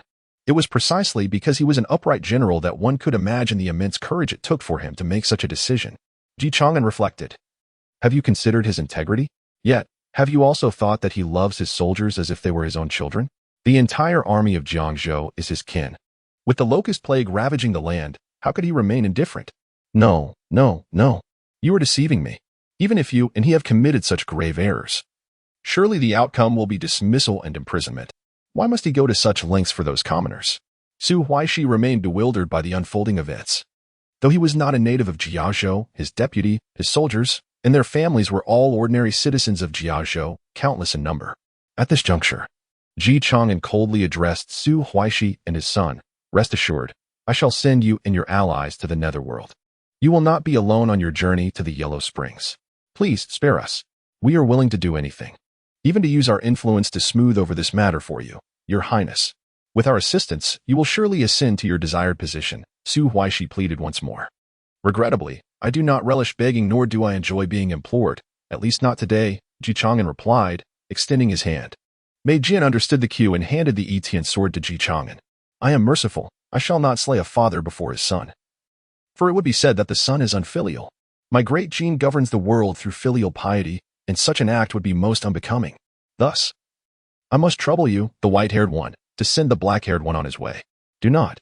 Su Huaishi cried out in anguish, but he was merely an ordinary man. Even with wealth and some strength, what could it achieve in the face of such fate? Father, save me. Su Nianchu screamed in despair as the Etian sword pierced his chest, blood gushing forth instantly. Even a wound to the heart would not result in immediate death. Thus, Su Nianchu writhed on the ground in a state of despair, emitting pained groans. Blood flowed slowly from his body until he succumbed to the loss. You demon! You demon! Su Huaishi exclaimed, his eyes reddened, unable to restrain his anguished cries. As a father, witnessing his son perish before him, he felt utterly powerless. Engulfed in excruciating sorrow. I merely took one life, Chang'an mused. This sword, named Etian, is a divine weapon, rare in this world. Yet, even if I were to kill tirelessly, how many could I slay? 100,000? 1,000,000? But because of you, the Su family, lives have been lost. Due to you, the Changyuan commerce has met its ruin, families torn apart, lives made arduous. In all of Jiangzhou, could there not be 1,000,000 souls affected? Did they ever beseech you? To show mercy to you, the oppressors, is to inflict further harm upon the victims. The blade's lethality is, indeed, too slow. Chang'an did not consider himself a virtuous man, yet he understood that only through unification of the realm could strife be diminished. Only then could he usher in peace. And the world could also embrace tranquility. You demon, you soulless fiend, not even the Buddha shall spare you. When the dawn of Baizhang arrives, you shall all be turned to ashes. Su Huaishi glared at Chang'an like a wolf, uttering the most venomous curse he could muster. Soulless fiend? Chang'an wiped the blood from the Etian sword with his inner energy, sheathing it and handing it to his sword-bearing maid, Mei Jin. Excellent. I did not anticipate such an unexpected gain. Congratulations, Su Huaishi, you need not meet your demise. Su Huaishi was taken aback, having awaited death. He could not comprehend Chang'an's words. Zhao Gao, take him to the local branch of the net and extract all the information he possesses, especially concerning the White Lotus sect. I hope nothing is overlooked. As you command, Your Highness, Zhao Gao replied, shaking his head at the sight of Su Huaishi weeping over his son. This was the fate of those who spoke too freely. He remained unaware of the ordeal that awaited him. Shangwan Jinhong bowed respectfully. Your Highness, I shall take my leave now. for I fear the sects are still awaiting my presence. Indeed, Ji Chang'an nodded, turning away. At this moment, the Jinwu division was busy with grain procurement, though it remained uncertain how long it would take to gather such a substantial amount. In due time, laborers could be recruited to assist in disaster relief, which might prove to be a prudent strategy. In another courtyard, the members of the Money Gang, along with the leaders and heads of various martial arts factions, commenced the division of spoils. It was evident that the distribution was not proportional, after all. Even the Su family's modest 1% share of the long-term Chamber of Commerce held considerable weight. They understood that their roles were primarily to provide numbers and to possess certain intelligence. The Money Gang could easily obliterate the Su family without their assistance, albeit at the cost of some undisclosed treasures, while they, in turn, would gain nothing, given the disparity in martial prowess. Coupled with the prolonged suppression by the long-term Chamber of Commerce, these martial factions had lost much of their former vigor, unlike their counterparts elsewhere. Thus, even though the Money Gang's allocation amounted to a fixed salary, they were exceedingly content, having grown accustomed to a life of poverty. However, Chang'an Jinhong was not one to be stingy. Without the insights of these local serpents, understanding the strongholds of the Chang'an Merchant Association would certainly require time, and the yields would not be as bountiful. Of course, there was an even more pressing matter at hand: escape. Chang'an Gang leader, are you truly not leaving? We have annihilated the Chang'an Merchant Association, which is backed by numerous officials from the court, even though they are currently preoccupied with the locust disaster. What will happen in a month? By then, a formidable army may approach. Indeed, even if Chang'an was an unparalleled grandmaster, survival under the court's hand would be improbable. It would be wiser to journey eastward together and join the sacred land of Tianhuan Five Islands, where the court would think twice before acting. With Chang'an's capabilities, he would surely thrive in such a martial sanctuary. Yes, we cannot firmly hold onto the Su family as foundations, echoed the sentiments of the majority of the martial forces. Having accomplished a significant feat, why delay in fleeing? What purpose does it serve to remain? Chang'an Jinhong smiled gently and replied, the greater the storm, the more precious the fish. We at the Money Gang are eager to test this theory. Since you wish to depart, I shall not treat you unfairly and will purchase all your assets. Upon reaching new territories, you will have more funds to establish your own enterprises. Thank you, gang leader. The crowd expressed in unison, touched by his benevolence. Who would have thought their foundations could be liquidated? As for these fixed assets, regardless of how they were converted, they were inherently a loss. Yet, the mere fact of conversion was a stroke of fortune. Who would quibble over the particulars?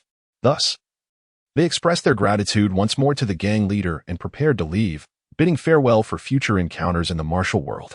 Chang'an Jinhong nodded, observing those departing.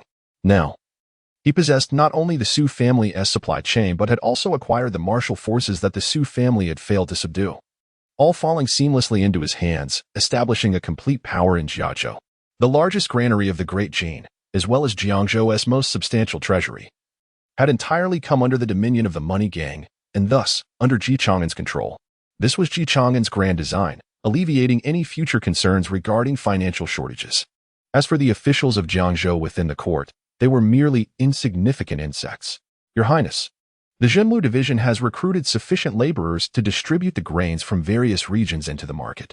The stockpiles of the Chang'an Merchant Association's families far exceed our expectations, boasting a total of 1,647 granaries across 19 prefectures. Each granary holds varying amounts of grain, with the smallest containing hundreds of thousands of jin and the largest possessing billions. In total, we estimate there are several hundred billion jin, Zhuge Zhengguo reported, holding the transmitted information. How to quantify such an immense stockpile of grains? With the population of Jiangzhou roughly around 1 billion, the recent disaster has impacted about 200 million individuals. Naturally, the affected farmers do not account for the entirety of this number. It includes all who felt the repercussions. This quantity could sufficiently sustain these individuals for an entire year. The Chang'an Merchant Association hoarding such vast reserves remains a mystery. However, regardless of their intentions, it ultimately benefits Ji Chang'an, or, rather, the common folk of Jiangzhou. This serves as a different form of taking from the people, only to return it to them. Ji Chang'an inquired, what are the grain prices? Have they stabilized? Taking a brief respite, he accepted the warm tea offered by Mei Jian and took a sip. The officials from the prefectures and below, under the amiable guidance of the Jinwu guards dispatched by the Jinwu division, encountered little disruption. The situation has stabilized. An abundance of grain is now available in the market, alleviating urgent needs. Grain prices have temporarily returned to normal, however, to prevent excessive hoarding and potential unrest. We have kept the prices at a similar level to before, implementing purchase limits so that each household can only buy enough grain for 1 month at a time.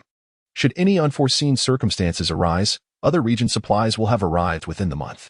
Much of this was orchestrated by Zhao Gao, with Zhuge Zhenghua executing the plans. Zhao Gao previously held the position of Grand Chariot Director during the Qin dynasty, later overseeing the issuance of seals. Handling such matters posed little difficulty for him. And Zhuge Zhenghua, as a divine marquis, possessed ample experience in managing various affairs. Their collaboration rendered the handling of these matters quite seamless. Very well. Additionally, we should unify the procurement of silage from surrounding prefectures. They have been forced to harvest early to prevent locust devastation, which will leave them without grain reserves. The court shall exchange grain for their silage at favorable prices, ensuring the common people are not disadvantaged. As for the areas already affected by locusts, in my capacity as a royal envoy, I shall issue orders permitting anyone to capture locusts in exchange for grain, with the specific conversion rates to be determined by you. Simultaneously, I will decree labor relief efforts, directing the clearing of the Xinjiang River. With such an abundance of grain and a multitude of refugees, we must find them meaningful work. Chang'an meticulously outlined his directives. Given the extensive scope of the disaster, simply distributing grain would pose significant risks. The Xinjiang requires annual maintenance. Now, assigning them tasks serves the dual purpose of utility and safety. Your Highness's compassion is indeed a blessing for the realm and the populace, Zhuge Zhenghua remarked, bowing respectfully. This was not mere flattery but a testament to the truth. In comparison to the majority of pretenders to the throne, Chang'an's arrangements undoubtedly mark him as a sagacious ruler. At this moment, the edicts swiftly disseminated from the Jiangzhou prefecture were affixed in various locations throughout the market, regardless of whether it was in the counties or towns. Officials and constables had been dispatched to post these announcements. Look, it appears to be another decree. Let us see what it states. The sixth prince previously mentioned stabilizing grain prices within 3 days, and to our astonishment, the prices have indeed stabilized in less than that time. At least we need not worry about going hungry in the near future. Indeed, the sixth prince is truly a sage. Those officials of Jiangzhou are but foolish swine, allowing us to pay such exorbitant taxes in vain. With the arrival of the sixth prince, the grain prices have been steadied. It is truly a magnificent boon from the heavens. The court still cares for us. Otherwise, they would not have dispatched the sixth prince to our aid. The Jin dynasty, due to its robust populace, boasts a relatively high productivity rate and literacy level. Most individuals have received several years of education, though some still struggle to comprehend the edicts. At this juncture, Chang'an's prestige, alongside that of the Jinwu division before the citizens of Jiangzhou, has nearly reached its zenith. It seems the sixth prince has proposed that those afflicted by disaster may engage in the repair of waterways in exchange for grain. Moreover, the notion of trading locusts for grain is indeed a remarkable opportunity. It is essential to note that those toxic substances are inedible. Just days ago, individuals who consumed them suffered severe gastrointestinal distress.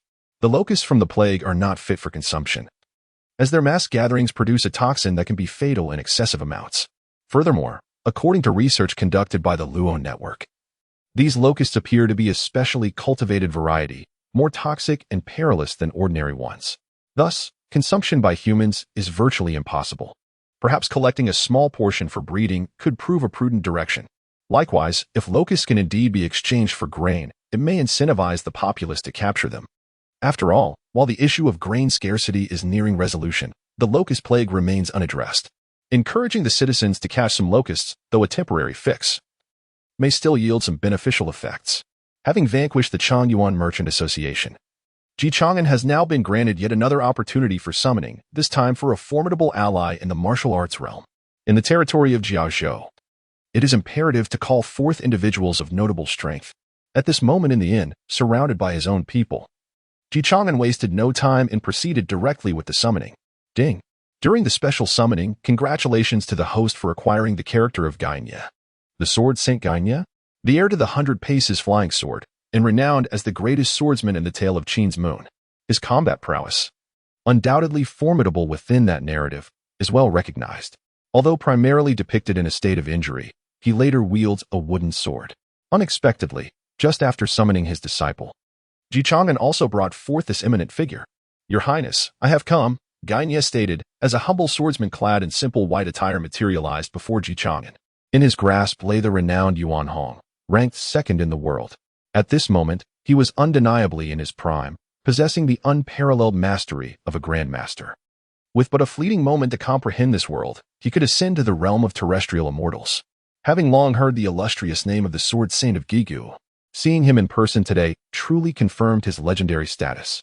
Ji Chang'an gazed at Gagne with a smile, expressing his admiration for this chivalrous figure, who held promises in high regard. In his youth, he too had once picked up a wooden stick to emulate the fabled 100 Steps flying sword. Such were mere empty titles. He wondered what commands the prince might have.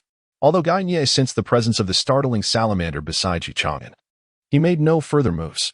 After all, the past was behind them. There was no longer the Qin dynasty nor the intrigues of Gigu.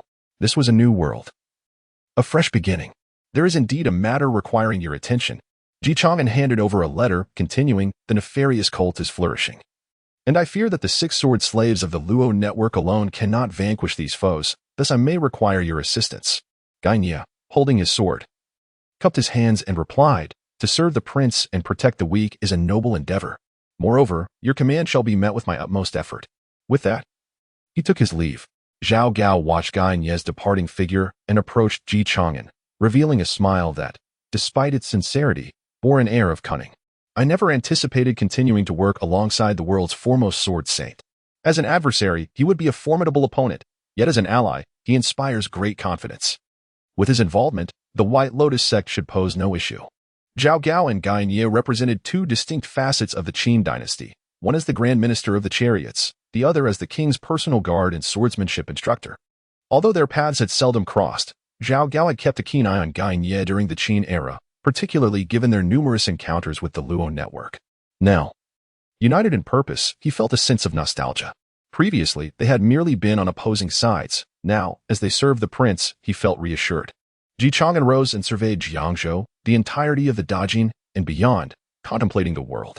We all share a common goal and tread the same path, do we not? Your Highness speaks the truth, Zhao Gao quickly affirmed. I shall exert every effort. Having arranged for Gagne, Ji Chang'an chose to summon martial prowess. According to the system's rewards, the more formidable the defeated faction, the greater the likelihood of receiving substantial rewards. Naturally, the primary focus remained on the factions themselves, accompanied by a measure of fortune. Although the Su family appeared to wield little power, they were not inferior to the Tianxia sect, which boasted terrestrial immortals. Wealth and authority are, at times, forms of strength. Ding. Martial prowess summoning in progress. Congratulations, host. You have acquired the 9-Yang divine art. As the system's voice echoed, a surge of potent energy erupted from Ji Chang'an's being. The internal energy previously infused by various martial arts began to coalesce under the influence of the 9-Yang divine art. This art encompasses the profound essence of martial philosophy. Once mastered, one could utilize all martial arts. Thus, there existed no concept of martial rejection. Rather, it could harmonize with every form of martial practice.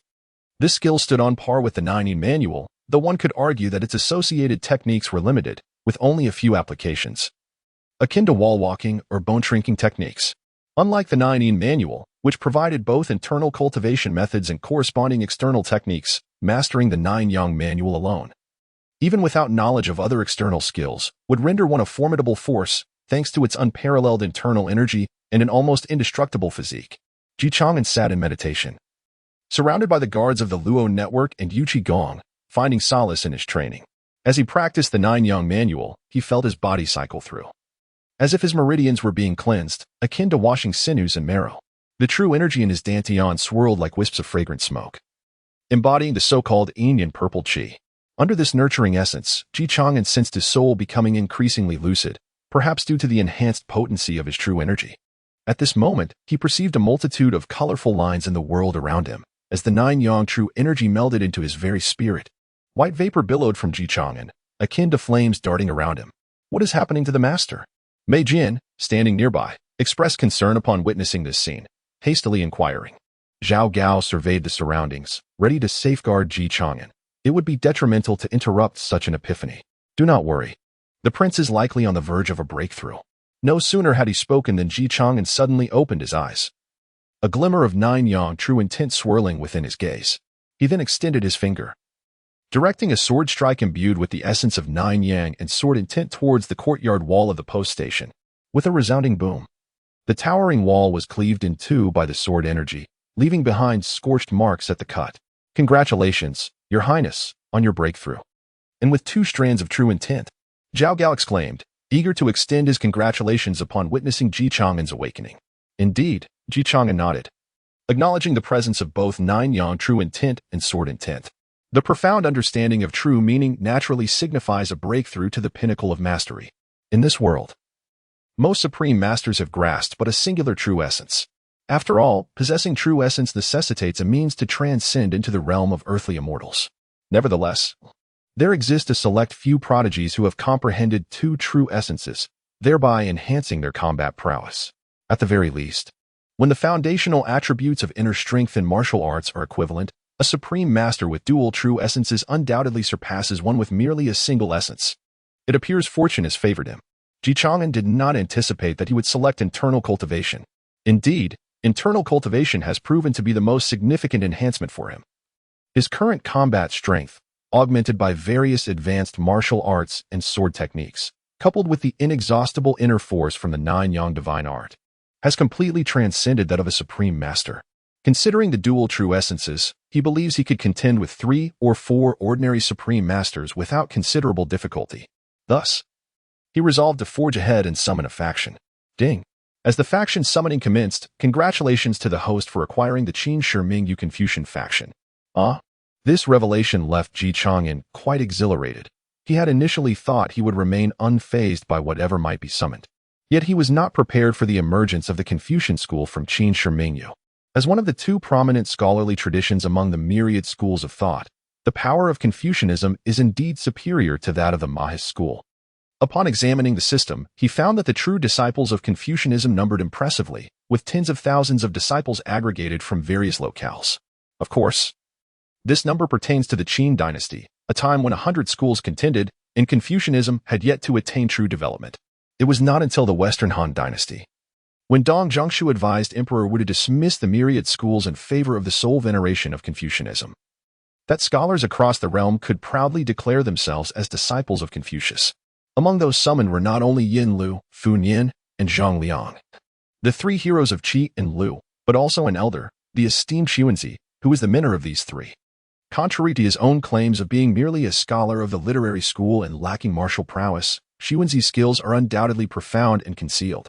After all, surviving in the tumultuous era of the warring states was not something an unarmed scholar could achieve.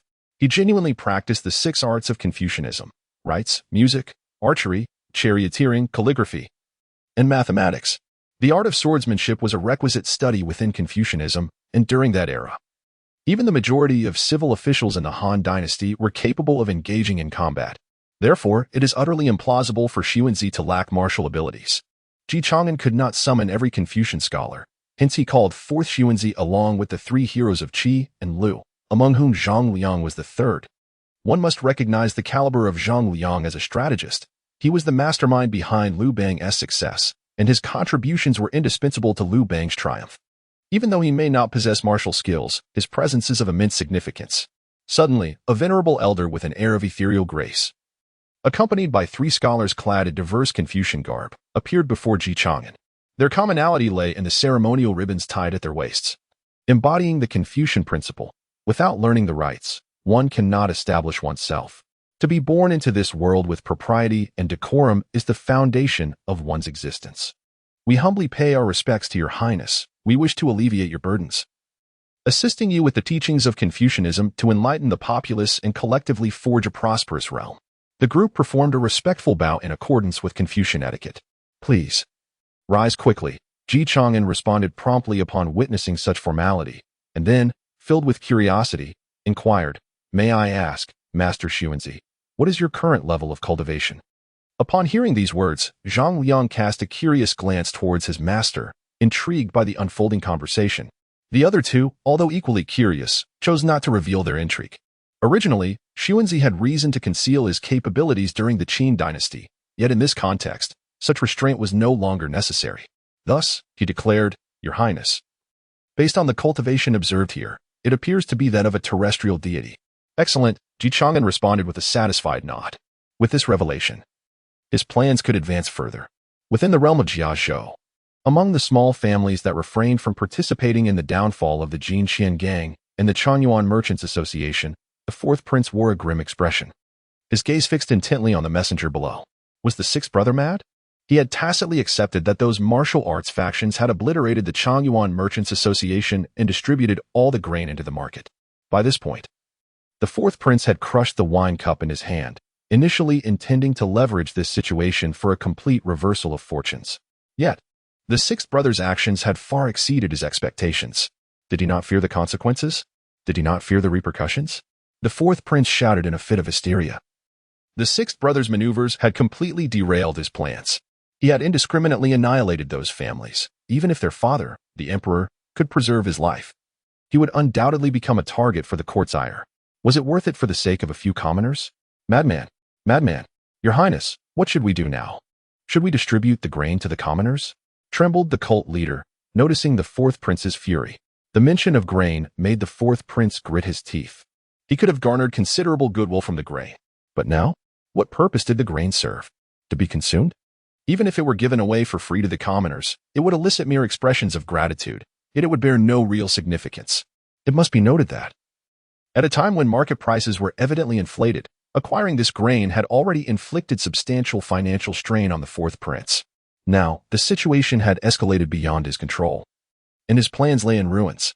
Offering it for free would only provoke discontent from the court and, indeed, from the emperor himself. Very well. Let us send all this grain to the sixth brother. It shall at least serve as a token of goodwill, the fourth prince said with a venomous tone, realizing he must dispense with the grain. After all, he had escaped under the pretext of disaster relief and grain distribution. If he failed to utilize it, he would achieve nothing. I shall see how the sixth brother intends to navigate this predicament, he added, casting a glance at Wei Zhuang, seeking to forge a closer rapport with this supreme grandmaster. After all, even within the cult, a grandmaster held a position of utmost significance. Thus, he inquired, I wonder what Lord Wei Zhuang thinks. In his eyes, despite the sixth brother's disruption of his meticulously crafted plan, the blame would undoubtedly fall more heavily upon him. Wei Zhuang regarded the fourth prince with a cursory glance but offered no reply. Your Highness, this matter is yours alone. We are merely partners in this venture. Now that we have completed our part, it is time for you to fulfill your end of the bargain, Wei Zhuang stated, exuding a hint of murderous intent that compelled the fourth prince to step back a few paces. I hope you do not disappoint me. The fourth prince was acutely aware of what Wei Zhuang alluded to, the Hall of Assassins, one of the three major assassin organizations in the realm. Their cult indeed possessed valuable intelligence.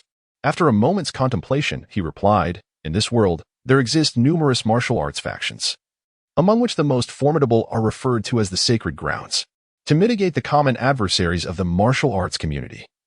These sacred grounds have discreetly dispatched disciples to establish the Hall of Assassins.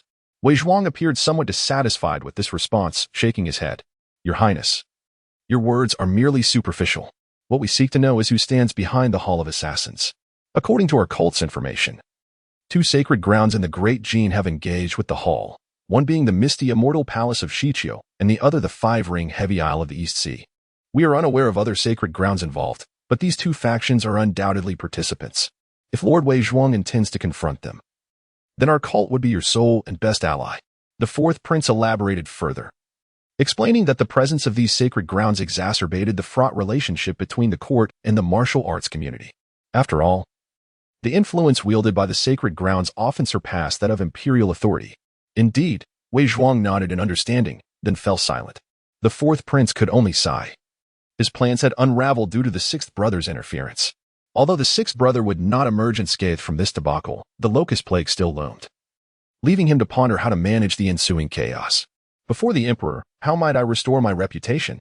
In the court of the Great Jin dynasty, during the morning assembly, what was once a tranquil hall had erupted into chaos. Numerous ministers knelt upon the floor, presenting impeachment memorials to the emperor. Your Majesty, the sixth prince has shown utter disregard for propriety, flouted the laws of the Great Jin, and conspired with forces from the underworld, leading to the destruction of virtuous households. Countless lives have been taken, and the brutality is unparalleled. Such actions have shocked the realm and elicited disdain from the populace. We beseech your Majesty to summon the sixth prince for due accountability under the laws of the Great Jin. The Minister of Rights was the first to speak.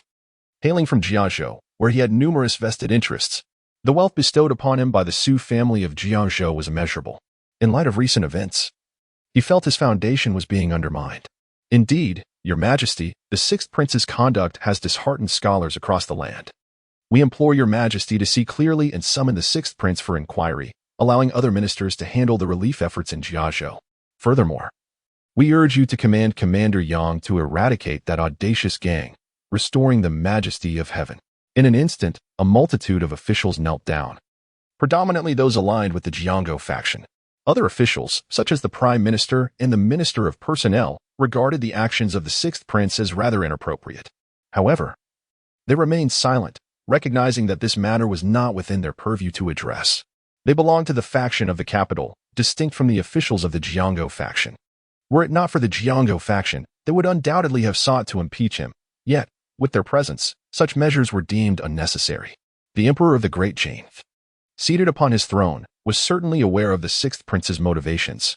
It seemed that the sixth prince had been driven to desperation, resulting in such a drastic course of action. He could only resort to borrowing provisions from those families, yet his methods were excessively extreme this time. While borrowing provisions is acceptable, he had gone so far as to eliminate others. Without a compelling justification, it would be challenging to justify his actions. Although the sixth prince did not wield the blade himself, instead inciting the martial forces to act, the repercussions of this maneuver were profoundly significant. Though this court may be the domain of the Ji family, it still necessitated governance that could not undertake every task personally. These ministers constituted an integral part of the Great Jin and could influence the emperor's decisions to a considerable extent. Currently, the sixth prince remains an individual of limited influence. Yet he has undertaken significant actions. Even the emperor of Jin finds the situation somewhat inappropriate, feeling it is rather hasty. However, given the sixth prince's recent accomplishments, it is unlikely he will face any mortal peril. The individuals before him clearly aim to strip the sixth prince of his claim to the throne. Otherwise, once he ascends, the Jiangzhou faction will likely face utter obliteration. Chang'an, as the elder brother, what is your perspective on the actions of your sixth brother? The emperor of Jin surveyed the other court officials, who were hesitant to speak, ultimately focusing on the eldest prince.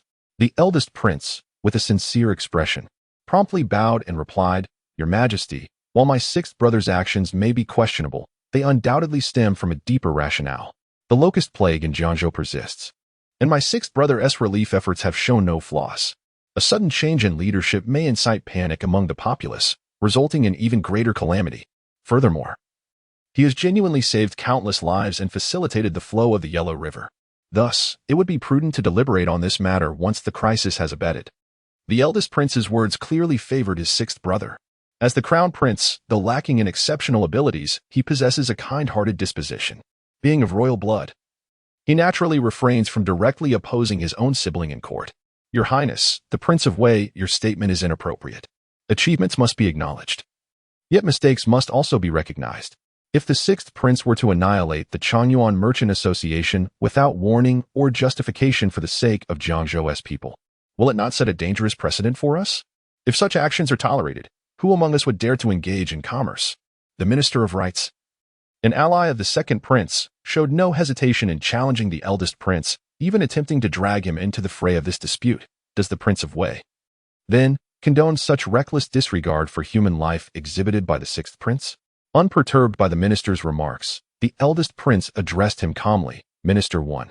My only concern is to prevent chaos among the 10 billion inhabitants of Jiangzhou. At no point did I endorse my sixth brother's actions. I merely suggested we postpone discussions until he returns to the capital. The people of Jiangzhou need him, do they not? Do you believe their welfare is insignificant? Or do you wish to plunge the entire Jin dynasty into turmoil? Your Majesty, I harbor no such intentions, replied the Minister of Rights. Taken aback by the weight of the eldest prince's words, quickly kneeling in submission. I am weary, stated the Emperor of Jin, observing the cacophony within the court. He refrained from reaching a conclusion, merely suggesting they would revisit the matter once the situation in Jiangzhou concludes. The eldest prince's words served as a voice for the emperor, buying precious time. With that, the emperor rose and departed towards the inner palace. The eunuch, Master Hai, called out loudly, dismissed, and followed closely behind the emperor, leaving the court officials exchanging glances. Both the Jiangzhou faction and others understood that the sixth prince, having violated a cardinal rule, likely face dire consequences. Unless he could provide a legitimate rationale for the annihilation of the entire Jiangzhou faction in the Chang'an Merchant Association, the court would never endorse him as the crown prince. As the emperor walked, he coughed softly and remarked to Master Hai, the sixth prince's actions were indeed somewhat impulsive, having served the emperor for decades. Master Hai understood the kind of response the emperor sought and promptly replied, though the sixth prince's actions were rash, they have undeniably aided the people of Jiangzhou.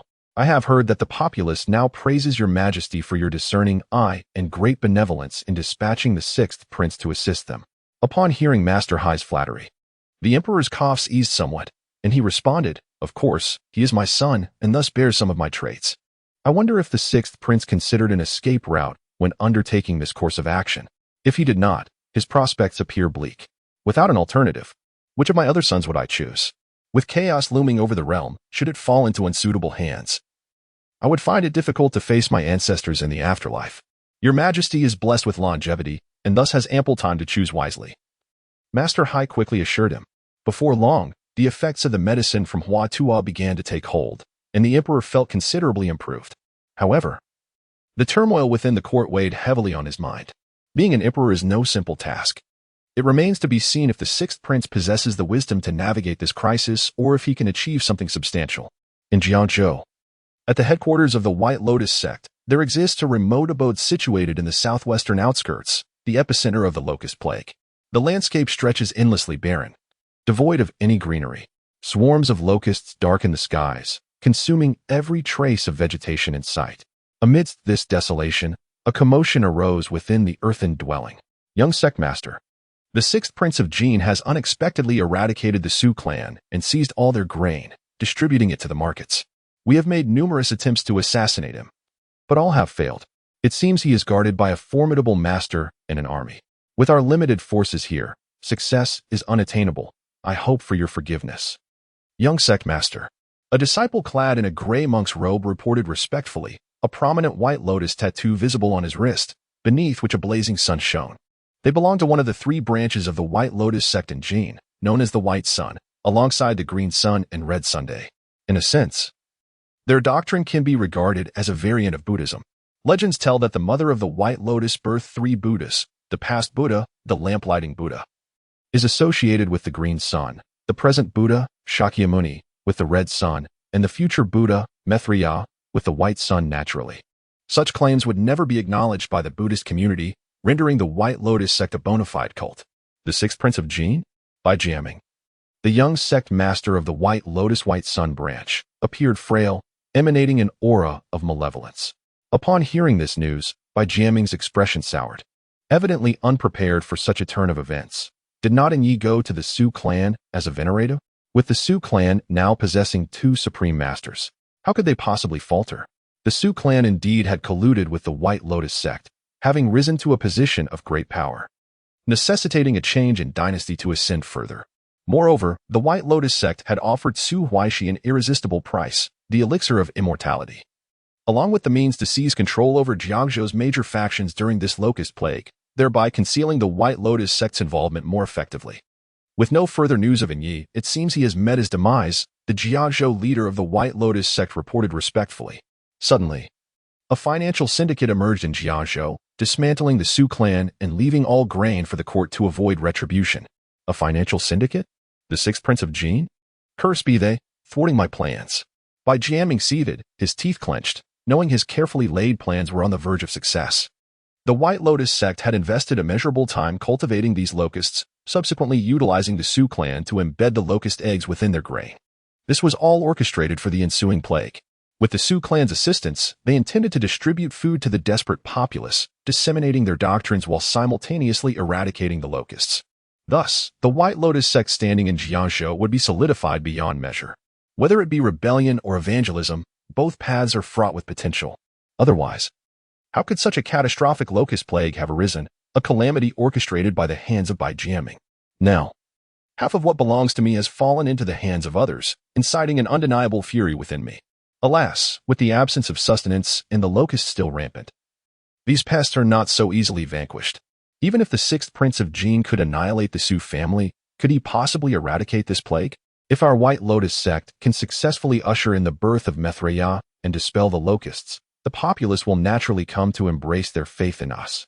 Bai Jianming recognized that this matter could no longer be postponed and swiftly set plans in motion. Beside Bai Jianming, the priest of the White Lotus sect nodded, producing a bundle of enchanting incense. He remarked, "This is the Buddha's incense, a sacred item consecrated by the Buddha himself. Those locusts, upon merely catching a whiff of this fragrance, will, under the Buddha's divine influence, come flying from afar. Thus, it suffices to ignite a pile of firewood at the side of the incense, and the locust will unwittingly fall into our trap. All reduced to ashes by the power of Maitreya Buddha. We have conducted experiments in several nearby villages without encountering any issues. Furthermore, inform the adherents that should any unforeseen circumstances arise, they must immerse this incense in water immediately to destroy it, ensuring it does not fall into the hands of the authorities. This is their strategy, for after nurturing those locusts for so long, it is improbable that they lack any means of counteraction. As long as they manifest such miraculous signs, the common folk cannot help but embrace their faith. Amitabha. I shall send them to the afflicted regions to preach, to eradicate the locust plagues, and to spread the light of day." Having acquired the so-called Buddhist incense, the helmsman took his leave and hastily made his way outside, preparing to distribute the incense and commence the missionary endeavors of the White Lotus sect in Jiangzhou. In the distance, the 6 sword slaves concealed themselves in the shadows, fixated on their target. Initially, they had been trailing the assassins who sought to eliminate the prince, ultimately locating Liang Xinghai's position and then following him here. Upon his departure, they resolved to pursue him further. A shared glance solidified their determination. If Liang Xinghai were to survive, they would be unable to spare anyone to confront the young leader of the White Lotus sect. However, if they succeeded in slaying him, it might provoke the White Lotus sect into a state of panic, compelling them to flee or seek allies, thereby allowing the sword slaves to advance undetected. In an instant, the 6 sword slaves revealed themselves, their 6 renowned swords converging as one, their blades flashing like lightning as they struck towards Liang Xinghai, the master of the White Lotus sect in this vital state. Although Liang Xinghai was a formidable opponent, a supreme grandmaster in his own right, the combined might of the 6, united in purpose, manifested a profound intent. Despite Liang Xinghai's impressive reflexes, he evaded 3 of the strikes, yet was pierced by the remaining 3, each imbued with a chilling sword aura, which left 3 ghastly wounds upon his chest. He hastily summoned his true energy to staunch the bleeding, only to realize that the sword aura continued to rend his flesh, rendering him incapable of healing in the immediate moment. Profound intent?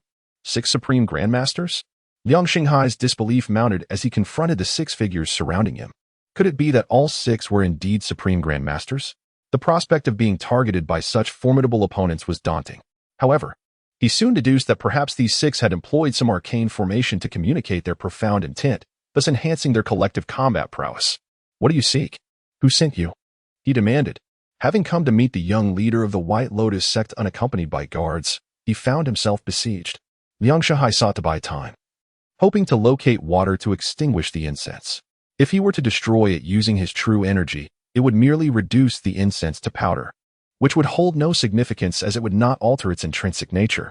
These assailants could easily gather the remnants. Yet, would the 6 sword slaves grant him any opportunity? In that moment, the 6 figures lunged forward once more. Liang Xinghai, witnessing their sudden disappearance, swung his staff with fervor towards the sword slaves. However, their swordsmanship resembled an immense spider's web. The more he struggled, the deeper he became ensnared. Moreover, with his injuries, his endurance was rapidly waning. Before long, the once mighty Supreme Grandmaster collapsed to the ground, lifeless and cold. The combined force of the 6 sword slaves, driven by their profound intent, proved more than sufficient to vanquish any Supreme Grandmaster. The 6 sword slaves handed over the Buddhist incense brought by Liang Xinghai to the other assassins of the web.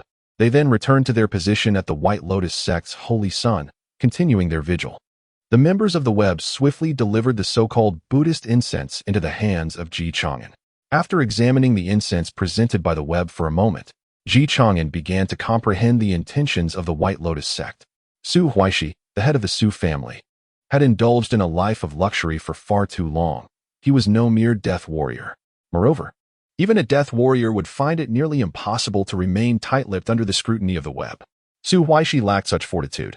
Upon entering, he divulged all the information he possessed in a torrent. When combined with the intelligence gathered from the web, the flowing sand, and the Jinwu division, The truth behind the locust plague began to surface.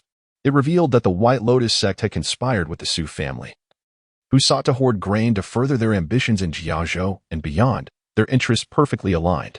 The White Lotus sect secretly cultivated locusts, intending to rescue the populace during a locust plague. They sought to exploit the situation, compelling the common people to worship them, while simultaneously eliminating the locust disaster to demonstrate their divine protection.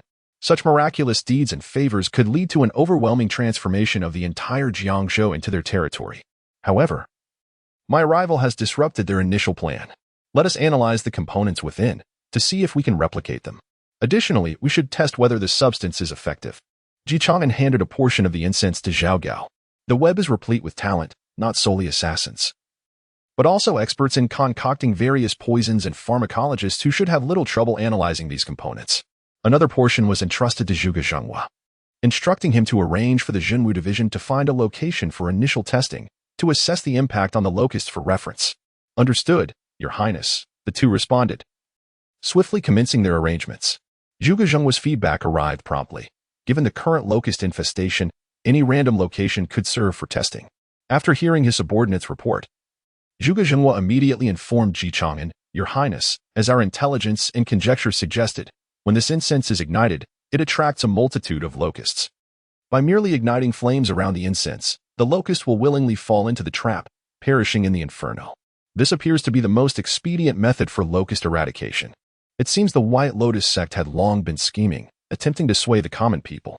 Indeed, this elucidates everything, Chang'an replied, reclining leisurely in his chair, basking in the sunlight. Thus, the locust disaster may soon be resolved. The entire Jiangzhou affair, aside from the Jiangzhou faction awaiting their demise, is nearing resolution, and the locust plague will soon conclude satisfactorily.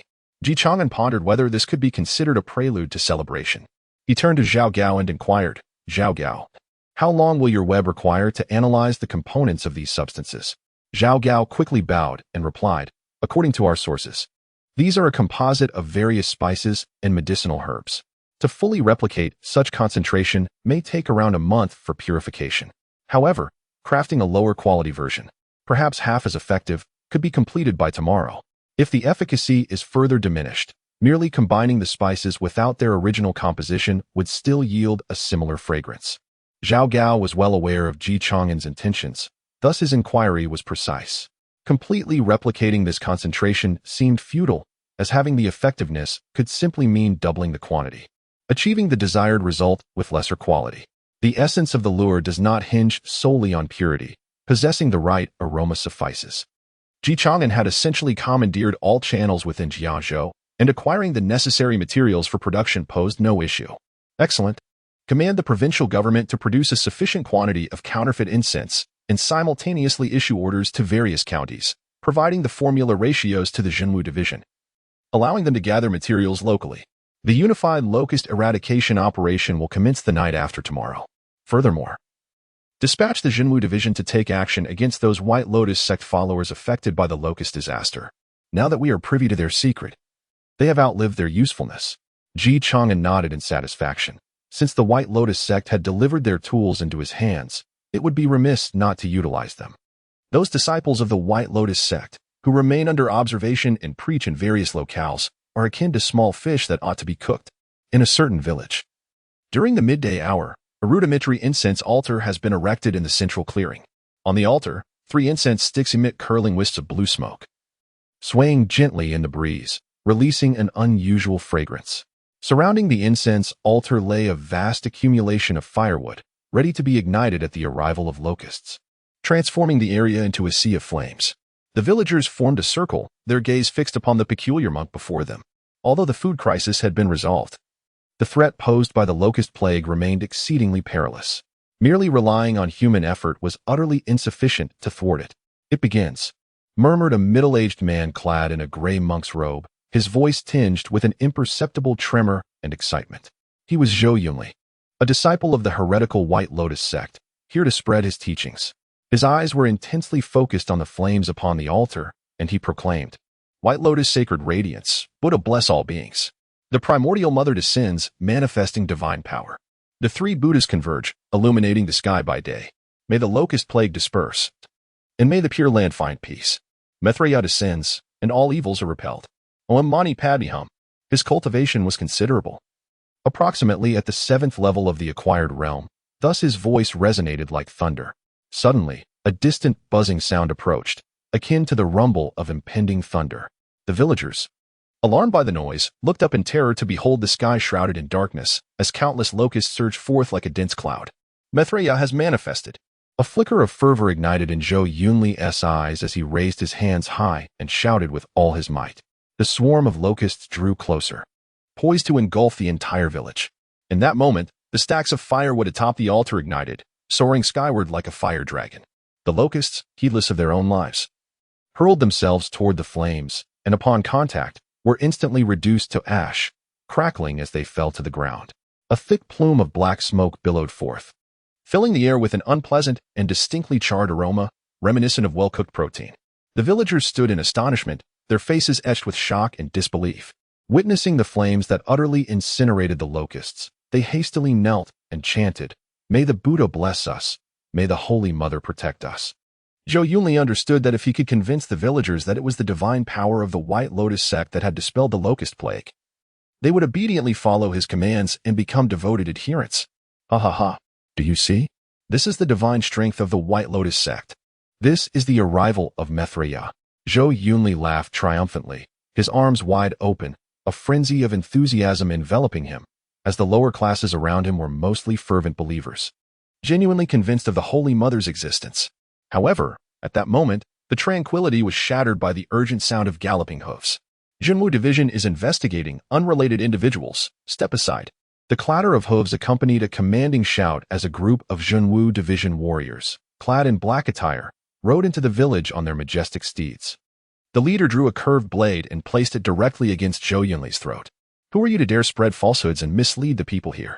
We are followers of the White Lotus sect, emissaries sent by the Holy Mother to save the populace. We have the power to eradicate these locusts, Zhou Yunli shouted, attempting to intimidate the Junwu Division with the name of the sect. Without us, these locusts will consume everything. Humph, mere heretics of the White Lotus sect, deserving of extermination, retorted the Junwu warrior with a scoff, his hand gesturing decisively. Arrest them. In no time, the others surged forward, capturing Zhou Yunli and the nearby White Lotus adherents. You cannot arrest me. I am a disciple of the White Lotus sect, here to save you. If the Holy Mother does not appear, if Maitreya does not descend, the locust god will devour everything. Zhou Yunli struggled while shouting, "Villagers, help me. The Junwu Division wants to take away your savior." Seeing that the Junwu Division remained unmoved, he attempted to incite the villagers' emotions to rally against them. The villagers exchanged uncertain glances, unsure of how to react. Villagers, do not be swayed by this deceiver. The leader of the Junwu warriors proclaimed loudly, "He is not a savior, but a heretic of the White Lotus sect. His Highness, the 6th Prince, as the chosen one, is here to save Jiangzhou. Heavenly deities and dreams have sent down elixirs to vanquish the locust god. However, this audacious White Lotus sect has stolen the formula for His Highness's divine remedy, misleading the populace. The effects of these locusts self-destructing are bestowed by the heavens upon the 6th Prince. Fear not, for tonight, His Highness himself will eradicate the locusts. So trust in the court and believe in the 6th Prince." The 6th Prince? The villagers began to murmur amongst themselves, whispering their thoughts. Is he the one who captured those treacherous officials in Jiazhou? The 6th Prince of the Junwu Division? A young villager asked, his face a mask of confusion. If it is the 6th Prince, then this matter must be true. He is a good official who has never deceived us. He even had our family clear the waterways so we could all eat well. I heard earlier that the 6th Prince is like the descent of the literary star. Another villager chimed in. So it was revealed that this man had stolen the formula given to the prince by the deities to deceive us. The villagers, initially anxious, calmed down upon hearing the name of the 6th Prince, their previous reverence for the White Lotus sect turning into disdain for these common folk. The words of the Junwu Division and the 6th Prince held far greater credibility than this unknown wild monk. The heretic attempted to speak further, but the Junwu Division silenced him, leaving him only able to emit muffled sounds, unable to articulate any more. For Chang'an, explaining all of this was exceedingly troublesome.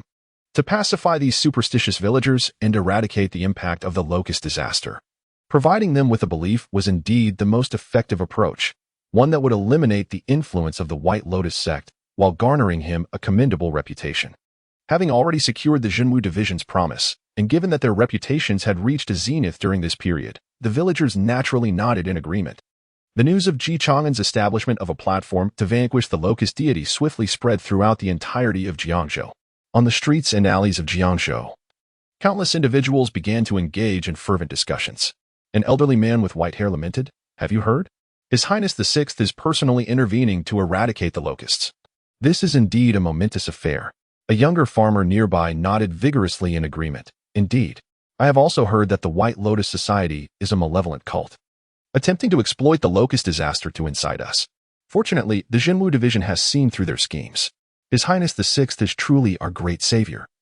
He has already dealt with those corrupt officials and provided us with work, and now he intends to assist us in vanquishing the locusts. There is finally hope for our future." A woman expressed her gratitude with a beaming face. However, another woman furrowed her brow, expressing concern, "But the locusts are overwhelming. Can His Highness truly find a solution? Rest assured, this is His Highness the Sixth we are speaking of. Did you not hear the people from the Jinwu division say that even celestial beings descend from the heavens to deliver medicine to His Highness? The locust disaster will surely be resolved." The fourth prince was, of course, aware of the news, as the entire Jiangzhou was already informed. If he remained oblivious, he might as well find a place to bury himself. Unfortunately, in the eyes of the fourth prince, resolving the crisis engulfing Jiangzhou, which had nearly expanded from 6 to 9 counties, was no simple task. The locust plague affecting half of Jiangzhou was not easily vanquished. Even deploying troops would prove futile due to the vast scale of the disaster. However, the fourth prince refrained from making any harsh statements, having just been publicly humiliated. Consequently, he dared not seek out Chang'an, for if the sixth prince were to fail, he too would suffer the repercussions. Moreover, he had already offended the officials of the Jiangzhou faction. Thus, he could only bide his time, observing Chang'an's next steps before formulating his own plans. In contrast to the holy son of the demonic sect, the young leader of the White Lotus sect was far from pleased. Incompetence. A bunch of worthless fools. Bai Jianming seethed with rage, on the brink of madness. If the grain had merely been seized, he could have maintained some semblance of composure, especially since he held the ace of eradicating the locusts. But now, the entire White Lotus sect would be discovered and exterminated by the Jinwu division if they dared to appear within Jiangzhou's borders. Promoting the so-called White Lotus sect had become exceedingly difficult. If they still possessed the means to eliminate the locusts, it would not have been an insurmountable issue, allowing the populace to conceal their whereabouts. This, however, would only incite conflict between the citizens and the Jinwu division. After all, if the Jinwu division failed to address the locust plague yet pursued those capable of doing so, questions would inevitably arise. Yet with a single proclamation from the sixth prince of the Great Jin, asserting his own ability to eliminate locusts, all of Bai Jianming's plans were irrevocably thwarted. This was precisely the advantage he had prepared for himself and the White Lotus sect. What a divine boon from the heavens! What a splendid celestial being descending to bestow aid! Trembling with fury, Bai Jianming found himself at a loss for words. Even the priest beside him was rendered speechless. Can others replicate your incense? Bai Jianming, after a prolonged bout of indignation, managed to suppress his rage and posed the most critical question. He had never anticipated the death of Jiangzhou's helmsman, nor the extensive theft of their incense. Before this incident unfolded, he was under the impression that Chang'an had not even discovered their White Lotus sect. The priest remained silent for a considerable time before responding. If there exists a practitioner with exceptional knowledge of pharmacology, they may discern the ingredients used in its creation. Such individuals in the Great Jin would scarcely exceed 10. However, achieving the same effect would be impossible. Yet, if such a person truly existed, they could triumph through sheer volume, as locusts are extremely sensitive to these scents. The priest's words trailed off, yet Bai Jianming grasped the implication. They had unwittingly crafted a wedding garment for another. The sixth prince of the Great Jin's reaction clearly indicated that he had deciphered their ingredients. He had lost, spectacularly so, left with nothing but his undergarments. Now was the time to eradicate the locusts. On the plains outside the Jiangzhou provincial capital, a colossal platform ascended, towering like a giant between heaven and earth. At its center lay a mound of materials exuding an extraordinary fragrance, the so-called incense ingredients. On either side, towering stacks of firewood and oil barrels were piled high. For if the locusts were to swarm excessively, the flames might prove insufficient, and extinguishing them would be a dire consequence. In the center, some adherents of the White Lotus sect were bound to a platform, poised to meet their fiery demise. For the simple folk of ancient times, Witnessing a person burned alive was akin to observing a public execution. It primarily catered to their morbid curiosity. Moreover, the victims were deemed heretics. Naturally, the onlookers were predominantly adults, as the children were likely tucked away in slumber by this hour. Chang'an stood before this rooftop scene, flanked by the vigilant guards, including Gong and others. The guards of the town military division, brandishing torches, circled the entire rooftop. Not only here, but other counties also possess similar rooftops, albeit the provincial capital boasts the largest among them. Surrounding the entire rooftop, a multitude of common folk gathered, barred from entry by the local militia and constables, with even soldiers deployed to maintain order. These onlookers, fervently gazing at the pyre, had long suffered the ravages of the locust plague. Now, the actions of Chang'an ignited within them a profound sense of hope. What was this all about? A celestial offering? Were they beseeching the divine for salvation from the scourge of locusts? Such a grand display must have entailed a considerable expense. Uncertainty lingered. Yet it seemed likely that the sixth prince would indeed vanquish the locusts. A cacophony of voices intertwined, coalescing into a resounding chorus that reverberated through the air. The locust calamity had plagued them for far too long, and they yearned to escape this disaster, lacking alternative solutions. They recognized that Chang'an stood as their most promising hope for resolution. While not all were fully convinced, a substantial majority held a firm belief in Chang'an's capabilities. Standing at the edge of the rooftop, Chang'an felt the weight of countless gazes upon him. Expressions of doubt, anticipation, and reverence mingled within those looks. Taking a deep breath, he raised the torch, allowing the potent energy within him to surge forth, igniting the flame with a searing heat, a beacon of light in the darkness. People of Jiangzhou, he proclaimed, the arrival of the locust is a calamity wrought by human folly, the malevolence of the White Lotus sect seeking to wreak havoc upon the world. They have employed dark sorcery to summon this plague. Furthermore, the inadequate response from Jiangzhou has led to soaring grain prices, a consequence of corrupt officials who deceive and oppress. As an imperial envoy, I have come at the behest of His Majesty to assist the populace, apprehending all wrongdoers and stabilizing grain prices while providing relief to the afflicted. A few days prior, I dreamt of the celestial realm, where the deities revealed the machinations of the White Lotus sect, entrusting me with the means to eradicate the locusts. With this divine knowledge, from this day forth, there shall be no more fear of the locust disaster. As the common folk listened to such words, waves of cheers erupted around them. Seeing that the time was nearly upon them, Chang'an directly cast the torch in his hand into the pile of firewood. Then he drew forth the heaven-slaying sword and cried out, "Ignite!" Instantly, the town guard, stationed nearby, grasped their torches and hurled them into the flames. Given the vast expanse of the platform, igniting just a single point would be an exceedingly slow endeavor. It was imperative to set multiple areas ablaze. With a resounding roar, flames erupted skyward, distorting the surrounding air with their heat. Simultaneously, the peculiar spices were ignited, releasing an even more potent fragrance. This aroma, seemingly imbued with enchantment, swiftly permeated the vicinity. Before long, a dense, ominous cloud appeared in the distant sky. The cloud drew closer and swelled in size, nearly eclipsing the moon, devouring its light. Upon closer inspection, it was evident that this was no mere cloud, but rather a multitude of locusts. They were irresistibly attracted by the scent of the spices, surging towards the platform like a relentless tide, plunging into the flames. Good heavens, so many locusts! Are they intent on devouring us all? Though the populace was somewhat alarmed, the vastness of the surrounding countryside provided a measure of comfort. Moreover, there were prearranged troops to maintain order, thus preventing any significant chaos from arising. However, the locusts seemed oblivious to their presence, recklessly launching themselves towards the blazing rooftop.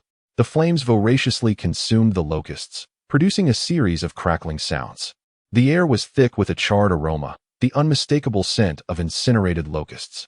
Though this odor was far from pleasant, it provided an immense sense of reassurance to the onlookers, for they understood that it signified the eradication of the locust plague. And all of this seemed to be drawing to a close. From the perspective of the common folk, the ascending flames cast an enormous shadow of Chang'an wielding his long sword.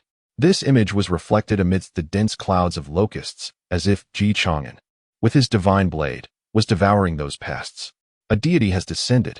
It was uncertain who uttered the first cry, but soon countless citizens fell to their knees, reverently worshipping in the direction of the platform. A deity has descended. They expressed their gratitude to the divine for saving them from peril.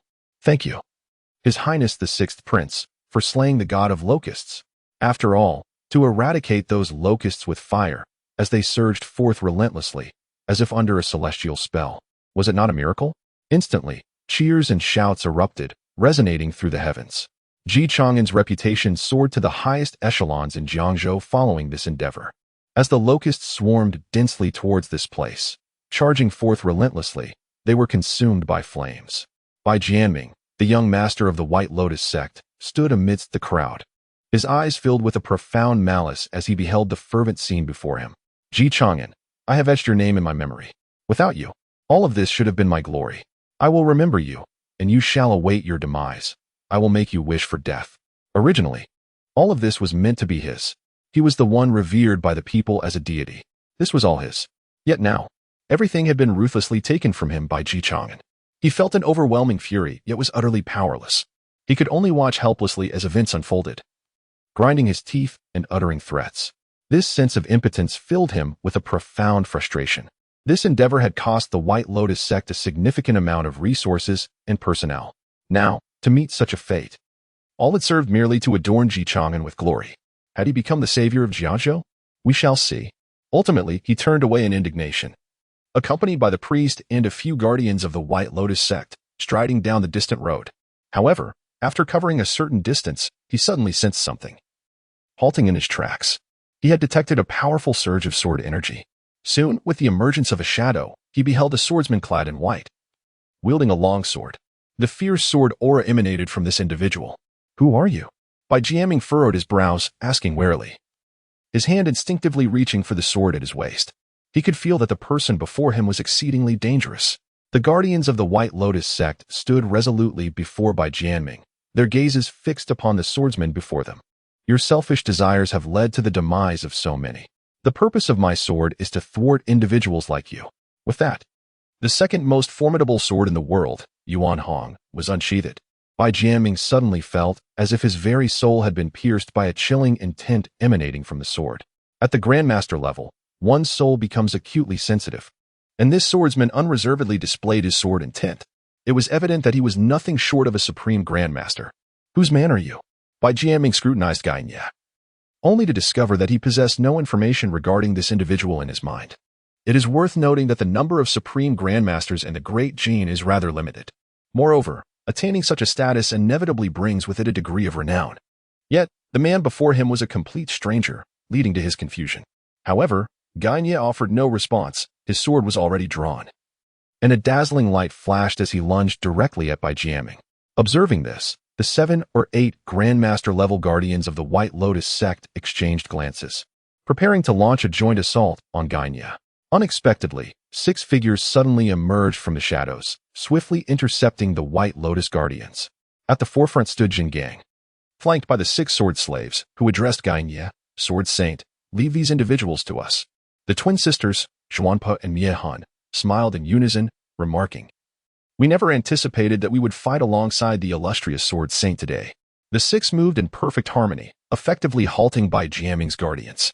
Witnessing the actions of Gainye and the 6 sword slaves, Bai Jianming scoffed, his voice dripping with malice. Do you think me a mere soft persimmon, easily squeezed? Since you seek death, I shall be your executioner. Fueled by rage over the thwarting of his plans by Ji Chang'an, Bai Jianming found himself seething with frustration. Eager for an outlet, the moment his words fell, he swiftly drew his long sword from his waist. As a deputy leader of one of the 3 divisions of the White Lotus sect, he was far from powerless. Moreover, the long sword in his grasp was none other than the Daylight Blade, one of the 3 sacred artifacts of the White Lotus sect. Sealed within this blade lay a wisp of what the sect revered as the true essence of Mithriya, harmoniously complementing Bai Jianming's unparalleled mastery as a Grandmaster. These 2 forces intertwined, rendering him virtually invincible even among the most exalted Grandmasters. Thus, when confronted with Gainye's formidable sword intent, he advanced without the slightest hesitation. A crisp clang resonated as their blades crossed. Under the influence of the Daylight Blade's sacred aura, the sound morphed into eerie chants of Buddhist scriptures. For ordinary individuals, even Grandmasters, such auditory illusions would likely induce disorientation unless countered with focused intent. Yet Gainye remained utterly unaffected. His own indomitable sword intent, and the tranquil clarity bestowed by the Ghost Valley breathing technique, shielding him effortlessly from such sinister sorcery. How is this possible? Why are you unharmed? It is evident that Bai Jianming's swordsmanship could never rival that of Gainia. After the technique of the White Sun's sword proved ineffective, he stared wide-eyed, recalling how he had once harnessed the profound essence within this very technique to vanquish countless supreme grandmasters. Even the most formidable of these masters found it challenging to remain wholly unscathed when confronted with its might. However, once the technique faltered, Bai Jianming's swordplay was rendered utterly powerless before Gainia, leaving him at a distinct disadvantage. Each swing of his sword to defend was fraught with peril, as his life hung by a thread. "Young master, flee quickly." The priest of the White Lotus sect, witnessing the dire situation, was frantic and hurled a vial, from which a torrent of green poisonous mist surged forth. Yet, at the master level, such toxins had virtually no effect, as all masters could generate a protective barrier with their vital energy and could also refrain from breathing for a brief period, rendering the poisonous fog ineffectual. The mist did little to obscure vision, as they could still sense their adversaries through their inner energy. Noticing the priest's movement, Gainya's gaze sharpened. In an instant, a razor-sharp sword energy was unleashed, accompanied by a decisive puff sound as the priest met his demise. Seizing this moment, Bai Jianming summoned the full power of the White Sun sword, its resonant incantations growing louder as he expended all the essence within. He realized that if he did not resort to his trump card, he would surely perish here today. Thus, even knowing that such usage would render the White Sun sword an ordinary weapon, he had no other choice. In response, Gainia struck with a single sword, and Yuan Hong traced a path of golden light. Long rainbow piercing the sun, the ultimate sword intent and brilliance sliced through the cacophony of Buddhist chants, cleaving Bai Jianming in two with overwhelming force. Subsequently, his two severed halves fell to the ground with a resounding thud. The White Day sword was effortlessly cleaved in two by Gainya's sword chi. At this moment, he had not merely lost his undergarments but had wagered his very life. The guardians surrounding him, though equally formidable grandmasters, were no match for the seamless coordination of the 6 sword servants, who responded to one another with perfect harmony. Before long, they concluded the battle, retrieving the White Day sword, now devoid of any vestige of Buddhist essence, which lay severed into 2 halves. Subsequently, Zhun Gang and Wan Shun retrieved a black vial from their bosoms, pouring the verdant corpse-dissolving liquid onto the various bodies. In the blink of an eye, these cadavers swiftly transformed into pools of viscous fluid, vanishing without a trace. "Sword Saint, we must report this matter to His Highness. We shall take our leave." With that, the 6 sword servants executed their movements and instantaneously disappeared into the shadows. On the other hand, aside from the initial day of pest eradication, such efforts persisted for many days. After all, completely resolving a locust plague requires a considerable amount of time. Countless locusts were drawn in daily, only to be reduced to ashes. After approximately 5 or 6 days, the entirety of Jiangzhou witnessed an astonishing decline. Even the lighting of incense revealed only a scant few locusts. This situation essentially indicated the vanishing of the plague. The people of Jiangzhou had triumphed over the locust invasion. Therefore, on this day, the citizens of Jiangzhou adorned their surroundings with lanterns and celebrated the retreat of the disaster. Chang'an's reputation in Jiangzhou reached its zenith, with many households enshrining his longevity tablet. On this day, also referred to by the people of Jiangzhou as the Locust Extermination Festival, there exists a custom of igniting flames and lighting various incense candles. Meanwhile, Chang'an was preparing to return to the capital. However, before his departure, there remained a few matters to address, specifically, the officials of various ranks imprisoned in the dungeons of Jiangzhou, whom he had nearly forgotten amidst his numerous obligations. From the Su family to the Changyuan Chamber of Commerce, Chang'an has acquired sufficient means to ensure the demise of the entire Jiangzhou faction. There is no need to escort them back to the capital. Resolving matters here is far more convenient. Otherwise, one would have to incur travel expenses. The Jiangzhou prison is permeated with a dark and damp atmosphere that saturates every inch of the air. Surrounded by the guards of the town military division, the prison stood as an impregnable fortress. Those once powerful lords of Jiangzhou, who had commanded winds and rain, now found themselves in a dismal plight. Huddled in their cells like lost dogs, long confined in this cramped space, deprived of proper clothing and sustenance, they had been reduced to mere shadows of their former selves. With skin stretched taut over bones, unkempt hair clinging to their faces. Yet, Li Yuzu gritted his teeth, enduring the torment. In his eyes, his own demise held little significance. What truly mattered was the rise and fall, the honor and disgrace of his family. Moreover, without their guidance, the sixth prince, although bearing the title of imperial envoy, would find it exceedingly challenging to govern effectively. Compounded by the pressing issues of food scarcity and locust plagues, even if governance were to proceed smoothly. Resolving these crises would require considerable time. Ultimately, the assistance of local power brokers like them would be indispensable. It was time for Li Yuzu to embark on his journey. As he closed his eyes in contemplation, a sudden commotion shattered the silence of the cell. He lifted his gaze to see a soldier of the town military division holding a document, seemingly scrutinizing names with great care. Moments later, the door to his cell creaked open with a harsh sound. Two burly guards seized him as if he were a mere chick, dragging him from the ground. What do you intend to do? Are you releasing me? Surely the food supply has run low, and you seek our assistance? We have connections with grain merchants in Jiazhou. We can procure supplies. I demand to see His Highness the Sixth Prince. I possess solutions for these troubles. I must meet him. As Li Yuzu was manhandled, a flicker of hope ignited in his eyes. He struggled and called out urgently. The guards exchanged glances, their faces betraying disdain as one of them retorted. What nonsense are you spouting? His Highness has resolved the food crisis. Grain in Jiangzhou is now cheaper than ever. Li Yuzu's eyes widened in disbelief, as if he had heard tales from a fantastical realm. What of the locust plague? What of it? He exclaimed. The locusts? His Highness employed miraculous methods and eradicated them all, the guard replied. At this revelation, Li Yuzu felt a wave of weakness wash over him, collapsing onto the ground. He allowed the guards to drag him along, oblivious to the wounds inflicted upon his body by the rough terrain, muttering to himself, Impossible, impossible. How could this be? Why are you telling him all this? One guard murmured under his breath. Indeed, he is as good as dead. Why waste words? The other replied.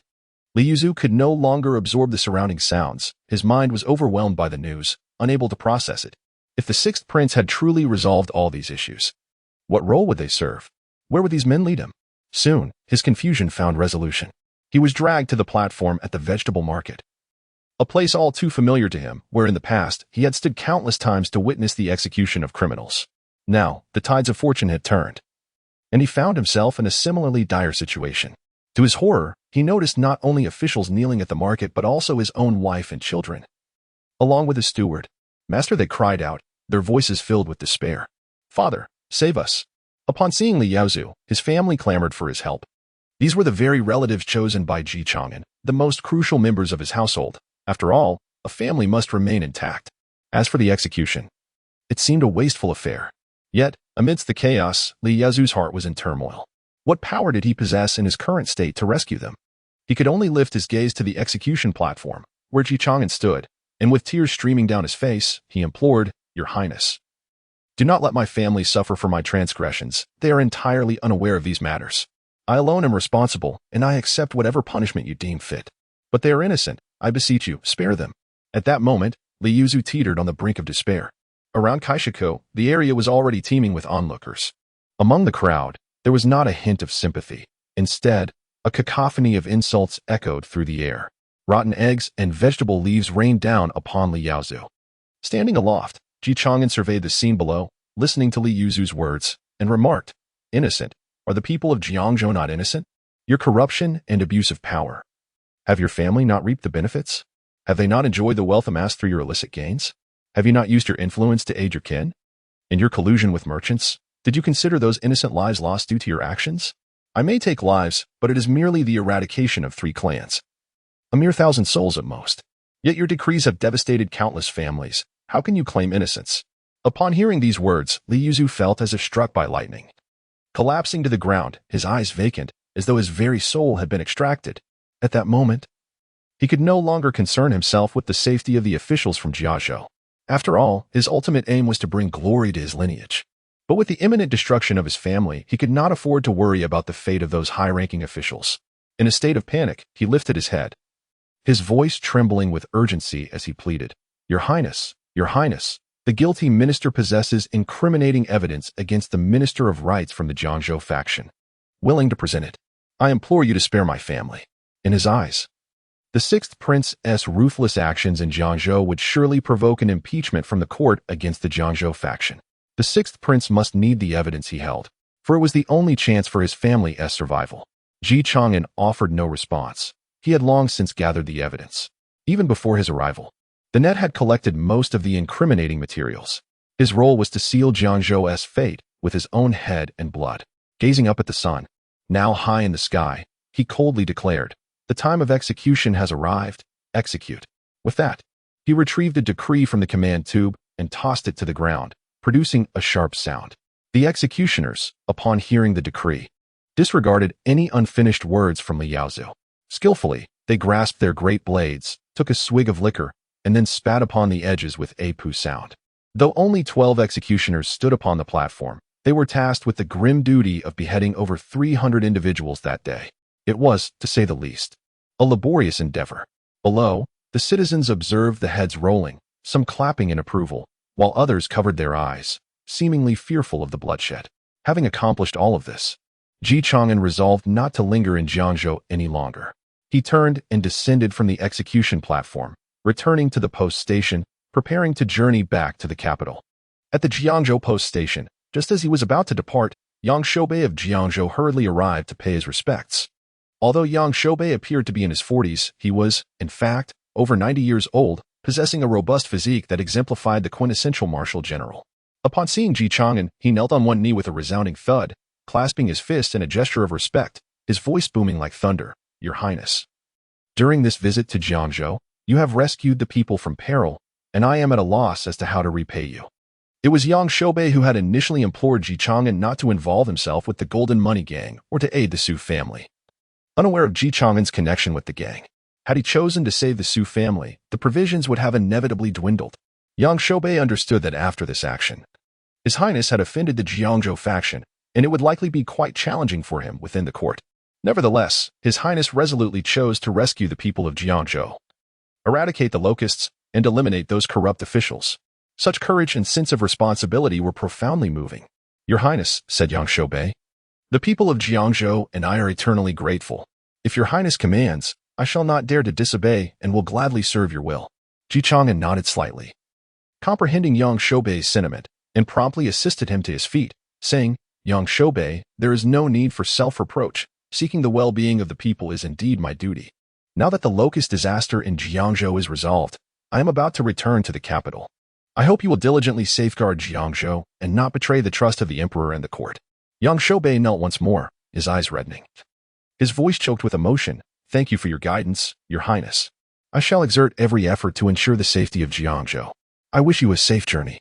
Chang'an made the necessary arrangements, instructing Zhuge Zhenhua to remain in Jiangzhou temporarily, awaiting the appointment of new officials from the court.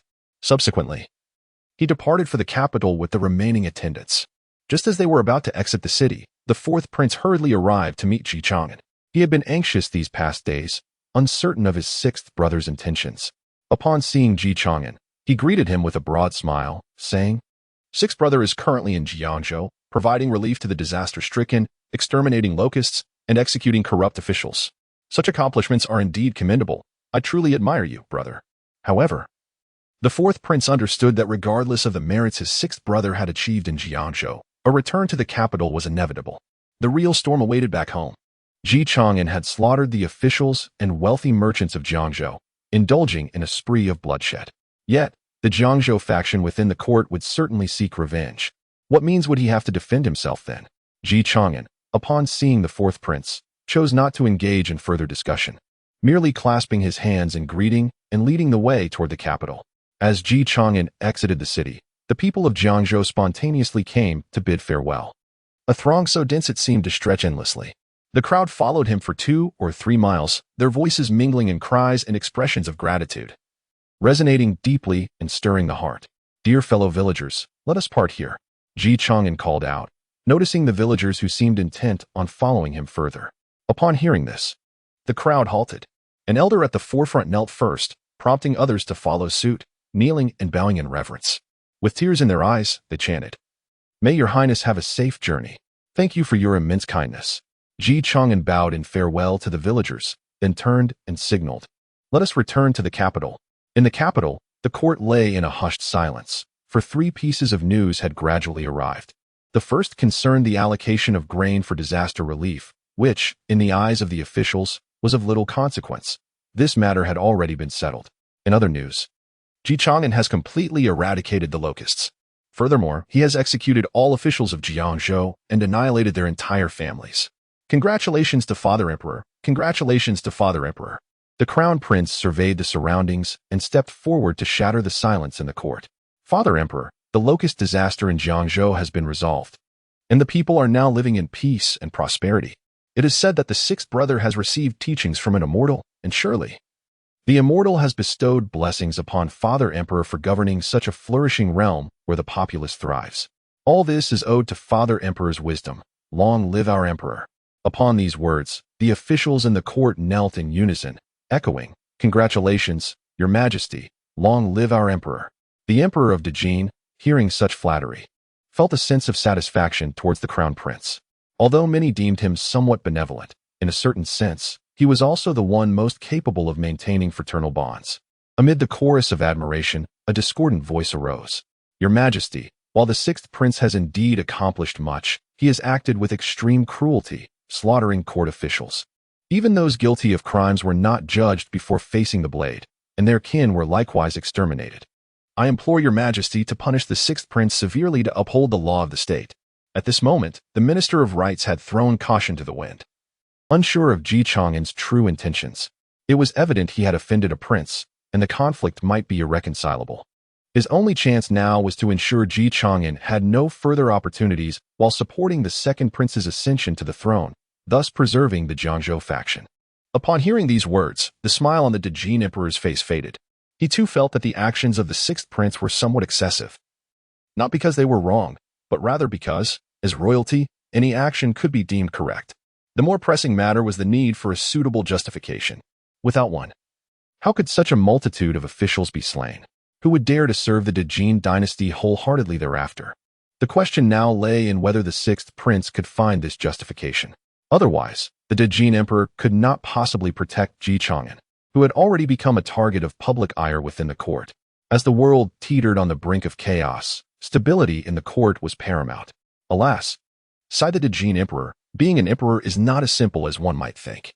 However, he did not dismiss the court immediately. Instead, he listened to the rising commotion, eyes closed, awaiting something.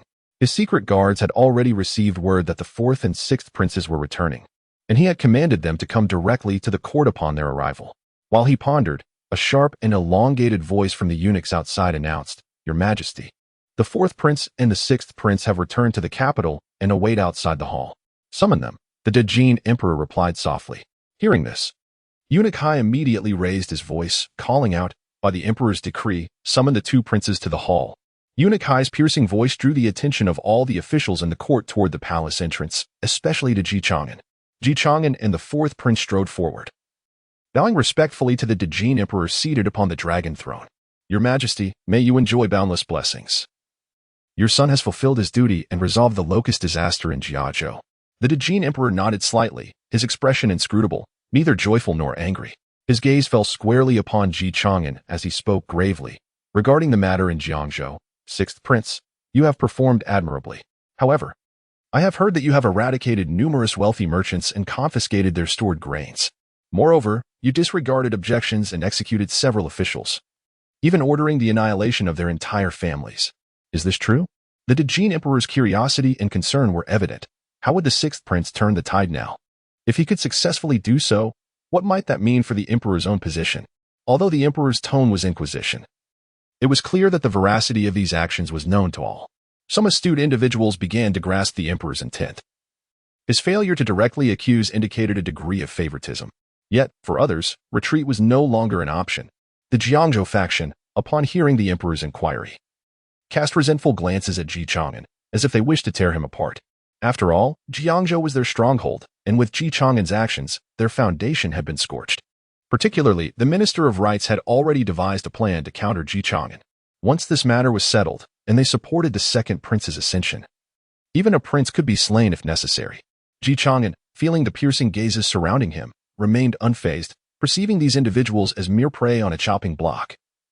Unable to evade their fate for long, calmly, he stepped forward, clasping his hands, and declared, "Father Emperor, it is indeed true. My actions were solely for the stability of the realm and the peace of the people." The Minister of Rights instantly erupted in outrage, his face flushed and veins bulging. As he interjected vehemently, "Your Majesty, this is clearly the sixth prince's excuse. He has slaughtered lives without the due process of the law, openly trampling upon the statutes of the Jin. Such disregard for human life is utterly reprehensible, and the law cannot condone it." Other officials from Jiangzhou also knelt and voiced their protests. The Minister of Justice, his brow furrowed into a deep crease, attempted to mediate, stating, "While that may be the case, the sixth prince carries the emperor's mandate. If those officials indeed obstructed relief efforts during the critical time of the disaster in Jiangzhou, the law permits action without prior interrogation." As the Jiangzhou faction clashed with the sixth prince, he understood the underlying message from the emperor's initial words and wished to avoid entanglement. He sought to extricate himself from the fray. Chang'an, observing the questioning from the officials, committed their identities to memory. Both the Ministry of Revenue and the Ministry of Rights appeared closely aligned with the second prince, indicating a shared faction. However, the Ministry of Revenue remained silent, perhaps due to the second prince's confinement or believing that the Minister of Rights had already secured sufficient grounds for their punishment. Contemplating this, Chang'an turned to the Minister of Rights and smiled. "Firstly, the wealthy merchants of Jiangzhou were eliminated by martial forces, and I bear no responsibility in that regard. Moreover, I must inform you, Father Emperor, that these merchants conspired with the White Lotus sect, and the locust disaster was indeed instigated by them. Their hoarding of grain aimed to sway the hearts of the populace and subvert the Jin dynasty. As for the Su family, their collusion with the demonic sect indicates they are no ordinary merchants but part of the martial forces. Thus, how could our court's military possibly protect them? This is merely a conflict of the martial world. The White Lotus sect? Could it be that this locust disaster was truly orchestrated by them? Is it possible that the long-term merchants are in league with the White Lotus sect?" The court buzzed with speculation, and the Jin emperor furrowed his brow. The Minister of Rights, upon hearing Chang'an's rebuttal, momentarily paused, then recollected something and hastily rebuked, "Your Majesty, the sixth prince's assertions are mere conjecture without substantiation." Listening to the minister's feeble argument, Chang'an allowed a faint smile to grace his lips. This was, after all, the truth. How could he possibly lack evidence? Who declared it to be mere conjecture? "Your Majesty, I report that we have apprehended several members of the White Lotus sect. Furthermore, within the residence of the Su family, we uncovered evidence of their collusion with the demonic sect. All materials have been duly submitted to the Ministry of Justice and the Supreme Court. Even if those wealthy merchants conspired with the White Lotus sect, what of the officials in Jiangzhou? Could it be that they too are entangled with the White Lotus sect? The sixth prince's simplistic act of assassinating court officials, could there be any justification for such a deed? The Minister of Rights comprehended that pursuing matters related to the Su family would indeed prove exceedingly challenging, since Chang'an had made such claims. It indicated that he possessed ample evidence. Thus, the conversation was deftly shifted to focus on the officials of Jiangzhou. This was of paramount importance. The affairs of the Su family could be deferred, but the murder of court officials could not be overlooked. The minister, along with those officials from Jiangzhou, had effectively sentenced Chang'an's political career to death. After all, once such an incident occurs, who would dare to serve under an emperor, regardless of his status?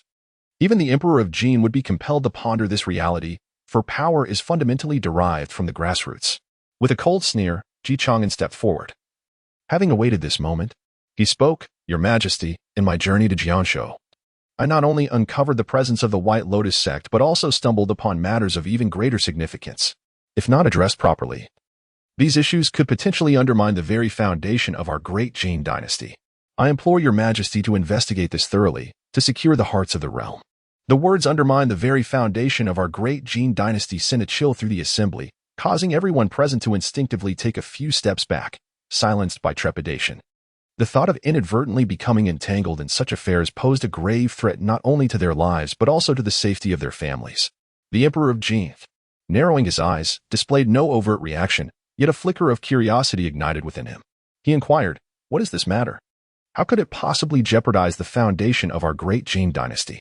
Chang'an leisurely produced a folded document from his bosom and presented it, eagerly awaiting the moment to speak. "Your Majesty, our great Jin is unlike the other 6 nations. The establishment of the imperial examination is the very foundation of our state. This mechanism serves to select talent from the countryside, with military examinations conducted by the Ministry of War and civil examinations overseen by the Ministry of Rights. This is the cornerstone of our superiority over the 6 nations. However, during my recent visit to Jiangzhou, I discovered that Minister Wen Russian of the Ministry of Rights has been accepting bribes and engaging in nepotism. regardless of one's origins. Those willing to join their faction are labeled as the Jiangzhou faction. Once one becomes part of this faction, the examination process is riddled with corruption. Conversely, those who refuse to join face suppression and exclusion. Jiangzhou is prosperous, abundant in wealth, and minister when Russian exploits this wealth to corrupt the Hanlin Academy.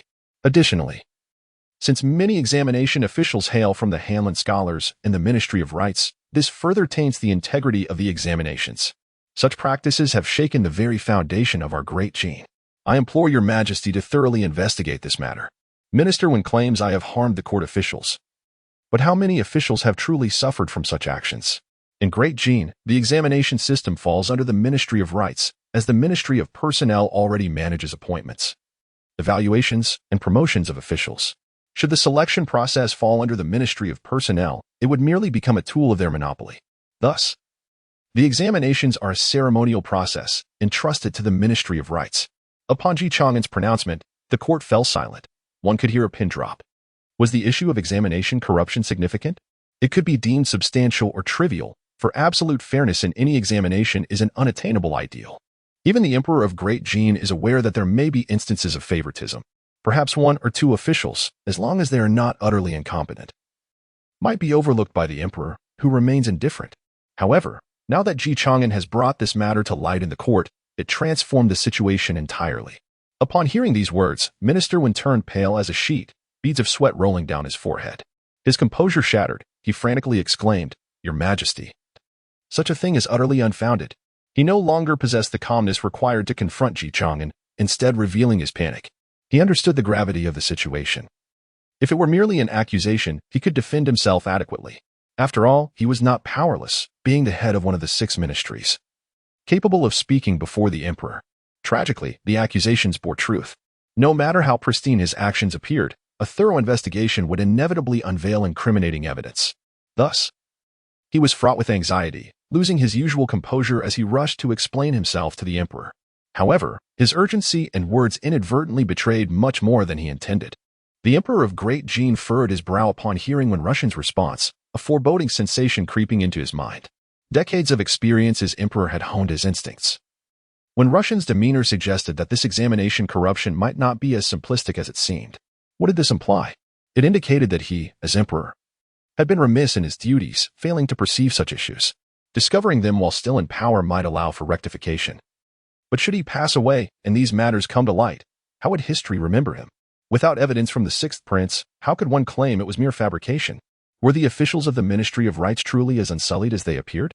The emperor let out a cold snort, addressing Ji Chang'an. "Chang'an, does the document you hold serve as evidence of this examination corruption?" In response, Ji Chang'an shook his head and stated, "Your Majesty, it is not a charge." This declaration stirred a murmur throughout the court as they gazed at Ji Chang'an, puzzled by his intentions. However, calmness soon returned, for they were astute enough to sense that more was to unfold. Even the Emperor of Great Gene furrowed his brow, questioning, "Then why do you say such things? To falsely accuse court officials is a grave offense." "Your Majesty," Ji Chang'an continued, "the allegations of examination corruption cannot be encapsulated within this humble document. The evidence fills 10 chests, containing correspondence between ministry officials engaging in collusion with examiners, along with ledgers detailing the sums received. This document merely serves as a catalog, enumerating the implicated officials. The chests have already been dispatched to the palace for your Majesty's inspection. This incident involves 584 officials from the capital and 2,733 from the provinces." Ji Chang'an spoke calmly, revealing that part of the evidence was gathered by the network within the capital, while the remainder was obtained from the Su family of Jiangzhou. After all, the Su family was the most significant financial supporter of the Jiangzhou faction, and Minister Wen Russian was their staunchest ally.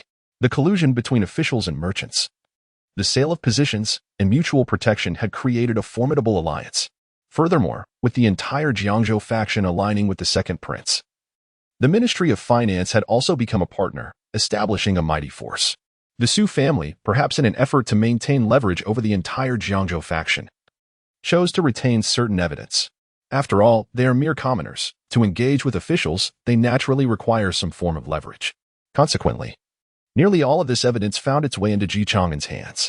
Upon hearing Ji Chang'an's remarks, the Emperor of the Great Gene could scarcely contain his agitation. Initially, He believed that the influence of the Minister of Rights in the imperial examination would only affect a handful of individuals. However, the sheer scale of Chang'an's findings astounded him. This number constituted approximately 1/8 of the capital S officials and 1/15 of local officials. Such figures were not only considerable but exceedingly so, encompassing all ranks of officials, including military officers. If a single charge could ensnare 1/8 of the Great Jin's officials, it would indeed be a profound blow to the empire. What further provoked his ire was the realization that these individuals were coalescing into a powerful interest group. Those who did not align with them could be suppressed, while those who did could expect protection. The formation of such factions was an affront the emperor could scarcely tolerate, and he was taken aback by the severity of the situation. If he were to delay any longer, he risked becoming a mere figurehead. What use would even the most formidable military force be? Power alone could not govern a nation. The essence lay in the talent of its people. When matters reached a point of no return, chaos was inevitable. Yet, before him stood one Russian, who was on the brink of controlling the imperial examination, inciting the emperor's fury. With this in mind, he gestured for eunuch Hai to retrieve the memorial from Chang'an, casually flipping through its contents.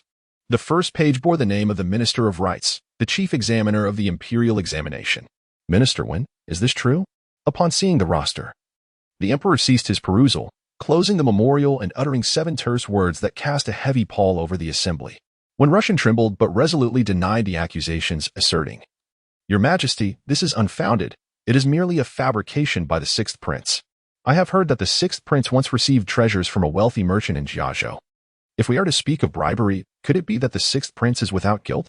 In this moment, when Russian resolved to redirect the focus of the court, regardless of whether he admitted fault, the determination of Chang'an's evidence remained paramount. Until he was presented with irrefutable proof, he would not capitulate.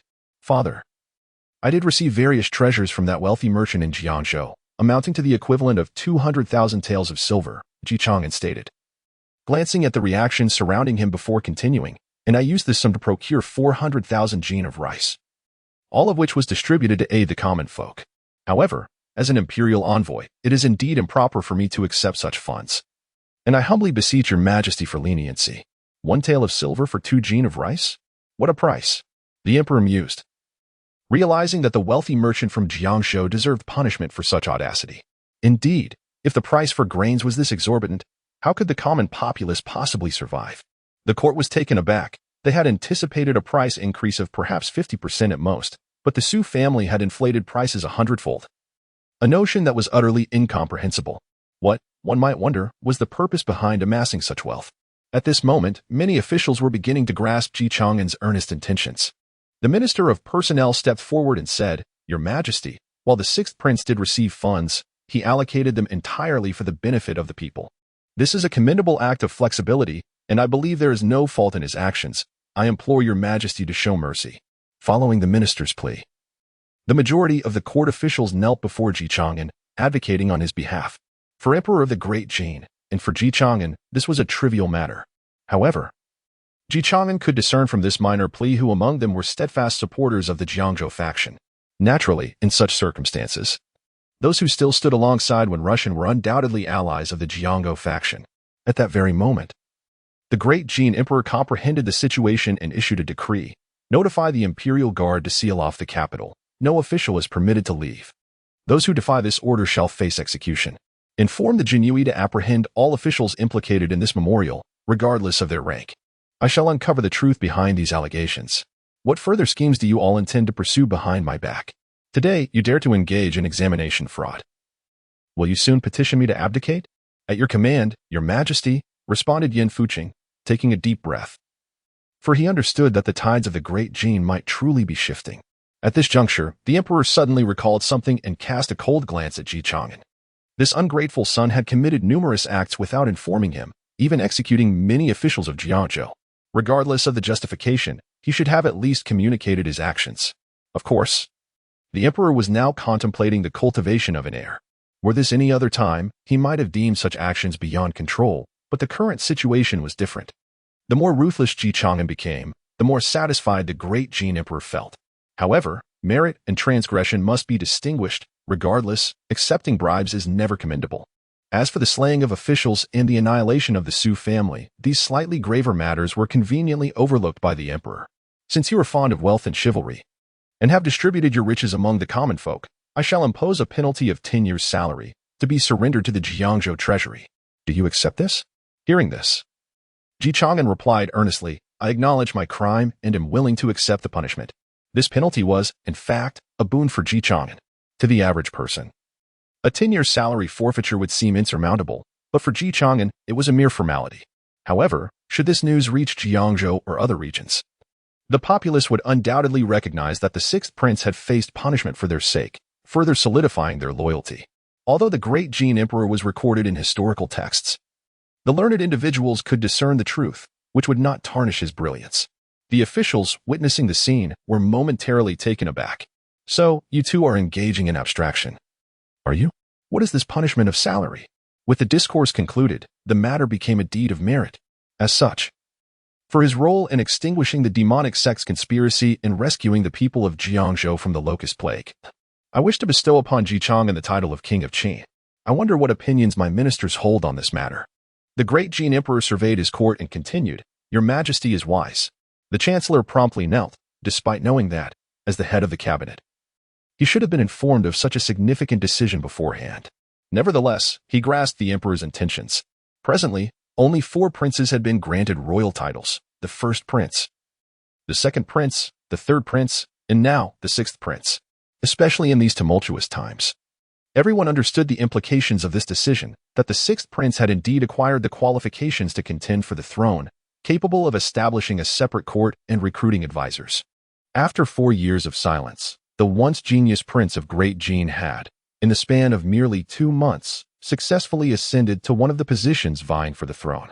However, the great Jin emperor suddenly recalled something and remarked, the fourth prince, Ji Changming, also rendered merit by alleviating disasters in Jiangzhou, procuring substantial grain, and expending considerable wealth. He shall receive a reward of 500,000 taels of silver and 4 imperial steeds. The fourth prince could only express his gratitude. The shift in the court's atmosphere was so swift that he was caught off guard. Yet, while the sixth prince was thus conferred a title, he himself received only a modest monetary reward, which might not even exceed the costs incurred for the grain he had provided. Who could have anticipated that Ji Chang'an possessed such incriminating evidence against those officials, holding it back until now?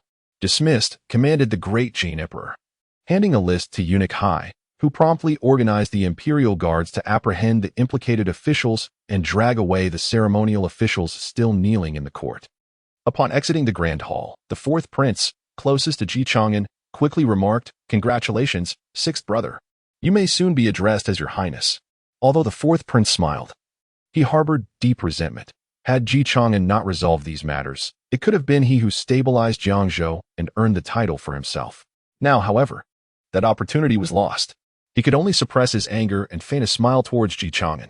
The fourth brother's words were merely fortuitous. Noticing the forced grin from the fourth prince, Ji Chang'an replied coolly, Congratulations, sixth brother. The first prince stepped forward, and upon seeing Ji Chang'an, clasped his hands and smiled. I did not anticipate that you would achieve such success in Jiangzhou, sixth brother. I find myself far lacking. The first prince did not dwell on the matter further, and the two engaged in light conversation for a while. As Ji Chang'an walked through the palace corridors, numerous officials approached to greet him. At this juncture, being conferred a title, Ji Chang'an had become one of the most promising princes. Most officials believed that it was beneficial to establish familiarity. At that moment, the esteemed Eunuch Hai swiftly approached and respectfully addressed Prince Ji Chang'an, saying, Your Highness, the Emperor has requested for you to come forth. Upon hearing this, the Crown Prince nodded and added, Then, dear sixth brother, please make haste. By the way, the ninth brother's condition has stabilized and he has regained consciousness. If you have the time, it would be kind to pay him a visit. Grateful for his elder brother's reminder, Ji Chang'an nodded in acknowledgement. After bidding farewell, he followed Eunuch Hai towards the imperial study. With autumn now deepening, the chill in the air had intensified. Consequently, the temperature within the study was elevated by the warmth of the brazier. I have come to see father. Ji Chang'an soon found himself before the dragon throne, where the emperor of the great Jin sat. Beside him stood an elderly man with silver hair yet a spirited demeanor. It was none other than Hua Tuo. Rise. Take a seat, commanded the emperor of the great Jin, waving his hand. He continued, Old Six, you have performed admirably this time. The locust plague in Jiangzhou posed numerous obstacles, yet you resolved the matter entirely and eliminated a troublesome official from the court. As for those implicated, Since they have outlived their usefulness, once you are conferred as a prince, I shall delegate the authority to adjudicate this case to you. How you choose to deal with them is entirely at your discretion. However, governance of this realm cannot rest upon a single individual. You will require the assistance of the court officials to manage affairs. Grant them neither excessive power nor constrict them too tightly. I have also heard of your formidable prowess in Jiazhou, where you vanquished the so-called locusts. Pray, recount in detail the deeds concerning the White Lotus sect. Chang'an nodded and replied, upon my arrival in Jiangzhou, I found the situation most peculiar. The actions of the White Lotus sect seem aimed at sowing chaos across the land. However, a solution to the locust plague eluded us for some time. It was then that several knights appeared, claiming to be Confucians who had long pursued the White Lotus sect. With their support, I managed to resolve the locust crisis, which, I must admit, was a fortunate turn amidst misfortune. Confucians? That name rings a bell, murmured the emperor of the Great Jin, furrowing his brow. What of these knights? He gave it little thought. After all, Chang'an had been appointed as an imperial envoy, and it was no surprise that he would attract followers. It was not unusual for a few extraordinary individuals to assist in resolving problems. They were initially reluctant to serve, yet I persuaded them with reason and emotion, inviting these 3 knights to the capital, where they currently reside at my villa. Should your majesty wish to meet them, the opportunity is always available. Upon hearing this, the emperor of the Great Jin nodded slightly. Since they have resolved the locust crisis in Jiangzhou, such a significant achievement must not go unrewarded. If they truly possess great talent, once you are conferred as a prince, you may bring them to the palace yourself. I wish to see what manner of individuals they are. The implication was clear. He intended to tie these individuals closely to Chang'an. Anyone introduced to the emperor by Chang'an would inevitably be perceived as his confidants, making any future attempts to change allegiances exceedingly difficult. At this juncture, the emperor suddenly broke into a fit of violent coughing, his body trembling slightly. The attending eunuch Hai observed this with alarm and promptly presented a towel, his hands deft yet cautious. The emperor accepted the towel and dabbed at his mouth, waiting for the coughing to subside before continuing. The world is in turmoil, and it is not just the Great Jin suffering from the schemes of the White Lotus sect. Even the other 6 kingdoms, along with the smaller nations surrounding us, are engulfed in chaos. There are likely shadows of martial factions and heretical sects lurking behind this unrest. Take Liang Kingdom to our northwest, for instance. According to urgent intelligence from the border troops, their royal family has been eradicated by martial forces. Now, Liang has become a nation ruled by martial sects, with a chaotic situation where various factions are in constant conflict. It seems that after years of stealthy plotting, some individuals can no longer contain their ambitions. Alas, I am truly aging. The fate of the Great Jin will inevitably fall upon the shoulders of you younger generations. Chang'an, upon hearing this, stepped forward, clasping his hands in respect. Father, your vitality is at its peak, and your health robust. How could you be unable to manage this realm? Surely, you will lead the Great Jin towards prosperity, enduring for millennia. The emperor of the Great Jin smiled wryly and shook his head. Your flattery is pleasing to the ear, but that assassination attempt wounded my heart severely. I am now but a shadow of my former self, lacking the energy to maintain this vast empire passed down by our ancestors. Furthermore, how many emperors practicing the dragon mastery can expect to live a century? I have long prepared for this day. The dragon mastery, a technique inherited from the Tianzhou, could only be practiced by those of royal blood. Mastery of it would enhance one's strength greatly by channeling the nation's fortune. Yet, regrettably, this power does not belong to oneself. Additionally, the physical and spiritual fortitude of most emperors does not support the wielding of such power, even with the protection of imperial status and fortune. Each use imposes a tremendous burden on one's body and spirit, inevitably shortening one's lifespan. Therefore, even in a world rife with martial arts, most emperors find it difficult to enjoy longevity. The death of the sovereign spells the demise of the state, a reality starkly reflected in this world. Unless one can completely master the dragon vein, the use of this power will inevitably invite backlash, merely varying in degree.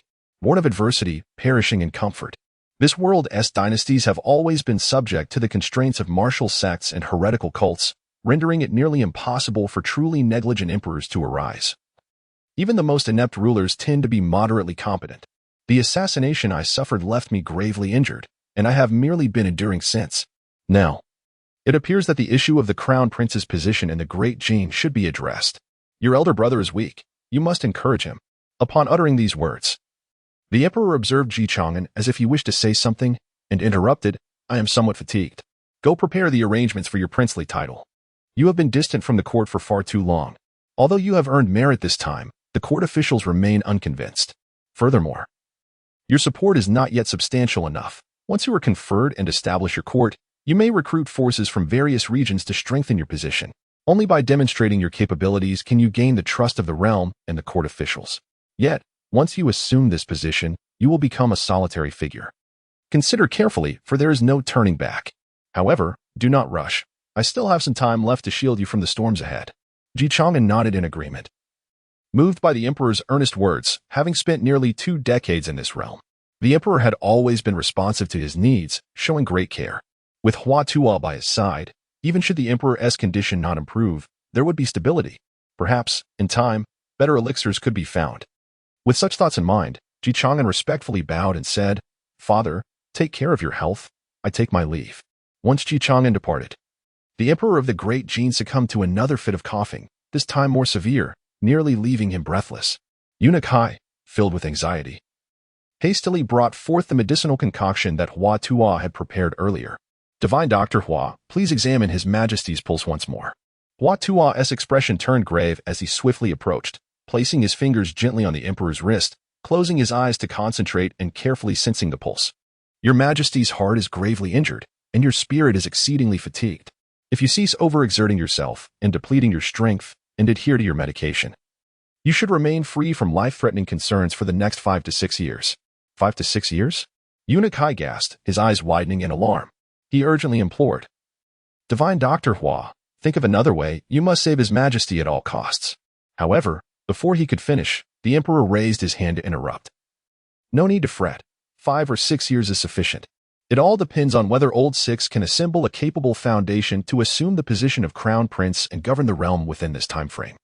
The emperor of the Great Jin consumed the medicinal brew, pondering within himself. Were his health to improve, he would not be so hasty. However, the desire to ascend to the position of crown prince, or even emperor, is not merely a matter of personal ambition. It intertwines with numerous vested interests. The first prince, were it not for the tumultuous times, might indeed represent a commendable choice. The second prince, despite his ruthless tactics, lacks the true demeanor of a sovereign, relying instead on base stratagems unworthy of the throne. Should he rise to power, it is inevitable that fraternal conflict would ensue. The third prince, though valiant, is ignorant of state affairs. He may serve as a formidable warrior that is ill-suited for kingship, rendering him an unwise option as well. The emergence of Ji Chang'an provided the emperor of the Great Jin with a more favorable option, naturally paving the way for the sixth prince, which was the best choice for the Great Jin. Upon leaving the imperial palace, Ji Chang'an returned to the Green Willow Villa, initially intending to organize some tasks. He was unexpectedly greeted by a sudden system notification. "Ding, congratulations to the host for annihilating the Yin-Yang sect, earning 1 summon for influence, 1 for martial arts, and 1 special summon." Yin-Yang sect? After a moment of thought, Ji Chang'an recalled that it was one of the 3 sects of the Central Plains. It seemed that the 2 elders of Xianming had also initiated their plans. The Zhenlu division had nearly absorbed the influence of Lingxiao sect and had begun to take action against the 3 sects. Then let us proceed with the summon. Without further ado, Ji Chang'an activated the summoning. Ding! During the special summon, congratulations to the host for acquiring the item Peacock Feather. Peacock Feather? Ji Chang'an murmured softly, initially expecting to summon a character. After all, the recent summons had all been characters. He did not anticipate obtaining an item. However, this item did not seem as useless as it sounded. Although Ji Chang'an could only recall the Peacock Feather and the Overlord Spear from the 7 legendary weapons of the Ancient Dragon, the power of the Peacock Feather should not be underestimated. It was a type of concealed weapon. Yet its formidable strength could eliminate over 300 martial arts masters in a single night, a true weapon of area damage. Extract. With a thought, a shimmering gold cylinder materialized in Ji Chang'an's hand. It featured 2 knobs. Upon pressing them, the concealed weapons would be launched. It was said that when these weapons were fired, they appeared as beautiful as a peacock displaying its plumage, resplendent and glorious, hence the name Peacock Feather. Feeling a tinge of curiosity, Ji Chang'an slowly raised his arm, bringing the Peacock Feather before his eyes for a meticulous examination. With his current exalted mastery, he could sense the extreme danger emanating from it. It seemed to be sealed with an intense, murderous intent, a glaring aura of death that, if unleashed, could potentially consume everything. Zhao Gao, take a look at this. Chang'an placed the peacock feather on the stone table before him and turned to Zhao Gao, who stood guard nearby. Zhao Gao had now transcended to the realm of terrestrial immortals, further deepening his comprehension of true intent. He gazed at the peacock feather with a hint of astonishment, hastily bowing and leaning forward respectfully, saying, "Your Highness, could this be a type of concealed weapon?" The murderous intent contained within it would likely daunt even those at the terrestrial immortal level. It is indeed an extraordinary killing tool. Congratulations, Your Highness, on acquiring such a treasure. It is like adding wings to a tiger. Indeed, but I have yet to test its practical effects. Perhaps I should find a suitable time to do so. Chang'an nodded, recalling something. Has Yanri broken through to the exalted master level? Yes, Your Highness. Yanri achieved this breakthrough 10 days ago. I have arranged for him to assist the 2 elders of Xianming in managing the 3 sects of the Central Plains. Zhao Gao replied softly. That is good. Now that both Luo Wang and Heibai Xianjian have also reached the exalted master level, Chang'an seemed to ponder something. Glancing back at Jing Li, who was busy compiling most of the intelligence from Luo Wang, yet chose not to comment further. These trivial matters had indeed consumed her time for cultivation, resulting in her failure to achieve a breakthrough. However, with Yu Qigong and the Xuanjiao army ensuring his safety, alongside Zhao Gao, a terrestrial immortal, there was little cause for concern. By the way, Your Highness, we have received news from Luo Wang. The 2 elders of Xianming have eradicated the Yin-Yang sect, but the other 2 sects seem to have sensed the impending danger. The Iron Blood sect has allied with Wuhuan Heavy Island, while the Qifeng sect appears to have some connection with the Tianji Pavilion.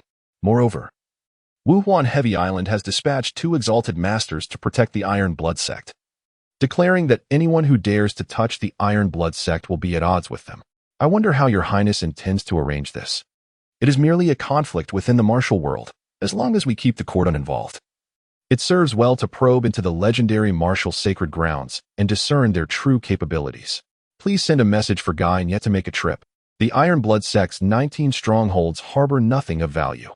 Lastly, let Luo Wang and the Jinwu division handle the aftermath. As for the Tianji Pavilion, we must keep a close watch and thoroughly investigate their operations within the Great Jin.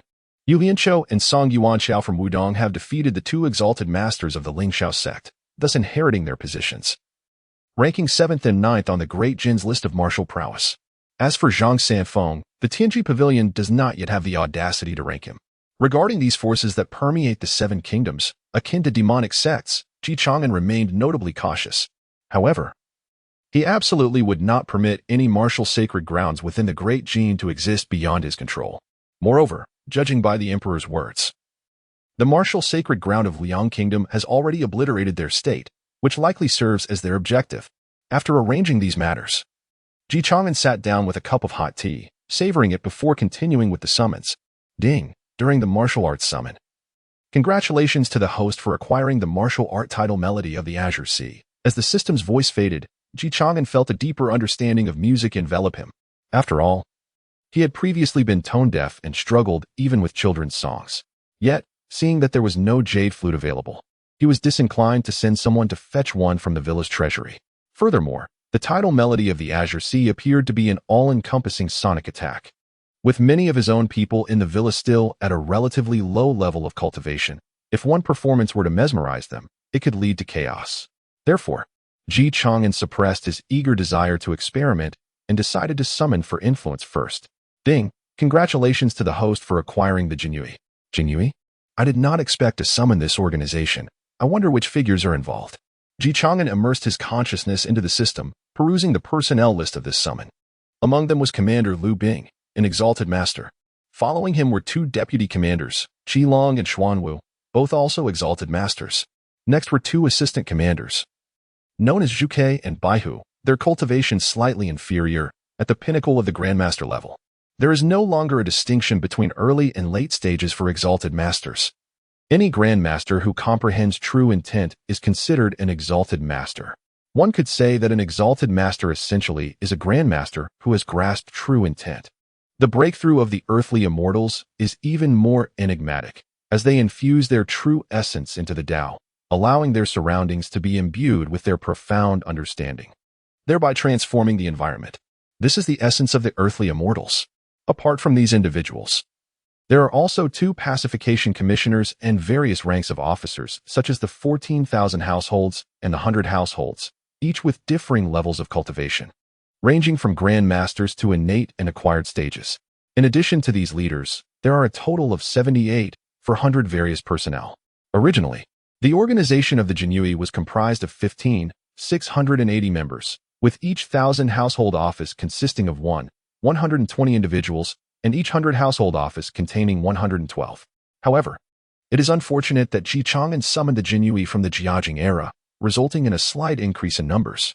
The personnel of 1,000 household office has expanded approximately fivefold, reaching around 600, yet still falling short of 10,000. Thus, the title of 1,000 household remains unchallenged. As for the commander Liu Bing, he is the son of the wet nurse of Jiajing and has played with the emperor since childhood, serving as the 19th commander of the Jinui. Within the entire Jinui system, he holds the esteemed positions of 3 dukes and 3 orphans, making him the most powerful figure among the commanders. During the Jiajing reign, he was one of the few who could rival Yin Song's influence. Chang'an first summoned Liu Bing and the 4 others, Qinglong and Baihu included. Soon, 5 individuals clad in flying fish robes, donning black gauze hats, wearing black boots, girded with leather belts, and adorned with embroidered spring knives appeared beside Chang'an. Liu Bing and Qinglong greet your highness, they said in unison, bowing deeply, displaying the proper etiquette befitting officials of a legitimate dynasty. Liu Bing, with the assistance of the net, you shall deploy the Jinui throughout the capital and various provinces, inspecting the officials without immediate action. Once I am conferred a royal title, you will serve as attendants of the royal household, assisting me in my endeavors. In the future, when I ascend to the throne, I will reorganize the Jinui. This is not an unusual occurrence in the Great Jin. Each time a new emperor ascends, the Jinui, as the emperor's blade, undergoes a personnel change filled with the emperor's trusted confidants. After all, the old must make way for the new. Only those who are most trusted by the emperor can occupy such positions within the Jinui. Zhao Gao, prepare for the matters concerning my royal conferment. Having arranged the various factions' actions, Chang'an instructed Zhao Gao to prepare for his royal title. On the other side, the imprisoned second prince has now received the news that has reached the court. Everything has unfolded too swiftly, far beyond his expectations. Initially, he had intended to travel to Jiangzhou to suppress the news of the Ministry of Revenue's deficit and negotiate with the Su family to resolve the locust disaster. However, now confined, he finds that Jiangzhou has transformed drastically in a mere short time.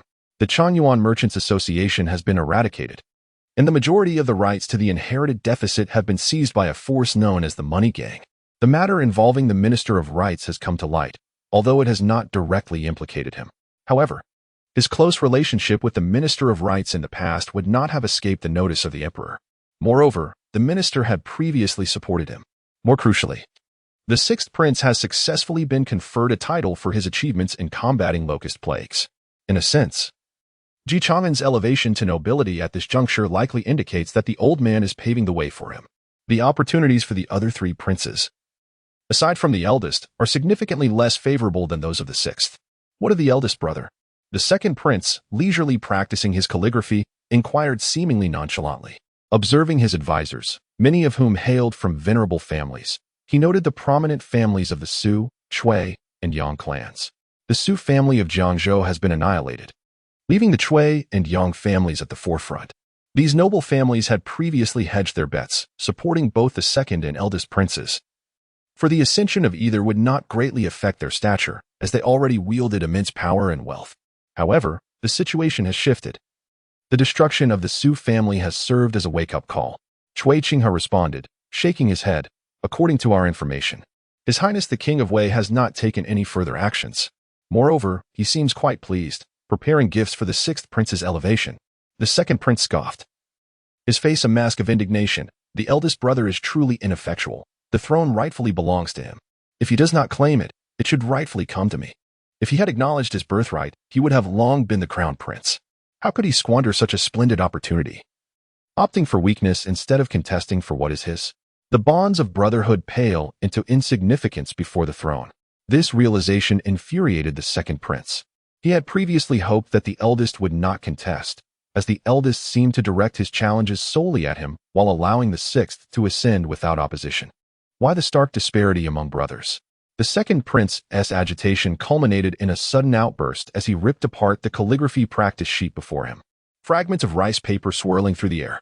Cui Chang'an, witnessing this, feigned ignorance to the outburst, pausing before adding, "Your Highness, the eldest has lost the desire for succession.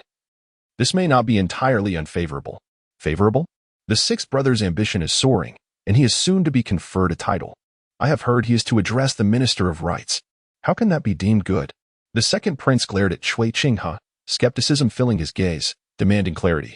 The sixth prince is ruthless towards the noble families and shows no mercy to corrupt officials, Cui Chang'an remarked, his eyes narrowing with shrewdness.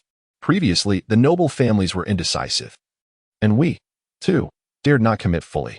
After all, whether the king of Wei or another prince ascends, it makes little difference to us. We remain established. However, the dynamics have shifted.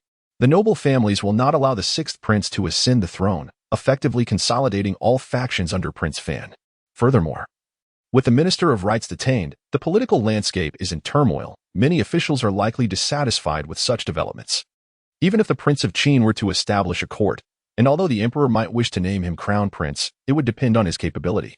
The emperor's inaction regarding the Minister of Rights clearly indicates a desire for the sixth prince to handle the situation. Should he be overly forceful? Officials may fear for their own positions. Conversely, if he allows those corrupt individuals to escape unscathed, he would struggle to justify his previous bold proclamations. As a pillar among the noble families, Cui Chang'an was well-informed and adept at discerning these intricate dynamics. With no retreat available, choosing the second prince could prove advantageous. Perhaps this is why the emperor, despite favoring the sixth prince, has still placed him in such a perilous arena. Should Chang'an fail, the chaos within the Great Jin would be profound. However, without establishing a crown prince, the outcome, regardless of who prevails, would have limited impact on the state.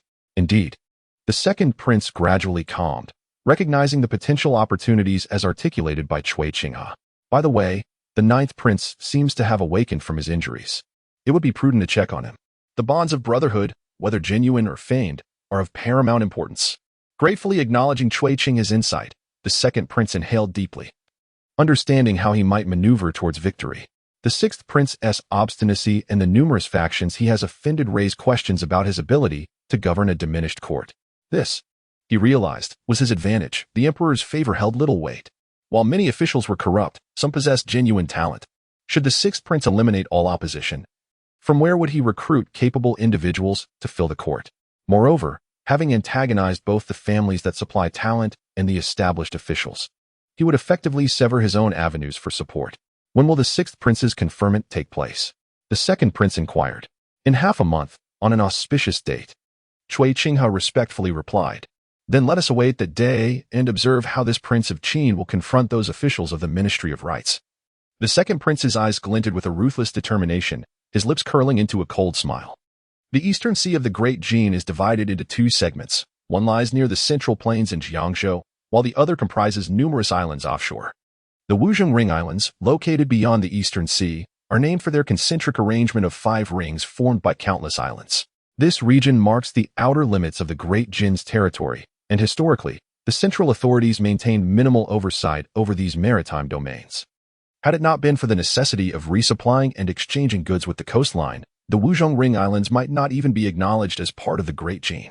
Due to various factors, the recognition of the Wuzhong Ring Islands by the Great Jin is virtually non-existent, and many view the Jin court with disdain, believing the islands to be their true sovereign. At this moment, several island lords convened on the Wuzhong Ring Islands. We have received word from the Central Plains.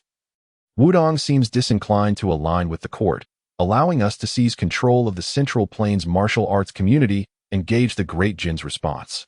The two elders of Xianming have become a bane to the Central Plains martial arts, despite their formidable prowess as supreme masters. However, the Iron Blood sect has now gathered 4 supreme masters. Should they attempt to retaliate, they would surely fall into a trap. By eliminating the Xianming elders, we can liberate the Central Plains martial arts from their looming threat. The second island lord scoffed derisively. How comical.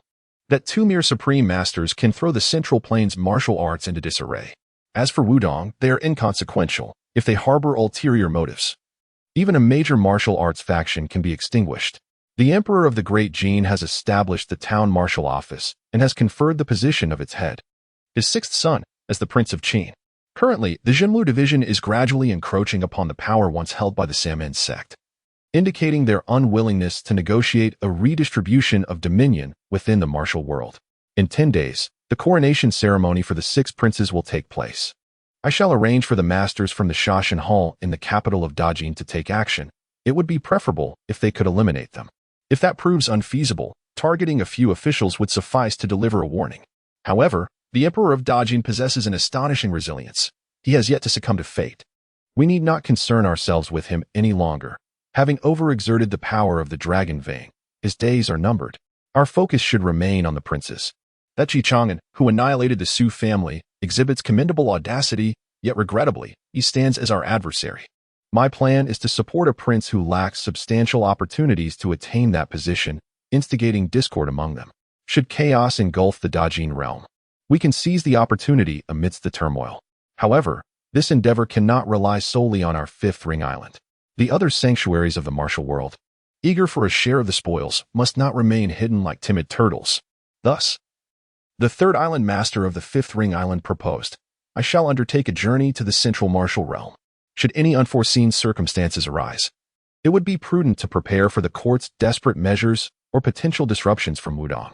Upon hearing this, the first island master nodded slightly. Very well. We shall rely on you, dear brother, for this endeavor. When you return, we shall celebrate with a few drinks. Soon, news of the Dajin Emperor bestowing the title of King of Qin upon the sixth prince spread throughout the entire Dajin. Various factions stirred with activity. The reactions to Chang'an's coronation among the esteemed families, the court, and the different sects of the martial world varied significantly. In the heart of the capital, within the esteemed residence of the Yin family, the chief minister Yin Fuchan sat alone in his study, his expression grave as he inhaled deeply. As the head of the cabinet of the great Jin dynasty, he was acutely aware of the emperor's intentions to have the sixth prince, Chang'an, ascend to the throne. However, given Chang'an's current reputation and influence, it was likely that the court would resist such a decision. What, then, should be done? Naturally, it fell upon him, the chief minister, to alleviate the emperor's concerns. While he pondered, the door to the study was gently pushed open, and his eldest son, the Minister of Works Yin Mingli, entered. Yin Fuchan gestured for his son to take a seat, and a silence enveloped them both. After a prolonged pause, Yin Fuchan lifted his teacup and took a hearty sip, breaking the stillness with his words. Eldest, the sixth prince is currently without a formal consort. I intend to petition the emperor to grant him the hand of Zhishi, thereby making her the future princess of Qin. Yin Mingli was momentarily taken aback by his father's proposal, and after a considerable interval, he regained his composure, voicing his concerns. Father, while the sixth prince is indeed favored by the emperor, the other noble families do not hold him in high regard and are subtly coalescing against him. These families have approached us multiple times, and even if our Yin family refrains from participating in this struggle for succession, it is likely that we will not face any repercussions, regardless of which prince ultimately ascends. Although the sixth prince is exceptionally intelligent, marrying my sister to him at this juncture would unmistakably signal our allegiance to him, a perilous gamble. The quest for succession has always been fraught with danger, and we need not embroil ourselves in it. As the heir of the Yin family, Yin Mingli had long been educated in the intricacies of political maneuvering. In times of peace, such an alliance may pose no issue. However, we are currently in a precarious situation. Our family's existence is intricately linked to the great Jin dynasty. Each generation has held significant power, becoming inextricably bound to the dynasty's fate. Take the Liang kingdom, for instance. It stands as a stark reminder of what can happen. The entire kingdom was decimated by martial forces, leaving no survivors among the royal family or the court officials. Unlike the Chui and Yang families, who are martial clans with many adept practitioners, our Yin family lacks such martial prowess. Should the world fall under the control of sects, unbound by law, our considerable wealth would surely attract envy, making survival a daunting challenge. The Chui and Yang families, who support the second prince, may harbor their own ambitions.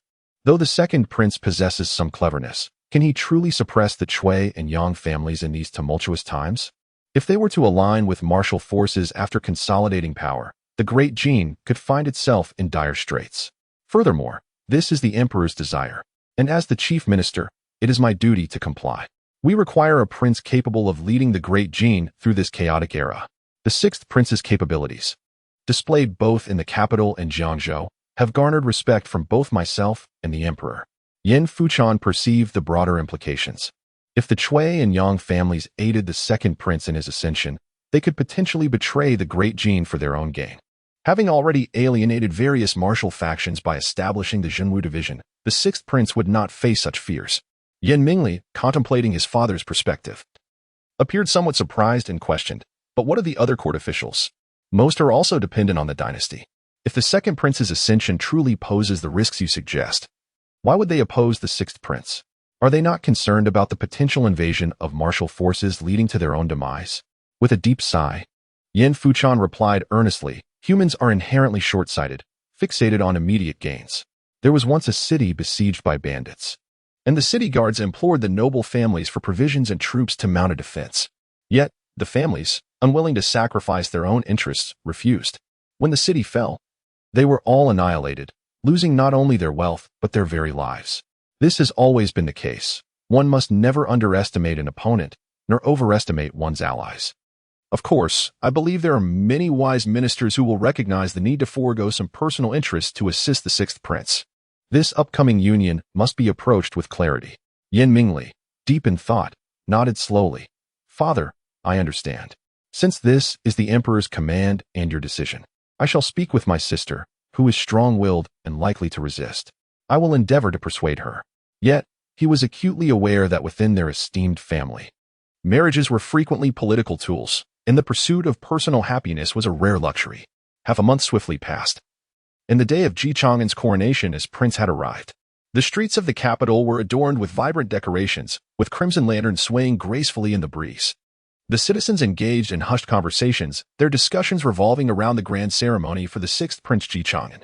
After all, he had successfully resolved the case of the missing children and had effectively replaced the 6 doors with the Zhenwu division.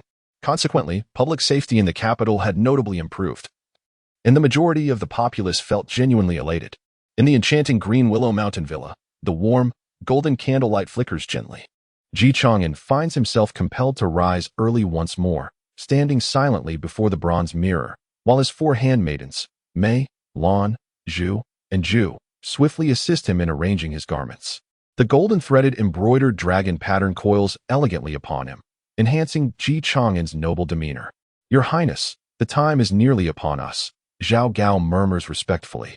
Knocking softly at the door from outside, Chang'an gives a slight nod, raising his hand to gently caress the dragon pattern, savoring its intricate texture. Having lain dormant for 4 years, he now embarks on this path. Having reached this juncture, there is no turning back. There is no sense of melancholy for the autumn. Once a decision is made, there is little room for further deliberation. Moments later, he strides forth from his chamber with determination. Outside the palace, his officials and guards had already formed an orderly line. Upon his appearance, they all knelt on one knee in unison, exclaiming, "We respectfully welcome your Highness." Chang'an gazed upon the imposing Xuanjiao army, the Jinyui, and the members of the Luo network. A surge of pride welled up within him, with their presence. What great undertaking could he possibly fear to accomplish?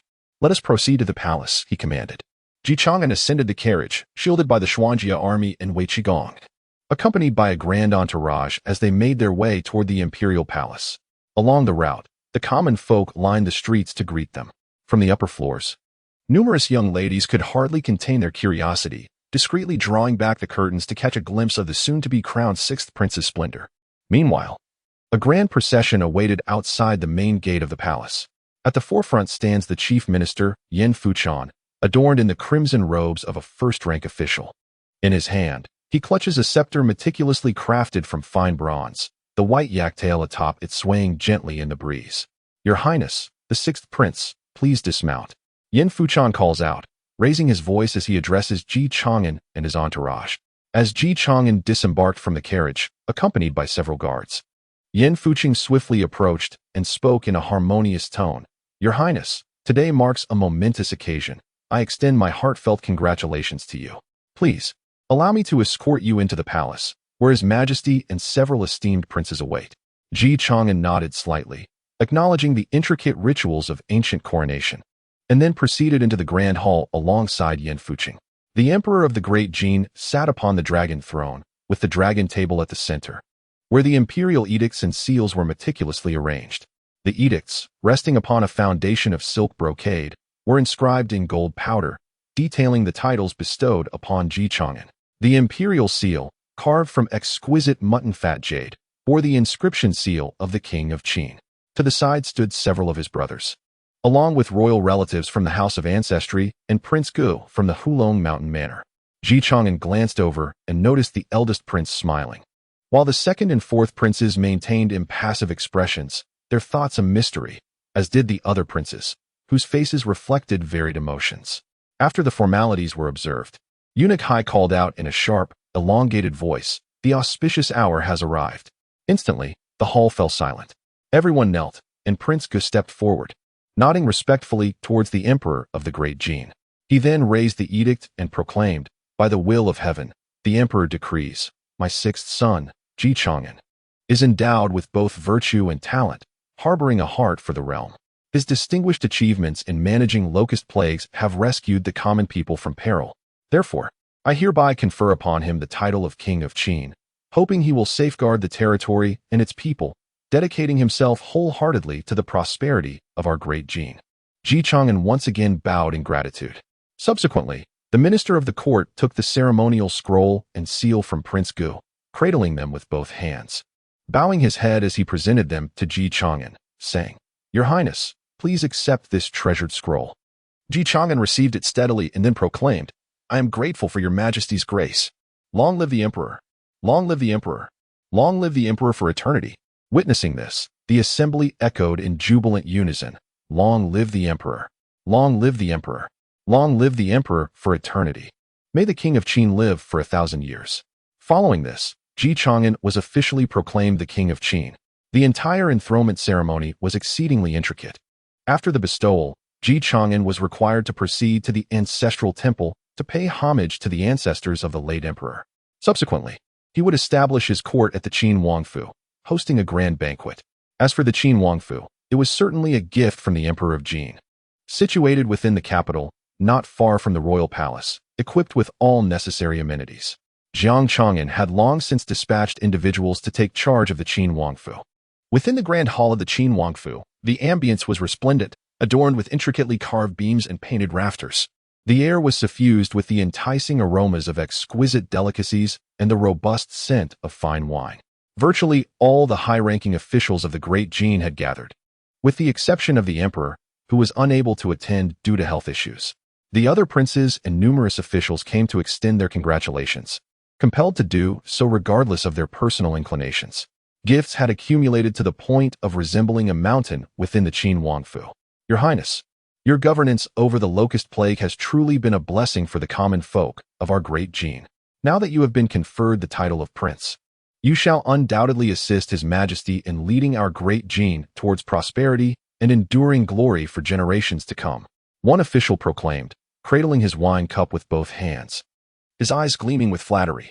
"Indeed, indeed, your Highness possesses extraordinary talents and unparalleled wisdom. The future of our Great Jin rests entirely upon you."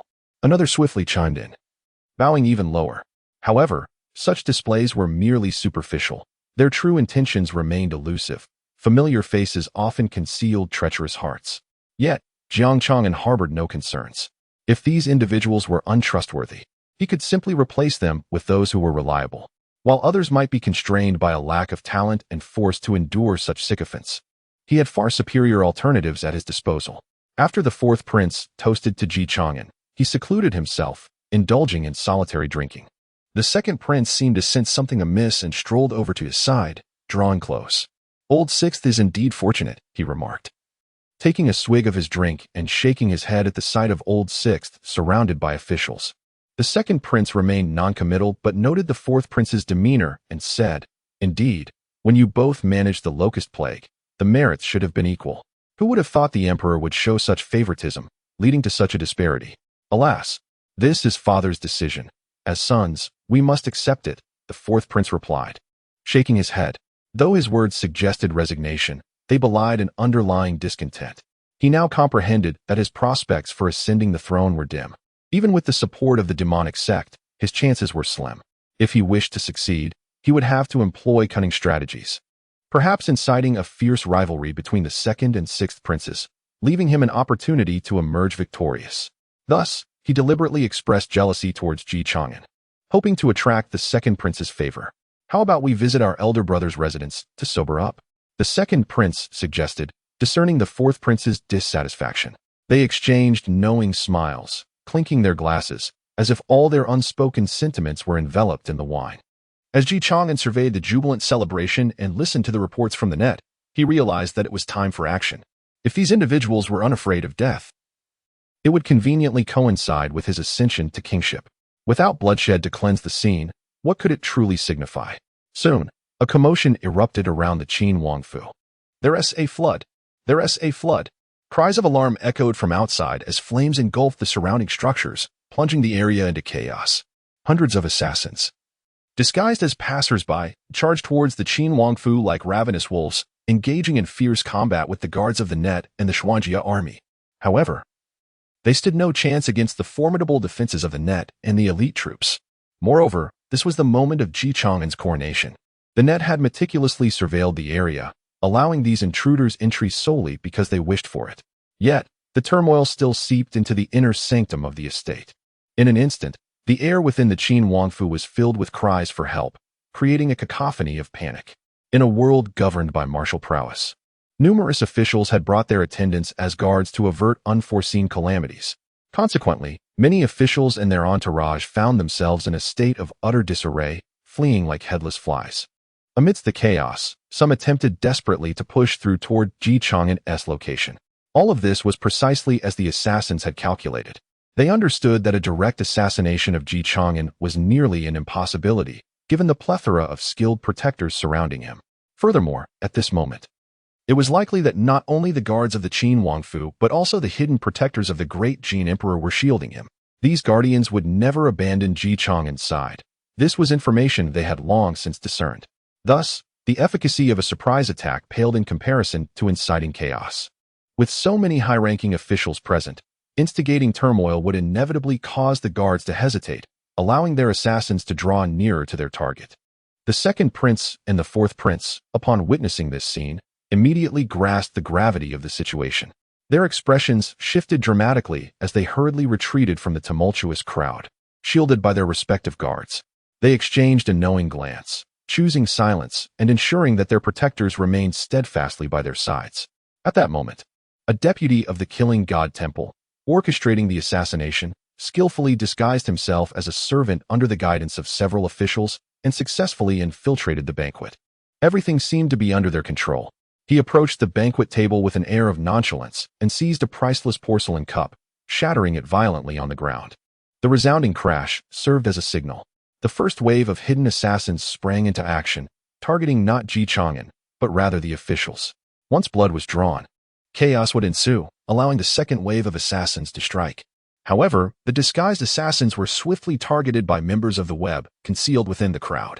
In the blink of an eye, glints of cold steel flashed, and the assassins were dispatched with remarkable efficiency, their bodies thudding to the ground. It turned out that the web had long since placed them under surveillance, fully aware of their every move. Nevertheless, as the bodies fell, the banquet descended into even greater turmoil. At the same time, the covert guards dispatched by the great Jin Emperor to protect the Prince of Qin exchanged glances. Realizing the situation had spiraled beyond control, Yu Qigong stepped forward resolutely, shielding Ji Chang'an with his body. His golden whip lashed through the air like a gilded dragon, striking with a thunderous crack against an assassin who dared approach. The attacker crumpled lifelessly to the ground, his body reduced to a mangled heap. "Everyone, remain where you are. Kneel down immediately. Move, and you die." Yu Qigong's roar reverberated like rolling thunder, shaking the very air and sending tremors of fear through the assembled officials and attendants. They dropped to their knees in terrified obedience, not daring to even breathe too loudly. This command instantly exposed the remaining assassins still standing, 3 Supreme Grandmasters and 7 or 8 Grandmasters, nearly the entire remaining force of the Shadow God Temple in the capital. These were the remnants of those who had once attempted to assassinate the great Jin Emperor. Seeing their cover blown, the 3 Supreme Grandmasters showed no fear. For Ji Chang'an appeared guarded only by Yu Qigong. One of them surged forward, intending to hold off Yu Qigong momentarily, while the other 2 transformed into streaks of black lightning, their killing intent surging toward Ji Chang'an. "This is bad." A covert guard's heart sank. Due to the prince's own protection detail, They had maintained some distance, and the chaos caused by the panicked officials and attendants had disrupted their formation. Now, their only hope lay in the prince's personal guards. But rumors suggested that aside from the fierce general, only one supreme grandmaster stood by Ji Chang'an's side.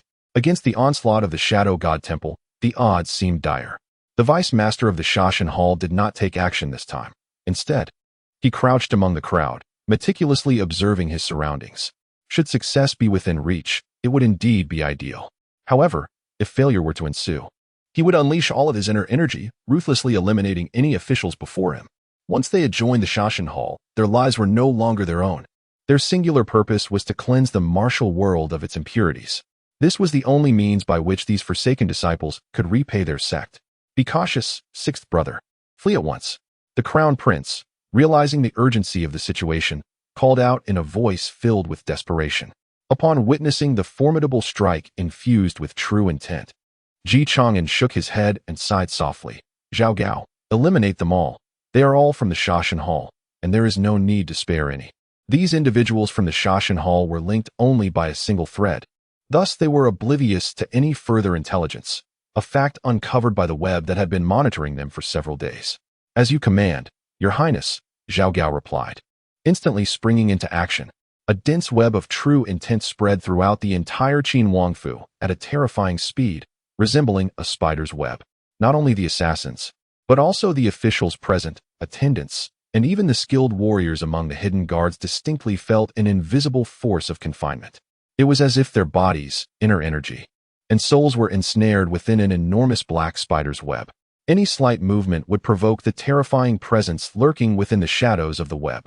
The two supreme grandmasters charging directly towards Ji Chang'an felt an overwhelming sense of dread, as if they were being targeted by a terrifying presence. An inescapable aura of horror enveloped them completely. Before they could muster any response, two dull thuds echoed through the air.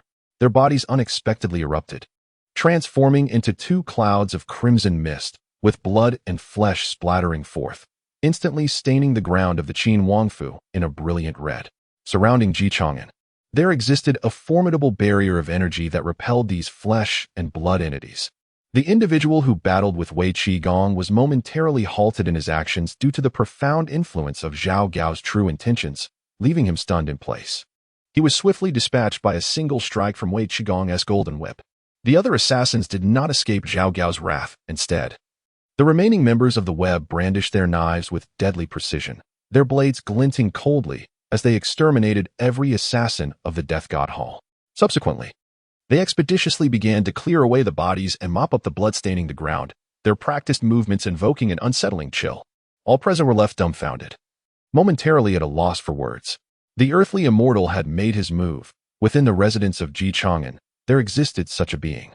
The second prince felt an icy dread surging from his feet to his heart.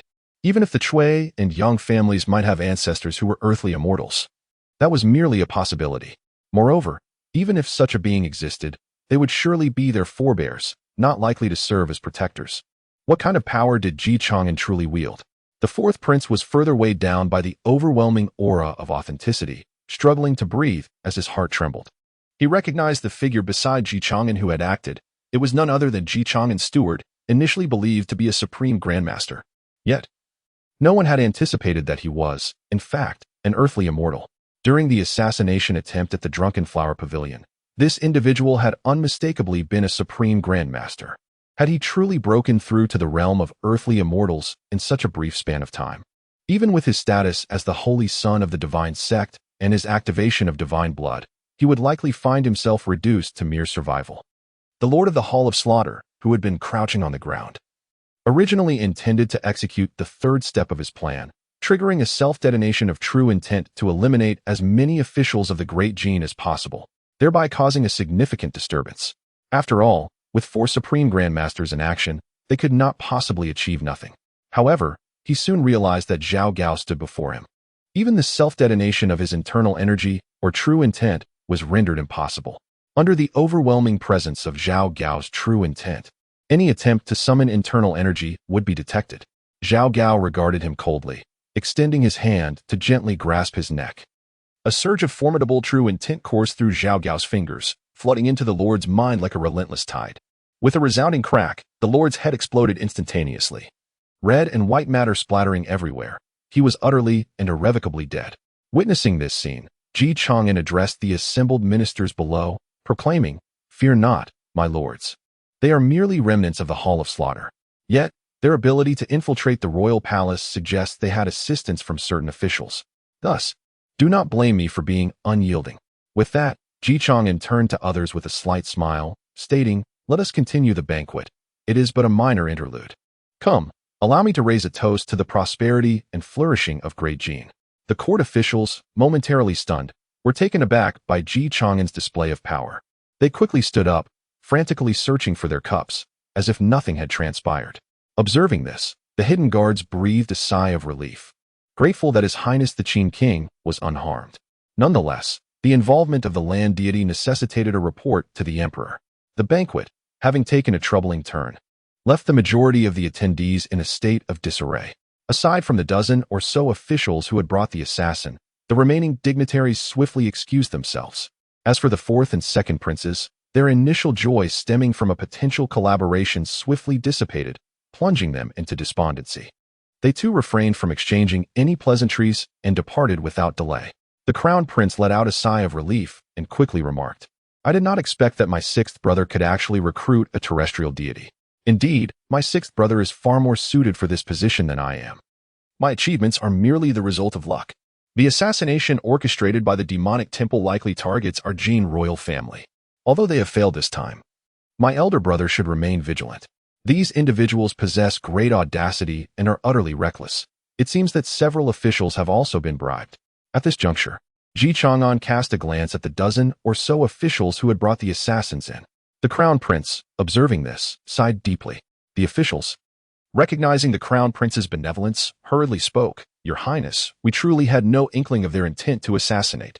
Had we known, we would not have dared to assist them, even for wealth.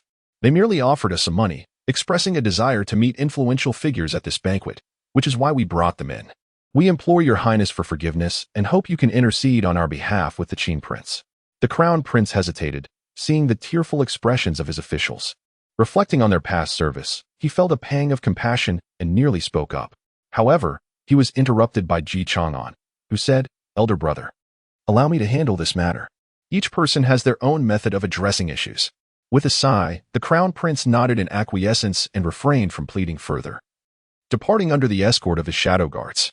The officials, witnessing the departure of the crown prince, felt their spirits plummet. After all, the reputations of Chang'an and the crown prince were not on equal footing. They hastily bowed and exclaimed, "Prince Qin, we truly had no knowledge of this." "Wealth? Is that evidence?"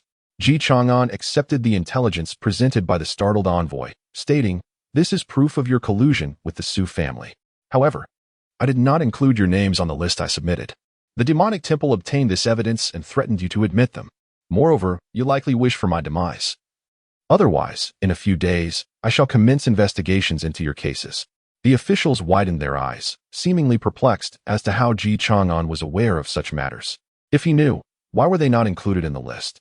Chang'an then revealed a gentle smile, saying, "The evidence of your collusion with the Su family is precisely what I allowed the demonic temple to unexpectedly seize. Only in this manner could they ensnare themselves so thoroughly, leaving no one behind, regardless of how meticulously the net of intelligence was woven.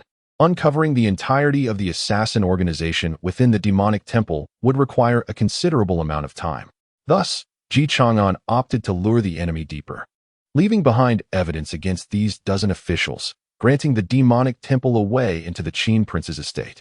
This also afforded him the opportunity to display a show of strength before the court officials. If Zhao Gao were to reveal the might of the terrestrial deity directly, they would surely be terrified. However, it is only when blood and death confront them that they will truly comprehend who saved them and the manner of power employed in their salvation. "Your Highness, your Highness." Chang'an turned to depart, assuring them, "Rest assured, I shall ensure that your families are swiftly sent to join you. None shall be left behind. Your journey will not be lonely. You may pause slightly on the road to the underworld. On the other side, since the martial arts forces had attempted an assassination against him, it was only fitting that Guy Nye reciprocate with a gesture of his own. This exchange of courtesy was essential. In the imperial study, The Emperor of the Great Jin coughed intermittently while diligently reviewing memorials. As the sovereign, maintaining a firm grip on power and preventing deceit was no simple task. Even in the face of injury, work must continue. Seated on a small stool was Yin Fuchen.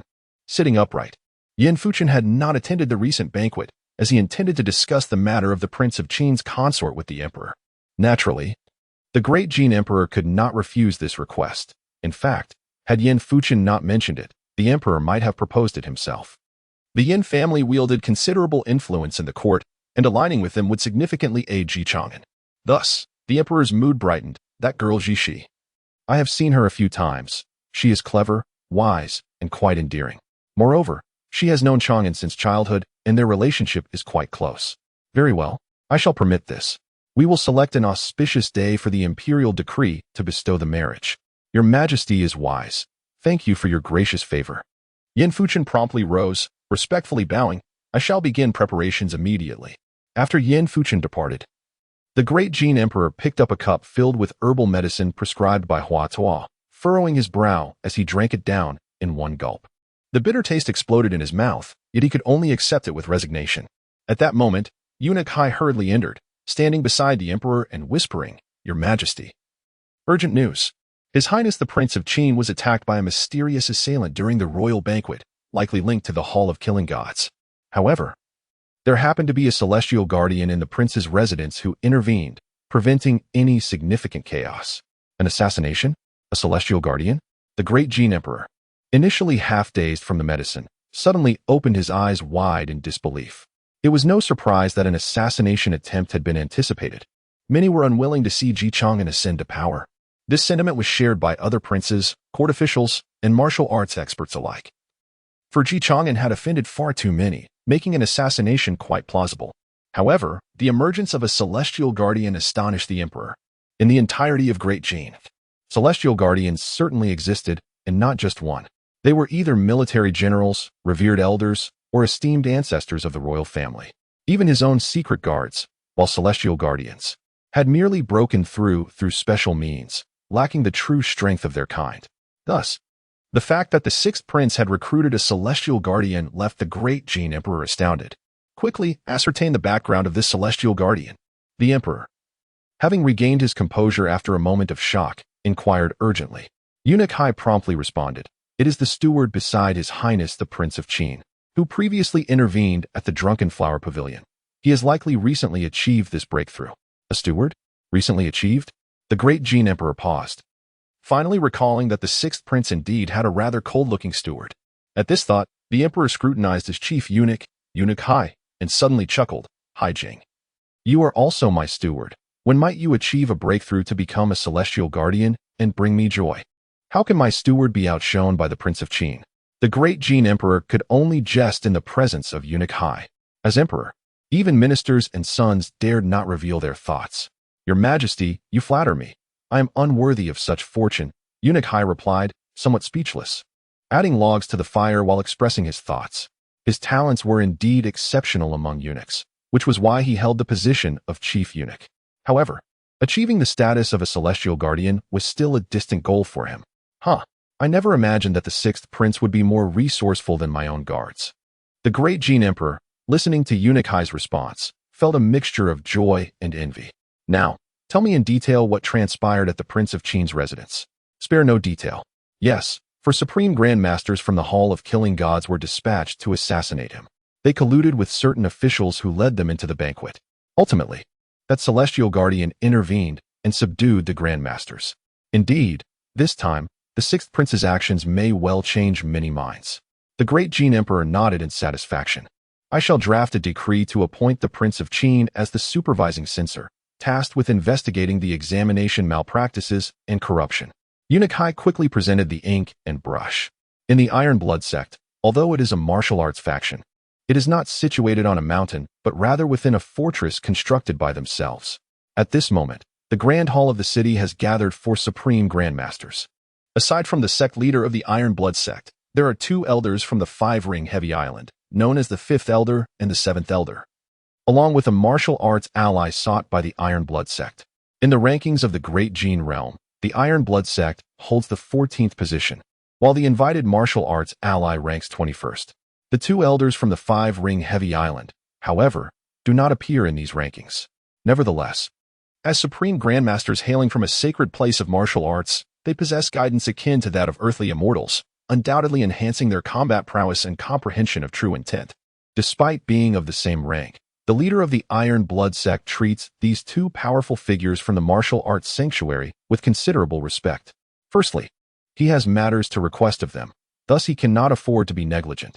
Secondly, they are backed by the towering influence of the five-ring heavy island, necessitating his cautious demeanor.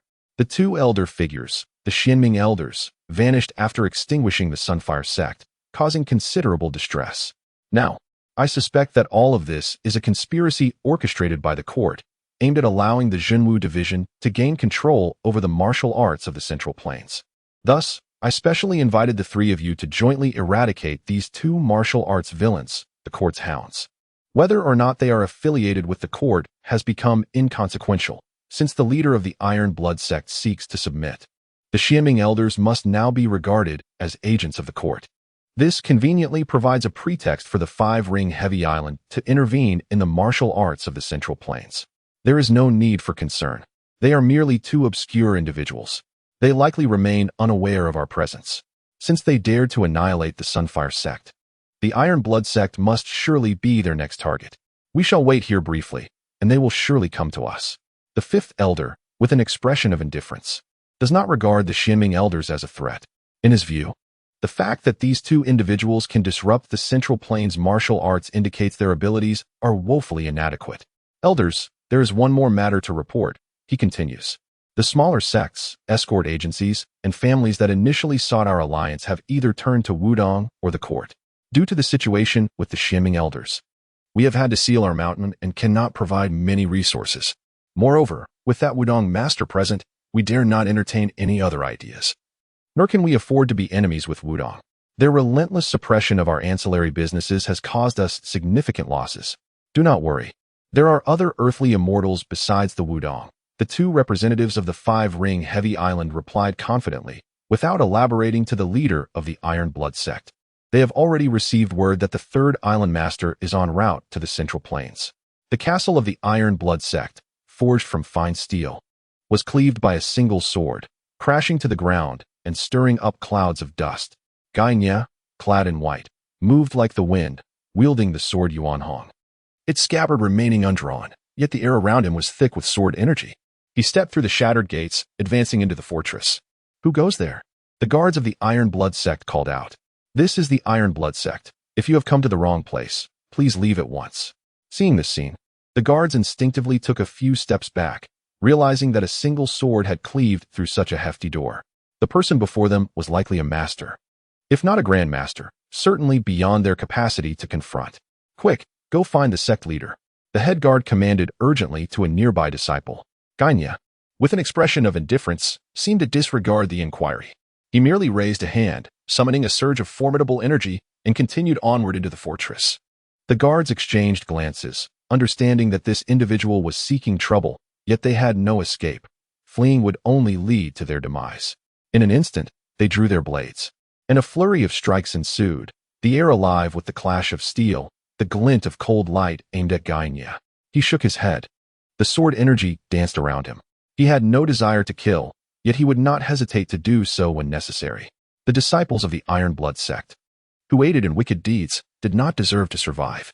In a mere moment, 70 to 80 disciples lay lifeless upon the ground, and the remaining guards stood paralyzed by fear. With each step Gainia took forward, the crowded disciples of the Iron Blood sect could only retreat until there was nowhere left to go. At this time, within the grand hall of the Iron Blood sect, a disciple rushed in, breathless with urgency, shouting, "Sect leader, trouble. We are under attack." Zhao Hani, the leader of the Iron Blood sect, was in discussion with several experts when he heard this, momentarily stunned, before an uncontrollable joy spread across his face. They had awaited this day for far too long. If the Xianming elders did not arrive, they would continue to live in fear. After all, it is far easier to be a thief than to guard against thieves. Is it the Xianming elders? Zhao Hani sprang to his feet, asking eagerly. In his mind, anyone bold enough to invade the Iron Blood sect in such a manner was most likely the Xianming elders. No, It is just one person, a swordsman, the disciple replied. Panting. This momentarily left Zhao Hani at a loss, as though his excitement had been misplaced. Is the deputy leader not present? Let them handle it. Why are you seeking me? Surely it could not be another supreme grandmaster. The deputy leaders of the grandmaster realm should be able to deal with such matters. The disciple, nearly at a loss for words due to Zhao Hani's questioning, quickly exclaimed, the deputy leaders have already perished. What? Who has such audacity? Zhao Hani snorted coldly. And upon noticing the three others still present in the hall, he quickly said, that person's origins are unknown, but today he has certainly stumbled upon a formidable opponent. I did not expect esteemed individuals such as yourselves to be here. I kindly request your assistance for the Iron Blood sect. There is no need to worry. I have yet to stretch my limbs since arriving here, and I wish to observe the martial prowess of the Central Plains. We have spent so long overseas that we have nearly forgotten how to engage with the masters of the interior. The seventh elder of the Five-Ring Heavy Island remarked softly. This individual has indeed chosen an inopportune time to appear, coincidentally encountering us. His life may very well be forfeit. With their decision made, the four swiftly departed the grand hall and arrived in the courtyard outside. They beheld the retreating disciples of the Iron Blood sect and the swordsman, enveloped in energy, advancing slowly from afar. Zhao Hani, upon seeing the bodies, widened his eyes in fury and roared, "Who dares to be so bold as to wreak havoc in my Iron Blood sect? You have indeed chosen the wrong adversary. Today, it is not only I who am present. Regardless of your reasons, you shall not escape." Zhao Hani, perceiving the energy surrounding the mysterious swordsman, sensed that he was likely not a match for this individual. Stealing a glance at the other three, confidence surged within him. Originally intended to confront the Xiaming elders, they would now direct their efforts at this enigmatic swordsman. I am Gainia, he proclaimed, drawing Yuan Hong, which shimmered like a rainbow. You have committed numerous atrocities and deserved annihilation. As a swordsman, I have come today to claim your lives. Gainia. In the quest for the revered names within the esteemed lineage of the Great Jin, many sought recognition. Across the vast expanse of the Great Jin, from the illustrious martial sanctuaries to numerous other martial factions, including the imperial court and prominent clans, the exact count of those with renown remains elusive. The Tianji Pavilion's estimate of over 20 names is likely inaccurate, and the martial realm has scarcely achieved a complete tally. Nevertheless, the total is anticipated to hover just above 100. When considering the hidden prowess of certain factions, this figure would not exceed 200. In a nation boasting a population surpassing 10 billion, this represents a rare selection indeed. However, the individual before them, Gainia, bore an unfamiliar title to their ears. Yet Zhao Hani remained unperturbed, even displaying a subtle smile. Regardless of this person's identity, their arrival heralded enmity. This encounter would provide an opportunity to resolve their troubles by leveraging the formidable presence of the two elder masters from the Xian'an sect. It was a dual advantage, and the notion of defeat never crossed his mind, especially given the 4-to-1 numerical superiority. Furthermore, among the two supreme masters from the Fivefold Island, one could certainly find a paragon of strength. Such audacity! Who do you think you are? Elder Wu scoffed, his expression one of disdain. A mocking smirk curling at the corners of his mouth as he stepped forward to reveal the profound essence of his status as a supreme master. The three others showed no qualms about overpowering the fewer adversaries, and it was evident that the martial world was devoid of any true chivalry. Thus, the four advanced toward Gainia. In the face of their assault, Gainia remained composed, his Yuan Hong sword softly humming. It emitted a crisp, dragon-like roar, and in an instant, the surrounding sword energy crisscrossed like a web, as though one were ensnared in a purgatory of blades. No, it was not merely sword energy. It was the essence of the sword itself, an otherworldly presence. Flee, the fifth elder, well-versed and astute, immediately discerned that the sword energy enveloped not only the physical blade, but also contained the profound intent of the sword. This signified something far beyond the ordinary, although this individual had not yet transcended to the realm of the earthly immortal. He was undoubtedly on the threshold. Such a formidable being was not one they could hope to contend with. All they could do was seek a means of escape. Zhao Hani, that wretched creature, what wrong had he committed to incur the ire of such powerful figures? Damn it, he has brought calamity upon us. The seventh elder swiftly realized the gravity of the situation, exerting every ounce of his strength to manifest his true intent, turning on his heel to flee. Naturally, Zhao Hani had no opportunity to escape, as he and the martial artists he had invited were largely unfamiliar with the presence of the earthly immortal. They were certainly not as swift as the two elders from the Five-Ring Heavy Island, who had encountered the earthly immortal before, and their strength paled in comparison. Swept by Guy Niè's pervasive sword intent, they were immediately marked by a grievous wound, both corporeal and spiritual, before collapsing to the ground. This was Guy Niè's sword technique. It was not merely the quantity of acquired skills that rendered one powerful, but rather the uniqueness of one's path. Guy Niè's path was one of relentless refinement. Observing the two fleeing figures, Guy Niè pointed his Yuan Hong sword. 100 steps flying sword. While an ordinary 100 steps flying sword would entail throwing the blade, at this elevated realm, Guy Niè required no such action. Two strands of sword energy, entwined with terrifying sword intent, surged forth like agile dragons, cleaving through the heavens and swiftly closing in on the fleeing fifth and seventh elders. At that moment, the two elders had just scaled the pinnacle of the Iron Bloodgate's grand hall when the sword energy struck them with instantaneous force. Their eyes widened in disbelief. Their forms plummeted like kites severed from their strings. Even in death, they were left bewildered. At their level of prowess, they ought to be invincible. Yet here in the Central Plains, they met with such an unceremonious demise. Following the slaying of these individuals, Guy Niè refrained from further action, for the forces of the Luo Network and the Town Marshal Division had arrived to cleanse the battlefield. Leading the charge was the sun-shrouded figure. And the disciples of the Iron Bloodgate were no match for the current might of the Luo Network. In no time, the Iron Bloodgate was thoroughly purged, leaving no trace behind. On the other hand, Guy Niè's current state is rather enigmatic. He is at a realm that can be described as that of a terrestrial immortal, yet not entirely so. This is because the essence of a terrestrial immortal allows one to exist in their surroundings for an extended period, as long as they are not depleted. Yet, Guy Niè's sword intent has yet to achieve such a feat. It can influence its surroundings, but gradually dissipates. Nevertheless, Guy Niè remains unperturbed, commencing his seclusion within the desolate confines of the Iron Blood sect. A pure swordsman, regardless of whether they reach the pinnacle of grandmasters or terrestrial immortals, is undeniably formidable among their peers. However, the path to transcendence for a swordsman demands a level of difficulty and innate talent that far surpasses that required for other cultivation methods. At this moment, the third island master had left the island and was at the foothold of their faction when he received some disheartening news. He crushed the note in his hand with internal energy. The latest assassination attempt by the Hall of Slaughter had failed once again, which was not particularly surprising.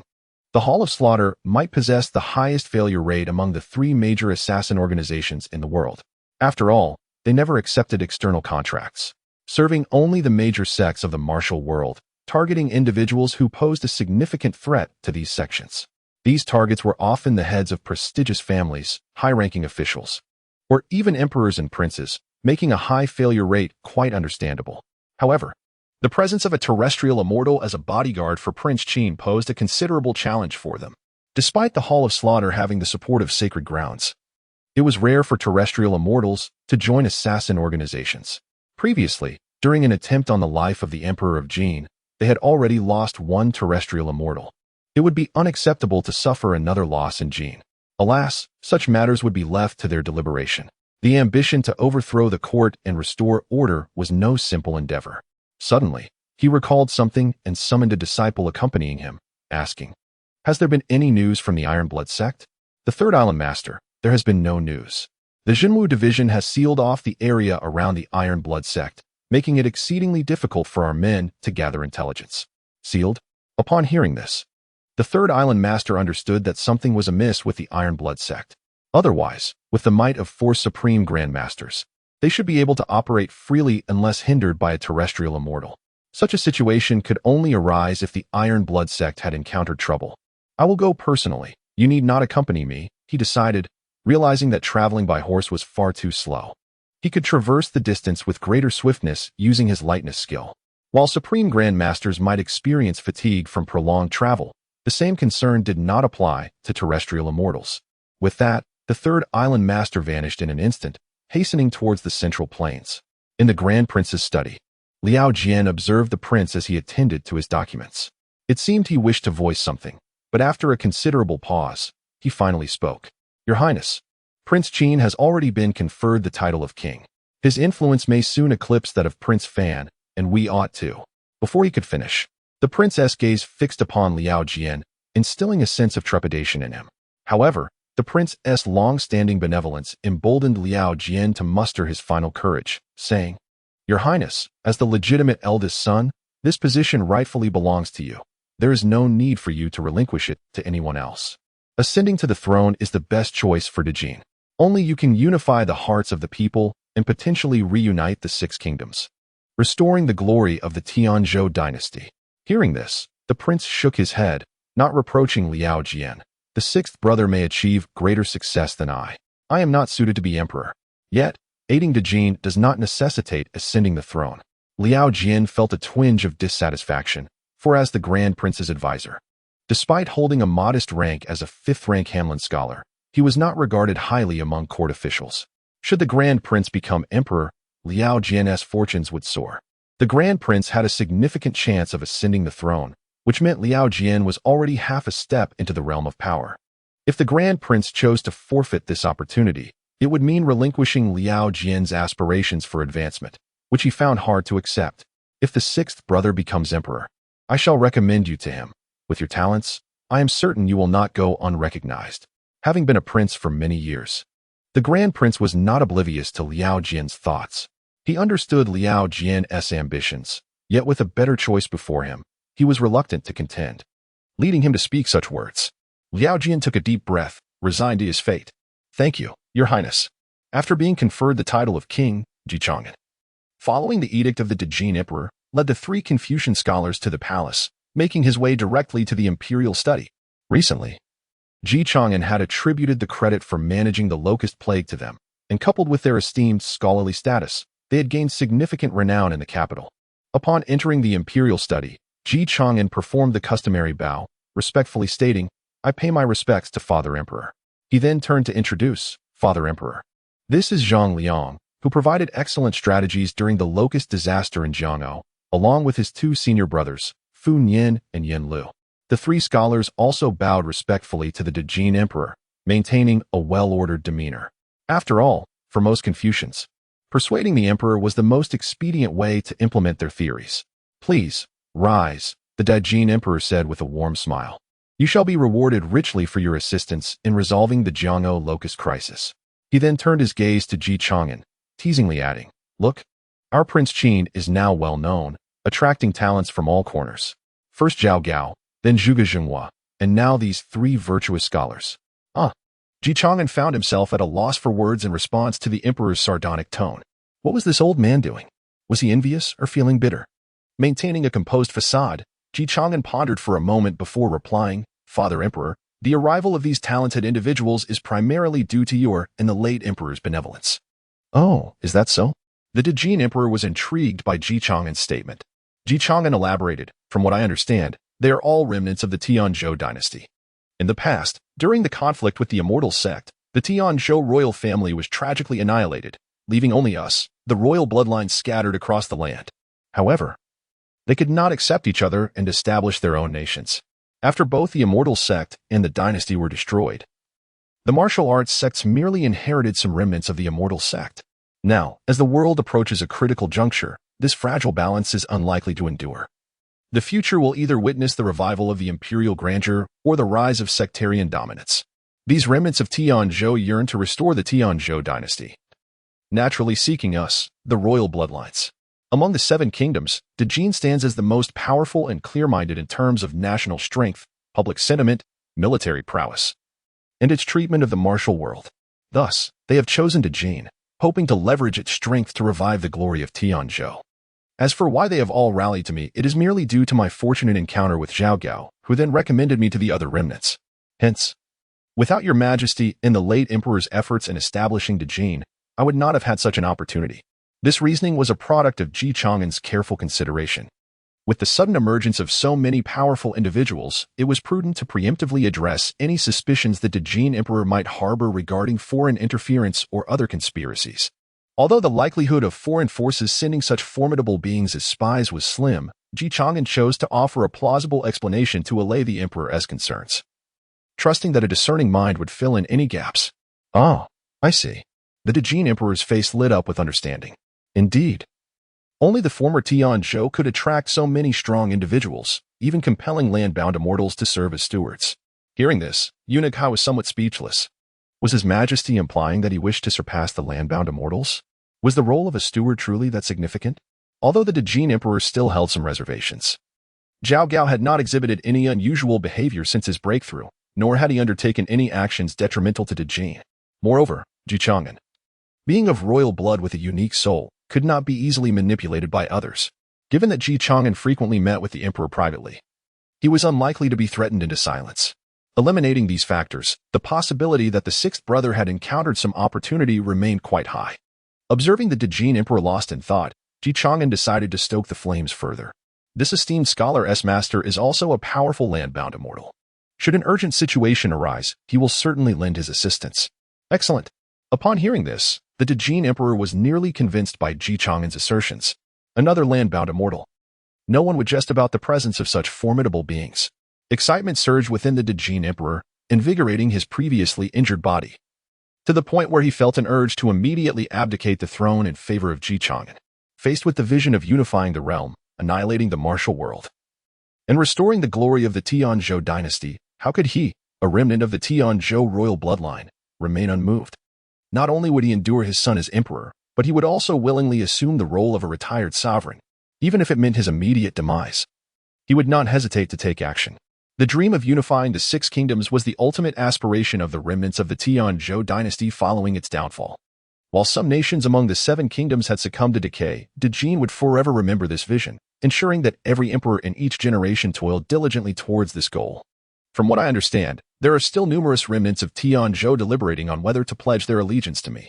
Chang'an thus provided the Djinn Emperor with a precautionary insight, preventing him from summoning formidable allies and causing unnecessary alarm. Very well, continue your diligent efforts.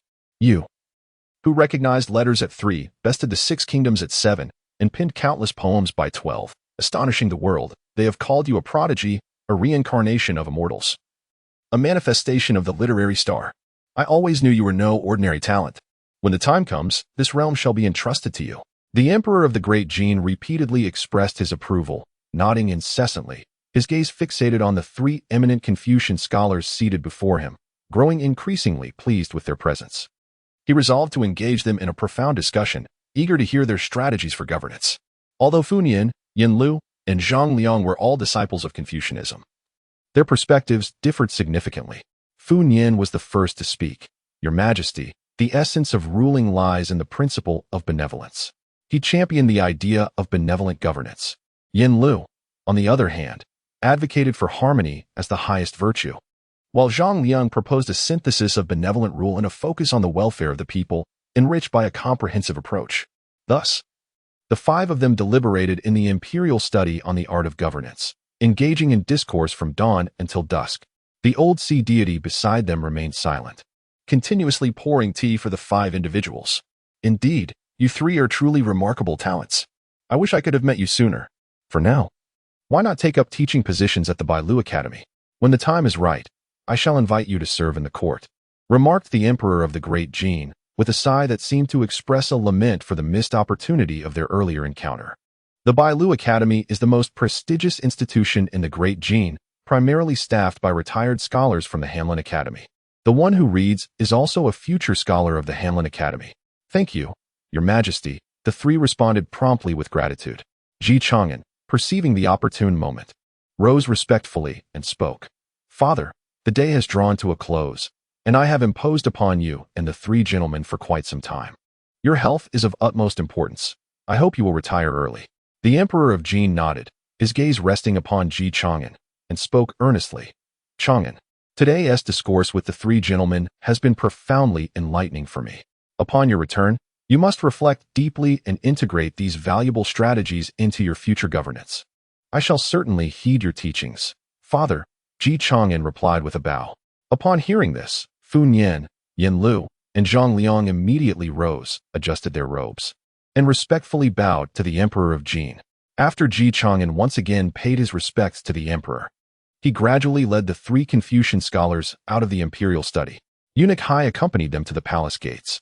After extinguishing the iron blood gate, the pressing matters before Chang'an were clear. The first was to summon.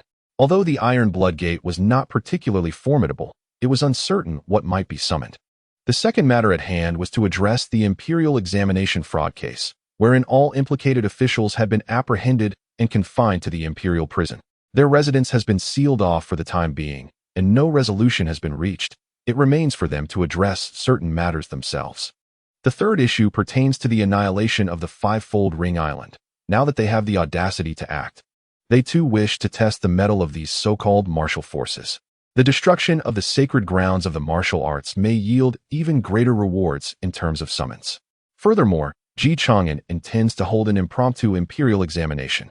The examinations of the Great Jin dynasty occur every 3 years, and clearly, this is not the opportune moment. Should one pass and attain the status of a scholar, two paths present themselves. The first is to assume the role of a county magistrate and accumulate experience. Though such officials are generally not closely connected to the court's central authority. The second path allows those with commendable results to enter the Hamlin Academy for further study.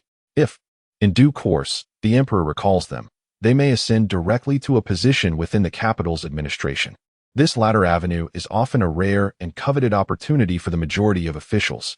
However, for Chang'an, orchestrating suitable placements for Zhang Liang and others remains a task fraught with delays. The downfall of the entire Jiangzhou faction has resulted in numerous vacant positions among officials.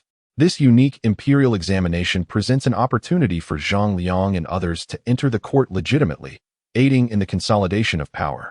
Furthermore, this examination serves as a means to recruit local talents from the Jin dynasty. After all, the world is vast, and relying solely on summoned individuals is insufficient. Certain grassroots officials still require local expertise. Those recruited through this initiative would naturally become disciples of their benefactor. As for my brothers, there is no cause for concern regarding the eldest. He harbors no significant ambition to ascend to the throne. The influence of clan power is indeed a matter of considerable significance within the dynasty. His status will, in due course, enable him to undertake certain actions on his behalf. Currently, the third brother is engaged in combat against the foreign tribes in the north, rendering him less of a concern. As for the fourth brother, at present, he does not pose an apparent threat. However, he is the key to confronting the demonic sect. With Wei Zhuang acting as an undercover agent, the situation is fundamentally manageable. If the second brother can remain calm and composed, he will not lose the status of a wealthy prince. However, should he act out of line, he cannot blame others for disregarding brotherly ties. Chang'an's gaze turned icy as he recalled the intelligence from the network, indicating that the second and fourth brothers had been drawing close to each other. As for the other princes, they currently posed little threat. With this in mind, Chang'an resolved to summon the rewards for annihilating the Iron Blood sect. Ding. Special summon in progress. Congratulations, host, you have obtained the character Oyezi. Oyezi? Chang'an pondered the name. Though he found little detailed information about this individual in Qin's moon, his reputation for forging renowned swords was undeniably resounding, such as the Teus sword, ranked third in the world, and the legendary June sword. Soon, a tall and robust middle-aged man with dark skin appeared before Chang'an. Your Highness, I pay my respects, Oyezi said, clasping his hands. His cultivation was no small feat. He was a formidable figure who had comprehended the essence of swordsmanship. For only those with profound understanding of the sword could forge such illustrious weapons. Please, rise, master. Have a seat. Chang'an gestured for Oyezi to sit upon a stone bench. Suddenly, he recalled something and signaled Mei Jian to bring forth the sky sword. Mei Jian nodded promptly and handed the sword to Oyezi. Master Oyezi, this is my personal sword, which contains a secret manual inscribed on copper sheets. I wonder if it can be extracted. Additionally, I question whether this sword has the potential for further enhancement. Chang'an explained as he observed Oyezi examining the sky sword. After a lengthy appraisal, Oyezi spoke. This sword is forged from exquisite black iron and steel, indicating the skill of its creator. It is already a pinnacle masterpiece, and further enhancement is quite challenging. However, if there are martial arts secrets within, I can reforge the sword while incorporating other materials, allowing your highness to infuse it with true intent over time, thus enabling the sword to imbibe the essence of swordsmanship. Indeed, Chang'an nodded. The sky sword and the dragon-slaying saber had already been restored once, making this endeavor feasible. Moreover, acquiring the 9 manual and the 18 dragon-subduing palms, though not significantly beneficial at present, was still advantageous. Following this, Yezi followed the attendants to the forge in the Qin Wangfu. Ji Chang'an opted to continue summoning. Ding. Martial arts summoning in progress. Congratulations, host. You have obtained the skill Lingxi Finger. Is this considered a martial art? Ji Chang'an mused, a bit speechless. Nevertheless, the technique and experience of Lingxi Finger entered Ji Chang'an's mind. Lingxi Finger was a renowned technique of Lu Xiaofeng, essentially involving the use of 2 fingers to pinch an opponent's weapon. While it lacked other effects, it certainly had its flair.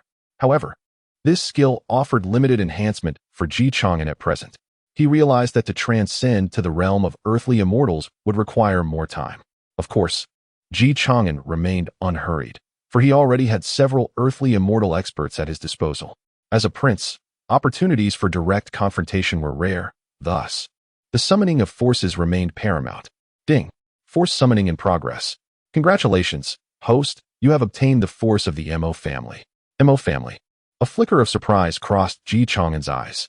Although the Mo family's renown waned in later epochs, during the Warring States period and early Qin era, they stood shoulder to shoulder with Confucianism as one of the 2 dominant schools of thought. Advocating universal love and non-aggression, their idealistic philosophies, albeit often perceived as hollow and impractical, garnered Ji Chang'an's admiration. At the very least, these idealists had aspirations and dared to pursue them.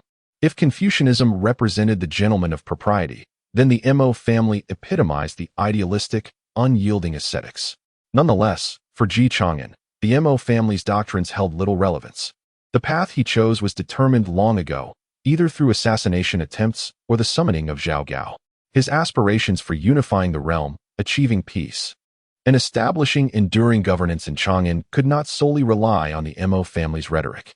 Their diplomatic strategies were merely supplementary means to unity. Ironically, the Mo family's assistance to the weak could very well complicate the unification of the realm, leading to more deaths and wars. Their endeavors to aid the weak were commendable, yet every school of thought had its merits. The dichotomy of right and wrong in this world was often a matter of perspective, making it impossible to declare superiority. Idealists are easily drowned by the harsh tide of reality. As for the Mo family's arrangements, Ji Chang'an, as a sovereign, would naturally position suitable individuals in appropriate roles.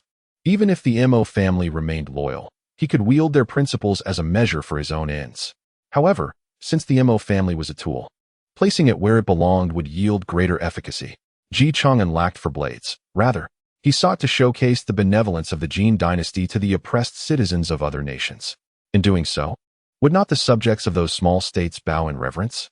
The Mo family served as an ideal conduit through which he could display his benevolence.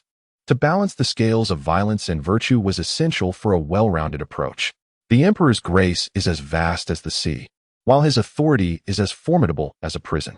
The current leader of the Mo family is the 6-fingered black hero. In addition to him, the 5 prominent figures of the Mo family include Gao Jianli, the Snow Woman, Duanmu Rong, Dao Ji, and the Great Iron Hammer.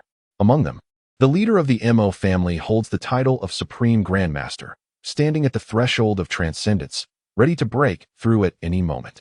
Gao Jianli is also a Supreme Grandmaster, while Dao Ji and the Great Iron Hammer are Grandmasters. Duanmu Rong, on the other hand, falls slightly short, possessing only the cultivation of a master. However, her expertise as a physician renders her combat prowess less critical. Additionally, there are Master Ban and Confucius Su, who initially summoned the swordsmith Yezi, only to have Confucius Su arrive as well. Ji Chang'an was the first to summon the 6-fingered black hero, a figure cloaked in black, possessing 6 fingers on his left hand. Your Highness, it is an honor, the 6-fingered black hero greeted Ji Chang'an with a bow. It is believed that you have gained some understanding of this world. The discord between the martial arts sects and the imperial court has reached an irreconcilable point. The kingdom of Liang serves as a cautionary tale, as it has nearly descended into a hellish nightmare. Should the kingdom of Liang be completely devoured, the consequences for its people would be dire. The Mo family has always advocated for non-aggression. If action is not taken now, no commoner will escape unscathed. He paused, fixing his gaze on the 6-fingered black hero. Thus, I require your Mo family to journey to the kingdom of Liang. Investigate the situation regarding the Tinya Blade Alliance and Lingyu sect, and simultaneously provide aid to the innocent populace. Your family's ideal has always been to protect the vulnerable. Now is the time to fulfill that ideal. This was essentially Ji Chang'an's premeditated plan. The kingdom of Liang was in utter chaos, yet it also presented an opportunity. The great Jin could not openly send troops, so he decided to have the Mo family scout the area first. The six-fingered black hero nodded in agreement. Rest assured, Your Highness, we of the Mo family shall exert ourselves to the utmost. The Mo family, also known as the Mo heroes, advocates for the protection of innocent civilians amidst warfare, regardless of their national allegiance. Indeed, Ji Chang'an affirmed, then proceeded to summon the other high-ranking members of the Mo family. After exchanging greetings, he addressed Confucius Su. Master Su, Master Yezi is also present here. You two may share insights on the art of forging. Is it truly so? Confucius Su exclaimed with excitement, his eyes widening. It is known that his dream is to craft a renowned sword that surpasses the Mo Mei. If he could engage in a discussion of forging techniques with Master Yezi, it would be a lifelong blessing. There is certainly no issue with exchanging knowledge among peers, especially with a master craftsman like Yezi. He hurriedly followed the attendant to the forge within the estate.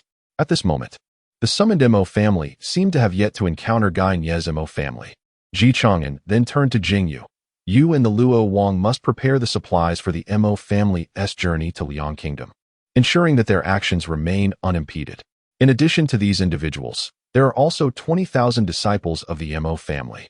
The number of Mo disciples is not considered large, as their selection is exceedingly rigorous. The territory of the Liang Kingdom is situated to the southwest of the Great Jin, connecting with three of its provinces, namely Jiangzhou, Shiqiu, and the fringes of Namlan. The Liang Kingdom is a diminutive nation, devoid of any sacred martial arts sanctuaries. However, its downfall raised suspicions that the powerful sects of the Great Jin were covertly supporting this demise, perhaps to test the viability of their sectarian dominion over the world while simultaneously accumulating experience to counter the Great Jin's army. Jing and I nodded in agreement and promptly set about the arrangements, which were not particularly arduous. The summons from Ji Chang'an allowed for the choice of calling upon individuals either in his immediate vicinity or near the faction leaders. Thus, as soon as the leader of the Mo family arrived in Liang, he could usher in all disciples of the Mo family. Nevertheless, Ji Chang'an opted to retain Master Lu in Jiangzhou, tasking him and his apprentices with the fabrication of various implements. After all, the majority of the commercial avenues in Jiangzhou were under the control of the Money Guild. Additionally, due to the locust plague, farmers were in dire need of tools, and the Mo family's expertise in machinery was unparalleled. Having arranged these matters, Ji Chang'an summoned the commander of the Jinyui, Liu Bing, clad in the flying fish uniform. The golden-threaded python pattern glimmered ominously in the sunlight, and the spring knife at his waist emanated a palpable aura of menace even while sheathed. He stepped forward, kneeling on one knee, and declared loudly, "What commands does your highness have?" His Majesty has entrusted me with the authority to thoroughly investigate the examination fraud case. Seated beside the desk, Ji Chang'an slammed the gilded tiger talisman onto the surface, startling the nearby candle flames into a flicker. It seems more appropriate for you to handle this matter. The web of deceit is best kept in the shadows. Bringing it to light would be unwise. Your involvement would facilitate the process, as this affair involves numerous individuals, many of whom have already been sealed off. Yet, should we storm their residences, resistance is likely. If there are any dissenters, they are to be dealt with summarily, as per my orders. I expect the Jinyui to teach them the meaning of royal law. Ji Chang'an's decision to assign this task to the Jinyui was deliberate. They were the sword of royal power, an instrument solely belonging to the inner court, akin to eunuchs, as opposed to an army loyal to the dynasty. Liu Bing's posture straightened, resembling a blade's edge as he replied, "Your Highness speaks wisely. I shall exert every effort to ensure no one escapes. Killing and confiscating property are our specialties. After all, this time, you will lead the charge personally, under the guise of Prince Qin's entourage, to demonstrate to those who defy us that while I may be merciful, I am also capable of taking lives." Ji Chang'an stated coldly, "If necessary, mobilize all available forces, whether within or beyond the capital. This matter is of utmost importance, and there must be no room for error." "Understood, Your Highness." Liu Bing nodded before taking his leave to initiate the arrangements. At this moment, the Ministry of Rights was surrounded by the city guards. Although the guards did not launch an attack, the oppressive atmosphere was enough to make every person within the mansion uncomfortable. Even though the guards were not particularly skilled, no one dared to confront them within the estate. After all, Any act of aggression would be tantamount to rebellion, leading to a far graver fate for them. Inside the grand hall, a multitude of core members of the Wen family had gathered. The patriarch of the Wen family stood in the center, his brow furrowed, the atmosphere heavy with tension. What crime has my son committed? It has been nearly 20 days. What is the emperor's true intent? The patriarch sighed deeply. The sudden lockdown had been far too swift. They had not even had the chance to receive any news before being confined within the estate. We are trapped here, unable to obtain any information from the outside world. Indeed, my lord, what shall we do? Do you think something has happened to my lord? Otherwise, why would these soldiers surround us? How preposterous! How could anything happen to my lord? In an instant, the entire hall erupted into chaos. The cries of the women intermingling with the discussions of the crowd. Seeing the turmoil, the patriarch's frown deepened as he shouted, "What are you crying for? I am still alive. My son is the Minister of Rights, a high-ranking official of the court. Moreover, we have numerous colleagues. He will surely be safe. We need only wait a few more days. Even if something has indeed happened, His Highness Prince Fan would not abandon us." The patriarch understood well that all officials in Jiangzhou were interconnected. If one were in trouble, all would be in peril. Even if the emperor discovered something, as long as it was not a treasonous crime, he would likely not take action against them. However, just as his words fell, a tremendous noise erupted from outside the estate. Lu Bing personally took charge, clad in the ceremonial robe of the flying fish, with the embroidered spring blade at his waist. Accompanied by the 4 dragon envoys and a host of imperial guards, he seized the authority over the Wen family's affairs from the city guards using Chang'an's token. As the black boots struck the bluestone steps, he gazed at the imposing iron gate of the Wen residence, then planted a foot down. The 3-inch thick iron gate shattered explosively, the fragments raining down like a tempest upon the crossbow-wielding servants behind the door. The members of the Wen family were startled by this cacophony. The 4 dragons, observing the surrounding populace, bellowed, "The Qin King's personal guards are here to carry out orders from the emperor and the Qin King to apprehend the court's wanted criminals. All non-combatants, retreat at once. Those involved, lay down your weapons and await judgment. Any resistance shall result in the execution of your entire clan." Seeing the onlookers, Lu Bing snorted coldly, signaling the imperial guards to disperse them.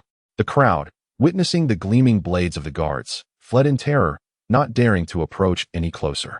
Lu Bing led several hundred imperial guards, weapons drawn, surging into the courtyard like a torrent. Upon entering, the guards were caught off guard, unsure of how to react with their weapons in hand. However, one imperial guard swung his blade, swiftly dispatching a weapon-wielding guard. Instantly, the remaining guards understood their predicament. Most discarded their weapons, allowing the imperial guards to bind them without resistance. Some stubborn individuals could only be dispatched from this world by the Jinhui. Soon, the Jinhui stormed into every room of the estate, herding all the female relatives into the courtyard. The air was filled with piercing screams, frantic cries, and pleas for mercy. Yet, the Jinhui remained utterly indifferent. They had witnessed such scenes far too many times. At this moment, the patriarch of the Wen family found himself among the crowd, his brocade robe stained with the brain matter of his most cherished concubine, the 18th. Nevertheless, he did not yield. Even in old age, he bellowed with all his might, "You are committing treason. How dare you?" Upon witnessing the Jinhui loading his family's treasures, he hastily shouted, "You bandits! My son is the Minister of Rights, and I have the emperor behind me.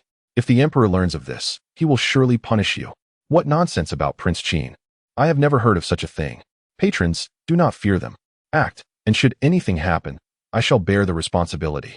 This old man, unaware of Chang'an's elevation to prince, found himself confined to his home and thus spoke these words.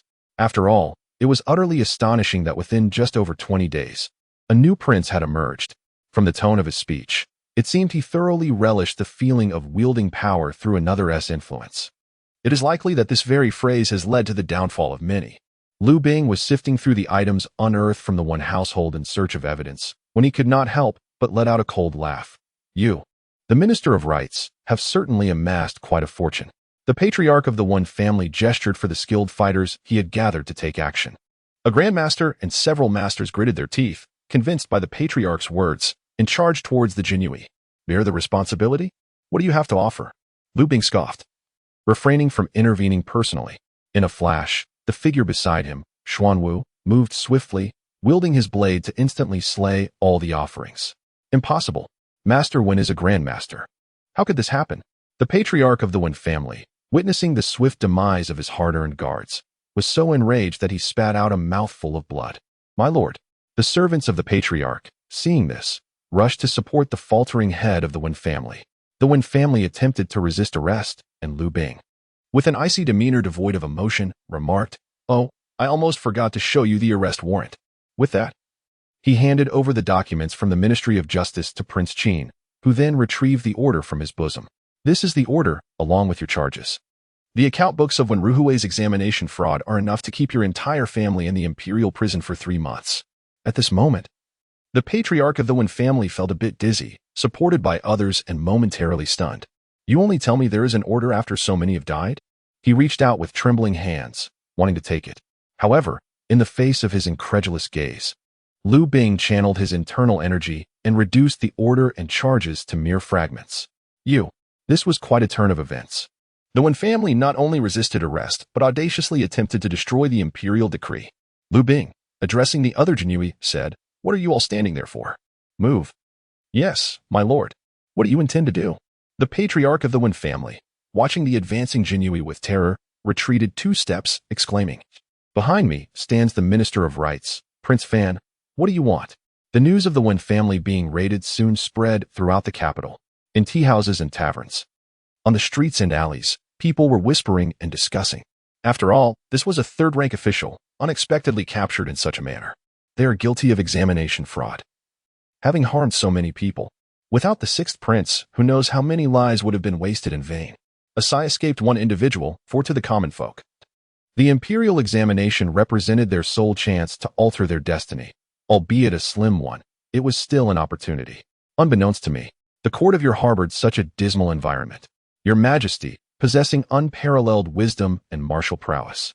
I have heard that the 6th prince has already ascended to princely status and shall undoubtedly provide us scholars with a satisfactory resolution. Another scholar remarked, lamenting the obstinacy of the Wen family, who shattered the arrest warrant. Truly, they deserve their fate. The individuals intervening were none other than the princess retainers. Displaying an impressive aura, I aspire to join their ranks and vanquish those treacherous ministers and avaricious officials. However, this is merely the commencement of our endeavor. Not a single official on the list has evaded capture, as all have been apprehended by the Jinhui. Lu Bing and his seasoned Jinhui colleagues exhibit remarkable proficiency in their duties, for this is their long-standing vocation. Even if certain families possess concealed assets, hidden in secret compartments or chambers, the Jinhui unearth them all. At this moment, Lu Bing scrutinized the list, resolving each family one by one, marking a bold cross over each name with a red pin. The officials residing in the capital and their families are certainly unable to escape their fate. Yet, some officials possess ancestral homes in distant locales, not within the capital's confines. Since the prince's directive is to leave no one behind, even those far afield must be apprehended. Lu Bing divided the list into 2 stacks, one primarily comprising families of officials from the western regions, the other from the east. He then summoned the 2 commanders, Qinglong and Xuanwu. Qinglong, these are the officials located to the east of the Great Jin. Xuanwu, these are those situated to the west. You shall each lead the Jinhui to seize them.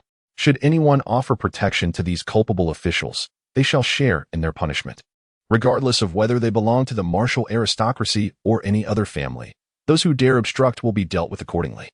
The local magistrates and the Jinwu division will fully support your operations, so rest assured. Understood, my lord. Qinglong and Xuanwu took hold of the list, preparing to allocate their subordinate captains to oversee various territories. Naturally, some of these families' disciples may have affiliations with certain martial factions. Nevertheless, the Jinyui's intervention aims to make it abundantly clear what befalls those who offend them, regardless of the martial authority they represent. Meanwhile, Ji Chang'an leisurely sipped tea while fishing by the pond. Beside him, Wei Chigong picked up a fishing rod, though he seemed less than enthusiastic about the endeavor. Today, fortune seems to smile upon us, as we frequently find ourselves with large catches. The affairs, both great and small, of the Qin royal residence are managed by Zhao Gao. The intelligence from various factions remains unfulfilled, as the 3 Confucians have yet to secure positions within the court. Currently residing in the Qin Wangfu, they temporarily serve as advisors, organizing the web of information and addressing matters that require their attention. The presence of Jingni ensures that everything is meticulously arranged, allowing for a sense of ease and management. My lord, This is the intelligence submitted by Commander Liu. Please peruse it, Lan Jian said lightly, stepping forward to respectfully present a letter. The intelligence had been carefully sifted through by Jingni, ensuring that trivial matters would not disturb Ji Chang'an. Lu Bing? Ji Chang'an nodded with satisfaction. These individuals were indeed reliable in their tasks.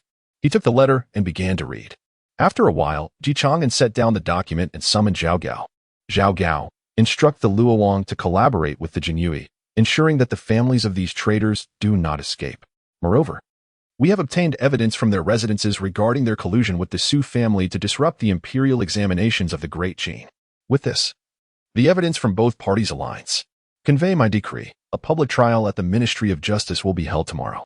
Yes, Your Highness, I shall make the arrangements immediately. Zhao Gao replied with a nod, hurrying off to relay Ji Chang'an's orders. Dressed in ordinary attire, Wei Qigong approached the pond, repeatedly exclaiming, Your Highness, we have caught fish. We have caught fish. In the residence of the Prince of Fan, the atmosphere was stifling. The Minister of Revenue, Lu Shiyu, paced back and forth, while the heads of the Chui and Yang families sat on either side, their expressions somber. The second prince occupied the main seat, his brow furrowed. Observing Lu Shiyu's restless movements, he could no longer contain himself and spoke.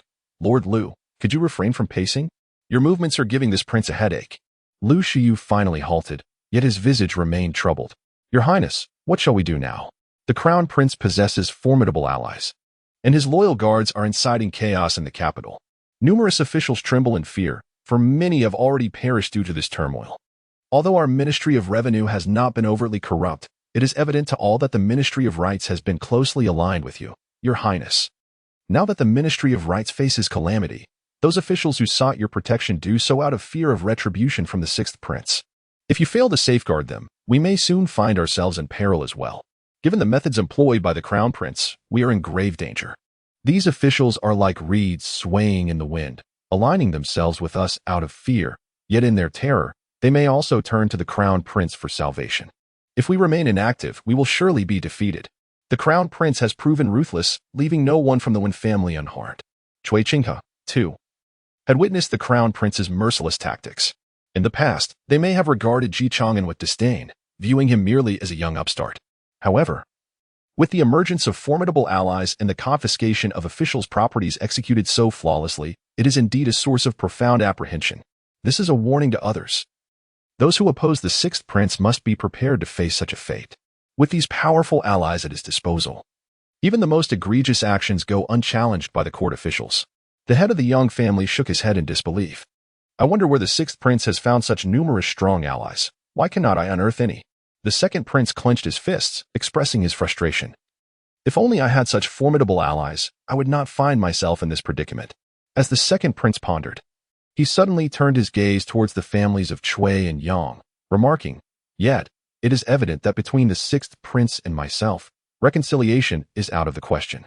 No one anticipated that the once great prodigy, who vanished into obscurity after a single assassination attempt, would emerge as my most formidable adversary on this path. If your families wish to avoid the same fate as the Su family, you must offer your unwavering support to me. Once I ascend the throne, I shall ensure you are not left wanting. The heads of the Chui and Yang families exchanged glances, fully aware that retreat was no longer an option. They hastily replied, Indeed, given the sixth prince's character, he will surely not spare us once he takes power. Should any upheaval arise, our families will stand resolutely beside you, even calling upon our ancestors to suppress the arrogance of His Highness the Qin Wang. While smaller families could easily change course, the Chui and Yang families had no such luxury. To retreat would mean losing their current standing, an outcome they could not fathom, even risking confiscation of their assets. An intolerable fate. However, in the presence of the second prince, they refrained from voicing any further concerns. This declaration was, after all, mere bravado. Their last resort lay in aligning with the martial factions, a final escape route as long as their ancestors remained. As the four were deeply engrossed in strategizing, an urgent message arrived. Your Highness, officials from the Ministry of Justice have come, stating that tomorrow His Highness the Qin Wang will hold a public trial regarding the civil service examination fraud, and invites you to attend. In the Grand Hall of the Ministry of Justice, the atmosphere was so tense it was nearly suffocating, with all the senior officials of the Great Qin gathered. The presiding judge for this case, besides Ji Chang'an, included three others, the Minister of Justice, the Chief of the Dali Temple, and the Grand Censor. Together, these three departments represented a form of checks and balances under the imperial authority. Apart from these officials, numerous princes and high-ranking officials were seated, with more officers in attendance behind them. Court is in session. Chang'an struck the gavel forcefully, his voice echoing throughout the hall. Bring forth the accused. Soon after, a group of implicated officials was escorted into the hall, clad in white prison garb, their steps unsteady. The once commanding aura of authority now completely vanished. They bore heavy shackles, and some, having suffered the severing of their meridians, were reduced to a state of helplessness. Yet, these officials appeared somewhat numbed, having lost all hope. The true fear resided with the surrounding officials, aware that their ranks were no less secure. At the forefront stood a former Minister of Rights, now reduced to such a fate. They were compelled to contemplate whether they too would find themselves among the condemned. While interests were paramount, the preservation of life was equally critical. Thus, many cast their glances towards the second prince, recognizing that most of these individuals were closely allied with him. Currently, the second and sixth princes were the most likely candidates for the throne, and the proceedings in the hall represented a fierce battle for succession. As the officials were brought to the center of the hall, they all fell to their knees with a thud, too fearful to make a sound. Chang'an surveyed the accused, dispensing with pleasantries, and declared, "Today, at the behest of His Majesty, I am here to thoroughly investigate the civil service examination fraud, and thus convene this court." With another forceful strike of the gavel, he continued, "The examination is vital to the lifeblood of our great Qin. You, driven by greed, have trampled upon the law of the land. The evidence is irrefutable, and I trust the esteemed officials can see that your crimes are utterly unforgivable." As his words fell, the officials below trembled even more violently. When Russian, in particular, had shed all the gallantry he once exhibited in the court, he had come to terms with reality and muttered incoherently, "Your Highness, spare me. I have erred. It was but a moment of folly." Chang'an nodded slightly, while Zhao Gao swiftly presented a thick stack of documents.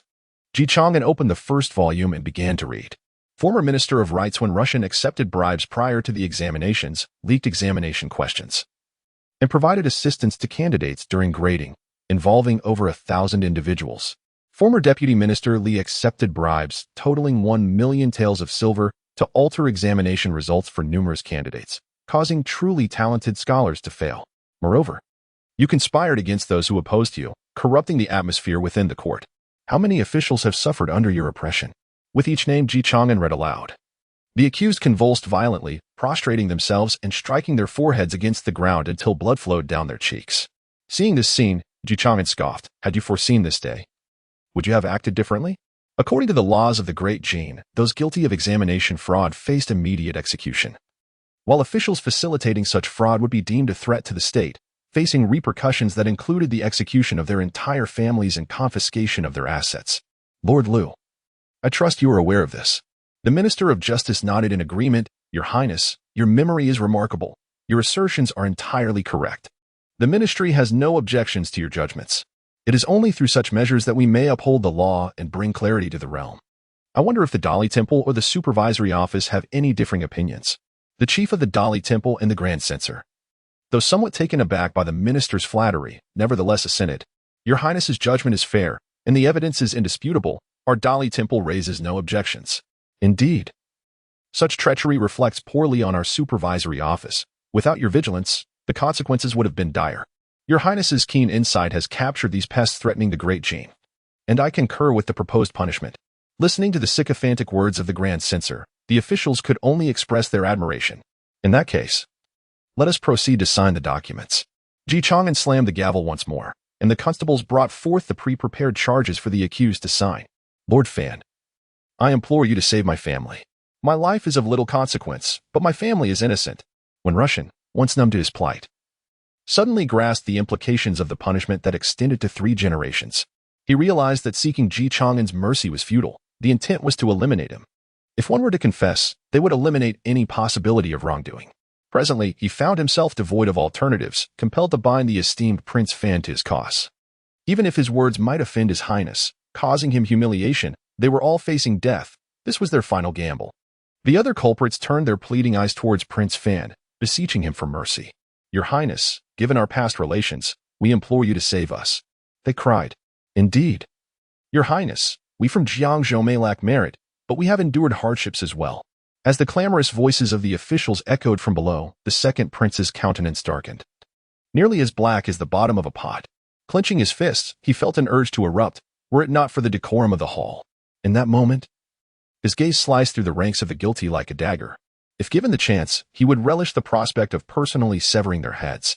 Yet, at present, such thoughts remain mere fantasies.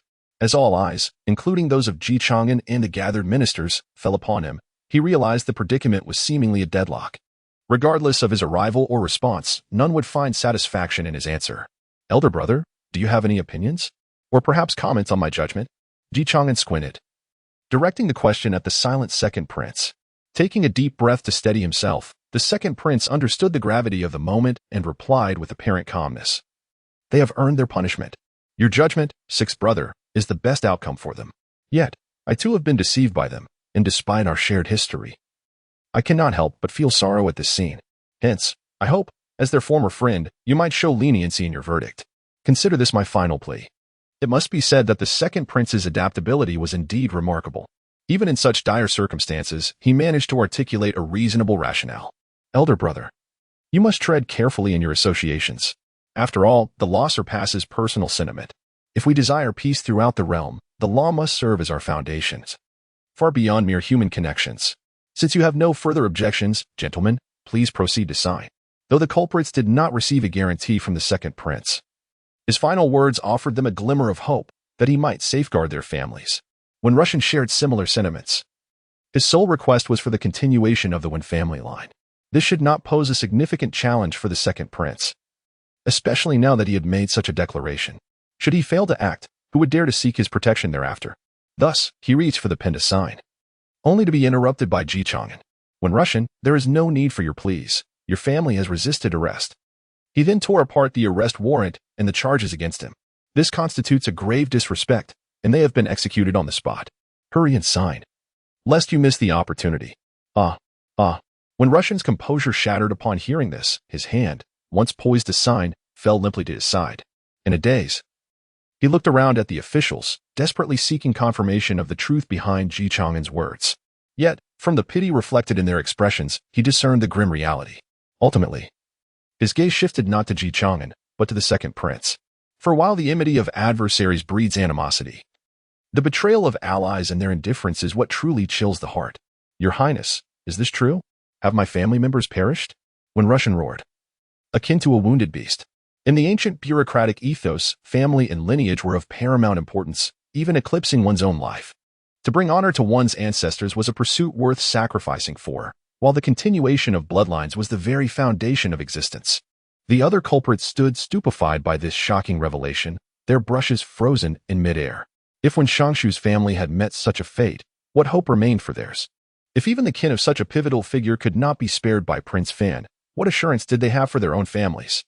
The second prince felt a chilling dread creep from his feet to his head, finally grasping why Ji Chang'an had preemptively executed members of the Wen family. This was a colossal scheme, and he found himself bereft of any means to retaliate. Your Highness, can we not redeem ourselves through merit? An official suddenly proposed, raising his voice. Lord Liu, has such a precedent existed in our great Jin? Ji Chang'an refrained from responding directly, instead directing his inquiry to the Minister of Justice. The more he feigned indifference, the more urgency others seemed to feel. The Minister of Justice hesitated, taken aback by the question. Your Highness, you possess an extraordinary memory. You ask me? However, there had never been a stipulation mandating that princes memorize the laws. Yet, if he, the Minister of Justice, could not recall them, it would be unacceptable. To report to His Highness, according to the laws of our great Jin, criminals may redeem themselves through service, thereby reducing their penalties. Upon hearing this, Ji Chang'an remained silent, casting his gaze upon the assembly once more, then back at the second prince. Perhaps through torture, they could extract a wealth of information from them. Yet, at this juncture, this grand scheme could yield far more, sufficient to shatter the second prince's standing in the court. He hoped that, having lost all hope, the second prince would refrain from reckless behavior. The culprits have a formal request. The Ministry of Rights intends to conduct the imperial examination, requiring the Ministry of Revenue to verify the identities of the candidates. Many have fraudulently claimed to be from other provinces, and the Ministry of Revenue has tacitly allowed this after accepting bribes. in our Great Chine due to varying educational standards across regions. Each area has different quotas for accepted candidates based on population. Without this regulation, students from prosperous regions like Jiazhou, the Central Plains, and the capital would likely dominate the majority of spots, leaving little opportunity for others. However, the other scholars, officials, and local powers were inevitably discontented. There had previously been instances where no one from the southern forest or the western regions succeeded in the examinations. Thus, each locality at least had a minimum guarantee, ensuring that the admission quotas for the entire province would not appear overly dismal. The household registration system is of paramount importance, which led to the emergence of numerous examination immigrants. Apart from one Russian, others began to voice their accusations as well, primarily targeting the officials surrounding the second prince, who were notably the most resentful towards Chang'an. It seems that this examination fraud case involves many implicated parties. Given this, the matter shall be temporarily adjourned, to be revisited on another day. I wonder what you all think. By the way, second brother, now that you are in charge of the Ministry of Revenue, if I have offended you in any way, I sincerely apologize. After all, this also pertains to the laws of the Great Chine. The second prince's body quivered slightly. Whether from anger or some other emotion, it took him a while to utter a sentence. Sixth brother, you have quite the skill. You can even uncover such a case. Chang'an scanned the surrounding officials and noticed their evident turmoil. He naturally understood their internal conflict. After receiving a reprimand, one still needs to offer a sweet reward. So he spoke. Due to the examination fraud, many of our Great Chine scholars have lost numerous opportunities. Therefore, 3 months hence, we shall hold a special examination, open to everyone, regardless of whether they are commoners or officials, with selections based on merit. His Majesty and I shall personally review the papers, and the top candidates shall face scrutiny from the court. Since it is the Minister of Rights who has committed this offense, the top candidate shall receive the title of Minister of Rights, while others of merit may directly assume official positions. Upon hearing this, the entire criminal ministry hall erupted in excitement, particularly for those scholars from the Hanlin Academy, though their futures appeared boundless. That was merely a prospect. Now, with an opportunity to ascend rapidly, who could remain composed? The one providing this chance was none other than His Highness, the Qin Wang. When Russian, upon hearing these words, felt somewhat desolate. After dedicating 50 or 60 years to study and examinations, enduring countless trials and tribulations, he had finally attained this position, only to see it potentially replaced in such a manner. Moreover, he considered his family, realizing he might lose everything. The second prince, witnessing the fervor among the ministers, understood that he had utterly lost. Chang'an's actions transformed all the scholars participating in this examination into his students. Likewise, this opportunity marked the best since the establishment of the Great Chine, and it was uncertain how many renowned scholars would participate. Thank you, Your Majesty. Thank you, His Highness. The Qin Wang. Your Majesty's grace is boundless, and His Highness's benevolence is unparalleled. The chorus of praises took the second prince by surprise. Chang'an had unexpectedly transitioned from being a figure of execution to becoming the object of admiration and allegiance for the majority of the court officials. He transformed from a protector of his ministers into one who forsakes his subordinates. The reversal of fortunes came too swiftly. No, he still possessed a chance. Behind him stood the families of Cui and Yang. This imperial examination would only benefit a few low-ranking officials, and as long as they rallied behind him, hope remained. The second prince clenched his fists, resolutely determined. The Minister of Revenue swallowed hard, glancing between the second prince and Wen Russian, feeling a genuine chill run down his spine. The lessons of the past loomed large. Would these events ensnare him as well? He felt a twinge of fear. In this world, the court was rife with schemes and intrigues, while the underworld was equally drenched in blood and turmoil, leaving no refuge unscathed. The third island lord of the Five Rings archipelago had recently entered the Central Plains. However, he did not proceed directly to the location of the Iron Blood sect. Instead, he first ventured to the last remaining sect among the three, the Qifeng sect, with the Yin-Yang sect having been obliterated by the two Xiaming elders, and the Taishui sect lacking any intelligence. The Wudong sect found themselves at odds with these sanctuaries of martial arts. Most of the smaller sects and escort agencies had pledged their allegiance to the State Shenwu division, rendering further inquiries unnecessary. Therefore, if one sought information regarding the Taishui sect, the Qifeng sect was the final destination. Moreover, it appeared that the Qifeng sect had seemingly allied with the Tianji Pavilion. The third island master was contemplating a collaboration with the Tianji Pavilion, making this an opportune moment. Without much deliberation, the third island master ascended Qifeng Mountain, swiftly arriving at the grand hall of the Qifeng sect. The mountain guardians of the Qifeng sect were utterly ineffectual, unable to detect the presence of the third island master. Who goes there? The sect leader of Qifeng demanded, sensing a formidable pressure and exclaiming loudly. After all, the third island master had not concealed his form, and being discovered was entirely understandable. Within the confines of the Qifeng gate, there existed not merely the supreme master of the sect, but also a middle-aged gentleman clad in a Taoist robe, his sleeves embroidered with the characters Tianji. He held the esteemed position of deputy master of the Tianji Pavilion's branch in the Great Chain.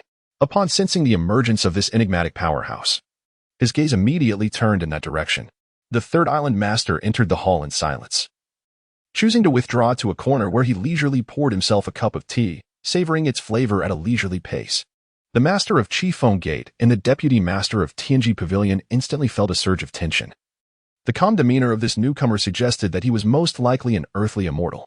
After taking a sip of tea, the third island master glanced at the deputy master of Tianji Pavilion, a smile curling at the corners of his mouth as he remarked, "So, you are the current deputy master of Tianji Pavilion? It has been 50 or 60 years. I never imagined you would indeed break through to become a supreme master. Quite impressive. During the visit of Tianji Pavilion to the island, my guidance to you seems to have borne fruit. An earthly immortal, known for a lifespan of 500 years, is revered as a true immortal. In both longevity and combat prowess, they transcend the mundane realm. While the lifespan of a supreme master, reaching 150 or 60 years, reflects the peak of human potential, it does not equate to transcending the mortal plane. However, upon attaining the status of an earthly immortal, one has essentially shed the shackles of the earthly realm, transforming into a semi-immortal being." Upon hearing these words, the deputy master was flooded with memories of the past, trembling with excitement as he incredulously exclaimed, "You are the revered Lan Haizhenren? I cannot believe you have personally come to the Central Plains. Could it be due to the two enigmatic elders, or perhaps the Iron Bloodgate?" The presence of the deputy master of Tianji Pavilion here was indeed at the invitation of the master of Qifeng Gate, summoned to defend against the incursion of the two enigmatic elders.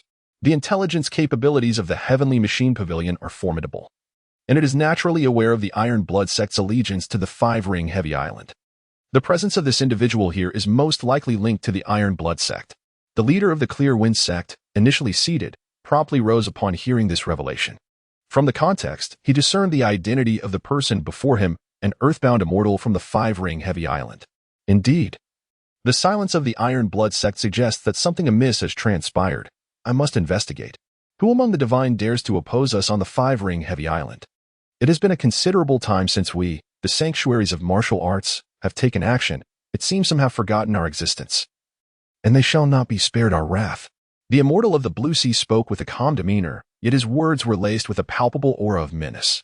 "What intelligence does your Heavenly Machine Pavilion possess? Who has dared to strike? Esteemed sir, our primary focus at the Heavenly Machine Pavilion is Wu Dang, not the Iron Blood sect. Moreover, the area surrounding the Iron Blood sect is under strict lockdown by the court, making it challenging to acquire any intelligence." "Very well. Ignorance is bliss. Wu Dang, what is your interest in Wu Dang? Our current target should surely be the court. Wu Dang is merely a martial faction and does not warrant our attention at this juncture. My lord, the threat posed by Wu Dang to your esteemed sanctuaries is not to be underestimated, even if they do not directly oppose us. Their ideology, as we have observed recently, is exceedingly perilous. They advocate for chivalry, for the nation and the people. In their own words, they champion righteousness and assist those in distress. This ideology has spread among various sects, and some younger disciples appear to embrace such notions. Should these youngsters be swayed by such rhetoric and become unwilling to confront the court, it would spell disaster. We must curtail this erroneous thinking. Hence I have been dispatched to gather intelligence on Wu Dang. Chivalry? It has been long since I heard that term. The immortal of the Blue Sea nodded, absorbing the explanation, and began to grasp Wu Dang's actions. If those young disciples are deceived into abstaining from this conflict, it could lead to complications. This is the second confrontation between the sects and the court. No one can remain aloof, if not an ally, then an enemy. Yet in this world, mere notions of chivalry are insufficient. To attain genuine righteousness, one requires formidable martial prowess. If even immortals cannot achieve this, how can mere heroes? As the immortal spoke, he retrieved a sealed letter from his robes and casually tossed it, the letter soaring into the hands of the vice master of the Heavenly Machine Pavilion. This outlines the plan of the five-ring heavy island. You are to report it to the Heavenly Machine Pavilion, stating our intention to support a puppet prince. Once the Great Gene has exhausted itself in conflict, we shall reap the rewards. However, this is not solely an affair of our island, thus, we require their assistance as well. Upon finishing, the immortal of the Blue Sea drained his cup of tea, rose, and made his way toward the hall's exit. Once I have dealt with the matters concerning the Iron Blood sect, I shall meet with Wu Dang on your behalf. With that, his figure dissipated, vanishing as he headed towards the Iron Blood sect. Thank you, esteemed immortal. Thank you. The Vice Master felt a surge of joy. They had been pondering how to engage with Wu Dang, and with the presence of an earthbound immortal, their confidence was bolstered. The leader of the Clear Wind sect gazed enviously, aware that such earthbound immortals were a rare sight, even among the supreme grandmasters. Encountering an earthbound immortal is a daunting task, as most at that level prefer seclusion. After a moment, he sighed, I did not expect the immortal to be so approachable. The Vice Master remained silent.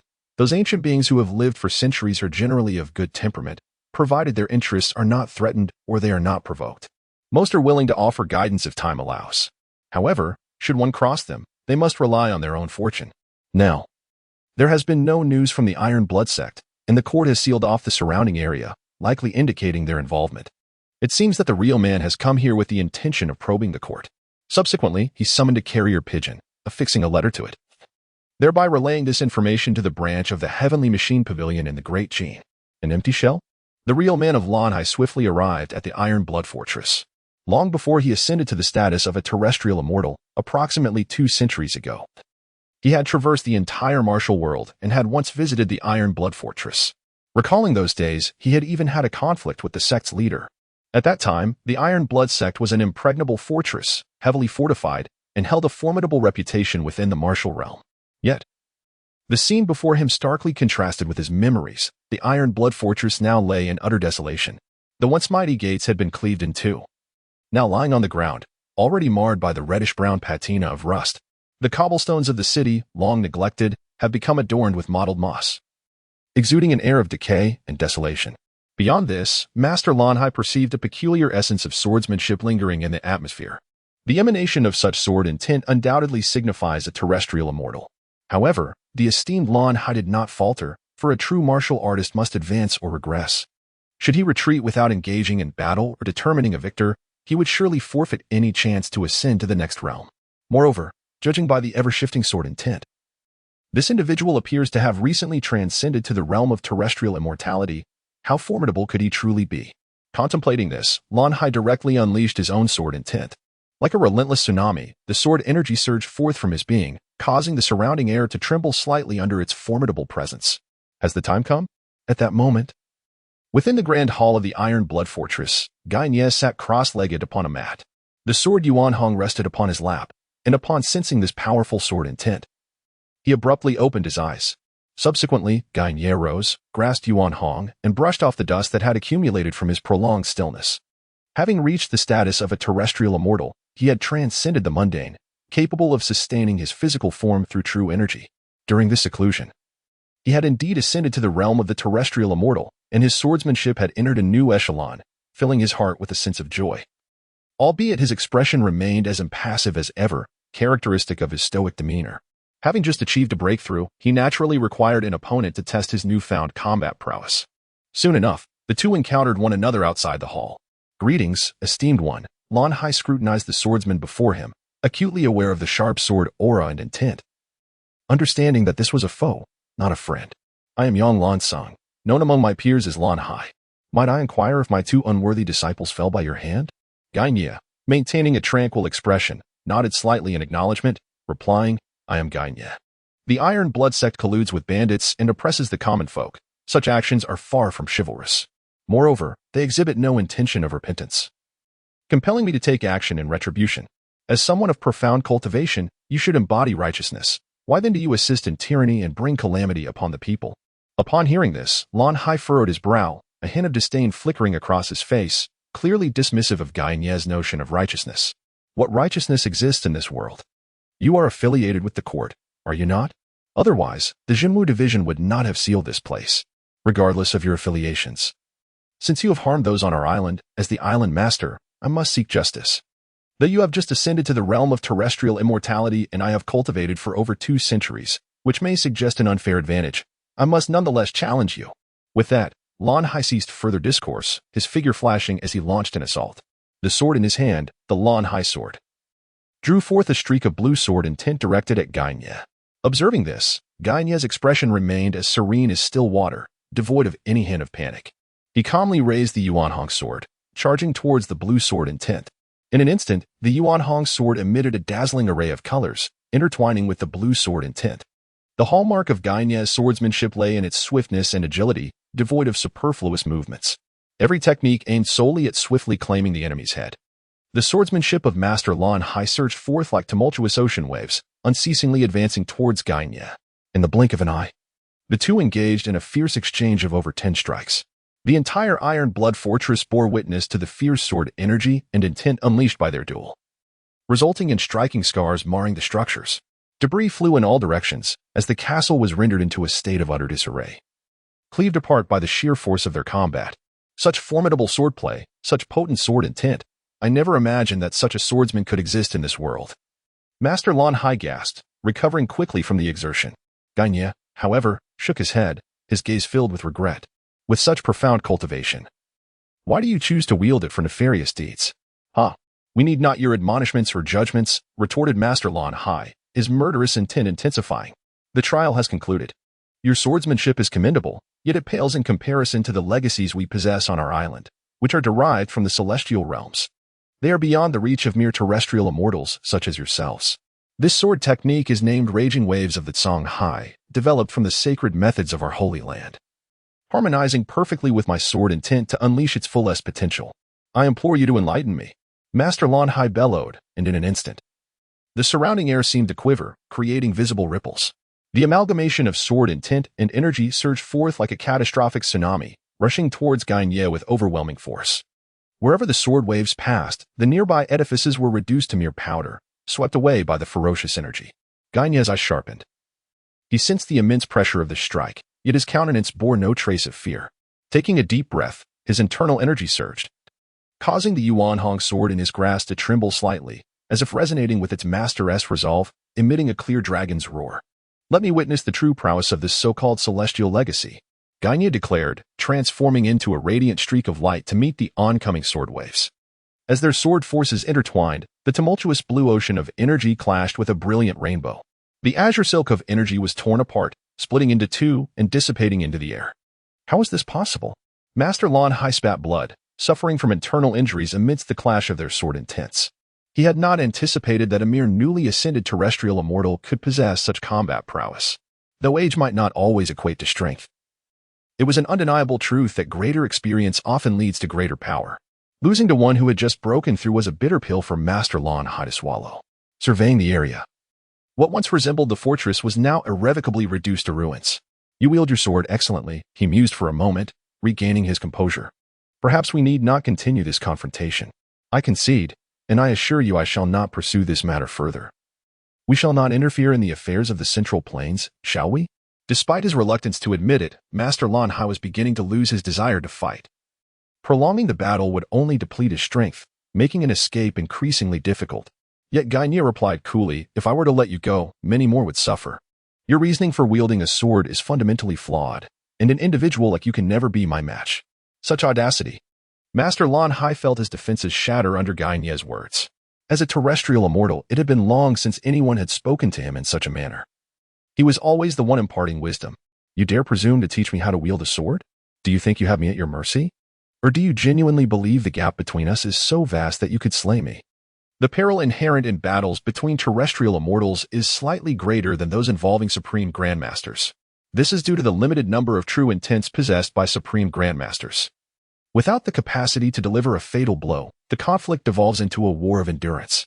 However, in the realm of terrestrial immortals, true intent exchanges touch upon the very essence of the soul, making genuine peril a possibility. Of course, should one party wish to flee, pursuit would be exceedingly difficult. This was the source of Master Lan Hai's confidence. Though he could not best Gainye, he possessed the means to escape. Having just made a bold declaration, he decided to retreat.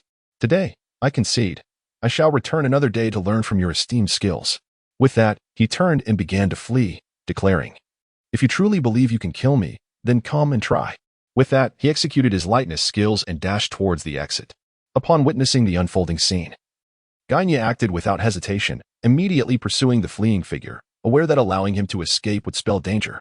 He assessed the current state of the Celestial Master of Lanhai, recognizing that his recent breakthrough left him not particularly formidable. Should he employ the 100 Steps flying sword, the chances of delivering a fatal strike were only about 80%.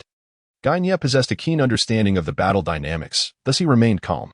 Two terrestrial immortals, one fleeing, the other in pursuit, traversed from the grasslands to the mountains and rivers, moving decisively towards the East China Sea. Their confrontation stirred significant commotion, attracting the attention of several supreme masters from various sects, who descended from their mountains to sense the sword intent emanating from the clash. Such a battle was beyond their capacity to engage, particularly as the duel continued to progress, making it impossible for the supreme masters to keep pace. However, a few audacious souls trailed behind the path of conflict, hoping to glean insights from the residual sword intent, which could potentially enhance their own chances of breaking through to the realm of terrestrial immortals. At this juncture, supreme masters from the Central Plains had gathered along the combatants' route, including the Vice Master of the Tianji Pavilion and the leader of the Qifeng sect. Behind them, around a dozen masters sought to comprehend the profound truths left in the wake of the duel. Upon recognizing the sect leader, they expressed surprise at the presence of the Qifeng sect's master. After exchanging pleasantries, the four turned their attention to the other masters and collectively shook their heads. The true essence of a terrestrial immortal was not easily grasped, without having formed their own essence. Even those who might rely on the remnants left by others would find it challenging to make further progress. The Vice Master of the Tianji Pavilion sighed, acknowledging that achieving a breakthrough was already commendable enough. They should focus on their own affairs. Unexpectedly, another battle of terrestrial immortals was erupting in the Central Plains. It was worth noting that Zhang Jinren of Wudong had also made his move. Two terrestrial immortals from the Jin dynasty had clashed within such a short span, suggesting potential chaos ahead. Perhaps a great upheaval was imminent. The Tianji Pavilion, known for its intelligence, pondered whether the others were aware of the identities of the combatants. Given that terrestrial immortals seldom revealed themselves, identifying them without prior knowledge remained a daunting task.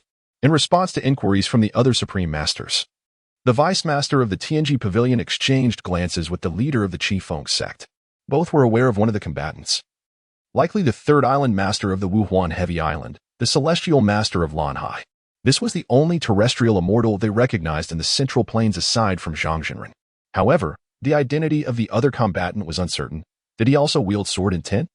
Could it be Zhang Jinren of Wudong? The Celestial Master of Lanhai had ventured to the Iron Bloodgate, leaving the circumstances unclear. Yet, they chose not to disclose this information to the others, realizing that discussing the outcome of such a duel would not yield favorable results.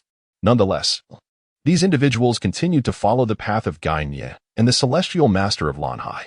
As Gagne and the Celestial Master of Lanhai traversed 3,000 miles, it seemed a considerable distance, but it was merely a matter of hours. Gagne observed the state of the Celestial Master ahead, noting his deteriorating condition and the absence of the composure he once held while fleeing. His body was marred by numerous wounds inflicted by sword intent, which steadily eroded his vitality. Surely, he had not anticipated being pursued so relentlessly. Why do you press so hard?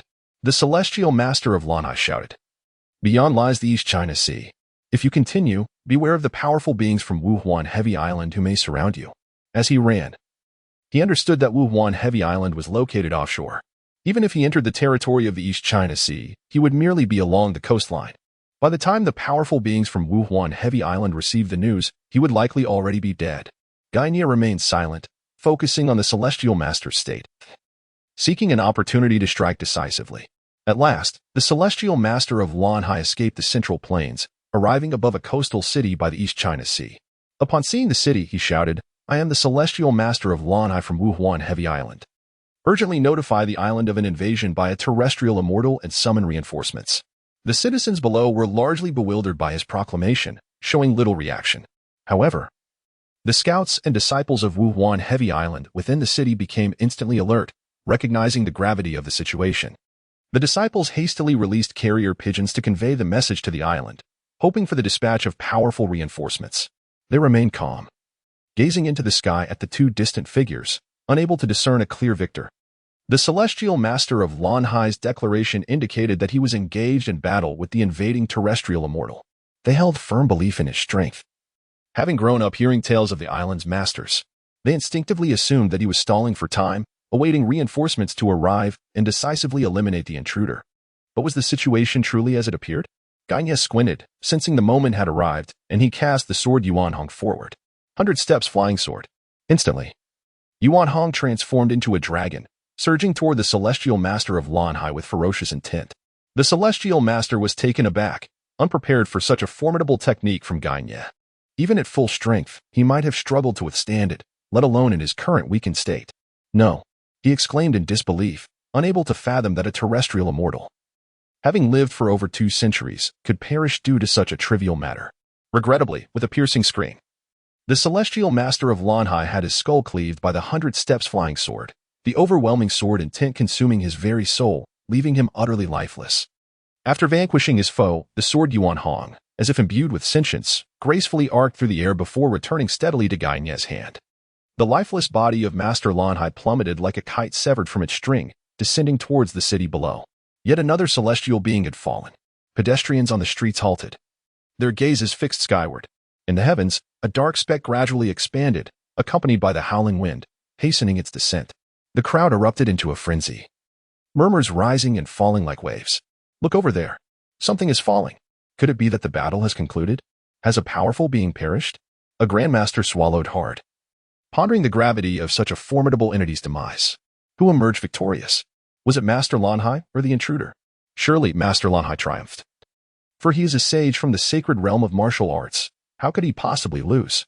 An elder stationed at the 5 Rings Heavy Island nodded in agreement, affirming, indeed, Master Lanhai's reputation is well-deserved. That intruder likely couldn't withstand even a fraction of his might. Absolutely, absolutely.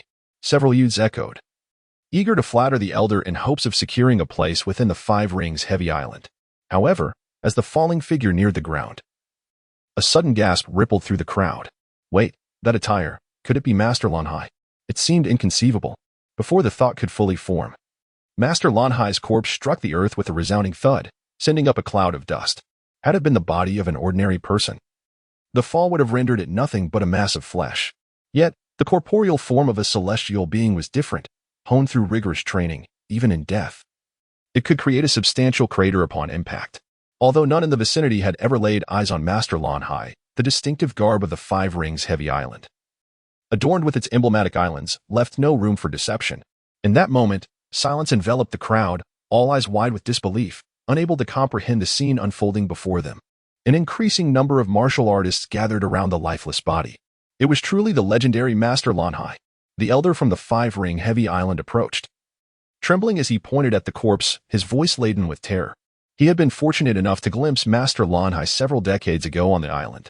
At that time, Master Lanhai bore the same appearance, unchanged in essence. Of course, it could not be said that there was no change at all. After all, decades prior, the figure he beheld was alive, whereas now it lay lifeless. Master Lanhai had indeed fallen. How could this be? Master Lanhai was a terrestrial immortal. The martial practitioners erupted into a cacophony of gasps and cries as panic swiftly spread among them. Yet, for the majority of common folk, this turmoil held no significance. Only those affiliated with the martial sanctuaries felt the weight of fear. Gagne sheathed his sword, Yuan Hong, and addressed the citizens below. People, do not be alarmed. I am Gagne. Today, the Iron Blood sect oppresses the populace and colludes with bandits, while the 5 Ring Heavy Island assists in their tyranny. Let the righteous unite against them. Gagne's voice resonated throughout the city, leaving all in stunned silence, especially those from the martial world. Along with members of the 5 Ring Heavy Island, found it hard to fathom. Such words were tantamount to a declaration of war against the 5 Ring Heavy Island. However, upon reflection, what did a declaration of war matter when the terrestrial immortal had already been slain? With that, Gagne's form flickered, transforming into a beam of sword light as he sped away into the distance. The news of the demise of the revered Lanhai has reverberated throughout the major sects of the world. The name of Gagne has resounded across the entire martial realm of Dajin, following the audacious act of vanquishing a terrestrial immortal of the martial sanctum. Moreover, the pursuit extended over 3,000 miles, with the sword marks left in its wake still fresh and vivid. The uproar generated by this event eclipses even that stirred by the esteemed Zhang Sanfeng of Wudong. After all, Zhang possesses a recognized sect, whereas this enigmatic swordsman appears from nowhere, leaving no trace of his origins. Thus, such actions by Guy Nye have led well-meaning individuals to bestow upon him the title of Sword Saint. However, the greatest concern undoubtedly lies with Wuhuan Heavy Island. At this moment, the remaining two island masters have urgently convened. Within the resplendent hall, they gather, both enveloped in silence, uncertain of how to proceed. The third master is deceased. The first island master sighs. The body has been brought back. I have personally witnessed it. He was slain by a swordsman. The sword intent exceedingly fierce, with the fatal blow being the last strike. The second island master shakes his head. Having also seen the third master for the final time, indeed, after annihilating the Iron Blood sect, and now killing the third master, we suspect he may be affiliated with the court. Yet, we possess no evidence. Regardless of whether he is connected to the court, it seems to have become irrelevant. What shall we do next? Although the two of them are slightly older than the third master, their sparring has often resulted in victories and defeats. Perhaps on occasion they might gain the upper hand, but if the third master chose to depart, they would undeniably be unable to retain him. The one who could slay the third brother is highly likely capable of harming them as well. Should it be necessary, I can wield the celestial weapon and venture forth to eliminate that Guy Nye, the second island master remarked. After centuries of camaraderie, the bond among the three is profoundly strong, and naturally, they yearn for revenge. The celestial artifacts represent the profound heritage that elevates their martial arts sanctuary to a sanctified status, much like the bloodlines left behind by the imperial court. These treasures were remnants of the celestial sects during their fragmentation. Celestial weapons and scriptures have ensured a continuous foundation for the earthly immortals of the martial world. However, the first island master shook his head. The news has now spread throughout the entire martial realm. Summon back the majority of our disciples from the outside, and instruct all spies to conceal themselves. If that Guy Nye truly becomes excessively arrogant and seeks confrontation, even should we call upon the celestial artifacts, he must be vanquished. Yet, as of now, he has taken no further action. Although I yearn for vengeance for the third brother, the chaotic times are imminent. We cannot afford to lose another earthly immortal. Currently, other sanctuaries have refrained from intervention, and the loss of an earthly immortal from the five-ring heavy island is intolerable to them. The number of earthly immortals directly influences the distribution of spoils once the court is overthrown. Thus, they are reluctant to eliminate Guy Nye at this juncture and instead wish to observe whether he will align himself against the other martial sanctuaries. The master of the Chi Feng sect received this news and had already comprehended the intricacies of the sword marks. Upon returning to the sect, he was filled with an overwhelming sense of urgency. He sought to convene with the vice master of the Tianji Pavilion for a discussion. It is crucial to note that the reason behind Guy Nye's annihilation of the Taishui sect was their collusion with bandits. Previously, the hidden orchestrators behind the 19 strongholds, the Lingxiao sect, the Taishui sect, and the Yin-Yang sect, had all been eradicated, leaving only the Chi Feng sect. The master was acutely aware that Guy Nye, the Sword Saint, might very well set his sights on their sect next, intensifying his sense of crisis. However, could the Tianji Pavilion be unaware of this?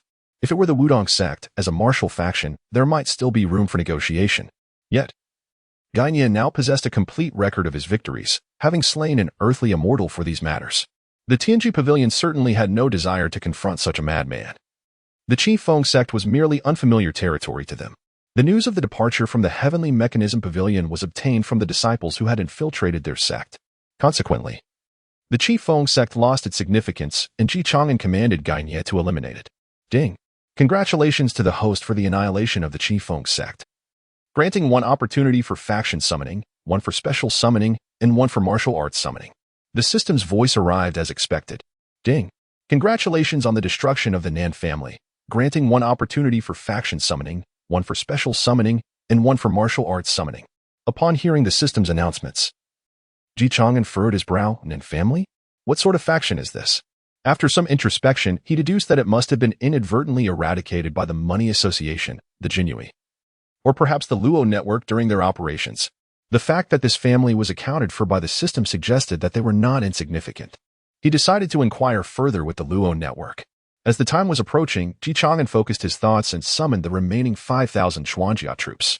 Although typically, a prince would only possess a royal army of 2,000, exceeding that number would be deemed excessive. However, given his current status, summoning them would go unnoticed. Besides, even if someone were to perceive it, who would dare to voice their objections? After all, even the emperor of the Great Jin wished to retire in peace, primarily concerned about lacking the prestige to command his ministers.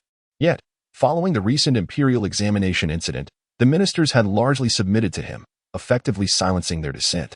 The remaining discontent stemmed mainly from the prominent families led by the Chui and Yang clans. The emperor stands firmly on our side, even if this matter reaches his ears. It is but a triviality. Instead, it would reveal their intentions, thus rendering it inconsequential. Initially, the 200 members of the Xuanjia army seemed insufficient, given the vast expanse of the Qin Huangfu. However, with the numbers now swelling to 5,000, we are more than adequately fortified. Under the meticulous arrangement of Wei Qigong, the Xuanjia army soon established an impenetrable defense around the entire Qin Huangfu. As I pondered these developments, Zhao Gao entered with measured steps, respectfully proclaiming, "Congratulations, Your Highness. The martial world of the Central Plains has stabilized. Even the lesser sects dare not oppress the common folk any longer. Moreover, Wudong has set a precedent for the various sects, enlightening them on the essence of chivalry, martial prowess, and the purpose of martial arts. The Sword Saint, Gainia, has taken action, prompting the major martial sanctuaries to retract their aggression, seemingly unwilling to provoke the Sword Saint." Upon finishing, Zhao Gao presented the meticulously gathered intelligence from the web of spies to Chang'an. As Chang'an perused the documents, he remarked, "They are merely a group that bullies the weak while fearing the strong. Seeing Gainia take action, they naturally dread the repercussions upon themselves. By the way, our intelligence network must not be confined to the Great Jin. We must delve into the other 6 nations and even the smaller states. Who knows how many of these nations might fall prey to the power grabs of martial sects? Indeed, Your Highness. The network has already stationed some individuals within the upper echelons of other nations, and we shall bolster our intelligence efforts in this regard," Zhao Gao affirmed with a nod. Chang'an continued, "Furthermore, we have nearly apprehended all officials involved with the Ministry of Revenue. Within the court, there should be no one unafraid of death. According to my father's directive, we shall draft an edict to recruit scholars from across the land for this upcoming imperial examination. We will temporarily detain those officials. And when the examinations commence, we shall execute all implicated officials in front of the scholars nationwide. The vast territory of the Great Jin is ample. 3 months is sufficient for scholars to gather for the examination." Zhao Gao bowed, a chilling smile gracing his lips. "Your Highness is wise. The officials engaged in examination fraud are fundamentally opposed to the genuine scholars. This action not only validates the legitimacy of our imperial examination but also provides these scholars with an opportunity for rapid advancement, while eliminating the corrupt officials. Thus, the scholars will naturally be grateful, and the hearts of the people will align with us." Having finished his flattery, Zhao Gao reported, "Additionally, Your Highness, there are updates from the Jinui. The Xuanwu, responsible for the Western territories, has eradicated 71 families, 52 of which belonged to officials, while the remaining 29 attempted to eliminate these officials' families. Notably, one family, guarded by a supreme master, dared to provoke the Jinui, only to be utterly annihilated, leaving no survivors." Chang'an nodded slightly, considering that the recently destroyed Nan family was likely this very family. It is natural, given that the court and the martial world share governance, for some to act recklessly. However, times have changed. Their demise is simply that. We shall overtly reward Xuanwu, making it clear that this was an order from the Qin Huangfu, and confiscate the wealth of those families. "I shall arrange this immediately," Zhao Gao replied, before continuing. In the east, the Qilong has also completed its mission, destroying 67 families, 13 of which were attempting to shield criminals from justice. Furthermore, in the northeastern region, there exists the Guiyuan sword sect, rumored to be protected by an earthly immortal. The daughter of the Minister of Rites is studying there, and it seems the sect intends to offer her protection. Unable to overcome them, Qilong seeks Your Highness's assistance. "The Guiyuan sword sect? A faction of the northern territories?" Chang'an mused, signaling for a map to be brought forth. Upon examining the northern martial landscape, he identified 3 notable powers: the martial sanctuary of Lingyun Stinfeng, the Guiyuan sword sect, and the Yang family, which supports the second prince. The most formidable among them is undoubtedly the martial sanctuary. Yet the Guiyuan sword sect's ability to thrive beneath Lingyun's shadow indicates its strength, particularly with the presence of an earthly immortal. However, even an earthly immortal's lifespan is finite. Even if one emerges, they can only provide protection for 5 centuries. Once this period elapses and if no successor appears, their threat dissipates. The only entities capable of consistently producing earthly immortals, aside from the court, are the martial sanctuaries. These sects seem to be blissfully unaware of the changing times. believing that having an earthly immortal grants them immunity from the court's wrath. Instruct Qinlong to observe them closely. I shall dispatch aid. Additionally, send word to deliver the peacock plume swiftly. If the Guiyuan sword sect dares to act first, we can assess the capabilities of the peacock plume. Let us see if we can summon suitable individuals from these two calls. If there are doubts, we may send Gainye as well. However, should Gainye take action, it would reveal his affiliation with the court. System, execute 2 special summons. Ding special summons in progress. Congratulations, host, you have acquired the character, a Qing. Ding special summons in progress. Congratulations, host, you have obtained the item, Black Jade Bone Mending Ointment. The Black Jade Bone Mending Ointment requires no further explanation. It serves to mend broken bones and restore meridians. For Chang'an, this holds significant value. In his myriad plans, injuries are inevitable, whether among the members of the web, the Jinui, or the subordinates of the Divine Marquis Mansion. With the Black Jade Ointment, we can greatly minimize casualties. As Chang'an willed it, a small jade vial appeared in his hand. Additionally, there was a recipe for the Black Jade Bone Mending Ointment, meticulously detailing the necessary ingredients and preparation methods. Given the intent to use this extensively, the importance of this recipe is self-evident. Jing and I, this is the Black Jade Bone Mending Ointment. It can restore broken bones and damaged meridians. Please deliver this to the physicians of the web, instructing them to study it thoroughly and prepare it in large quantities for the injured. Furthermore, allocate part of it to Hua Tuo to see if he can use this medicine to treat my father and 9th brother, though the 9th prince has suffered heart damage. The Emperor of the Great Jin is in a far more critical state, not only with heart injury but also severely depleted vitality from overexertion. While the Black Jade Ointment is not a miraculous cure, it may assist in mending the heart. Even if it cannot alleviate the Emperor's condition, it is worth a try. Yes, your kindness is commendable, my lord. Jing and I respectfully accepted the items, saying, I shall arrange this immediately. As for the other character, a Qing, she is also known as the Sword Maiden of Yu, known for her formidable prowess in Jin Yang's novels. Summon. As Chang'an focused his thoughts, a young girl clad in a pale green robe appeared before him, wielding a bamboo staff. She had a delicate oval face, long brows, large eyes, and fair skin. Her beauty was striking, and her slender form gave the impression of fragility, making it impossible for anyone to recognize that she was a powerful earthly immortal. Her swordsmanship differed from Gainye's lethal style. Hers was an effortless and innate form of swordplay. I pay my respects to your highness, a Qing said. Her bright eyes fixed intently on Chang'an. Her gaze soon wandered to the courtyard, ultimately resting on the pond of the Qin Wangfu. There are so many fish here. So colorful and beautiful. So this is how interesting the outside world is. Yet, it seems there are no sheep here. Seeing her innocence, Chang'an smiled and reassured her. Do not worry, Miss A. Qing. The Qin Wangfu is vast. Keeping a few sheep is certainly no trouble. At that time, I shall arrange for you to be accompanied by Lan Jian, who will guide you to your residence.